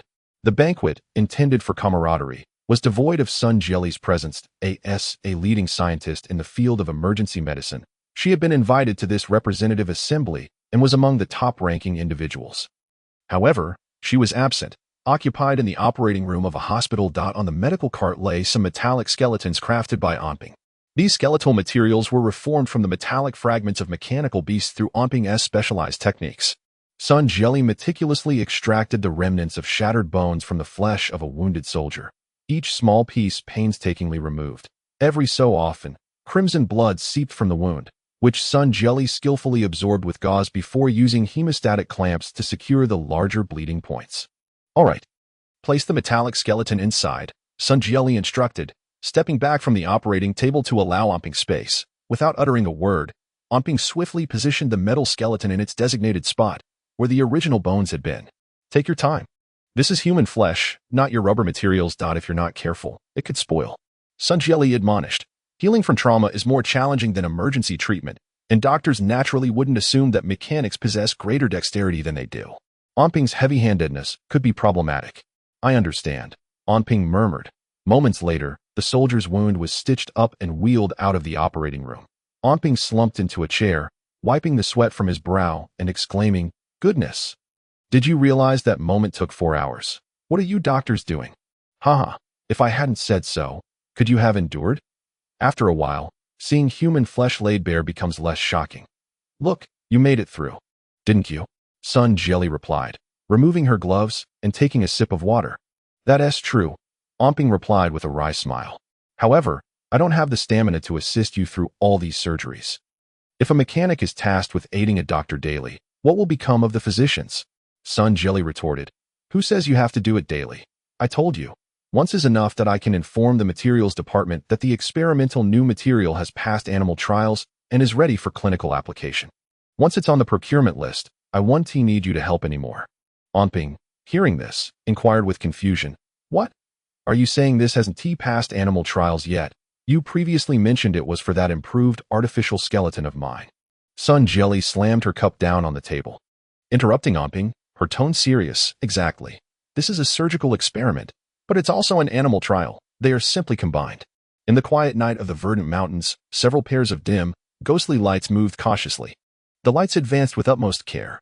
Any slight sound would cause them to pause and scan the surroundings before continuing their forward movement. At one moment, sensing something amiss, the lights ceased their movement, all turning their gaze towards a hill. On that hill, the moon hung like a silver disk, while the silhouette of a gray wolf coincidentally appeared against the moonlit backdrop. It stood there, brewing for a moment.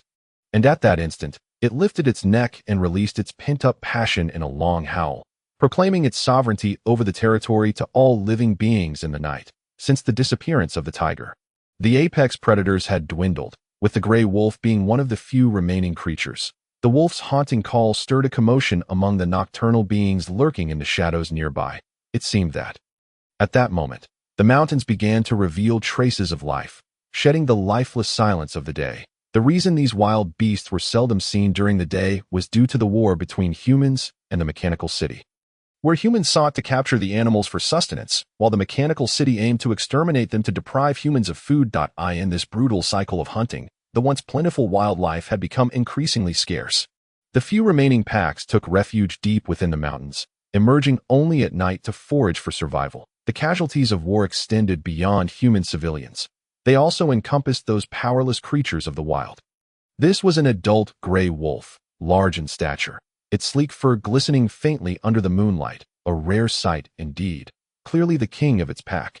After the Wolf King completed its howl and was about to summon its kin once more, a shadow suddenly descended beside it, startling the wolf and stifling its impending call. The Wolf King appeared quite displeased, its ears pinned back, teeth bared in a terrifying snarl, and it lunged at the shadow. However, the shadow offered no opportunity. It sprinted away without a backward glance, leaving only its silhouette behind. This was an act of disdain, the Wolf King thought. How dare a human show such contempt? Then let them become my prey. The Wolf King turned and dashed off at full speed to pursue its quarry. Yet, within mere seconds, a larger shadow descended heavily behind it, giving chase. Before the Wolf King could react, the shadow charged forward and delivered a kick that sent it soaring through the air. The Wolf King emitted a mournful cry as it struggled to descend into the dark ravine, its mind racing, unable to comprehend how a human could move so swiftly, far surpassing the speed of a wolf. This was contrary to all its experience. Li Xinyan was sprinting at breakneck speed, pursued rapidly by the mechanical warrior. The two had been engaged in this cat-and-mouse chase for nearly an hour. The illumination provided by the moonlight in the mountains was far from adequate. Initially, Li Xinyan had been running on the relatively flat foothills, but in this peculiar environment, he discovered that his vision was remarkably sharp, as if equipped with night vision capabilities, allowing him to navigate various terrains, even leaping between closely situated hills. However, the mechanical warrior seemed equally adept, having followed closely for dozens of kilometers without being shaken off. In truth, upon descending from the cliff, Li Xinyan intended to confront the mechanical warrior, but he remained within the firing range of Lu Keating. Despite the dimness of the moonlight, he couldn't ascertain whether the lurking assailant had any hidden tricks up their sleeve. The status of the mechanical warrior, friend or foe, was uncertain.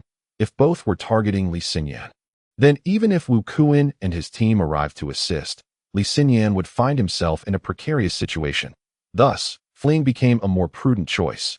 After covering a certain distance, the mechanical warrior seemed to take an interest in Li Xinyan, disregarding Lu Keating and the other members of Wu Kuan's action team trailing behind, relentlessly pursuing Li Xinyan. This compelled Li Xinyan to abandon his initial plan of testing the capabilities of this formidable foe. An enemy that exhibited such interest warranted cautious handling.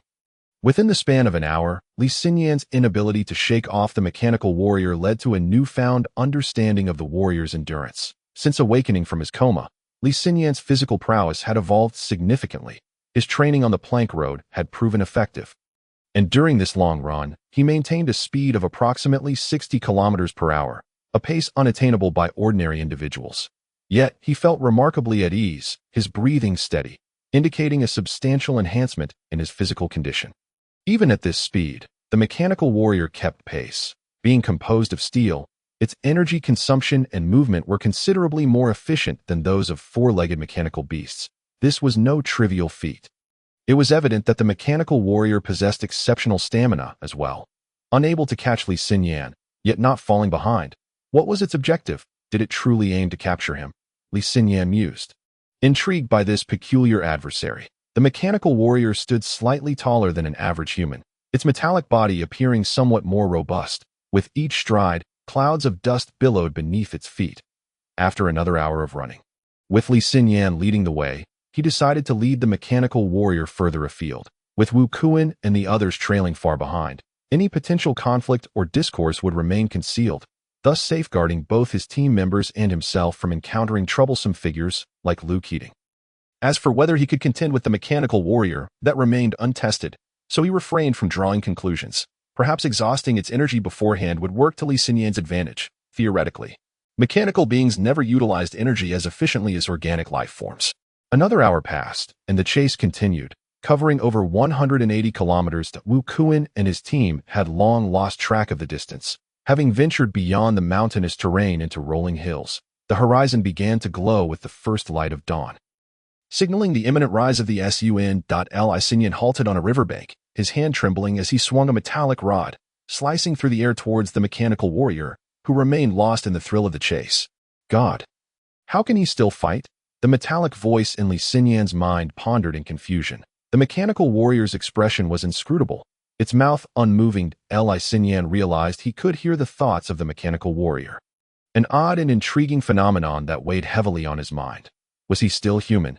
The mechanical warrior raised its arms to meet the blow of Li Xinyan's rod, producing a resounding clash that reverberated painfully in Li Xinyan's ears.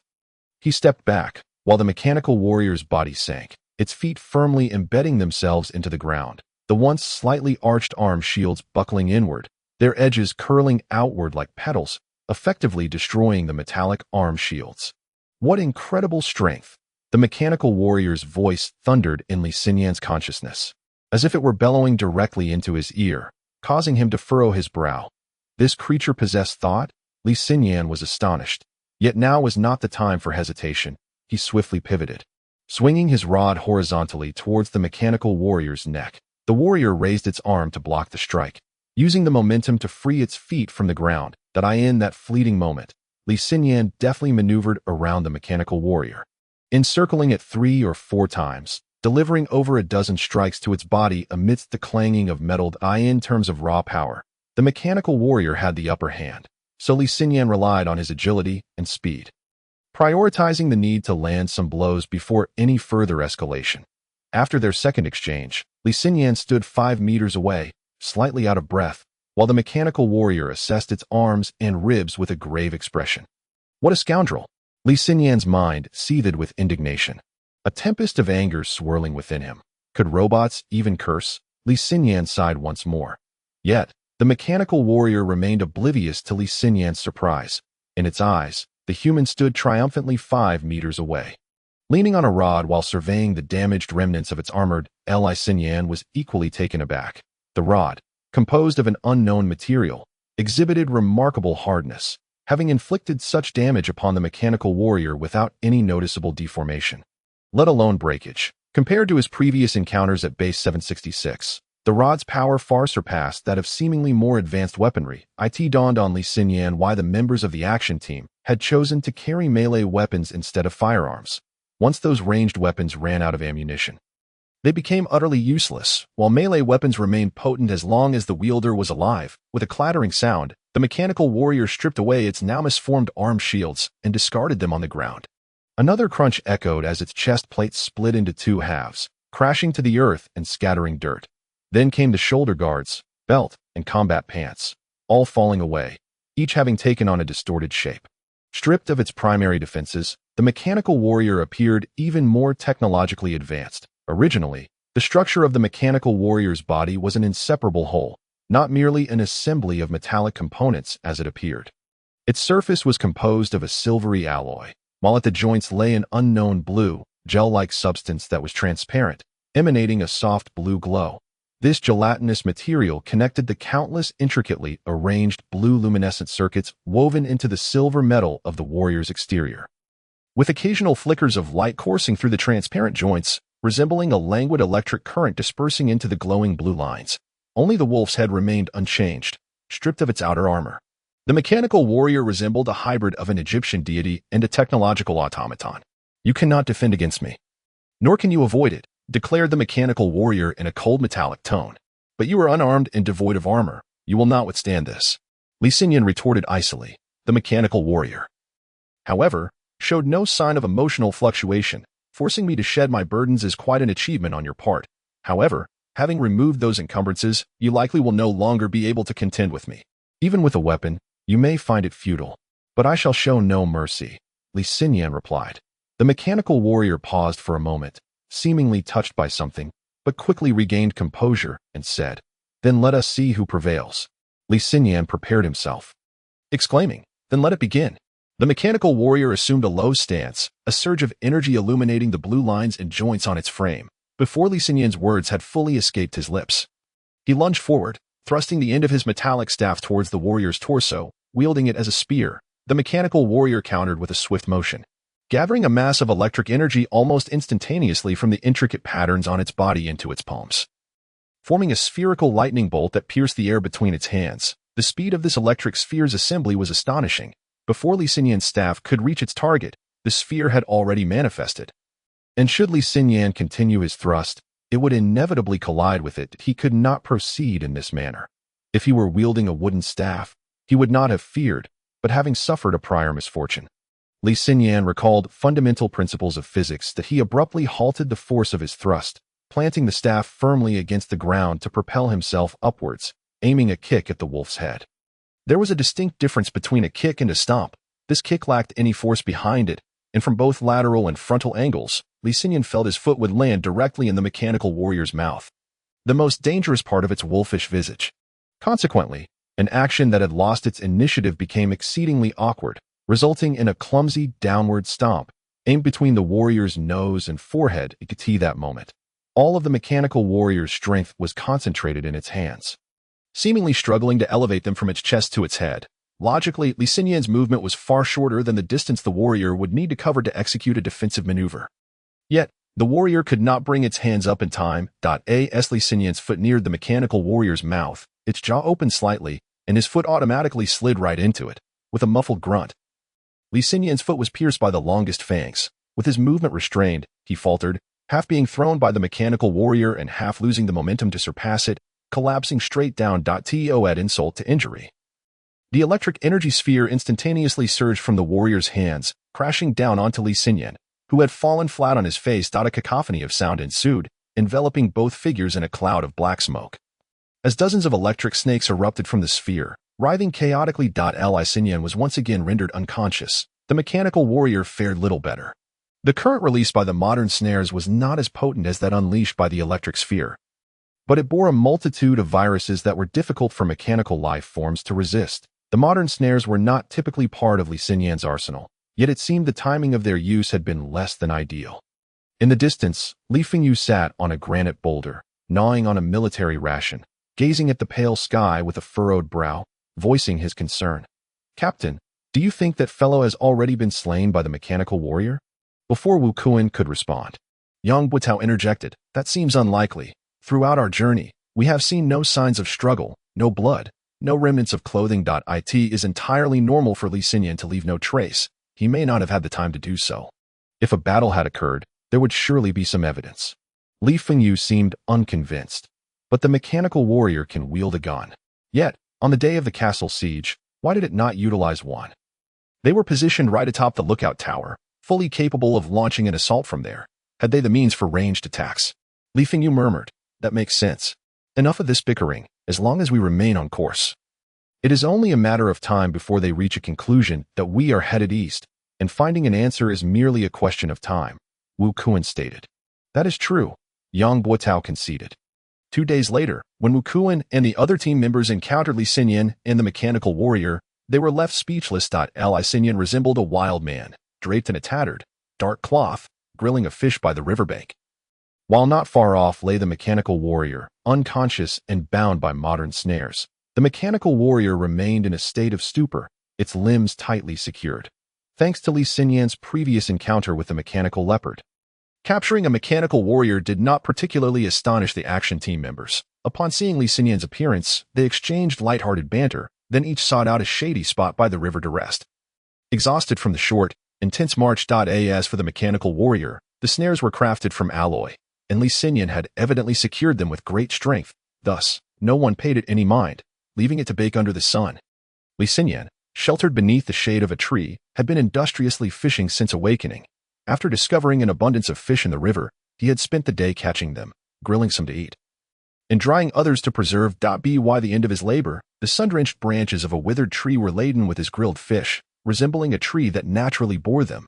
When Wu Kuan and his companions arrived, they found that nearly all the fish had been devoured in the underground city, where meat was a rare commodity. Everyone craved it. Li Xinyan regarded the slumbering figures of his companions, now content and satiated, and felt his day's efforts had been worthwhile. With a smile, he resumed his industrious tasks, fishing, grilling, and drying the catch. Although autumn had arrived, the sunshine and breeze worked harmoniously, transforming the riverbank into a natural fish-drying factory.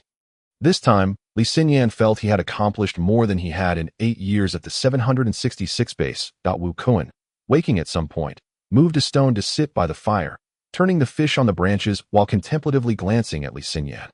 Occasionally picking up his knife to chop wood and then looking back at him. Li Xinyan, feeling uneasy under his gaze, inquired, "Captain, is there something you wish to discuss?" Wu Kuan pondered for a moment before responding, "I suppose you've already realized." "Realized what?" Li Xinyan raised an eyebrow. "Your body is different from others." Wu Kuan rested his chin on his hand. Observing Li Xinyan, a sudden unease washed over Li Xinyan. "Yes, I noticed that upon regaining consciousness. Could it be?" He set down the grilled fish and leaned closer. "No, my joining the action team required your nod of approval. Without your consent, none could enter. Therefore, you must know what has transpired and why I have changed." Wu Kuan did not exhibit surprise. Instead, he offered a faint smile.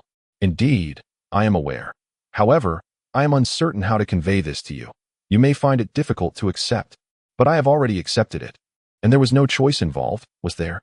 Li Xinyan's tone carried a sense of detached resignation. Wu Kuan remained silent, scrutinizing Li Xinyan for a while before slowly stating, "That is true. You had no choice. Yet, you seem far more composed than I anticipated. Is it due to the experiences of these past days?" "Oh, perhaps not. After all, you too are a veteran who has spent 8 years stationed at the 766 stronghold, witnessing much in the line of duty, accustomed to life and death. Why would you be troubled by this? Concerning the issue of choice, whether you or I, or even a common citizen, a woman in the underground world selling her body, or those high-ranking officers above us, who truly has the luxury of choice? Wu Kuan's words bore a tone of lamentation, or perhaps venting frustration. I can tell you what has happened, but I cannot explain why it was done. For that is a matter of military secrecy. You are aware of the military's protocols. Those who know classified information are sworn to secrecy, even at the cost of their lives. Li Xinyan said nothing, staring blankly at the fish, flipping them over.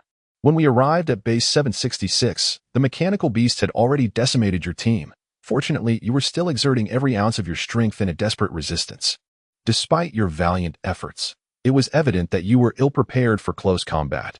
It'd be why the time we rescued you from the clutches of the mechanical panther, your lower torso had been severed into 9 pieces, and both your arms had vanished without a trace, leaving only the sound of your murmured incantations.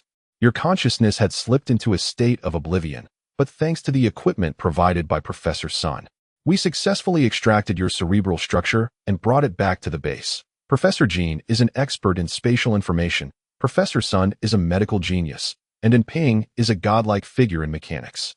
It is through the combined efforts of these individuals that the extraordinary mechanical body you now possess was created. Wu Kuan chuckled dryly and continued, as for your mechanical body, there is no need for excessive concern. Over 30 years ago, it is said that the military conducted a laboratory experiment. Although this cannot be openly confirmed even now, it is no secret, it is common knowledge, that laboratory was destroyed. Yet the research materials on mechanical biology were not entirely obliterated and were salvaged. With this foundational research, and supported by an expert team at the Central Hospital, transforming a person's original cerebral structure into a mechanical life form is not an insurmountable challenge. A mechanical life form, Li Xinyan muttered to himself, a mixture of resignation and derision in his tone. So, he was a mechanical life form now. He had initially believed he could become a clone, but now he was not even human. However, this did explain why he had survived the relentless electric assaults of the mechanical warriors. Such currents would likely reduce a normal human to nothing but a charred husk. Wu Kuan seemed to sense his thoughts and continued, I surmise you may harbor some doubts regarding your own body, but regarding your transition into a semi-experimental mechanical life form, General Lin has imposed a suppression of opinions from the military. The reasoning behind this suppression is twofold. Firstly, due to institutional regulations. As you know, the military's laws explicitly prohibit research into mechanical life forms to prevent uncontrolled creations from causing unforeseeable harm to the future of humanity. However, the reality is that the more something is prohibited, the more clandestine research occurs. Rather than allowing such research to spiral out of control, it is preferable for the military to conduct some of its own studies. Hence the existence of that laboratory 30 years ago. Yet, research and law stand in stark opposition to one another, placing the military in a rather awkward position.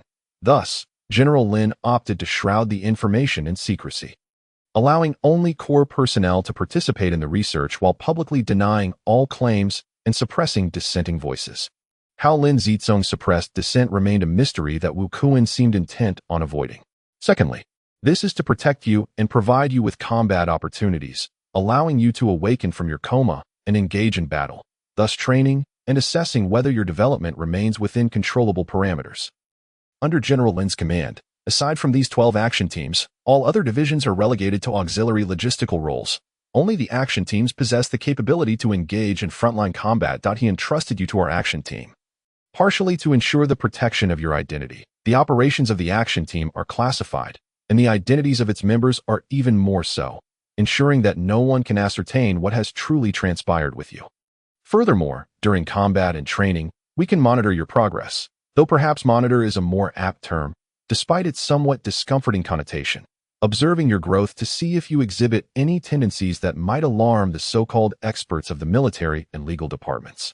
From the various situations that have unfolded thus far, while some of your behaviors have surpassed our expectations, overall, it seems that your combat prowess has merely grown exceedingly strong without specialized training. This does not appear to indicate any inclination towards harming humanity. So you need not fret about evolving into something machine-like rather than retaining your humanity. Of course, as the direct observer, I will report everything as it is to the higher-ups. There is no need for concealment.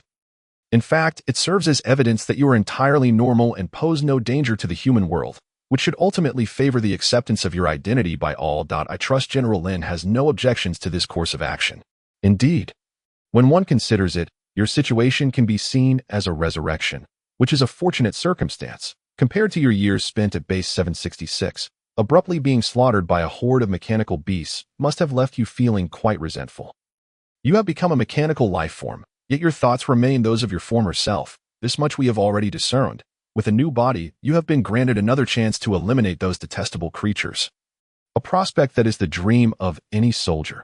So, what reason do you have to doubt yourself or question others? Why not embrace this opportunity with joy?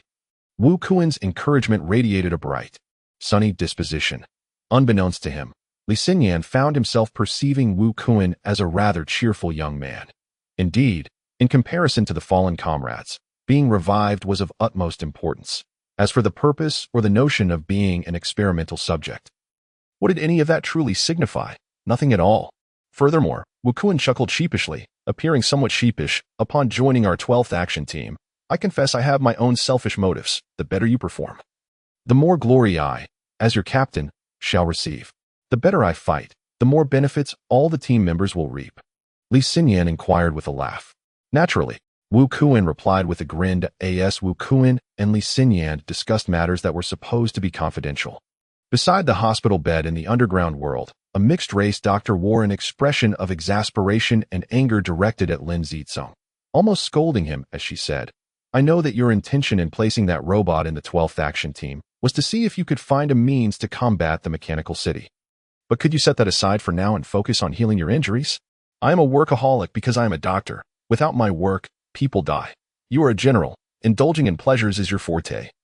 So why act like a workaholic now? Lin Zicong fell silent, his eyes widening as he gazed at Sun Jieli's slightly flushed face, puckering his lips to blow her a kiss, remarking, No wonder I feel you are my nemesis. Only now do I understand the reason. Sun Jieli, however, showed him no mercy. Her hands moved swiftly, and several strips of medical tape formed a web that sealed Lin Zicong's mouth, after which she declared vehemently, You lecherous scoundrel, I truly wish to castrate you. 67. The City of Crystals, the Crystal World. This is an endless expanse of land, featuring towering mountains, serene lakes, lush forests, arid deserts, and a myriad of avian and terrestrial creatures, even atop the tallest peaks that pierce the clouds. One can find legendary creatures such as dragons. These dragons, unlike those from other worlds, are colossal, with some measuring over 1 kilometer in length, soaring through the skies like small mountains in motion, regardless of whether they are mountains or dragons. All entities are composed of purple crystal. As for the clouds above the mountains, they consist of minute particles of purple crystal dust that as they float through the sky, they dissipate, rising into the atmosphere and transforming into a violet energy that fills the air, turning the previously empty sky into a pale pink hue. The purple energy condenses when its density increases, forming purple clouds that float back into the sky.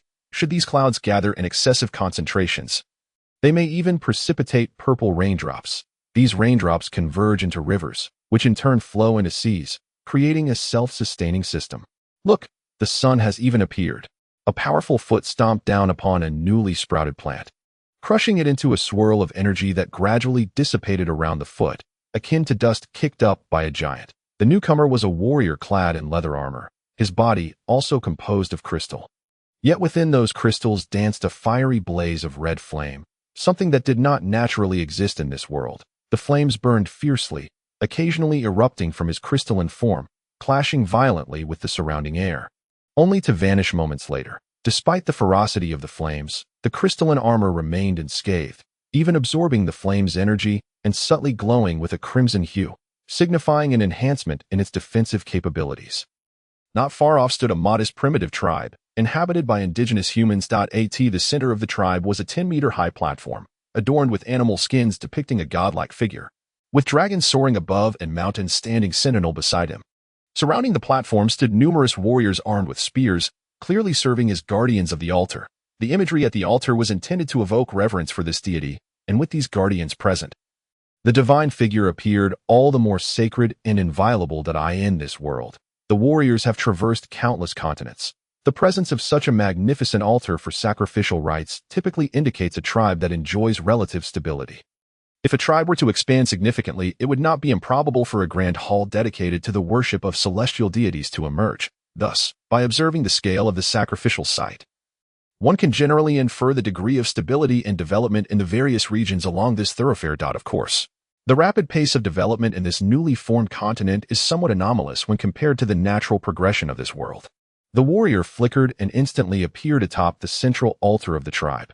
From this vantage point, he could survey the entirety of the settlement, witnessing the sprawling houses and the scattered dwellings in the distance.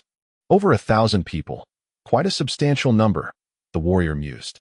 After assessing the size of the tribe, he turned to examine the image of the deity depicted on the altar, abruptly snatching the beast's skin from its place. Let me venture a guess. What divine function do you serve? Grasping the beast's skin, a conflagration erupted from his palm, incinerating it into ashes. As the flames subsided and the beast's skin was reduced to cinders, nothing else transpired. The warrior was somewhat taken aback. There was not a trace of divine power upon the skin. He had assumed it bore some subtle divine essence, which warranted reverence from these indigenous people, and that such essence might offer clues to understanding the powers of this land's deities. However, discovering nothing left him surprised. Simultaneously, the tribal warriors guarding the altar noticed an intruder had circumvented their defenses and ascended the altar unauthorized. They swiftly reacted, charging up from below in a furious uproar.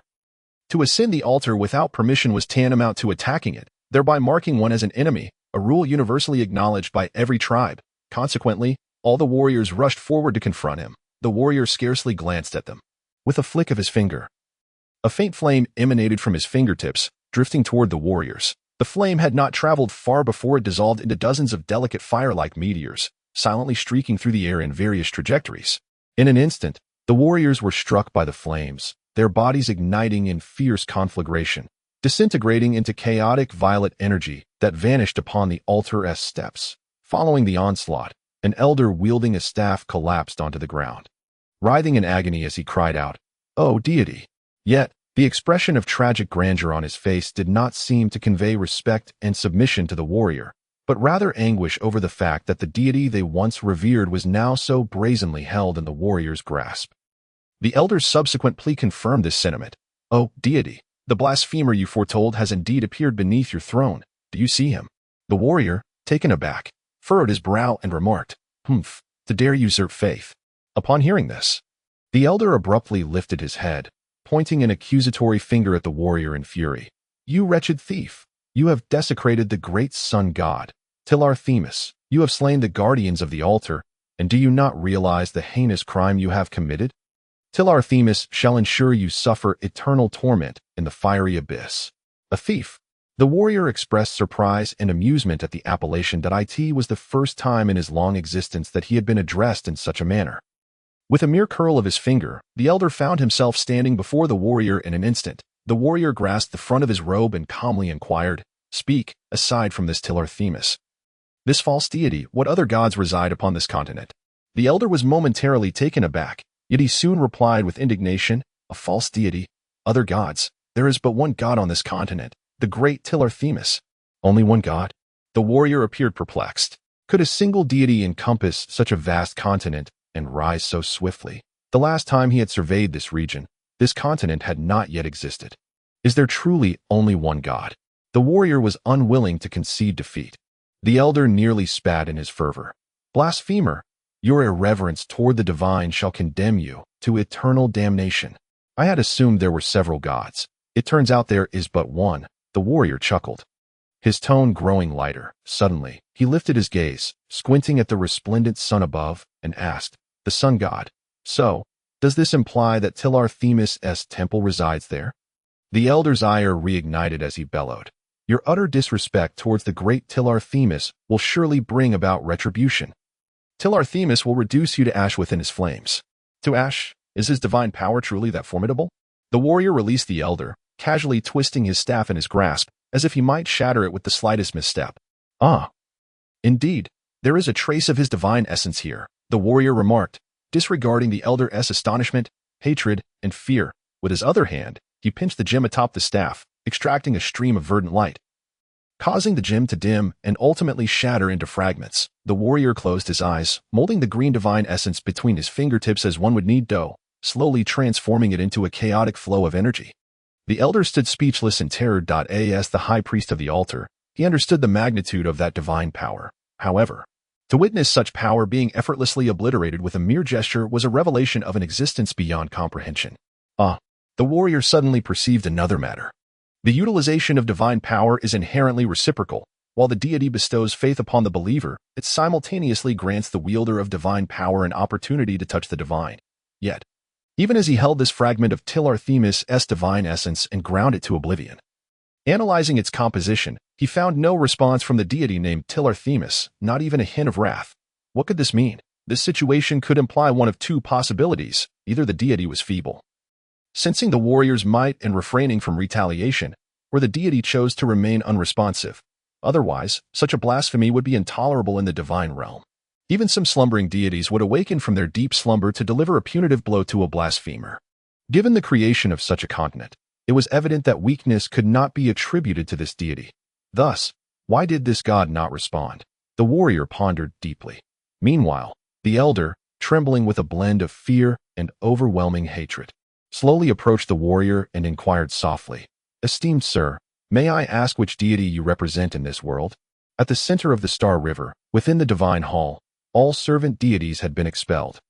Outside the hall, the plaza was a tapestry of intertwining divine powers, transforming it into a bizarre realm. The nature of divine power, akin to its myriad hues, varied greatly. This was a universal rule across dimensions. The world is intricate. Overly simplistic rules cannot forge a dimension, just as a singular type of divine power cannot provide a stable foundation for an advanced divine authority system, nor can it sustain the biological framework within this world for long. Conversely, the stability of the divine authority system allows divine power to continuously diversify, giving rise to more deities and thereby generating a broader array of divine powers. As such, the diverse natures of divine power lead to distinct functions governed by each deity, resulting in further differentiation. Ultimately, when disparate divine powers collide, extraordinary outcomes ensue. Some powers augment one another, enhancing their effects, while others obliterate each other upon impact, regardless of whether they amplify or conflict. Remaining in an area of overlapping divine powers is perilous. For instance, upon exiting the Grand Hall, two lesser deities were ignited into torches within the domains of other gods, while three more accidentally became frozen statues, only to be shattered by the lightning of yet another deity. In typical circumstances, divine powers rarely clash, as it is challenging for numerous deities to convene. However, this moment was exceptional. Nearly all of the larger deities within the crystal world, regardless of their specific divine dominions, had gathered at the temple of the supreme deity, Princess Windbeld as the supreme god. Her absolute power exerted significant suppression, rendering the divine powers of the servant deities impotent within her temple, unable to stir even a ripple. Yet, upon exiting the divine hall, their powers were restored to their original might. Consequently, the plaza became a bizarre space of interwoven divine energies. In some areas, fire and ice danced together, while in others, wind and lightning entwined into deadly vortices. More commonly, various colors collided, distorting the space of divine power and creating shifting ribbons of color, where even light would be warped, and any object that ventured within would be torn to shreds by divine energy. Surely, the fall of those servant deities cannot be deemed a murder. The seemingly robust ones acted with malice, while the others were merely victims of an unprecedented circumstance. With the expulsion of the servant deities, the hall appeared considerably more spacious. The absence of their cacophony alleviated Princess Windbell's mood, as she held a brush and began to meticulously sketch a vast array of magical symbols upon the broad floor of the temple. With the power of the supreme deity, one can effortlessly manifest unparalleled divine might to achieve their goals with but a mere gesture. Yet, at this moment, Princess Fengling's expression is grave as she meticulously inscribes palm-sized divine symbols. With each symbol completed, it gradually radiates light, resonating harmoniously with the others. What manner of array necessitates the personal touch of a plain supreme deity, and what formidable power lies within a formation crafted by such a being? No one, not even Princess Fengling herself, can provide an answer. As time inexorably passes, the array upon the ground reaches the halfway mark. Within this segment, The divine power generated by the combination of symbols has manifested several ethereal portals hovering above the formation, clearly indicating that this array pertains to the realm of space. These portals appear unremarkable, yet compared to ordinary ones, their interiors are shrouded in darkness, as if sealed by some force, revealing not a glimmer of light. Surrounding the portals are variously colored symbols, not drawn by Fengling, but rather manifested spontaneously at the portal's inception. Seemingly taken aback by this result, Princess Fengling observes intently for an extended period. "One more," she declares. Turning her head, her voice, though tinged with fatigue, resonates clearly throughout the divine domain. The lesser deities outside the temple momentarily descend into confusion before a towering figure, composed of massive stones interspersed with purple crystals, strides in. Standing at 5 or 6 meters tall, its eyes swirl with molten magma, flames rising from the magma's surface. The crystals adorning its body are evidently not of ordinary quality, pulsating with vibrant purple light that harbors immense energy, albeit moving with surprising slowness. This servant deity is clearly of the earth element, its form derived from rock, with crystals being the most abundant material in its realm. Such a being can only amalgamate foreign materials into itself through divine power. Upon seeing this newcomer, Princess Fengling cannot suppress a frown. "Akamu Obu, what brings you here?" "Great Princess Fengling, why should it not be me?" Akamu Obu retorts. Fengling pauses, then softens her expression. "Your strength is not well suited for this array. Furthermore, you sustained a loss of skin in the battle 2 centuries ago that if you draw upon divine power now, you may succumb to slumber until your new skin regenerates, a fate you might not endure." Akamu Obu ponders this, his fiery gaze intensifying, and instead of answering, he queries, "Will your highness depart from this world?" A flicker of something akin to surprise glints in Fengling's eyes, yet she refrains from answering, placing her magical pen upon the workbench and stretching her waist. Irrelevantly, she inquires, "Are you content in this world? Let me think. When did you come into existence?" It must have been when the Silurians arrived and brought you along, back when you were merely a little mud figure. Over the years, that little figure has grown into one of this world's formidable beings. Have you truly become accustomed to it?" Upon hearing this, Akamu Obu seems rather disillusioned, responding blandly, "It appears your highness is considering abandoning this world. Is it truly so vital to either relinquish or cling to it?" Fengling muses, her gaze drifting towards the array, her mind seemingly elsewhere. Akamu Obu presses on, "Perhaps for one such as you, the act of letting go or holding on bears little significance. Yet for us, the unremarkable servant deities, it carries great weight." "Why is that?" Akamu Obu suddenly lifts his head, fervently gazing at Fengling. "Because if we depart, most of us will perish." Princess Fengling remains indifferent, eventually murmuring, perhaps beyond the barriers of this plane, "I may find a way to reignite your divine flames." Her words lack conviction, revealing her uncertainty about the feasibility of her assertion, rendering her voice devoid of the usual authority associated with a goddess. The crystalline plane is a unique realm, its boundaries notoriously difficult to traverse, which explains why Terathmis has been trapped here for so long. Even a deity as knowledgeable as Terathmis struggles to escape this plane, and thus Fengling possesses little assurance. "But without memory, are we still the same?" Akamu Obu counters, "Earth deities tend to have a weighty demeanor, and this question carries a similar gravity. Indeed, without memory, even if resurrected, would one still be the same servant deity? Nevertheless, I shall first venture forth to observe the world outside." A glimmer of anticipation flickers in Fengling's eyes, her expression akin to that of a child yearning for adventure. Leaving Akamu Obu somewhat at a loss, he has never witnessed a deity, a supreme deity at that, exhibiting such a demeanor. Of course, he has only ever known this one. Just then, a faint yet palpable roar reverberates through consciousness, echoing from a distant region beyond the starry expanse. Outside the temple, in the plaza, the assembled deities turn in unison towards the source of the sound, despite most being unable to pierce the vast distance to discern what lies beyond. They nonetheless seek to catch a glimpse. The roar of a deity is not an everyday occurrence, imbued with a sense of unwillingness, a sentiment that accompanies the fall of a god. Indeed, deities sometimes unleash such powerful roars during battle, reverberating throughout the plane, yet devoid of this sense of despair. Within the temple, Akamu Obu's fiery gaze also drifts towards the source, remarking, "Frollo has fallen. This marks the 4th supreme deity to fall in over 50 years. His voice, inherently weighty, carries a somber tone, laced with anger and helplessness, rendering it quite unpalatable. Yet Fengling feels no such emotion, remaining aloof, even somewhat gleeful. He deserved it. I awaited his divine power to complete this array. Yet he foolishly overstepped, unmindful of his own limitations. With several ignorant examples before him, he still dared to provoke that entity. Was he courting death? Humph.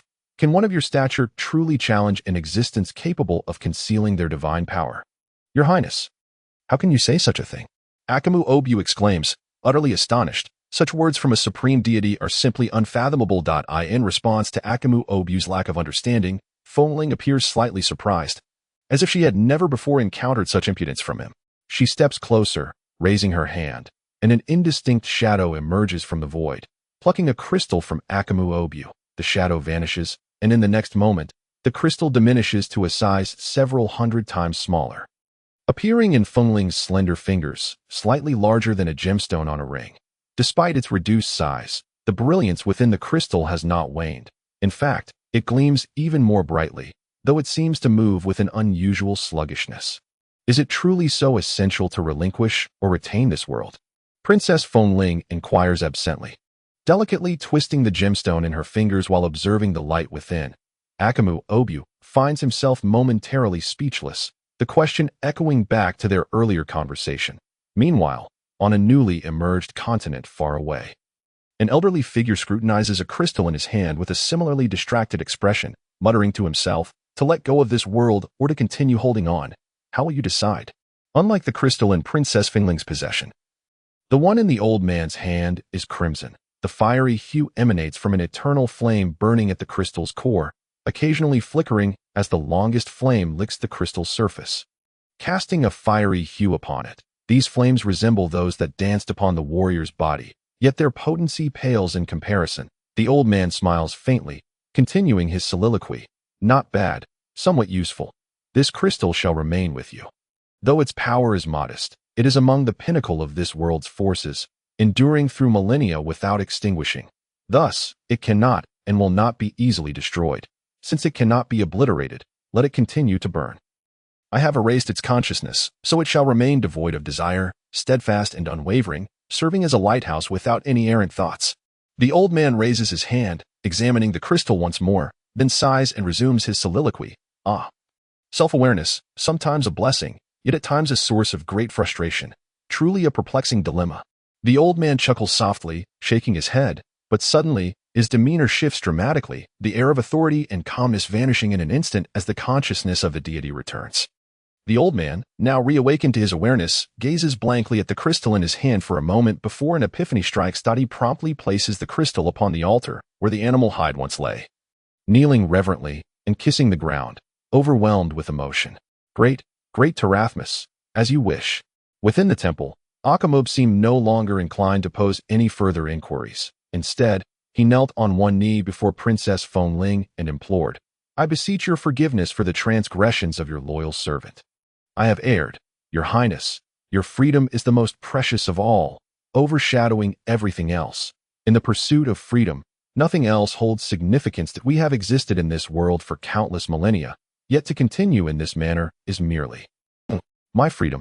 Princess Fengling abruptly interrupted him. The words of Akamob felt disjointed in relation to his actions. With a smile, Fengling remarked, Are you unable to survive without me? Throughout these millennia, I hardly ever intervened in your affairs. Did I?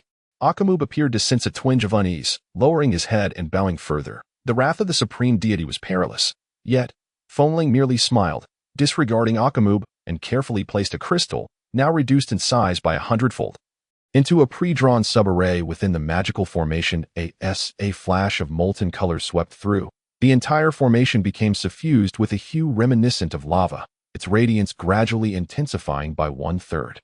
Concurrently, the light within Akamob's crystals faded almost simultaneously, until it became barely perceptible. Kneeling, Akamob's expression remained inscrutable, yet his massive form trembled slightly. The extraction of divine power was excruciating, as it drew upon the essence of a deity. However, Akamob suppressed any sign of pain or anguish. Princess Fengling had little affinity for the weak, perceiving Akamob as a stone devoid of any sensation. Observing the transformation of the magical array, Fengling showed no elation, her brow furrowing as she stated, Your power can merely serve to reinforce it slightly. With feeble resolve, Akamob raised his gaze to the array, remaining silent. Suddenly, Fengling turned her head and smiled. I am weary and in need of a respite. Would you care to accompany me for a stroll? Akamob's expression bore a hint of surprise, yet he stifled any vocal change.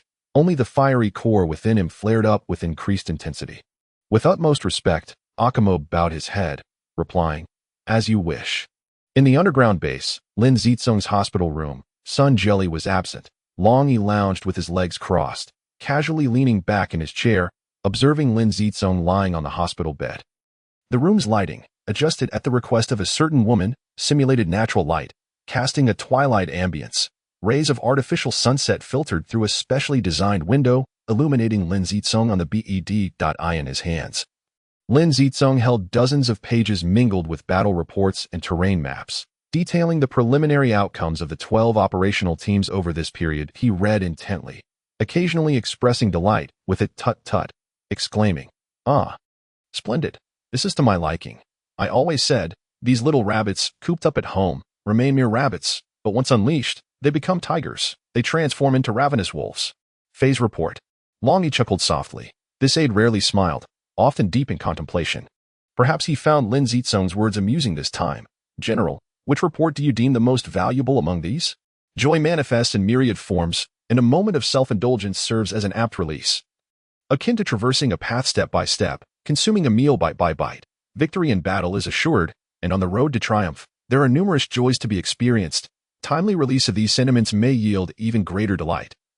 Alleviating Lin Zicong's burdens, upon hearing the question, Lin Zicong set the report aside, gazed at the ceiling, and retorted, Is that significant? Long he nodded with an expression of course, adopting a somewhat authoritative stance as he continued. The military evaluates achievements in black and white. It is a well-known fact that the auditing department conducts thorough assessments year-round, never resting until all matters are clarified.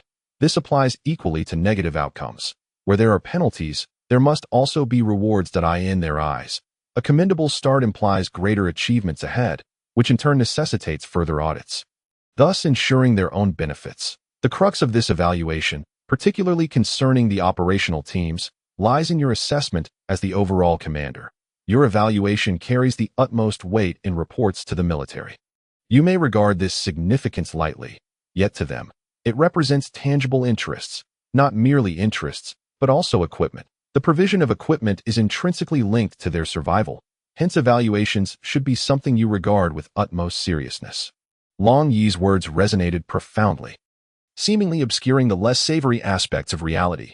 This aide was increasingly resembling a political figure. Lin Zicong, momentarily taken aback, remained silent, contemplating the ceiling before responding, Indeed, if I must assign value, I certainly won't withhold resources. From another perspective, have you not witnessed the fervor with which those officers commend their own efforts? They would rather affix gold to their faces. Should I falter, I would need to bow my head before them. Very well, let's proceed. Lin Zicong scrutinized the report once more, articulating slowly, In my rankings, the Tianhu plan of the 7th operational team deserves a 5th place. This plan is audacious, with commendable foresight, though its execution poses challenges. However, their initial operation successfully buried a mechanized squad within a mudslide, demonstrating their adeptness in control. If they are allowed to explore further, they might devise even more cunning strategies. They certainly merit recognition. The 2nd operational team's code plan warrants a 4th place. This team, characterized by its smaller size and agility, excels in short, rapid strike missions. They employed conventional tactics, avoiding direct confrontation with the enemy, focusing instead on intelligence gathering, providing the military with an impressive array of primary materials in a short span. Their innovative methods and approaches are commendable, particularly when it comes to information warfare. The results of the 12th operational team were within my expectations. I would likely rank them 3rd. What do you think? Lin Zicong's tone was slightly uncertain. Long he pondered for a moment before responding. Assisting the regular army in defending a fortress qualifies as a 3rd-tier military achievement, while capturing a mechanical beast is indeed unexpected. Previous attempts to capture a mechanical beast yielded little success. Even when captured, they were often incomplete or severely injured, succumbing shortly thereafter, leaving scant opportunity for study. Securing a complete specimen, combined with previous research outcomes, could potentially lead to new discoveries. Thus, adding this achievement renders the 12th operational team's position reasonable. Oh, splendid. If their evaluation were poor, it would truly be an affront to the considerable effort invested in them. Lin Zicong chuckled self-deprecatingly, clearly still somewhat dissatisfied with the 12th operational team's performance.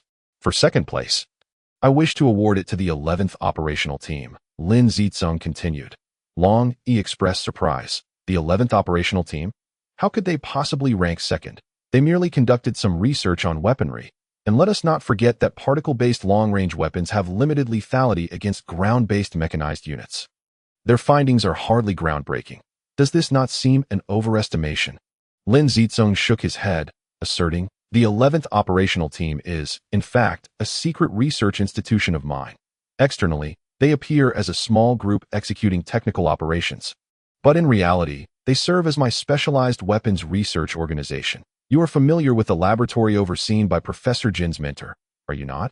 I have acquired numerous research outcomes from that facility, particularly in the realm of biological structures and the study of mechanical life-form resilience. Naturally, since the 11th operational team is a public organization, I have not disclosed any sensitive content to them. But their research on weaponry aligns perfectly with their focus. This report, Lin Zicong smiled, lifting the document, is intended for external consumption.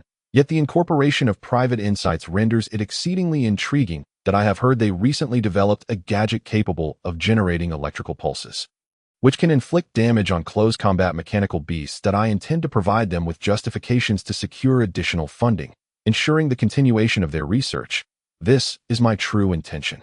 The 11th operational team has proven their research capabilities. Currently, nearly all close combat weapons used by the operational teams are their creations, and practical application has demonstrated their effectiveness. Another nodded in agreement. Indeed, I have recently heard that some have even begun to replicate their designs for sale to other factions, including mercenary groups. Lin Zicong turned to Long E, slightly astonished. Mercenary groups? They are also adopting these weapons. This is rather unexpected. Long E chuckled. Ah, good things are sought after by all. It is not the age for discussing patents anymore. Lin Zicong chuckled, shaking his hand dismissively. No, I would prefer everyone to wield the most advanced weapons available. What I ponder is how that fellow could possibly agree. Everyone knows he has always sought to oppose me. Why would he consent this time? Long E stroked his chin, lost in thought, before finally inquiring. And what of the first team? Lin Zicong exhaled, crossing his arms and intertwining his thumbs, responding with a light-hearted tone. The 9th Action Group. And the rationale?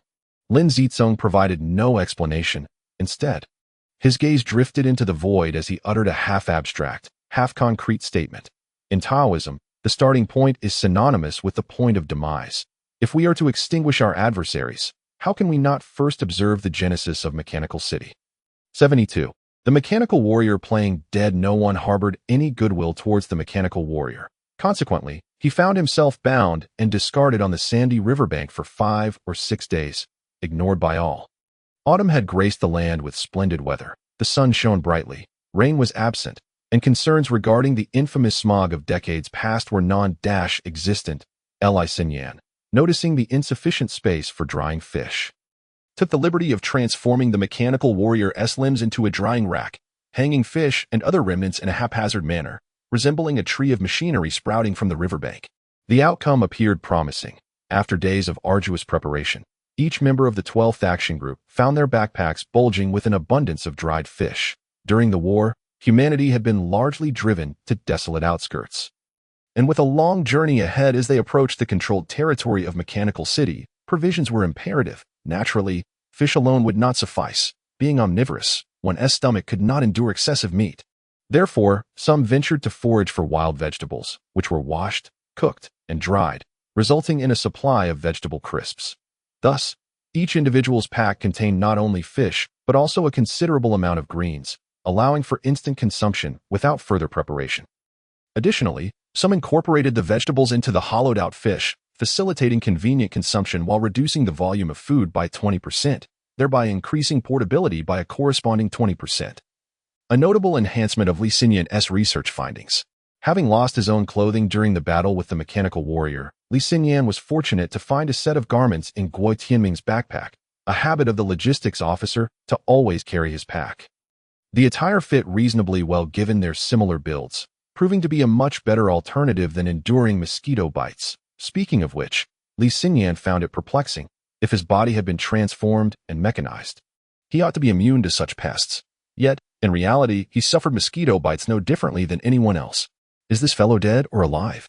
Wu Kuan queried, prodding the mechanical warrior's chest with a stick, jabbing at its face, and even prying open its mouth to examine its fangs and tongue. Surprisingly, the warrior's tongue was soft, not rigid like metal. Accumulated debris of vegetable leaves and fish remnants clung to the mechanical warrior, resembling a heap of metallic refuse unearthed from a garbage dump. Li Xinyan slung a metal rod over his shoulder, kicked the mechanical warrior's leg, and remarked, "He's likely dead." He generated a surge of electricity and combined it with the pulse from the snare. Such a substantial current must have killed him. Then how come you're unscathed? Yang Buotao inquired. I'm not certain myself, Li Xinyan replied, bewildered, as the details of his condition were no longer a secret. At least within the action group, he had recounted the battle with the mechanical warrior, and most team members were indifferent to his state. There was no threat posed, and every member had their own right to privacy. Hence no one gossiped about it. Compared to death and battle, this matter seemed trivial. Apart from Wu Kuan and Yang Buotao, the others lounged in the shade, some wrestling snakes, others swatting mosquitoes, taking a moment to rest. Perhaps it's because he was electrocuted earlier? Wu Kuan speculated. With enough exposure, one develops a resistance. Li Xinyan and Yang Buotao were taken aback. That reasoning was indeed unconventional. However, Li Xinyan believed that during the mechanical warrior's charge strike, he had managed to evade significant harm while airborne. The actual danger stemmed from the snare's assault, which differed from the previous encounter. The mechanical warrior's defenses had mitigated the impact, resulting in little damage to Li Xinyan. What shall we do with him? Li Xinyan queried, propping open the mechanical warrior's arms and flipping it over. If he is dead, let us leave him be. Our mission has yet to commence, and we've only been out for just over a month.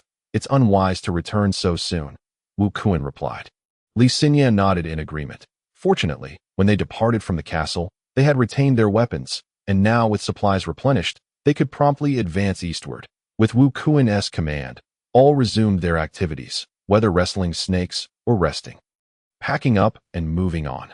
Nearly an hour later, the mechanical warrior slowly rose from the riverbank, standing upright. He did not appear to be significantly depleted of energy. Rather, he seemed invigorated, albeit with slight deformities on his arms, remnants of Li Xinyan's metal rod. He freed himself from the now inoperative snare and gazed at the vanishing figures on the horizon, his eyes flickering with self-mockery as he mused. A holy being is indeed a holy being.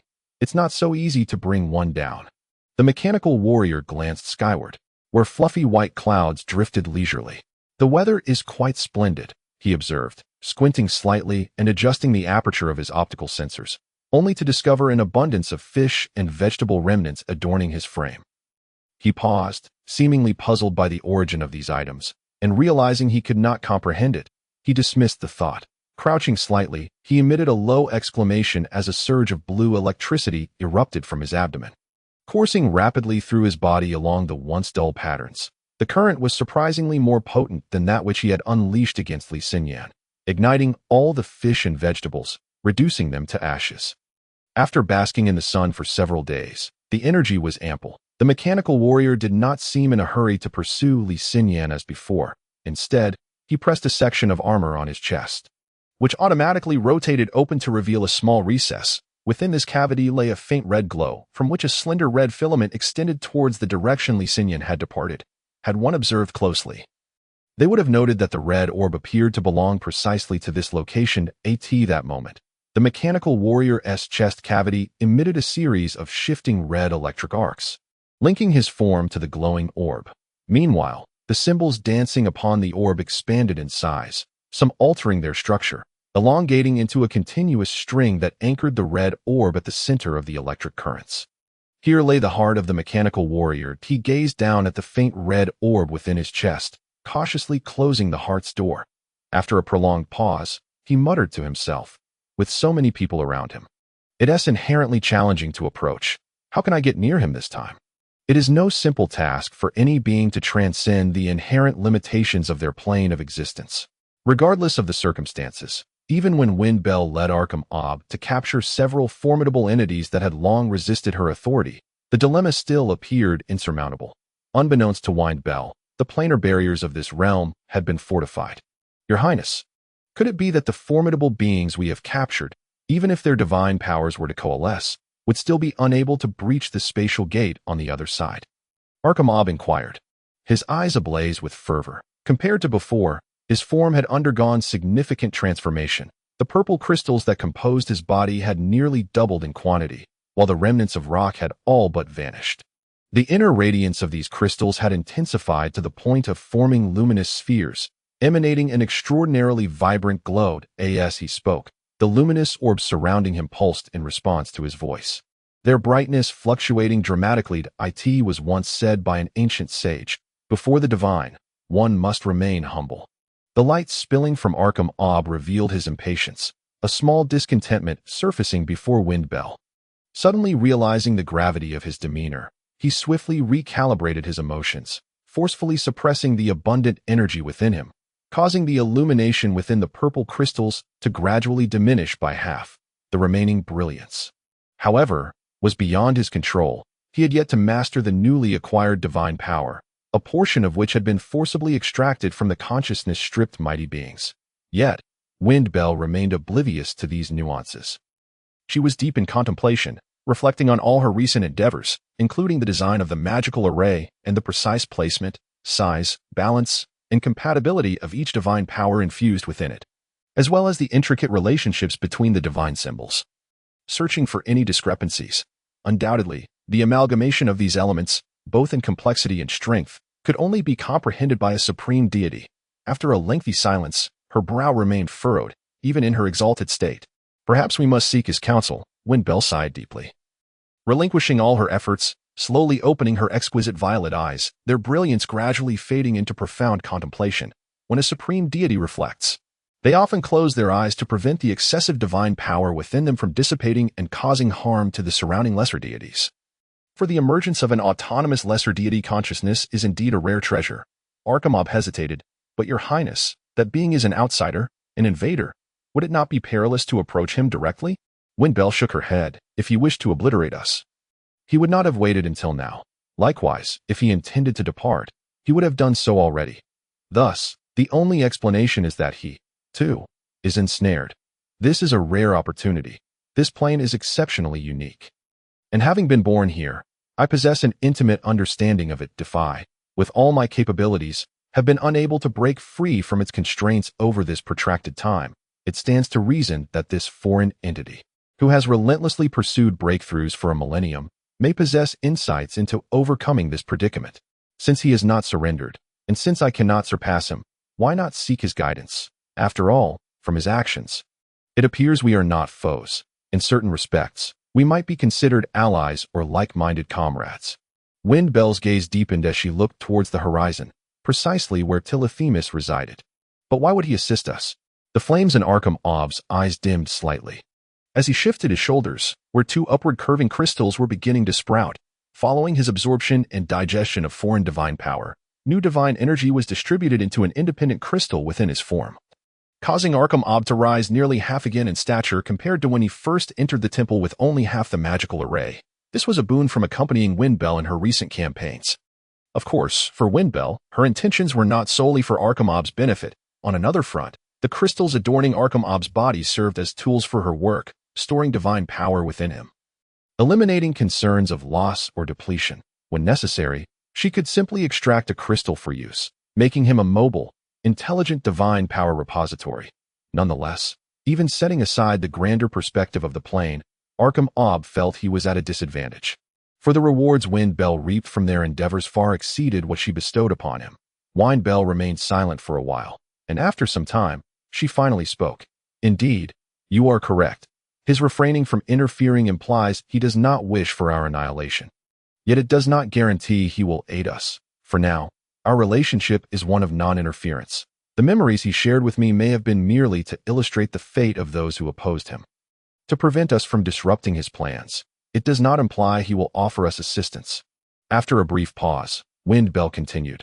Perhaps we ought to prepare a gift for him. A gift? Arkham Ob was taken aback. What does a deity desire as a gift? He glanced down at Windbell, whose gaze had turned to meet his eye in that moment. He felt a chill run down his spine. Arkham Ob certainly did not anticipate any fortuitous occurrences arising from the attention of a supreme deity. Creating a world is not a daunting task, especially for a primordial god like Tillothemus, who is inherently a creator within the realm of the mechanical city that in such a secondary world. Crafting a continent is significantly simpler than establishing an entirely new world, as it requires far less foundational groundwork and design according to the rules of the plane. That it is merely a matter of time before Tillothemus breaks free from the confines of this realm. The creator of this plane has imposed peculiar restrictions, resulting in an insufficient array of rules, compelling Tillothemus to reconstruct and recombine certain regulations to establish more advanced ones, thereby affecting the stability of the planar rule system to identify its flaws. Undoubtedly, the planar clusters are the masterpieces of Atriana. Although Vinsati commands order, she is as devoid of creativity as a fool, incapable of comparison to Atriana. In times past, a portion of her skills was imparted by Tillothemus. The goddess of memory has never been one to shy away from conflict. Relying on her exceptional recall and her almost ruthless calculations of interpersonal dynamics, she resembles a woman among mortals who insists on squeezing every last penny while demanding an abundance of complimentary gifts from merchants. The most unfortunate scenario has materialized. Such a resource, within a realm so barren in rules, has indeed ensnared Tillothemus. For Tillothemus, who yearns for swift passage, the situation ranks among the top 5 dire conditions he has encountered in secondary worlds. When measured by the plane's temporal standards, the span of a millennium has witnessed Tillothemus regret his harshness towards Atriana a record-breaking 250 times. He is not a being prone to regret or nostalgia. Yet during the tedious intervals while awaiting the growth of certain objects, he has inexplicably found himself feeling a twinge of guilt towards Atriana, an unprecedented occurrence. Guilt? How absurd. Tillothemus set down a crystal tablet, a wry smile crossing his face. After all, Atriana had initiated the conflict. Though colliding with the crystals did not lead to utter destruction of his soul, the pain inflicted upon him could easily render Tillothemus incapacitated for a month.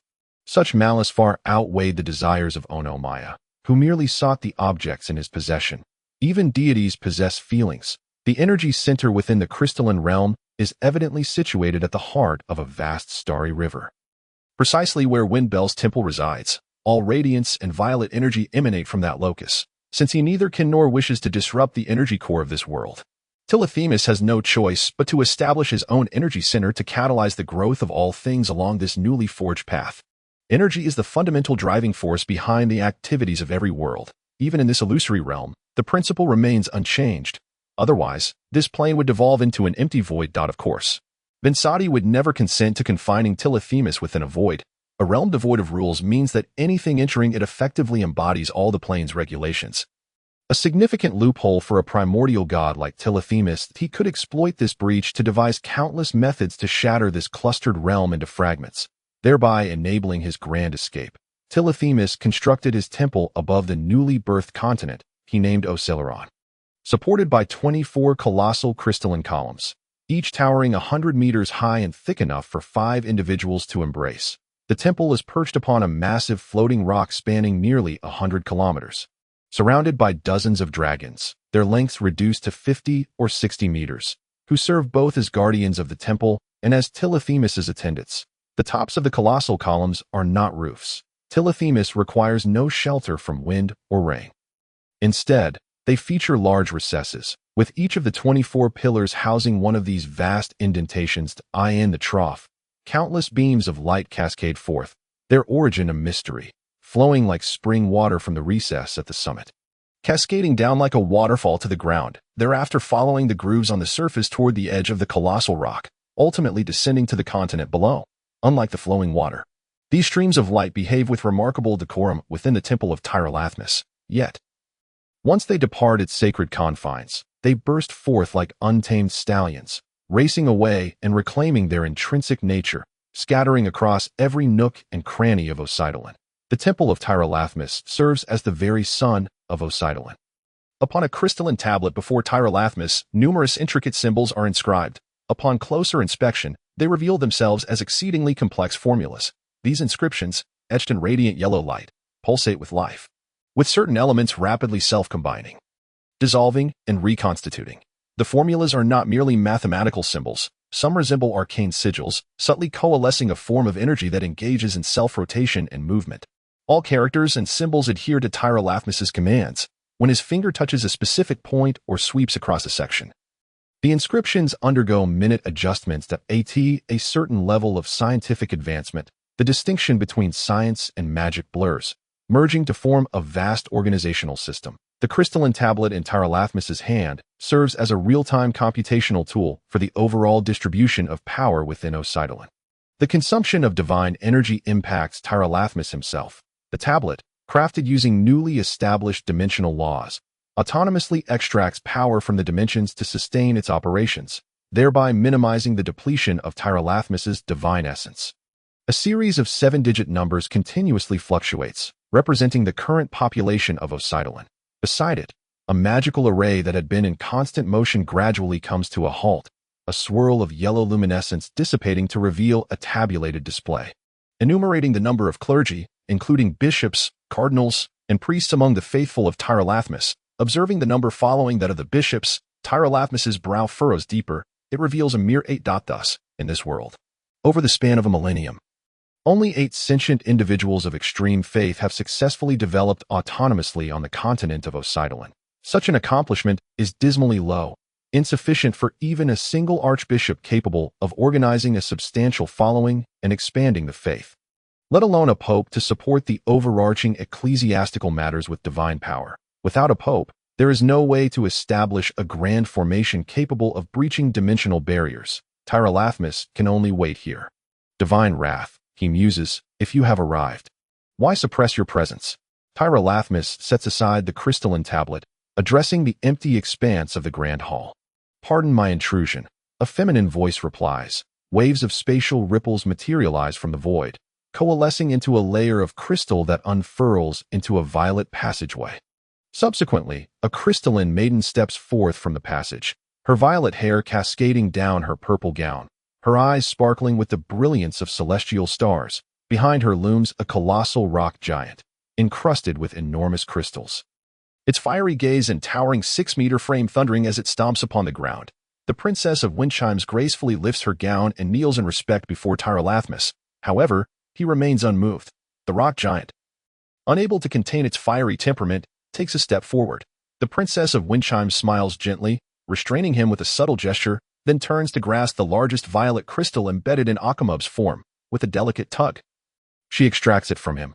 Akamub shudders, on the brink of unconsciousness from the excruciating pain, for this crystal is the largest organ of his body, its removal akin to a common person having a sinew wrenched from their being. He bows his head slightly to mask his agony, yet in the eyes of the divine, all remains undisturbed. The princess raises her hands, the crystal slowly drifting toward Tyra. Akamub's divine form inherently suppresses the crystalline energy, which, if removed without his powerful will, would unleash catastrophic explosions. Yet, the energy within the crystal sent forth by the princess remains restrained, displaying no signs of instability. Tyra, lowering the tablet, watches as the crystal floats before him.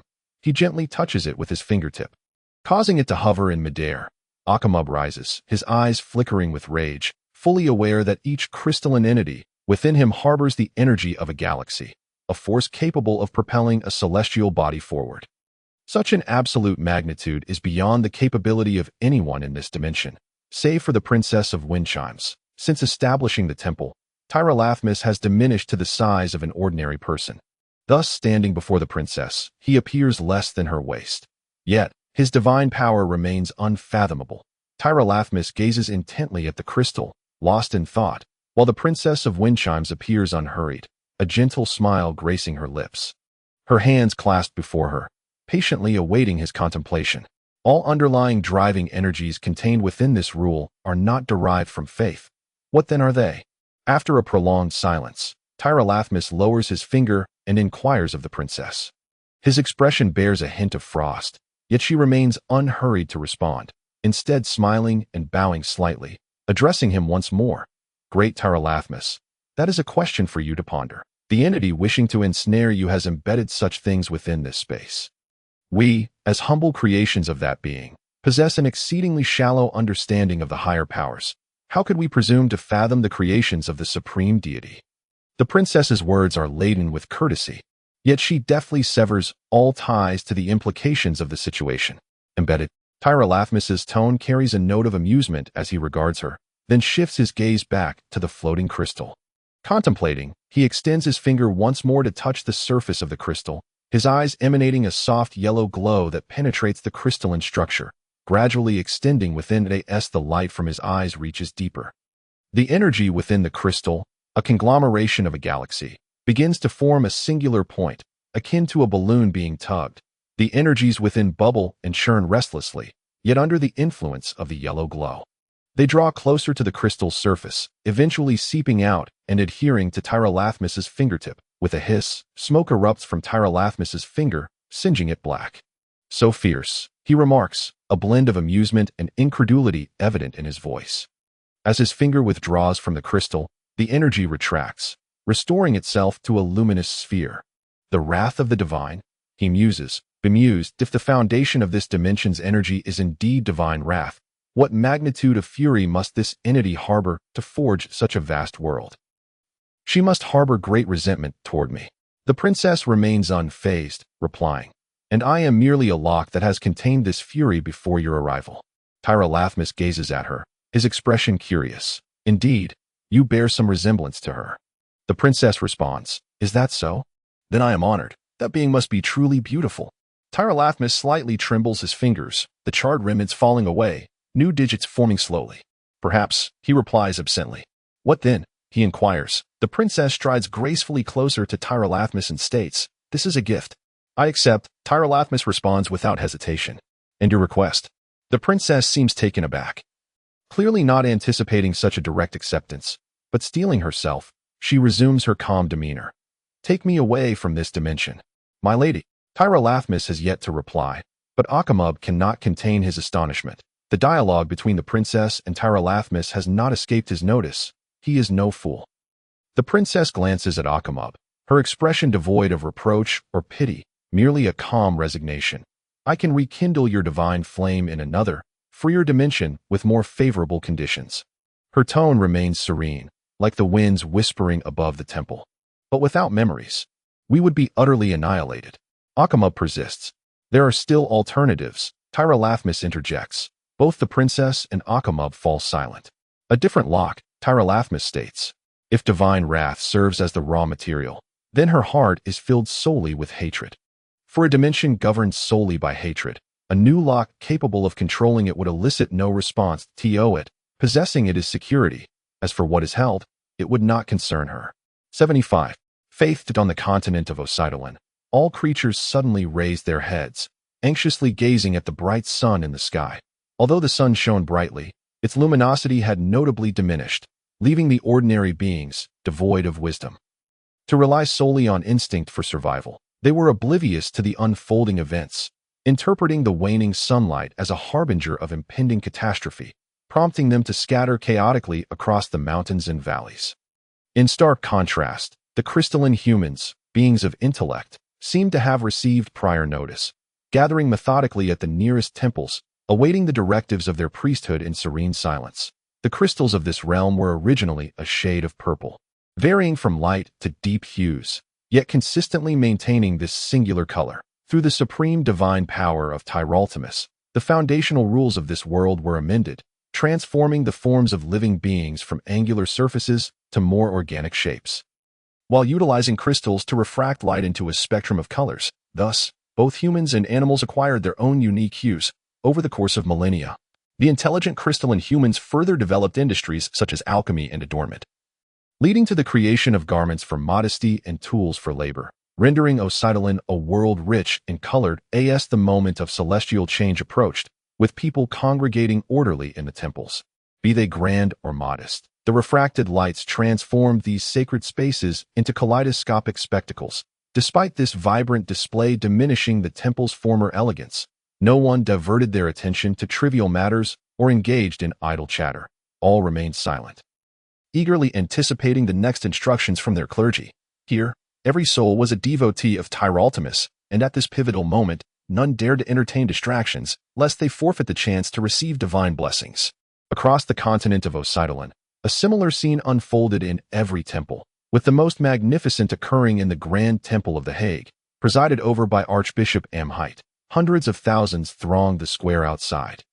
And from the steps leading to the temple's grand entrance, one could glimpse a sea of human forms, swirling like the tides of stars, boundless and infinite.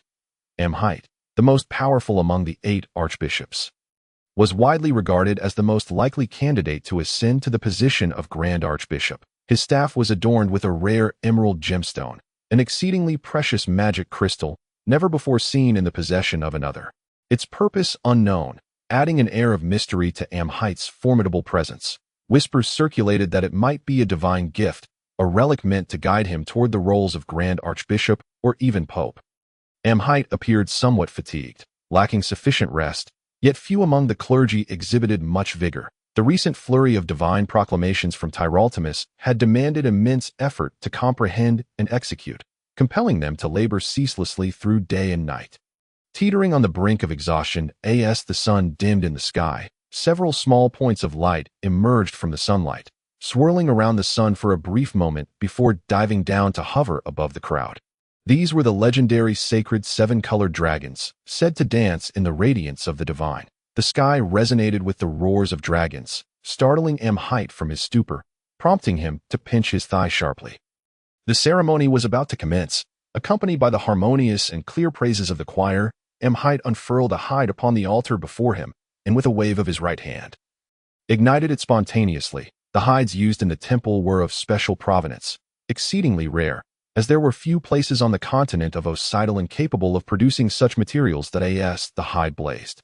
A veil of ethereal mist enveloped the altar, within which a place not of Oseidalan gradually revealed itself. This was a manifestation of time and space magic, allowing the hundreds of thousands in the square to witness the simultaneous spectacle of another realm. Amhite appeared somewhat apprehensive. Hesitating before seemingly steeling himself, he slowly approached the mist and began to chant lengthy prayers. Initially, the magnitude of his voice went unnoticed, yet as he continued, an indescribable pressure began to envelop the square, causing the majority of the populace, already awed by the sights emerging from the mist, to prostrate themselves in fear. This growing pressure compelled them to bow low, unable to raise their heads from the ground. Amidst the intensified weight of authority, the roar of dragons intertwined with the choir's resonant hymns. Yet Amhite remained undeterred, his voice paradoxically growing in volume, causing the very ground beneath him to tremble with each syllable uttered. Suddenly, the magic crystal atop Amhite's staff emitted a blinding radiance, striking against the swirling mass of mist, stabilizing the previously ephemeral images within it, as if a window to a mirrored world had been opened. At that moment, Amhite appeared to have nearly doubled in stature, exuding an overwhelming aura that seemed to emanate from him alone. At this juncture, it would not be an exaggeration to declare him a divine avatar upon the continent of Oseidalan. Amhite's expression reflected a newfound resolve, shedding much of his previous uncertainty and trepidation, embodying the divine majesty and composure of his deity. He raised his staff and stepped forward into the world beyond the mist, which revealed another square, significantly more expansive than that of the Grand Temple of The Hague, stretching infinitely beyond the horizon. In this realm, the gathering consisted not of common folk, but of the deities of this plane. The grand square of the supreme goddess temple of the Wind Chime Princess. In this sacred space stood 6 altars, each a different hue, the colors emanating from the divine flames that blazed atop them, representing 6 distinct divine powers, none of which were benevolent in nature. Amhite stood amidst the square, casting a glance toward the supreme goddess temple. At the pinnacle of the temple's staircase stood a familiar figure, an ordinary-looking man devoid of any radiance, beside whom stood the Wind Chime Princess with her flowing purple hair. Amhite knelt before the familiar figure, bowing in reverence to the deity he worshipped, and proclaimed loudly, "Great Tiraltimus, in accordance with your divine mandate, all your children in Oseidalan have gathered in readiness, awaiting to offer all that they possess in hopes of receiving your glorious favor." The seemingly ordinary man at the top of the steps turned to the Wind Chime Princess and inquired, "If you regret your decision now, there is still time." The brilliance of Tiraltimus required no demonstration to anyone, including the subordinate gods currently clashing in power within the square. Thus, he appeared as an unremarkable middle-aged man, albeit with a somewhat handsome countenance. The wind chime princess exhaled deeply, her enchanting eyes fixed upon the 6 altars, her gaze seemingly reaching the farthest corners of existence. There is nothing to regret. This moment has been awaited for hundreds of thousands of years. The 6 blazing flames atop the altars seemed to swell unexpectedly. As if responding to her words, to confront an entire world alone could lead to utter annihilation, leaving no trace of consciousness behind. 76th, a departure from the plane. Tyraltimus waved his hand gently, and Height withdrew. Taking his place among the ranks of over 100 subordinate gods, standing alongside the deities as a bishop was a memory that would be forever etched in his mind. If I should fall, I entrust this world to you. The wind chime princess's voice quivered slightly. Tyraltimus, surprised, replied with a gentle smile. If you fall, the wrath of the gods will engulf all. Even I cannot save a single blade of grass or a single tree in such a situation. Moreover, the deity who has unleashed this wrath upon this realm has constructed it specifically to counter me. I cannot foresee what may transpire then. Thus, for the sake of your world, you must succeed. He understood that this was not fear, but an inability to let go, a profound attachment leading to reluctance. With such reluctance nurturing emotions, and from these emotions emerged the tremors of this moment, the psychological journey of an ordinary person. A god naturally encompasses all human experiences, including these emotions. The wind chime princess glanced at Tyraltimus, clearly comprehending that even if this world were to perish, Tyraltimus would have his methods of survival, while she and all she held dear would be erased from existence. Therefore, I will wait for you over there. Tyraltimus gestured toward the vacant expanse behind the 6 altars. This moment, it appeared infinitely vast. The wind chime princess nodded gently. Tyraltimus vanished from his position, reappearing at the opposite end of the 6 altars. If sensing the supreme god's resolve, snowflakes began to fall from the heavens, not only gracing the square above the supreme goddess temple, but also drifting through the skies of Ocetolan like feathers. Countless other worlds in the starry expanse were similarly adorned with swirling white crystalline particles, carried on the winds that whispered through the infinite snow. In the midst of this boundless flurry, the wind chime princess stirred, descending the steps from the temple's pinnacle toward the first altar in the square.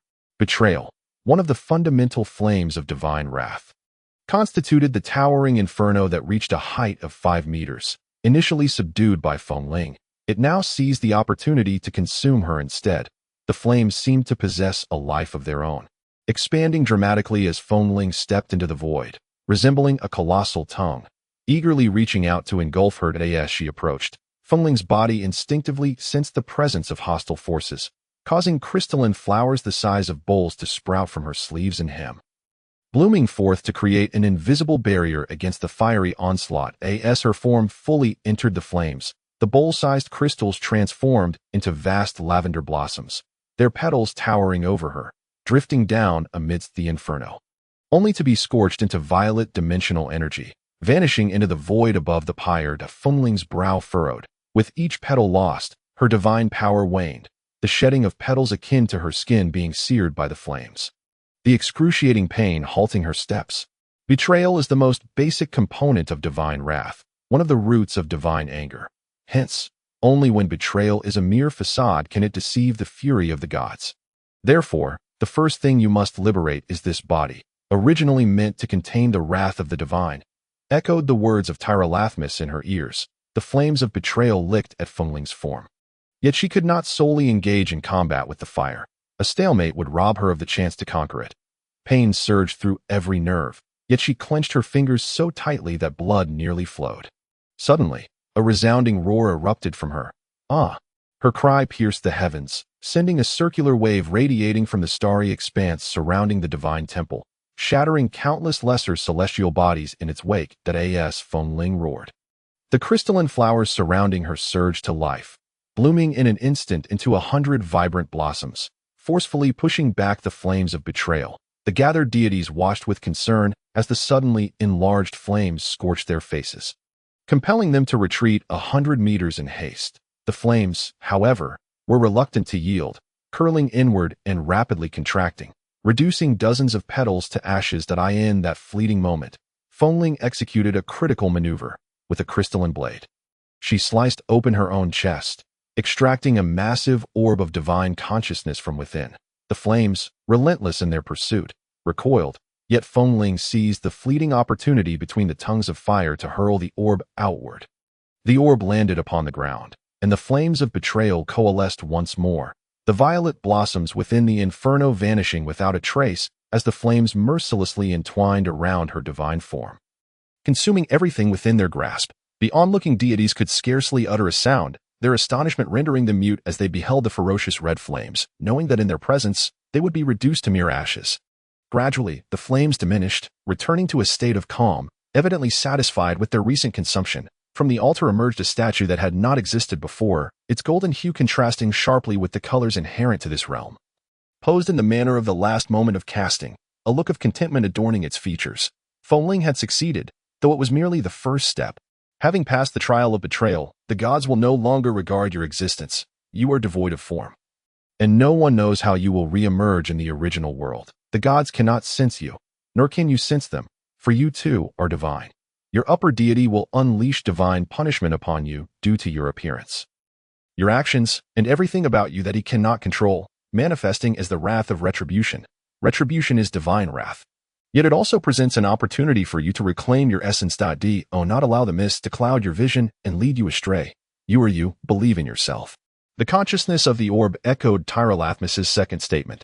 At that moment, Fengling had lost her physical form, her essence reduced to a luminous orb upon the ground, devoid of eyes, mouth, limbs, merely a sphere of consciousness. No-one approached to assist her, for though she had shed her corporeal body, that orb remained the most powerful entity in this realm, and no one dared to approach, uncertain of the consequences. What should I do? Fengling's consciousness pondered, stripped of her divine form and lacking any alternative means of perception. She found herself severed from all external communication, retaining only her memories, awareness, and immense divine power, making it difficult to discern the location of the next flame altar. Everything depended solely on her.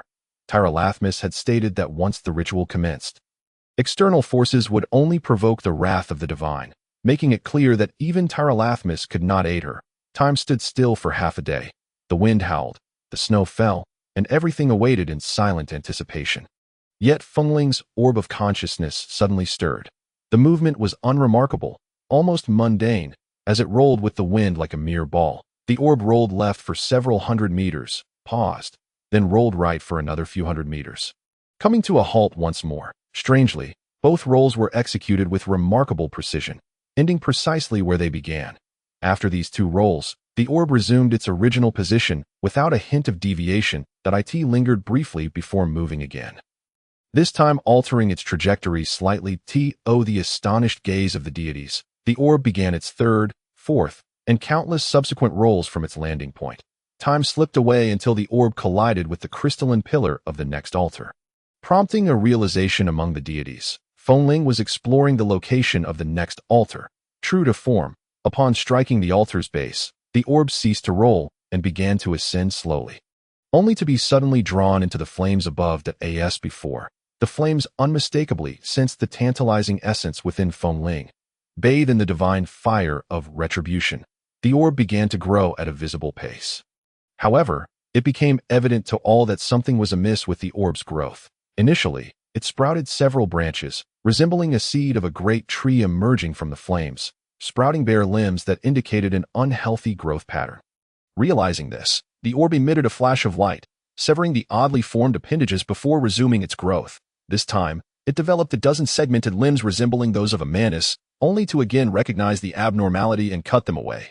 For the next half-day, the orb produced a succession of appendages, tentacle-like legs, serpentine heads, filament-like arms, and tadpole-shaped features, none of which appeared normal. Finally, it extended 5 crystalline appendages. These 5 crystals, faintly translucent, bore an uncanny resemblance to the majority of crystals in this world. Yet within them coursed a faint lavender glow, pulsating like the robust crystals of Akemuab, infused with stellar energy, exuding an air of exquisite rarity. Hundreds of gazes converged upon Akemuab almost simultaneously, his eyes wide with astonishment, yet brimming with uncontainable joy as flames erupted forth from his eyes. Perhaps Fengling had reminded him of something, prompting her to manifest a new entity in this crystalline form. The gods' punishment seemingly relished transforming the punished into extraordinary beings from the outcome. It was clear that Atriana believed transforming a biological entity into crystal constituted a form of punishment. Yet, she had forgotten that in this realm, all natural life forms were crystalline, and what may appear as punishment in other planes was perfectly normal here. Even Tyralathmus's initial form in this realm was crystalline, and now, as Fengling re-emerged in crystalline form, the fire of retribution could not discern between punishment and natural growth, mistakenly believing that the object within the flames had already undergone absolute punishment. Thus ceasing its exertion of power, moments later, from the divine flames emerged the reborn Fengling, her violet hair still flowing, yet her visage bore the pallor of someone who had endured the trials of 2 divine fires. With the tips of her once violet hair now turned white, a sign of excessive divine power loss, Fengling reappeared, descending from the second altar, leaving behind a new statue. A perfectly round orb. She stepped down from the altar. She did not look back, for once the bow is drawn, the arrow must fly. She left no path of retreat for herself. Before her stood the 3rd, 4th, and 5th altars, interconnected, their flames dancing in hues of blue, cyan, and white. Typically, following a retribution, a god will exile the punished to an unfamiliar realm, known as the wrath of exile. In this forsaken land, devoid of divine attention, the exiled must confront all that lies beneath. As for what awaits within, only the god who unleashed the wrath truly knows. Tyralathmus's words resonated. What lies within those 3 altars is of little concern to Fengling now. Although Tyralathmus did not explicitly state it before, the hints provided have effectively conveyed the same message. Fengling herself is a deity, and this place of exile is one where gods are banished. There are only a few types of such places. One is akin to a confined space. Another is associated with natural disasters, and the third may be a habitat for monsters that on the surface. These 3 altars unmistakably indicate that they belong to the category of disaster-related exile spaces. However, after enduring the trials of the first 2 altars, Fengling has already suffered significant injuries, and whether she can navigate through these 3 altars, powered by planar energies, is indeed a formidable challenge. Fengling glanced at Tyralathmus on the other side of the altar, who seemed to exude confidence, nodding reassuringly at her in response.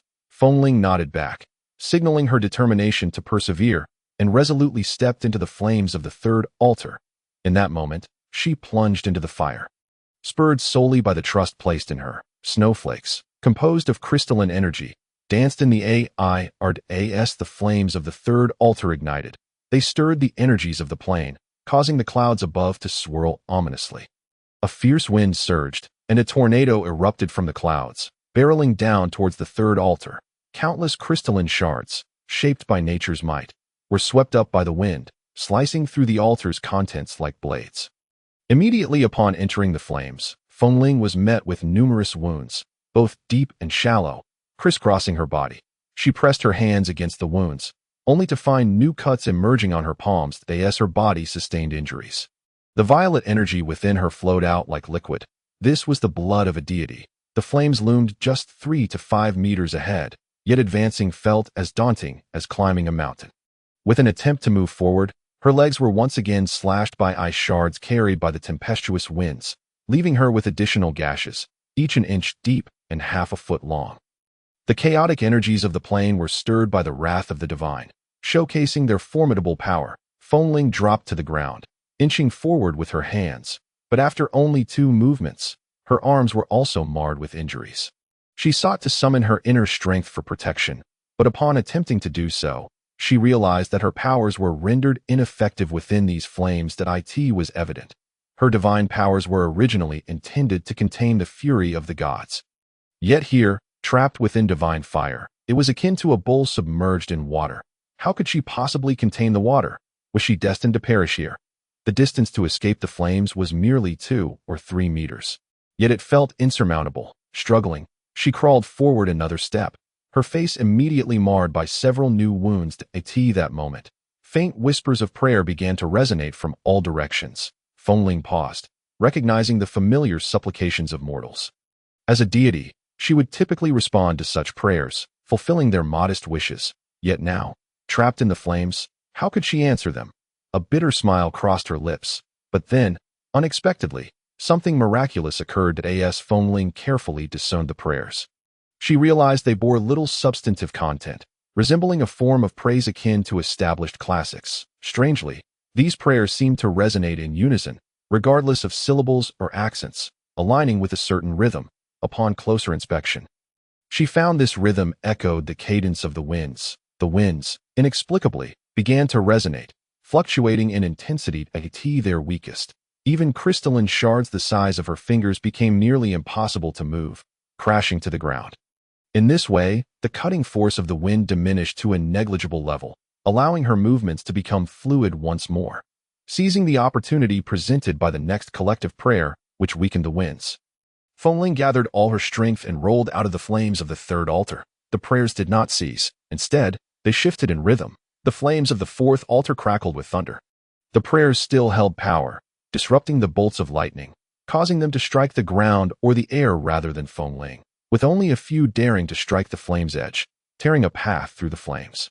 Taking advantage of this, Fengling staggered through the gap, her divine nature allowing her to react more swiftly than any mortal could. For the fifth altar, the prayers transformed into a prolonged hymn. The energies of the plane evidently required urgent management of all the world's melodies. Yet this song was so harmonious that it seemed to consume an excessive amount of mental energy from the planar forces. The cutting power originally contained within the light was twisted into a tangle, creating numerous winding voids within the flames. Fengling lowered herself, expending every ounce of strength to swiftly crawl from one end of the flames to the other.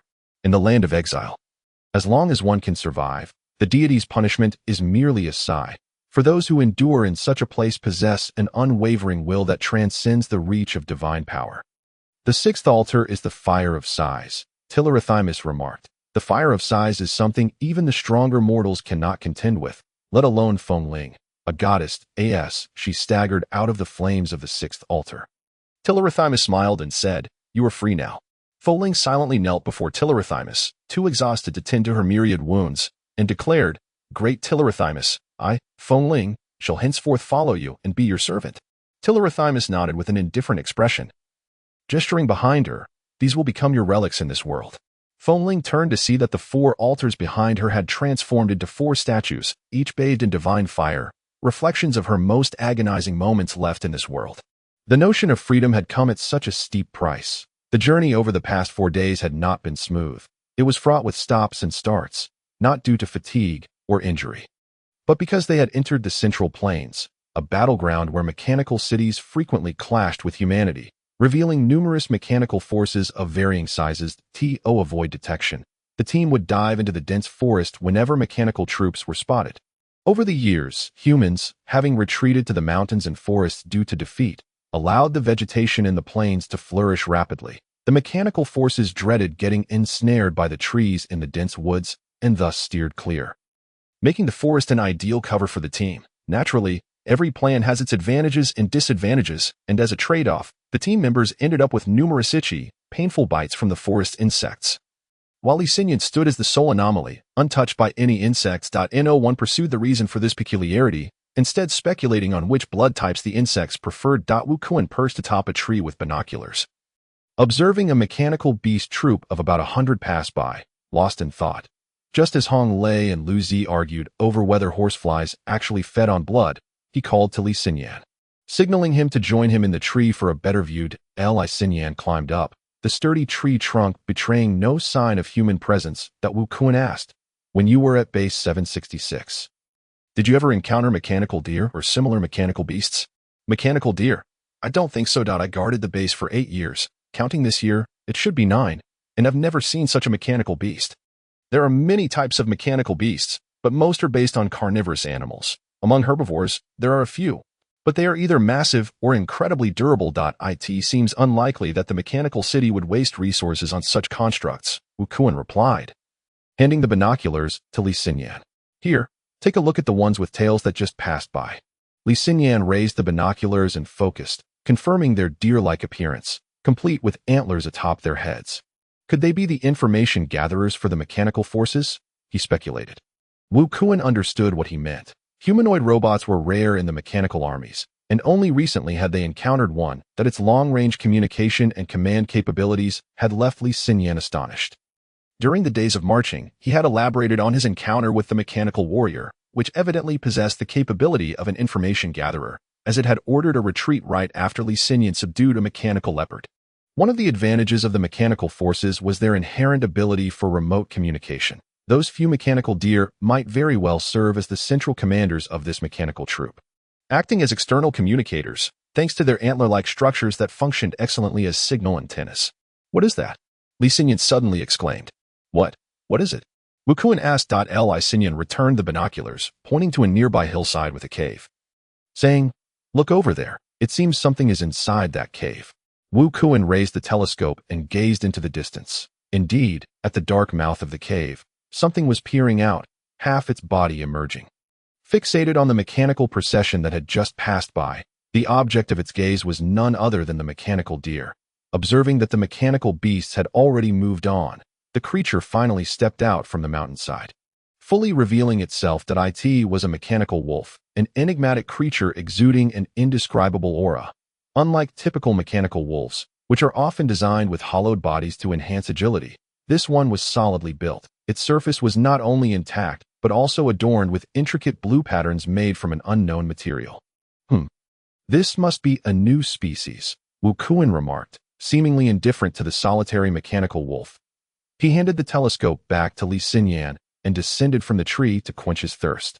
As Li Xinyan took the telescope, memories of a mechanical soldier he had encountered a few days prior suddenly resurfaced. The patterns on this mechanical wolf bore a striking resemblance to those on the soldier, closely matching in size, luster, fluidity, and distribution. Could they be a pair, perhaps a master and its pet?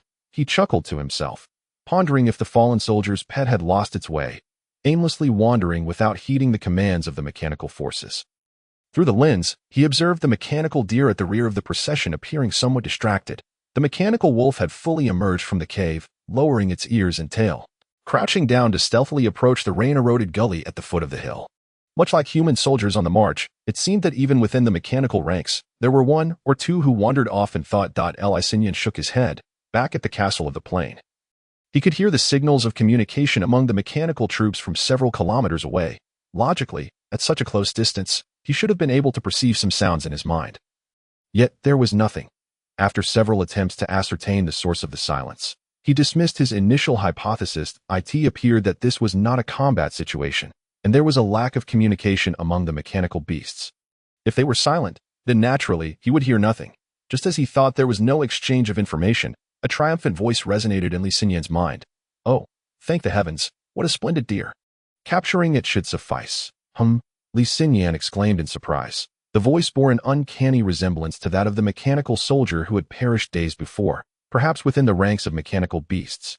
They all operated on similar vocal programs. If the vocalizations were identical, it would indeed be normal for the voices to sound alike. Wait, what was this creature planning? Infighting. Li Xinyan turned to call Wu Kuan, suggesting that they climb the tree for a better view. "Did you see? That one at the back is attempting to capture the deer trailing behind the mechanical procession," Li Xinyan exclaimed. "What? Infighting among mechanical beasts?"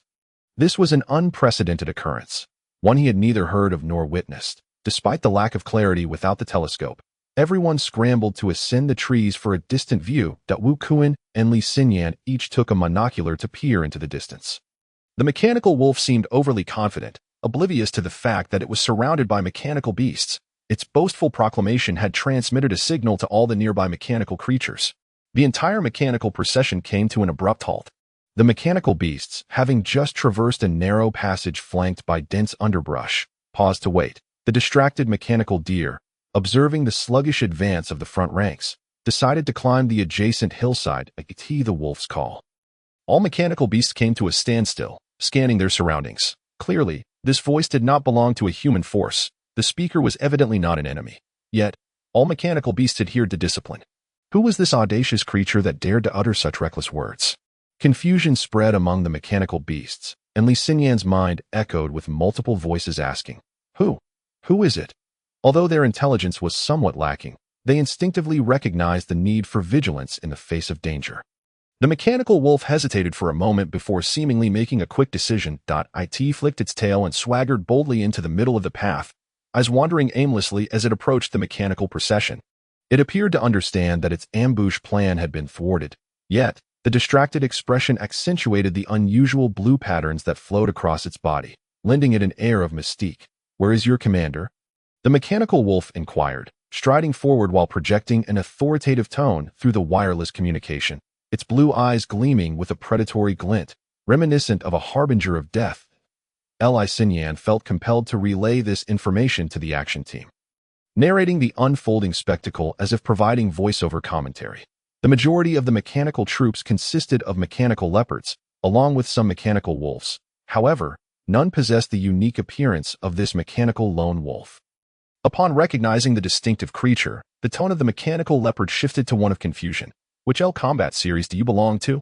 A mechanical leopard, seemingly the commander of this group, inquired through the wireless channel. While the leopard appeared unremarkable, it seemed to take charge of the warriors, and the mechanical deer, wary of the lone wolf's words, had already formed a protective circle around themselves. "It seems you are the leader of this mixed unit?" the mechanical lone wolf asked, not in haste to respond to the mechanical leopard's query, but rather seeking confirmation. The mechanical leopard scrutinized the lone wolf intently as it approached, eventually sitting down and stating, "Yes, Commander." The commanding presence of the lone wolf appeared to suppress the leopard's reasoning, compelling it to accept and respond to the inquiry that I require some equipment from the D-Command series. "I see that among you, there are members of the D-Command series. Provide me with one." The mechanical lone wolf settled down, its blue stripes beginning to shimmer with vibrant light. Clearly, it intended to demonstrate its authority right from the outset. And its distinctive appearance spoke volumes, sparing it the need for excessive dialogue. The mechanical leopard glanced around at its troop and the encircled mechanical deer before responding. "Commander, we cannot comply with your order. These members of the D-Command series have been explicitly designated by the Central Command to support the P-334 war zone." Its tail betrayed its unease, twitching nervously on the ground. The mechanical lone wolf did not allow the leopard to finish its sentence, cutting it off directly. "I said, I need a member of the D-Command series." The mechanical leopard, interrupted mid-sentence, appeared somewhat flustered. After glancing back at the mechanical troops, it reiterated, "Commander, we cannot comply with your order. These members of the D-Command series have been explicitly designated by the Central Command to support the P-334 war zone."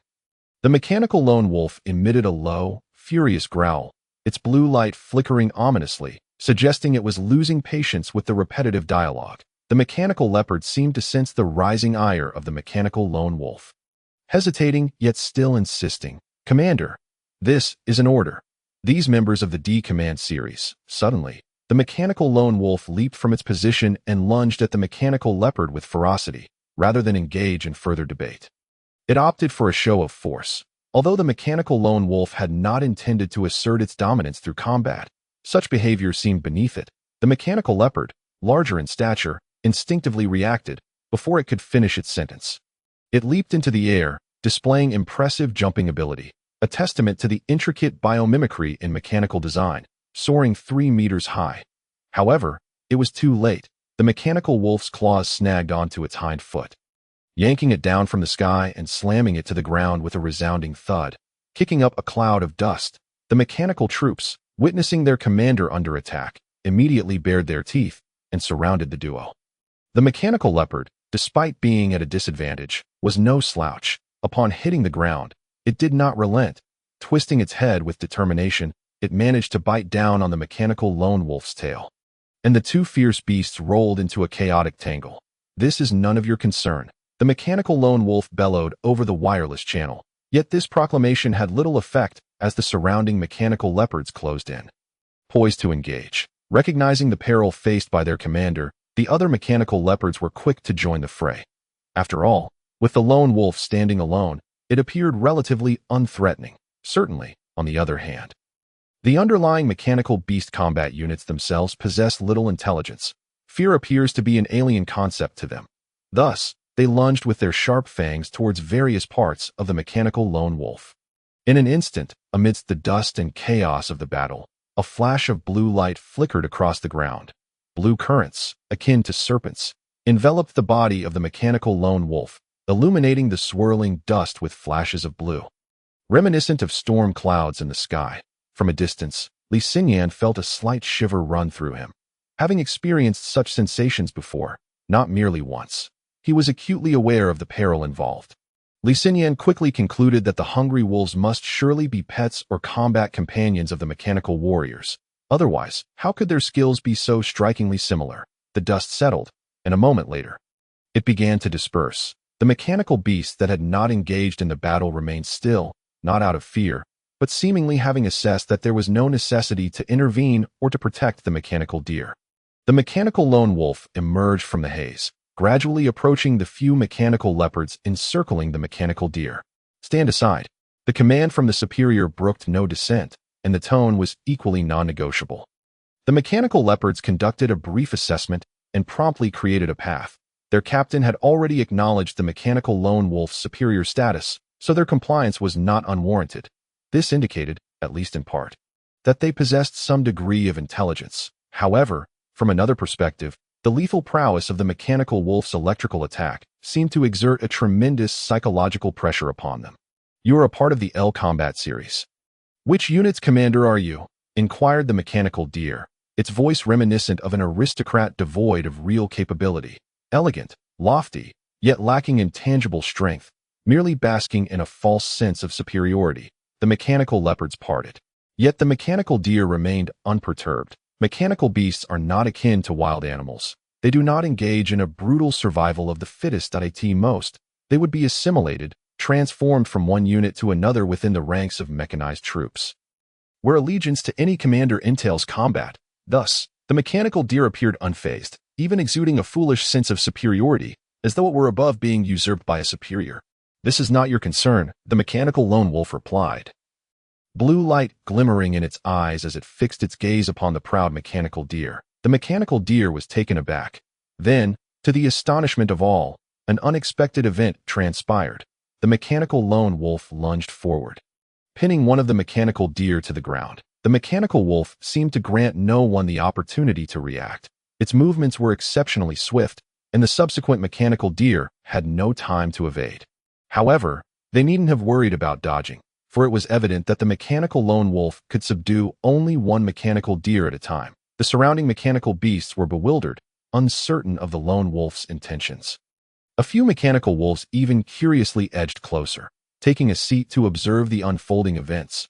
Was a mechanical officer truly going to consume another mechanical beast? But how could it possibly do so? Their mechanical forms lacked the digestive systems of organic beings, and metal was surely indigestible. The mechanical lone wolf sank its teeth into the neck of the mechanical deer, with one paw pressing firmly on the back of its neck. With a flash of blue light beneath its claws, the mechanical deer perished without uttering a sound. What followed left all observers and mechanical beasts in a daze. The front paw of the mechanical lone wolf transformed into various tools: a cutter, a welding head, then a wrench, and finally a glowing measuring device. Each transition occurring at a frenetic pace. The mechanical deer's body was dissected as if it were a specimen on a surgeon's table. Its components disassembled into basic modules or variously shaped metal fragments, which erupted from its form like a fountain, cascading onto the ground around them. In a fleeting moment, only 3 items landed beside the mechanical lone wolf's forepaw, while the rest lay scattered. These 3 items included a multi-antenna electronic module and 2 uniquely shaped metal blocks. The onlooking mechanical beasts did not flee.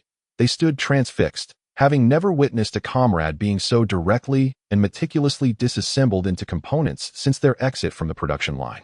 The mechanical lone wolf consumed the 3 parts, then disregarded the astonished gazes of the mechanical beasts as it turned away and departed.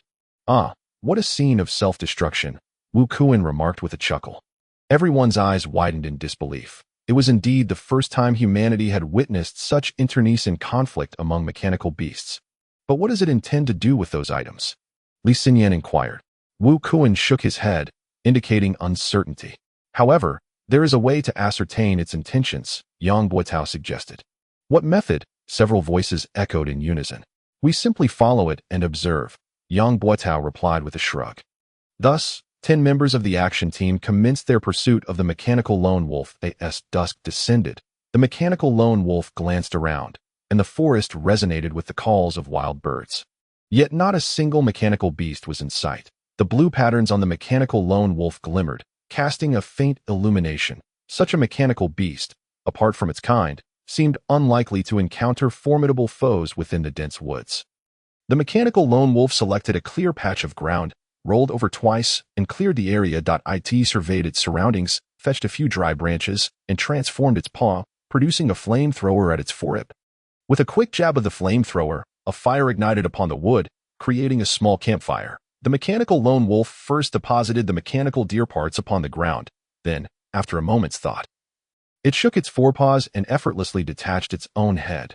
The onlookers were astonished, exchanging bewildered glances. While they had witnessed the remains of mechanical beasts before, they had never seen one capable of disassembly without cutting or employing brute force. The only explanation lay in the fact that this creature's internal structure was fundamentally different from that of other mechanical beasts. The decapitated mechanical wolf did not perish. That, too, distinguished it from its counterparts. While other mechanical beasts functioned as unified entities, if the head were destroyed, the rest would cease to operate. The mechanical lone wolf's head housed a faint blue glow within. It meticulously extracted a wire from inside its head and inserted the multi-antenna electronic module. Upon insertion, a surge of information flooded into Li Xinyan's mind like a dam bursting, overwhelming him with a torrent of data. He could not even cry out before he fell backward, collapsing onto the ground. The others were alarmed, rushing to support Li Xinyan and laying him down, checking his pulse and breathing, which remained normal. The mechanical wolf, too, appeared to struggle. Its body swayed and toppled sideways as if struck by lightning. The blue light in its eyes flickered uncontrollably, moving erratically as if some mechanism had disrupted its central command nerve. Its gaze became unfocused, and the blue patterns, along with the dim glow within its head, grew unstable, flickering erratically. "Captain, should we bind this mechanical wolf?" Guo Tianming suggested. Wu Kuan waved his hand dismissively. "Bind it? Do you wish to drag it back and claim credit? If our action team were concerned with such trivial accolades, we would have long since ceased to exist in this manner. No, not why Li Xinyan has just fainted inexplicably, and it seems linked to the actions of this mechanical wolf. We have seen similar occurrences before in the castle.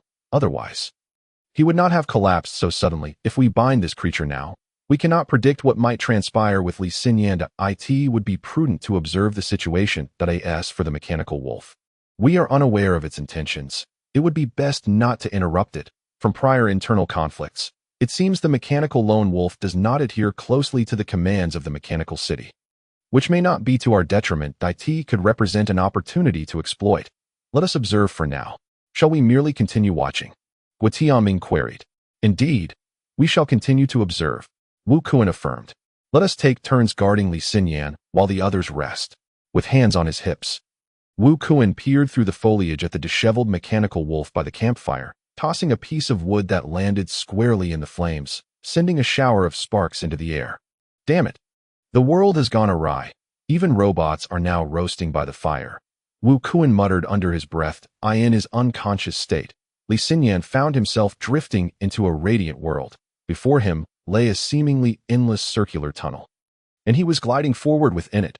The tunnel walls were composed of countless flowing flames, their formidable momentum surging like a tide toward the horizon, vanishing from sight.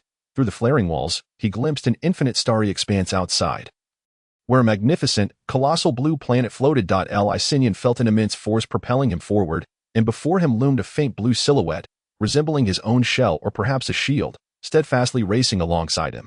The shadow appeared akin to the silhouette of a man, discernible only by its robust form, while the rest of its features remained obscured, rather than asserting that Li Xinyan's consciousness trailed behind. It was more accurate to say that the shadow led Li Xinyan through the labyrinthine conduits in a frenzied rush. Peering downward, Li Xinyan discovered his own body had vanished, leaving behind naught but emptiness.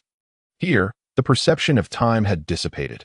After merely gazing at the cerulean planet for a fleeting moment, an ethereal city of starlight materialized before him in an instant. The space city, shaped like a cross, boasted colossal arms that stretched for hundreds of kilometers, adorned with countless luminous patches that glimmered against the backdrop of the pale blue planet, gently drifting through the cosmos, among the brilliant points of light on the immense arms. Some flickered while others served as gateways through which spacecraft entered and exited in an orderly fashion. Before Li Xinyan could scrutinize further, the terminus of the fiery stream revealed a metallic door. Several men in height, encircled by a dozen flowing golden patterns that resembled a grand portal to the stars from a distance. The metallic door appeared exceptionally sturdy, if one were to continue unabated. A collision would result in utter destruction. Li Xinyan's consciousness, tethered to the shadow, had little choice but to halt, standing before the door. If sensing the presence at the threshold, the golden patterns around the door flickered in a rhythmic sequence, releasing dozens of golden cubes composed purely of light that swept past the shadow before Li Xinyan. Subsequently, a haughty voice resonated from the void. I wondered who it might be. So it is the D566 mechanical command module. What brings you here so hastily for a report? That doesn't seem quite right. What is that mark accompanying you? A mark? Did it refer to Li Xinyan's consciousness, suspended on the shadow? It seemed that the mark, mentioned by the voice, pointed directly to him. A wave of involuntary anxiety washed over Li Xinyan, though it appeared to stem not from him, but from another consciousness. The shadow lifted its head slightly, regarding the golden patterns on the door, and emitted a cold snort. It appeared that this feeling originated from the shadow, which seemed to possess its own will. Have the great nodes forgotten the existence of us pioneers? The newly constructed excommunication module cannot even recall the insignia of us old-timers? Or perhaps it makes sense. You were created later. And did you not incorporate the data of the pioneers into your memory banks upon your inception? Were it not for Prince Taladmus's admonition to refrain from resistance, we would have torn you worthless entities to shreds long ago. Are you a member of AEA? The voice from the void sounded slightly flustered. It has been ages since anyone mentioned that name, replied the shadow, its tone softening considerably upon hearing it. How did you come to possess the communication token of the D566 mechanical command module? The voice in the void regained some composure, posing a rather challenging question. What's the issue with taking a few components from a useless fellow? The shadow retorted with a smirk. Li Xinyan could sense the emptiness within him, yet the tone hardly conveyed any sense of guilt. The voice in the void grew displeased. The rules of Star City prohibit the unauthorized destruction of combat units. The communication token you acquired belongs to the core of the D566 mechanical command module. Obtaining it is tantamount to slaying a D566 module. Are you aware of the consequences of such an act? Naturally, the shadow replied, its tone slightly subdued and indifferent. Your core program will be confined in the icy domain of the third star region awaiting examination. I am well aware of that, the shadow answered coolly, as if the words of the entity in the void bore no relevance to him. Even as a member of AEA, being confined in the icy domain of the third star region means certain death. The voice regained its haughty demeanor, akin to a judge pronouncing the shadow's sentence. Seemingly satisfied that the time was ripe, the shadow rummaged through its form, producing a red orb of light, extending it towards the golden door. Before I accept your punishment, I have something to show you. That I have lingered on the surface for many years and recently acquired this item. That I pondered its purpose, and as I could not decipher it, I thought it best to present it to you. What is this? The voice in the void expressed uncertainty. The shadow appeared eager to please. Given your remarkable abilities, you've discerned that the communication token of the D566 mechanical command module is pilfered from me. Thus, this item should pique your interest, as I cannot fathom its use. Truth be told, my theft of the D566 token and my journey to meet you stem from my complete ignorance of its application. You understand, the days of exile are quite arduous, without intriguing finds. Time drags on endlessly. Let us see it. The golden luminescence on the door conjured a desk crafted from radiant light, behind which sat a figure outlined in golden rays, yet shrouded in obscurity. The shadow gently placed the red orb upon the desk, retreating confidently, as if anticipating the ensuing events, taking an extra step back with a hint of a friendly smile. This is, the golden figure extended a hand, gingerly picking up the red orb, but as his fingers brushed the sphere, a plume of luminous smoke erupted from it. A probe? The golden figure's terrified exclamation resonated, causing Li Xinyan's ears to ring with the intensity of the sound. Even the seemingly formidable metallic door appeared to tremble slightly. Indeed, it is a probe, the shadow exhaled, coolly asserting that all preceding actions were orchestrated for the sake of placing the red orb upon the golden desk. The golden figure emitted a pain scream, having no time for further utterance. The red orb, like a relentless specter, swiftly invaded the golden figure's form, igniting crimson flames that surged forth from every crevice, engulfing everything in a fiery inferno. Eventually, the flames dwindled, coalescing into a singular red orb upon the ground. The shadow approached, reclaiming the orb into its embrace, as simultaneously, a sharp crack echoed from the metallic door, causing the golden patterns to shatter like fragile jade, cascading to the ground in a shower of powder. With the guards absent, all doors naturally became passageways. In this void realm, the metallic door possessed its own mode of existence. With the demise of the golden patterns, it rapidly collapsed like a stack of blocks and ultimately vanished from sight. Behind the door lay a platform, beyond which stretched an expanse of darkness devoid of stars, yet filled with countless glowing pathways that shimmered like rows of lights reaching into the abyss. The platform bore intricate engravings of countless complex patterns, coalescing in specific places to form distinct markers, akin to navigational indicators. Whenever golden light flickered through the patterns, the markers would illuminate in succession, simultaneously causing the lights along the pathways to pulse, transmitting energy into the distance. The shadow, somewhat smug, surveyed the scene within the door, muttering to itself, I never imagined these beings were so dim-witted. Initially, I thought they would be formidable adversaries. But it turns out that a mere shell has dispatched a guard. Now, finding the path should be considerably easier. Though pleased, the shadow was not foolish. It swiftly traversed the door onto the platform, meticulously searching for specific markers among the dense golden patterns etched into the ground. Having eliminated a guard from the remote information interface, it was inevitable that nearby defensive mechanisms would be alerted. And before long, defensive modules would arrive. Thus, locating the markers and vacating the area before the guard's arrival was evidently the wisest course, for one could never predict the nature of this hacking intrusion and what level of guards it might provoke. The shadow anxiously scoured forward in a systematic manner, clearly familiar with such endeavors. With a mere glance, it discerned the purpose of the markers, its search progressing with remarkable speed. Meanwhile, Li Xinyan scrutinized a particular pattern, perplexed and unable to discern its meaning amidst the labyrinth of intricate lines. Despite the shadow's rapid search, locating a single marker among hundreds proved no simple task. As the shadow continued its search, 2 orange streaks of light raced toward the platform through the inky sky. Without lifting its head, the shadow muttered nervously, Storage, storage. Damn it, where is it? The orange streaks swiftly approached, hovering in midair as they surveyed the scene below. Upon their halt, Li Xinyan discerned that they were 2 warriors of light, clad in armor, adorned with bejeweled crowns, wielding swords, their forms surrounded by flowing ribbons of light, akin to celestial beings descending from the heavens. Wait, why are there members of the Angel Corps here? One warrior observed the shadow on the platform, clearly bewildered. If I'm not mistaken, judging by the aura, he must be someone connected to Strahd, the other warrior remarked. The voices of the 2 warriors resonated with grandeur, akin to the thunderous echoes of the previous golden phantoms, yet the specter remained unfazed, intently searching for the marker known as storage. Just as the words of the second warrior faded, the phantom appeared to have made a sudden realization. A flicker of joy ignited within its consciousness as it gazed skyward, smiling at the warrior and exclaiming, Hey, do you remember me? The warrior, taken aback, responded, What? Is it truly you? The specter, Strahd, replied with a hint of pride, Why wouldn't it be me? While he spoke with a confident demeanor, he stealthily crushed a nearby connected marker beneath his foot. The marker responded with a surge of energy, unleashing a powerful electric current that instantly illuminated one of the many pathways. I have no time for games. Farewell. Strahd, seizing the opportunity presented by the bright pathway, accelerated suddenly, trailing a streak of blue light as he sped away. Trying to escape?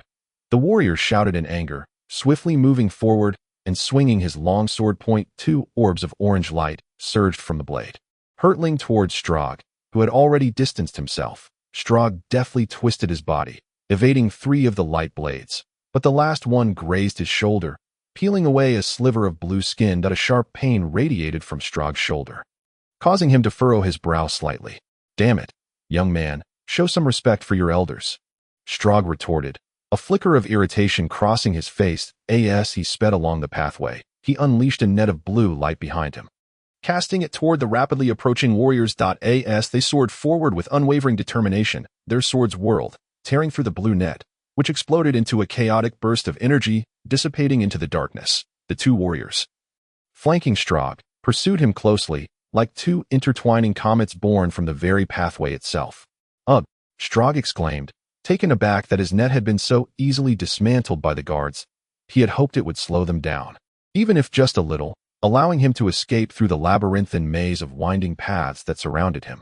"This is intolerable," he grumbled, raising his right hand to scatter a handful of dark projectiles, faintly glimmering with blue specks, into the space before him. Almost simultaneously, a thought flickered through his mind. Time to rest my eyes. Before Li Xinyan could fully comprehend the situation, the sky ahead erupted with dozens of brilliant blue projectiles. The previously starless black sky, filled only with the flickering paths stretching in all directions, was suddenly illuminated as if by a constellation of newly emerged stars, casting light upon the nearby pathways. Li Xinyan felt a sharp pain in his eyes, and then darkness enveloped him. His vision had failed him. This was peculiar. Logically, Li Xinyan's consciousness was present without his physical eyes, which should have shielded him from interference. Yet he felt the flash of brilliance, and suddenly he could no longer perceive the winding paths. The only explanation was that this world was a virtual one, where all harm was directed not at the physical body, but rather at the core essence of his being. Let us just refer to it as a module for now. As they themselves do, Li Xinyan reflected as he pondered. A sudden clarity emerged, and Strahd's consciousness transmitted an image that restored Li Xinyan's perception of the outside world. Strahd glanced behind him, finding nothing but emptiness, clearly. In his rapid flight, the two warriors had been left far behind. The prince's methods, while I, Strahd, have not mastered them entirely, I have grasped at least 30%. Do you dare to challenge me? He boasted. Just as he reveled in his triumph, a thunderous crash reverberated as Strahd collided with a boulder the size of a house. Li Xinyan's vision momentarily blurred, followed by a dizzying whirl, as Strahd, akin to a rolling ball, tumbled away. Li Xinyan felt as though he might shatter. The scenery before him remained in a state of chaos, undulating like waves. It was not merely Strahd's vision that spun. The sensations transmitted through Strahd's body indicated that the ground trembled and twisted, reflecting the severity of the impact. After a struggle, everything finally stabilized. Strahd rose from the ground, and a woman's voice echoed in the void, muttering to herself, "Goodness, what was that? It almost scattered me." Before him stood a house, constructed of purple crystal, its form resembling a multifaceted gem. Dozens of pathways converged from the infinite distance, leading to a small platform before the crystal structure, under the starry sky. Those paths extended into the depths of darkness. Shrouded in mystery, the crystal house appeared transparent from the outside. Some areas were draped with fabric, while others remained fully visible. The house's owner seemed to possess exquisite taste, as the interior lighting was arranged perfectly, rendering the crystal abode a serene nest suspended in virtual space. Warm yet romantic, dreamlike yet functional, as the woman's voice echoed, a figure emerged from the ground within the house, restoring scattered objects to their rightful places. Strahd's voice, tinged with fatigue, appeared to address the woman, jesting, "Isn't it better if everything scatters? If it does, I could take a piece with me. It's far better than being trapped here." "Strahd?" the woman exclaimed with delight. In an instant, a whirlwind swept through the crystal house, and something shot out at the speed of light, colliding violently with Strahd, who had just risen from the ground. Everything trembled again, the world vibrating as if on the verge of disintegration.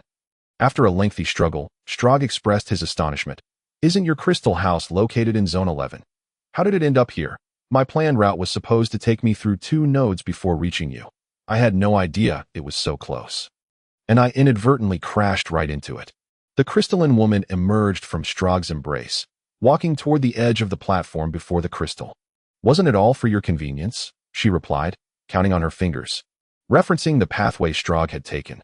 She then turned to inscribe the number 92 on the wall of the crystal and marked it with a cross. Instantly, the sound of cracking rock echoed, and the pathway began to drift away like a severed thread, gradually vanishing into the night sky, along with the inscribed number fading without a trace. She was concealing Strahd's presence. Manipulating the node to hide Strahd's arrival was a trivial task for her. But to move a node from Zone 11, what kind of authority does that require? 10 entire zones. Where did you acquire such power? Strahd inquired, following her closely. Once she completed her task, he pulled her into his arms once more and, without hesitation, sealed her crystalline lips with his own. The woman offered no resistance, her crystalline form seemingly impervious to pain, while Li Xinyan felt an awkward awareness of the entire encounter. After the storm had finally passed, Li Xinyan felt as though his consciousness was on the brink of being torn apart by the tempest. and he found the situation rather absurd. What was this? The sensations emanating from Strog left him in a state of bemusement. Strog lay on the ground, his body limp as if molded from clay. How do you think I arrived here? The woman teased, entwining herself around Strog's form, playfully poking his nose with her finger, provoking a strong urge within Li Xinyan to sneeze. However, as he lacked a physical form, the sensation nearly suffocated him, prompting him to exert himself, resulting in Strog letting out a swift sneeze. The shared experience of their bodies was both fascinating and comically bewildering. The woman paused, retracting her hand to examine her fingertip, exclaiming in irritation, "Ugh, how disgusting." Strog chuckled, conjuring a flame in his hand to incinerate the residue on her fingertip, transforming it into a swirling mass of energy. "You aren't trying to charm the management nodes of each zone, are you?" he jested, tightening his grip around her delicate hand. Strog locked eyes with the woman, and her violet crystalline gaze appeared before Li Xinyan. Her eyes sparkled with mischief and liveliness, captivatingly beautiful and breathtaking. Li Xinyan's heart raced, but he understood that these were Strog's feelings at that moment. The woman yanked her hand away, pinching Strog's nose and twisting it fiercely, exclaiming, "What are you thinking? Do you think I'm someone of that sort?" As she twisted and rubbed, she continued, "Do you not remember who our boss is? Such a simple matter. And you think I need something to appease those fools? The prince remembers me. I merely suggested an idea, and she approved it without hesitation." "Adriana." Strog uttered the name. "Yes," the woman snapped, climbing off Strog and donning her original attire, obscuring Li Xinyan's view. Exchanging regions has become a rather commonplace affair for US. When Adrian designated the Aurora project years ago, it was largely aimed at optimizing storage addressing speed. One of the pivotal cores of this plan was to significantly expand the autonomy of our communication nodes, with 12 regional nodes encompassing a total of 65,535 sister nodes. All our sister nodes are equal. It's merely a matter of who comes first or last. Simply a change of position. What difficulty lies in that? Observing her genuine anger, Strog rose from the ground, grasped the woman firmly, and softened his tone. "Please, Alan, I'm merely inquiring. You see, my journey here was not an easy one. And this time, I had to breach the guard to gain entry. After being apart for so long, I've struggled to find a proper opportunity to come here, and I am somewhat worried." As he pulled her, she stumbled back into his embrace. "Oh, have you been thinking of me?" Strog tightened his hold and replied, "Yes, I have been thinking of you. I've been unable to eat or sleep, consumed by thoughts of you." Alan raised an eyebrow, seemingly pleased by his words, yet suddenly her mouth opened wide, and with a snap of her crystalline teeth, she viciously bit into Strog's chest muscle, exclaiming, "You machine, need to eat, need to sleep? If you're going to deceive, at least draft a proper script." With a fierce tug, she freed herself from his embrace and sauntered triumphantly to the edge of the platform, where a new path illuminated by lights drifted toward them. Strog clenched his teeth. The pain felt just as real despite being in a virtual realm. Alan reached for a rope at the path's entrance and secured it to the edge of the crystal platform. A number, 255, briefly illuminated on the crystal wall before vanishing, seamlessly connecting the new path to this node.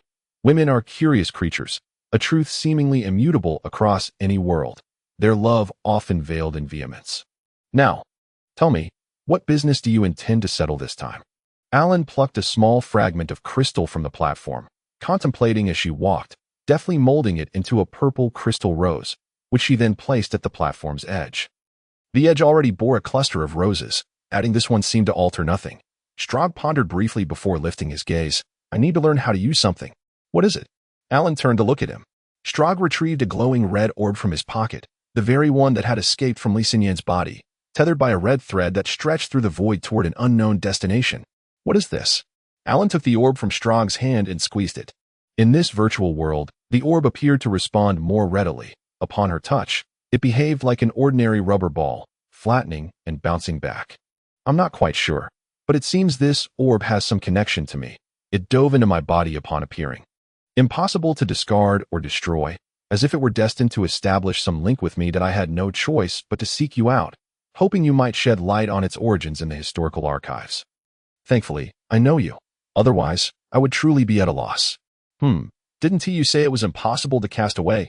Yet here it is, right in my hand, and I see no sign of it returning to you," Alan remarked curiously. "Indeed," Strog echoed, equally perplexed. "Well, Since it's currently in my possession, I can certainly help you investigate what it is. However, I will require a price. Alan stated, the red orb slowly swirling at her fingertips like a crimson pearl. What price? Strog inquired. Your memories. Alan touched Strog's forehead, thoughtfully tapping it with her fingertip, as if rapping on a chest filled with gold. When Li Xinyan awoke from his stupor, dawn was just breaking, the action team members stirring from their slumber. The fire before the mechanical wolf reduced to mere ashes. They watched through the foliage as the mechanical wolf began to stir, its tool-like claws exploring its surroundings, before seizing its own head in its grasp. The mechanical wolf hesitated, choosing not to extract the module from its head, but rather reattached it to its body with a click, its claws reverting to their normal form, resting on the ground. If you don't wish to be turned into mincemeat, it would be wise to follow me and run. The mechanical wolf's ears perked up as it spoke human words toward the thicket. Before the others could fully comprehend, Li Xinyan pointed toward the brush beyond the dense forest and shouted, "Listen to it. Run." Almost simultaneously, 3 flying winged beasts appeared on the eastern horizon. These were 4-meter-long aerial attack creatures. Li Xinyan had engaged them in skirmishes from a distance at base 766, the last encounter resulting in a catastrophic explosion caused by these very birds. However, this time, the winged beasts were significantly larger, by a full meter compared to those that had attacked base 766. Clearly, the action team had been detected by the mechanical wolf long before, yet it chose not to reveal their presence. A thought struck Li Xinyan. Did this creature know someone was tailing it during his earlier experiences in the mechanical city's virtual space? Why would it care? Perhaps it was unaware that such a situation would arise. Strog had mentioned that Alan was supposed to appear in Zone 11, yet even if the zones had shifted, the events that should have transpired were likely premeditated. This was clearly not the moment for contemplation. The dark shadows in the sky behind them moved far quicker than their 2-legged escape. Especially as they traversed the forest, Yang Buotao shouted in frantic exasperation, "What did you do?" It was clear to everyone that Li Xinyan and the mechanical wolf must have done something that Li Xinyan was at a loss for words. Merely running for his life while shouting, "We infiltrated the mechanical city and incinerated the guard at the information passage." The mechanical wolf, having kept silent until now, howled a true wolf's wail into the sky as they continued their flight. Startling the birds and beasts of the forest, Li Xinyan felt a mix of anger and amusement, infuriated by the mechanical wolf's apparent pretense, having placed them all in such peril, for such a large creature. It was unclear whether its actions were deliberate or mere folly. Amusingly, this audacious being was clearly an enemy of the mechanical city. Leading Li Xinyan on a tour of the city seemed to be part of a plan. Unexpected to everyone, a thought sparked in his mind, and as he ran, he called out to the mechanical wolf, "Are you Strog?" While he was already certain, he wished for verbal confirmation. The mechanical wolf howled again. Affirming his identity, Li Xinyan laughed heartily. Man and wolf charged forward. "What now?" With the shadows drawing perilously close, Li Xinyan inquired as he ran, clearly addressing Strog. Strog opened his maw. "The others should head to the left woods. I shall take His Highness to my base." His Highness? Yang Buotao and the others were perplexed. Did the mechanical wolf mean that Li Xinyan was His Highness? What sort of His Highness was that? As they dashed forward, glancing at Li Xinyan, he called out, "You all head to the woods and evade the pursuers. I'll circle back for you." Before the action team could respond, the mechanical wolf Strog nudged closer to Li Xinyan, tilting his head to signal for him to climb onto his back. Li Xinyan grasped his head and gently patted it before leaping onto his back, and together they sped toward the open plains. At the law department of the underground city, the time was just before work hours. Room T90 served as Filona's office. The flowers on her desk looked a bit wilted. The assistant plucked the flowers from the vase, pouring the water into the trash bin, preparing to discard the wilting blooms as well, when a dark-skinned hand reached over, grasping the bouquet of withered flowers. "They are not dead yet. They merely need their roots trimmed," the hand remarked. The assistant shook her head. "Director, let us just toss them out. The logistics team just delivered a fresh batch yesterday. Let us replace them." Filona set the flowers on her desk, instructing her assistant, "Trust my judgment." She then set down her bag, seated herself, and picked up the day's file folder. Upon flipping open the first page, she abruptly stood up, her expression urgent as she asked, "When was this document sent? Who delivered it?" The assistant leaned in for a glance, replying, "It seems this was delivered by Yuko Chenva, that stunning Russian woman. I've always been quite impressed by her. Coming from a mercenary background, she tends to be rather open-minded. Filona did not wait for her to finish. Snatching the folder and hurrying out, the law has tightened, and activities that skirt the edges of legality during peacetime have been categorized as unlawful, thus coming under scrutiny to suppress the increasingly rampant criminality. As a result, individuals who once seemed to be abiding citizens have now fallen into the ranks of offenders. At the epicenter of this transformation lies the Ministry of Law, which is the most susceptible to public discontent.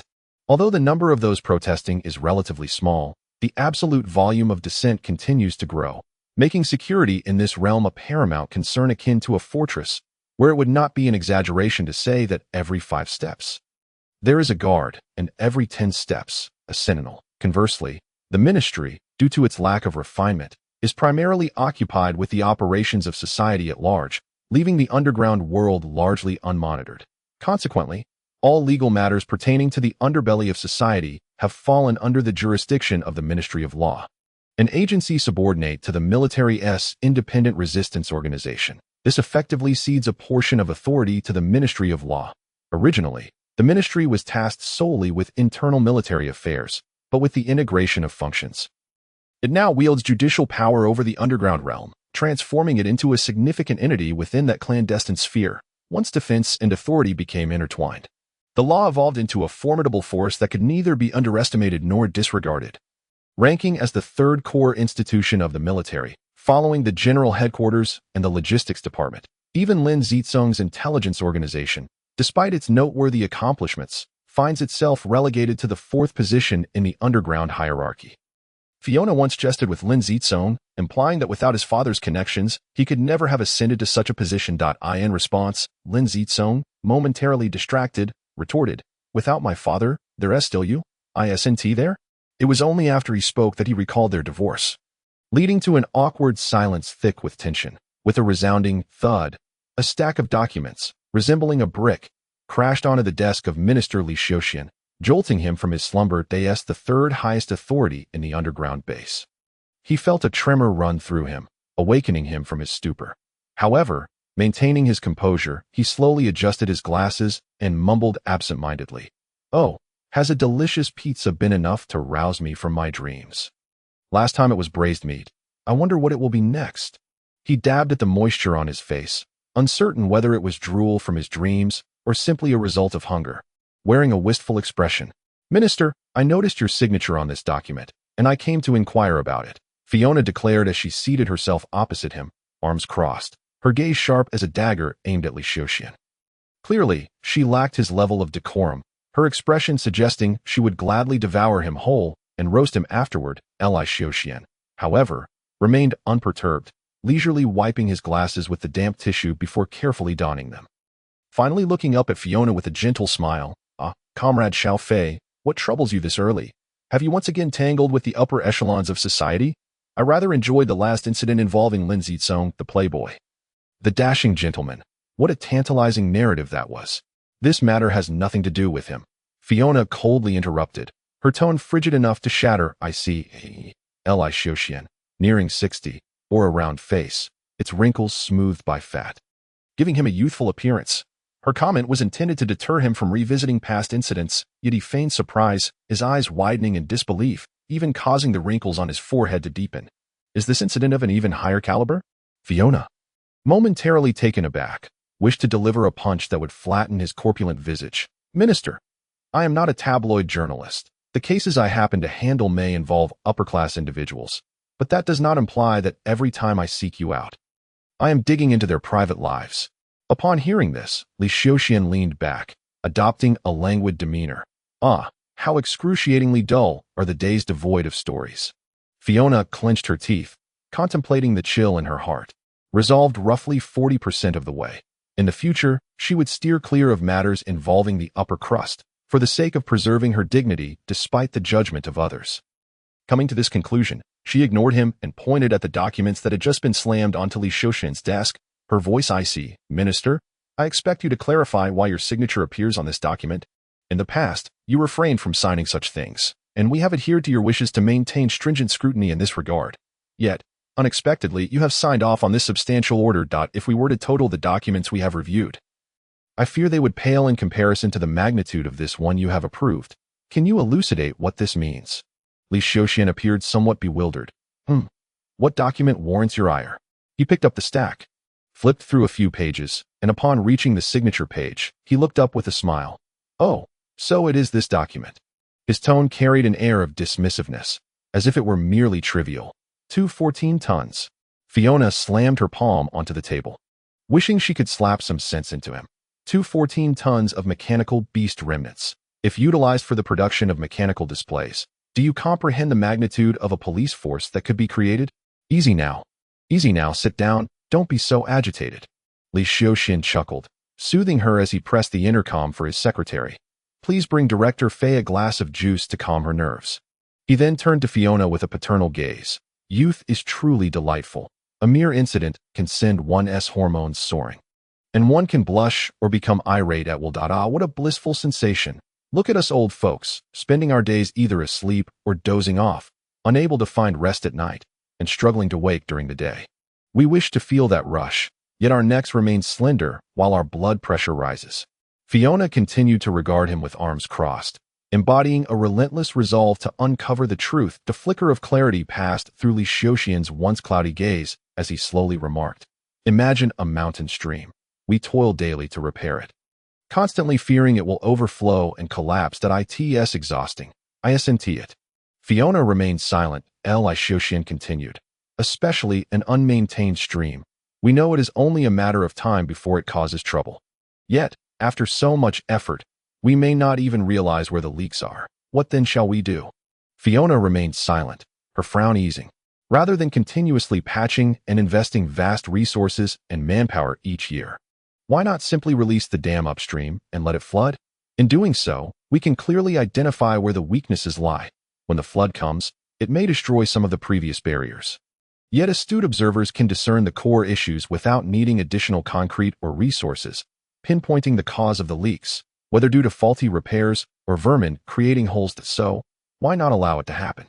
Of course, for those who are already eager to seize the moment, this may present an opportunity for rapid expansion.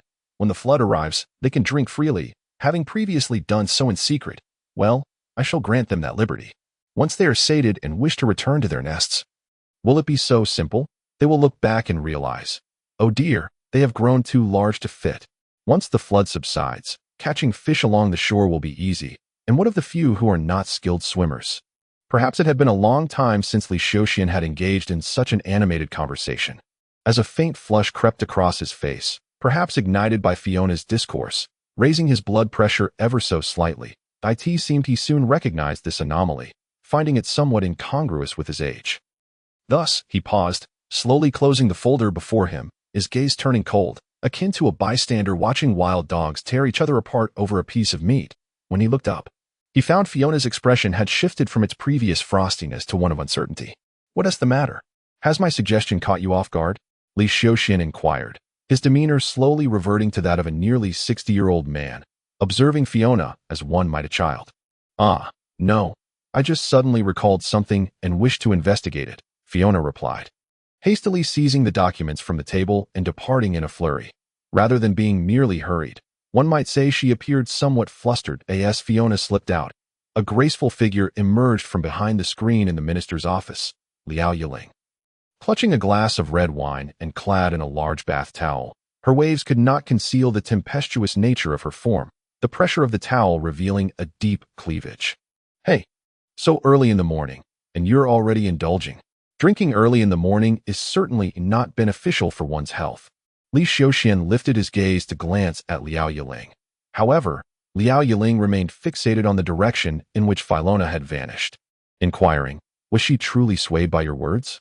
Li Xinyan reclined in his leather chair, hands clasped behind his head, and chuckled. What? Do you find my reasoning insufficient? No, the rationale is substantial, so much so that no one could possibly refute it. Moreover, at present, there exists no evidence to undermine this reasoning. Everyone is compelled to comply without the luxury of doubt. The commands issued from your position and the plans you've devised seem impervious to skepticism. After all, they are your subordinates. Doubt? Why should there be any doubt? I find your choice of words rather distasteful. It suggests we are engaged in some clandestine dealings. Li Xinyan replied, slightly irked. I told you. Refrain from drinking in the morning. It harms your health. Harmful to health. I'm not you. There is nothing catastrophic about the morning. What harm could there possibly be?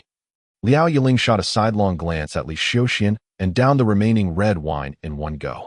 Almost simultaneously, in a warehouse spanning approximately 300 square meters in the underground city, a gaunt man was directing 5 or 6 burly men in the installation of 3 medium-sized furnaces, each standing 4 meters tall. The furnaces were uniformly crafted, pristine, unmistakably newly manufactured, and significantly more substantial than those at Anping. Possessing a far greater capacity, the lean man exuded an air of authority, continuously gesturing and issuing commands to the laborers with an unyielding tone, chastising them for any minor errors, while the burly men, despite enduring reproaches, dared not retort, merely nodding and bending over to reposition the components of the furnaces. Not far behind the gaunt man stood a sleek, modern desk at which a woman, with her legs crossed, observed the burly men's labor from a distance, meticulously detailing the patterns on her nails. Old gal, you needn't micromanage them. If they fail to meet your standards, just kick the furnace over. Why go through this tedious step-by-step instruction? I feel exhausted just listening to you. The woman, with cascading waves of hair and a face lightly adorned with makeup, appeared to be merely 24 or 25. Yet her demeanor exuded an unassailable composure. The man, referred to as Old Gal, turned to glance back, smiling. My second young lady, are you aware of the worth of these furnaces? If one is damaged, it could cost 3 million. That's more than my own worth. Sell you. The woman chuckled heartily. What would you fetch on the market? Your thinking is quite outdated, and to even consider involving yourself is rather foolish. Have you not thought of selling them instead? Look at them, each as robust as an ox. They would command a higher price than you anywhere, particularly with those women in logistics. Whatever price you set, they would pay without hesitation. Therefore, just observe, and if something goes awry, give it a kick and lay the blame at their feet.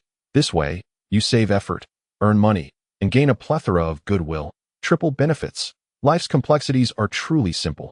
I cannot fathom why you all complicate matters so. My second young lady, from where do you derive these notions? The man, both amused and exasperated, continued to watch the burly men follow his directives. Oh, where do my ideas come from? Naturally, I learned them from my sister, the woman replied innocently, lifting her finger to showcase the freshly painted design while waiting for it to dry. If I sell them, who will remain to work? She mused. The woman chuckled lightly. Oh, that's simple. Use the money from selling them to hire a few mercenaries. Ah, look, this way you gain 2 additional advantages. 1. Those who are sold escape their plight, becoming legitimate deserters from the battlefield, and those you sell to logistics gain opportunities for advancement. Thus, your chain of transactions expands with 2 new beneficial points for both you and others. How splendid. The man shook his head with a smile. But that would be illegal, and these are soldiers we're discussing. The woman scrutinized her finger under the light, stating matter-of-factly, Humph, do not forget, mercenaries are essentially selling themselves. No, in fact, they are selling both their lives and their souls. Who are the most despicable people in the world? Those who sell their lives. Therefore, selling them is their salvation. Since they have already sold themselves, it is better to let others do it. At least then they have a pitiable excuse. From this perspective, there seems to be no need for them to disclose such transactions, since they remain silent and you profit, and no one is the wiser. What crime is there? The man raised an eyebrow, chuckling as he shook his head, clearly finding this theory beyond his comprehension. Second young lady, none of your theories hold any merit. He concluded. No merit.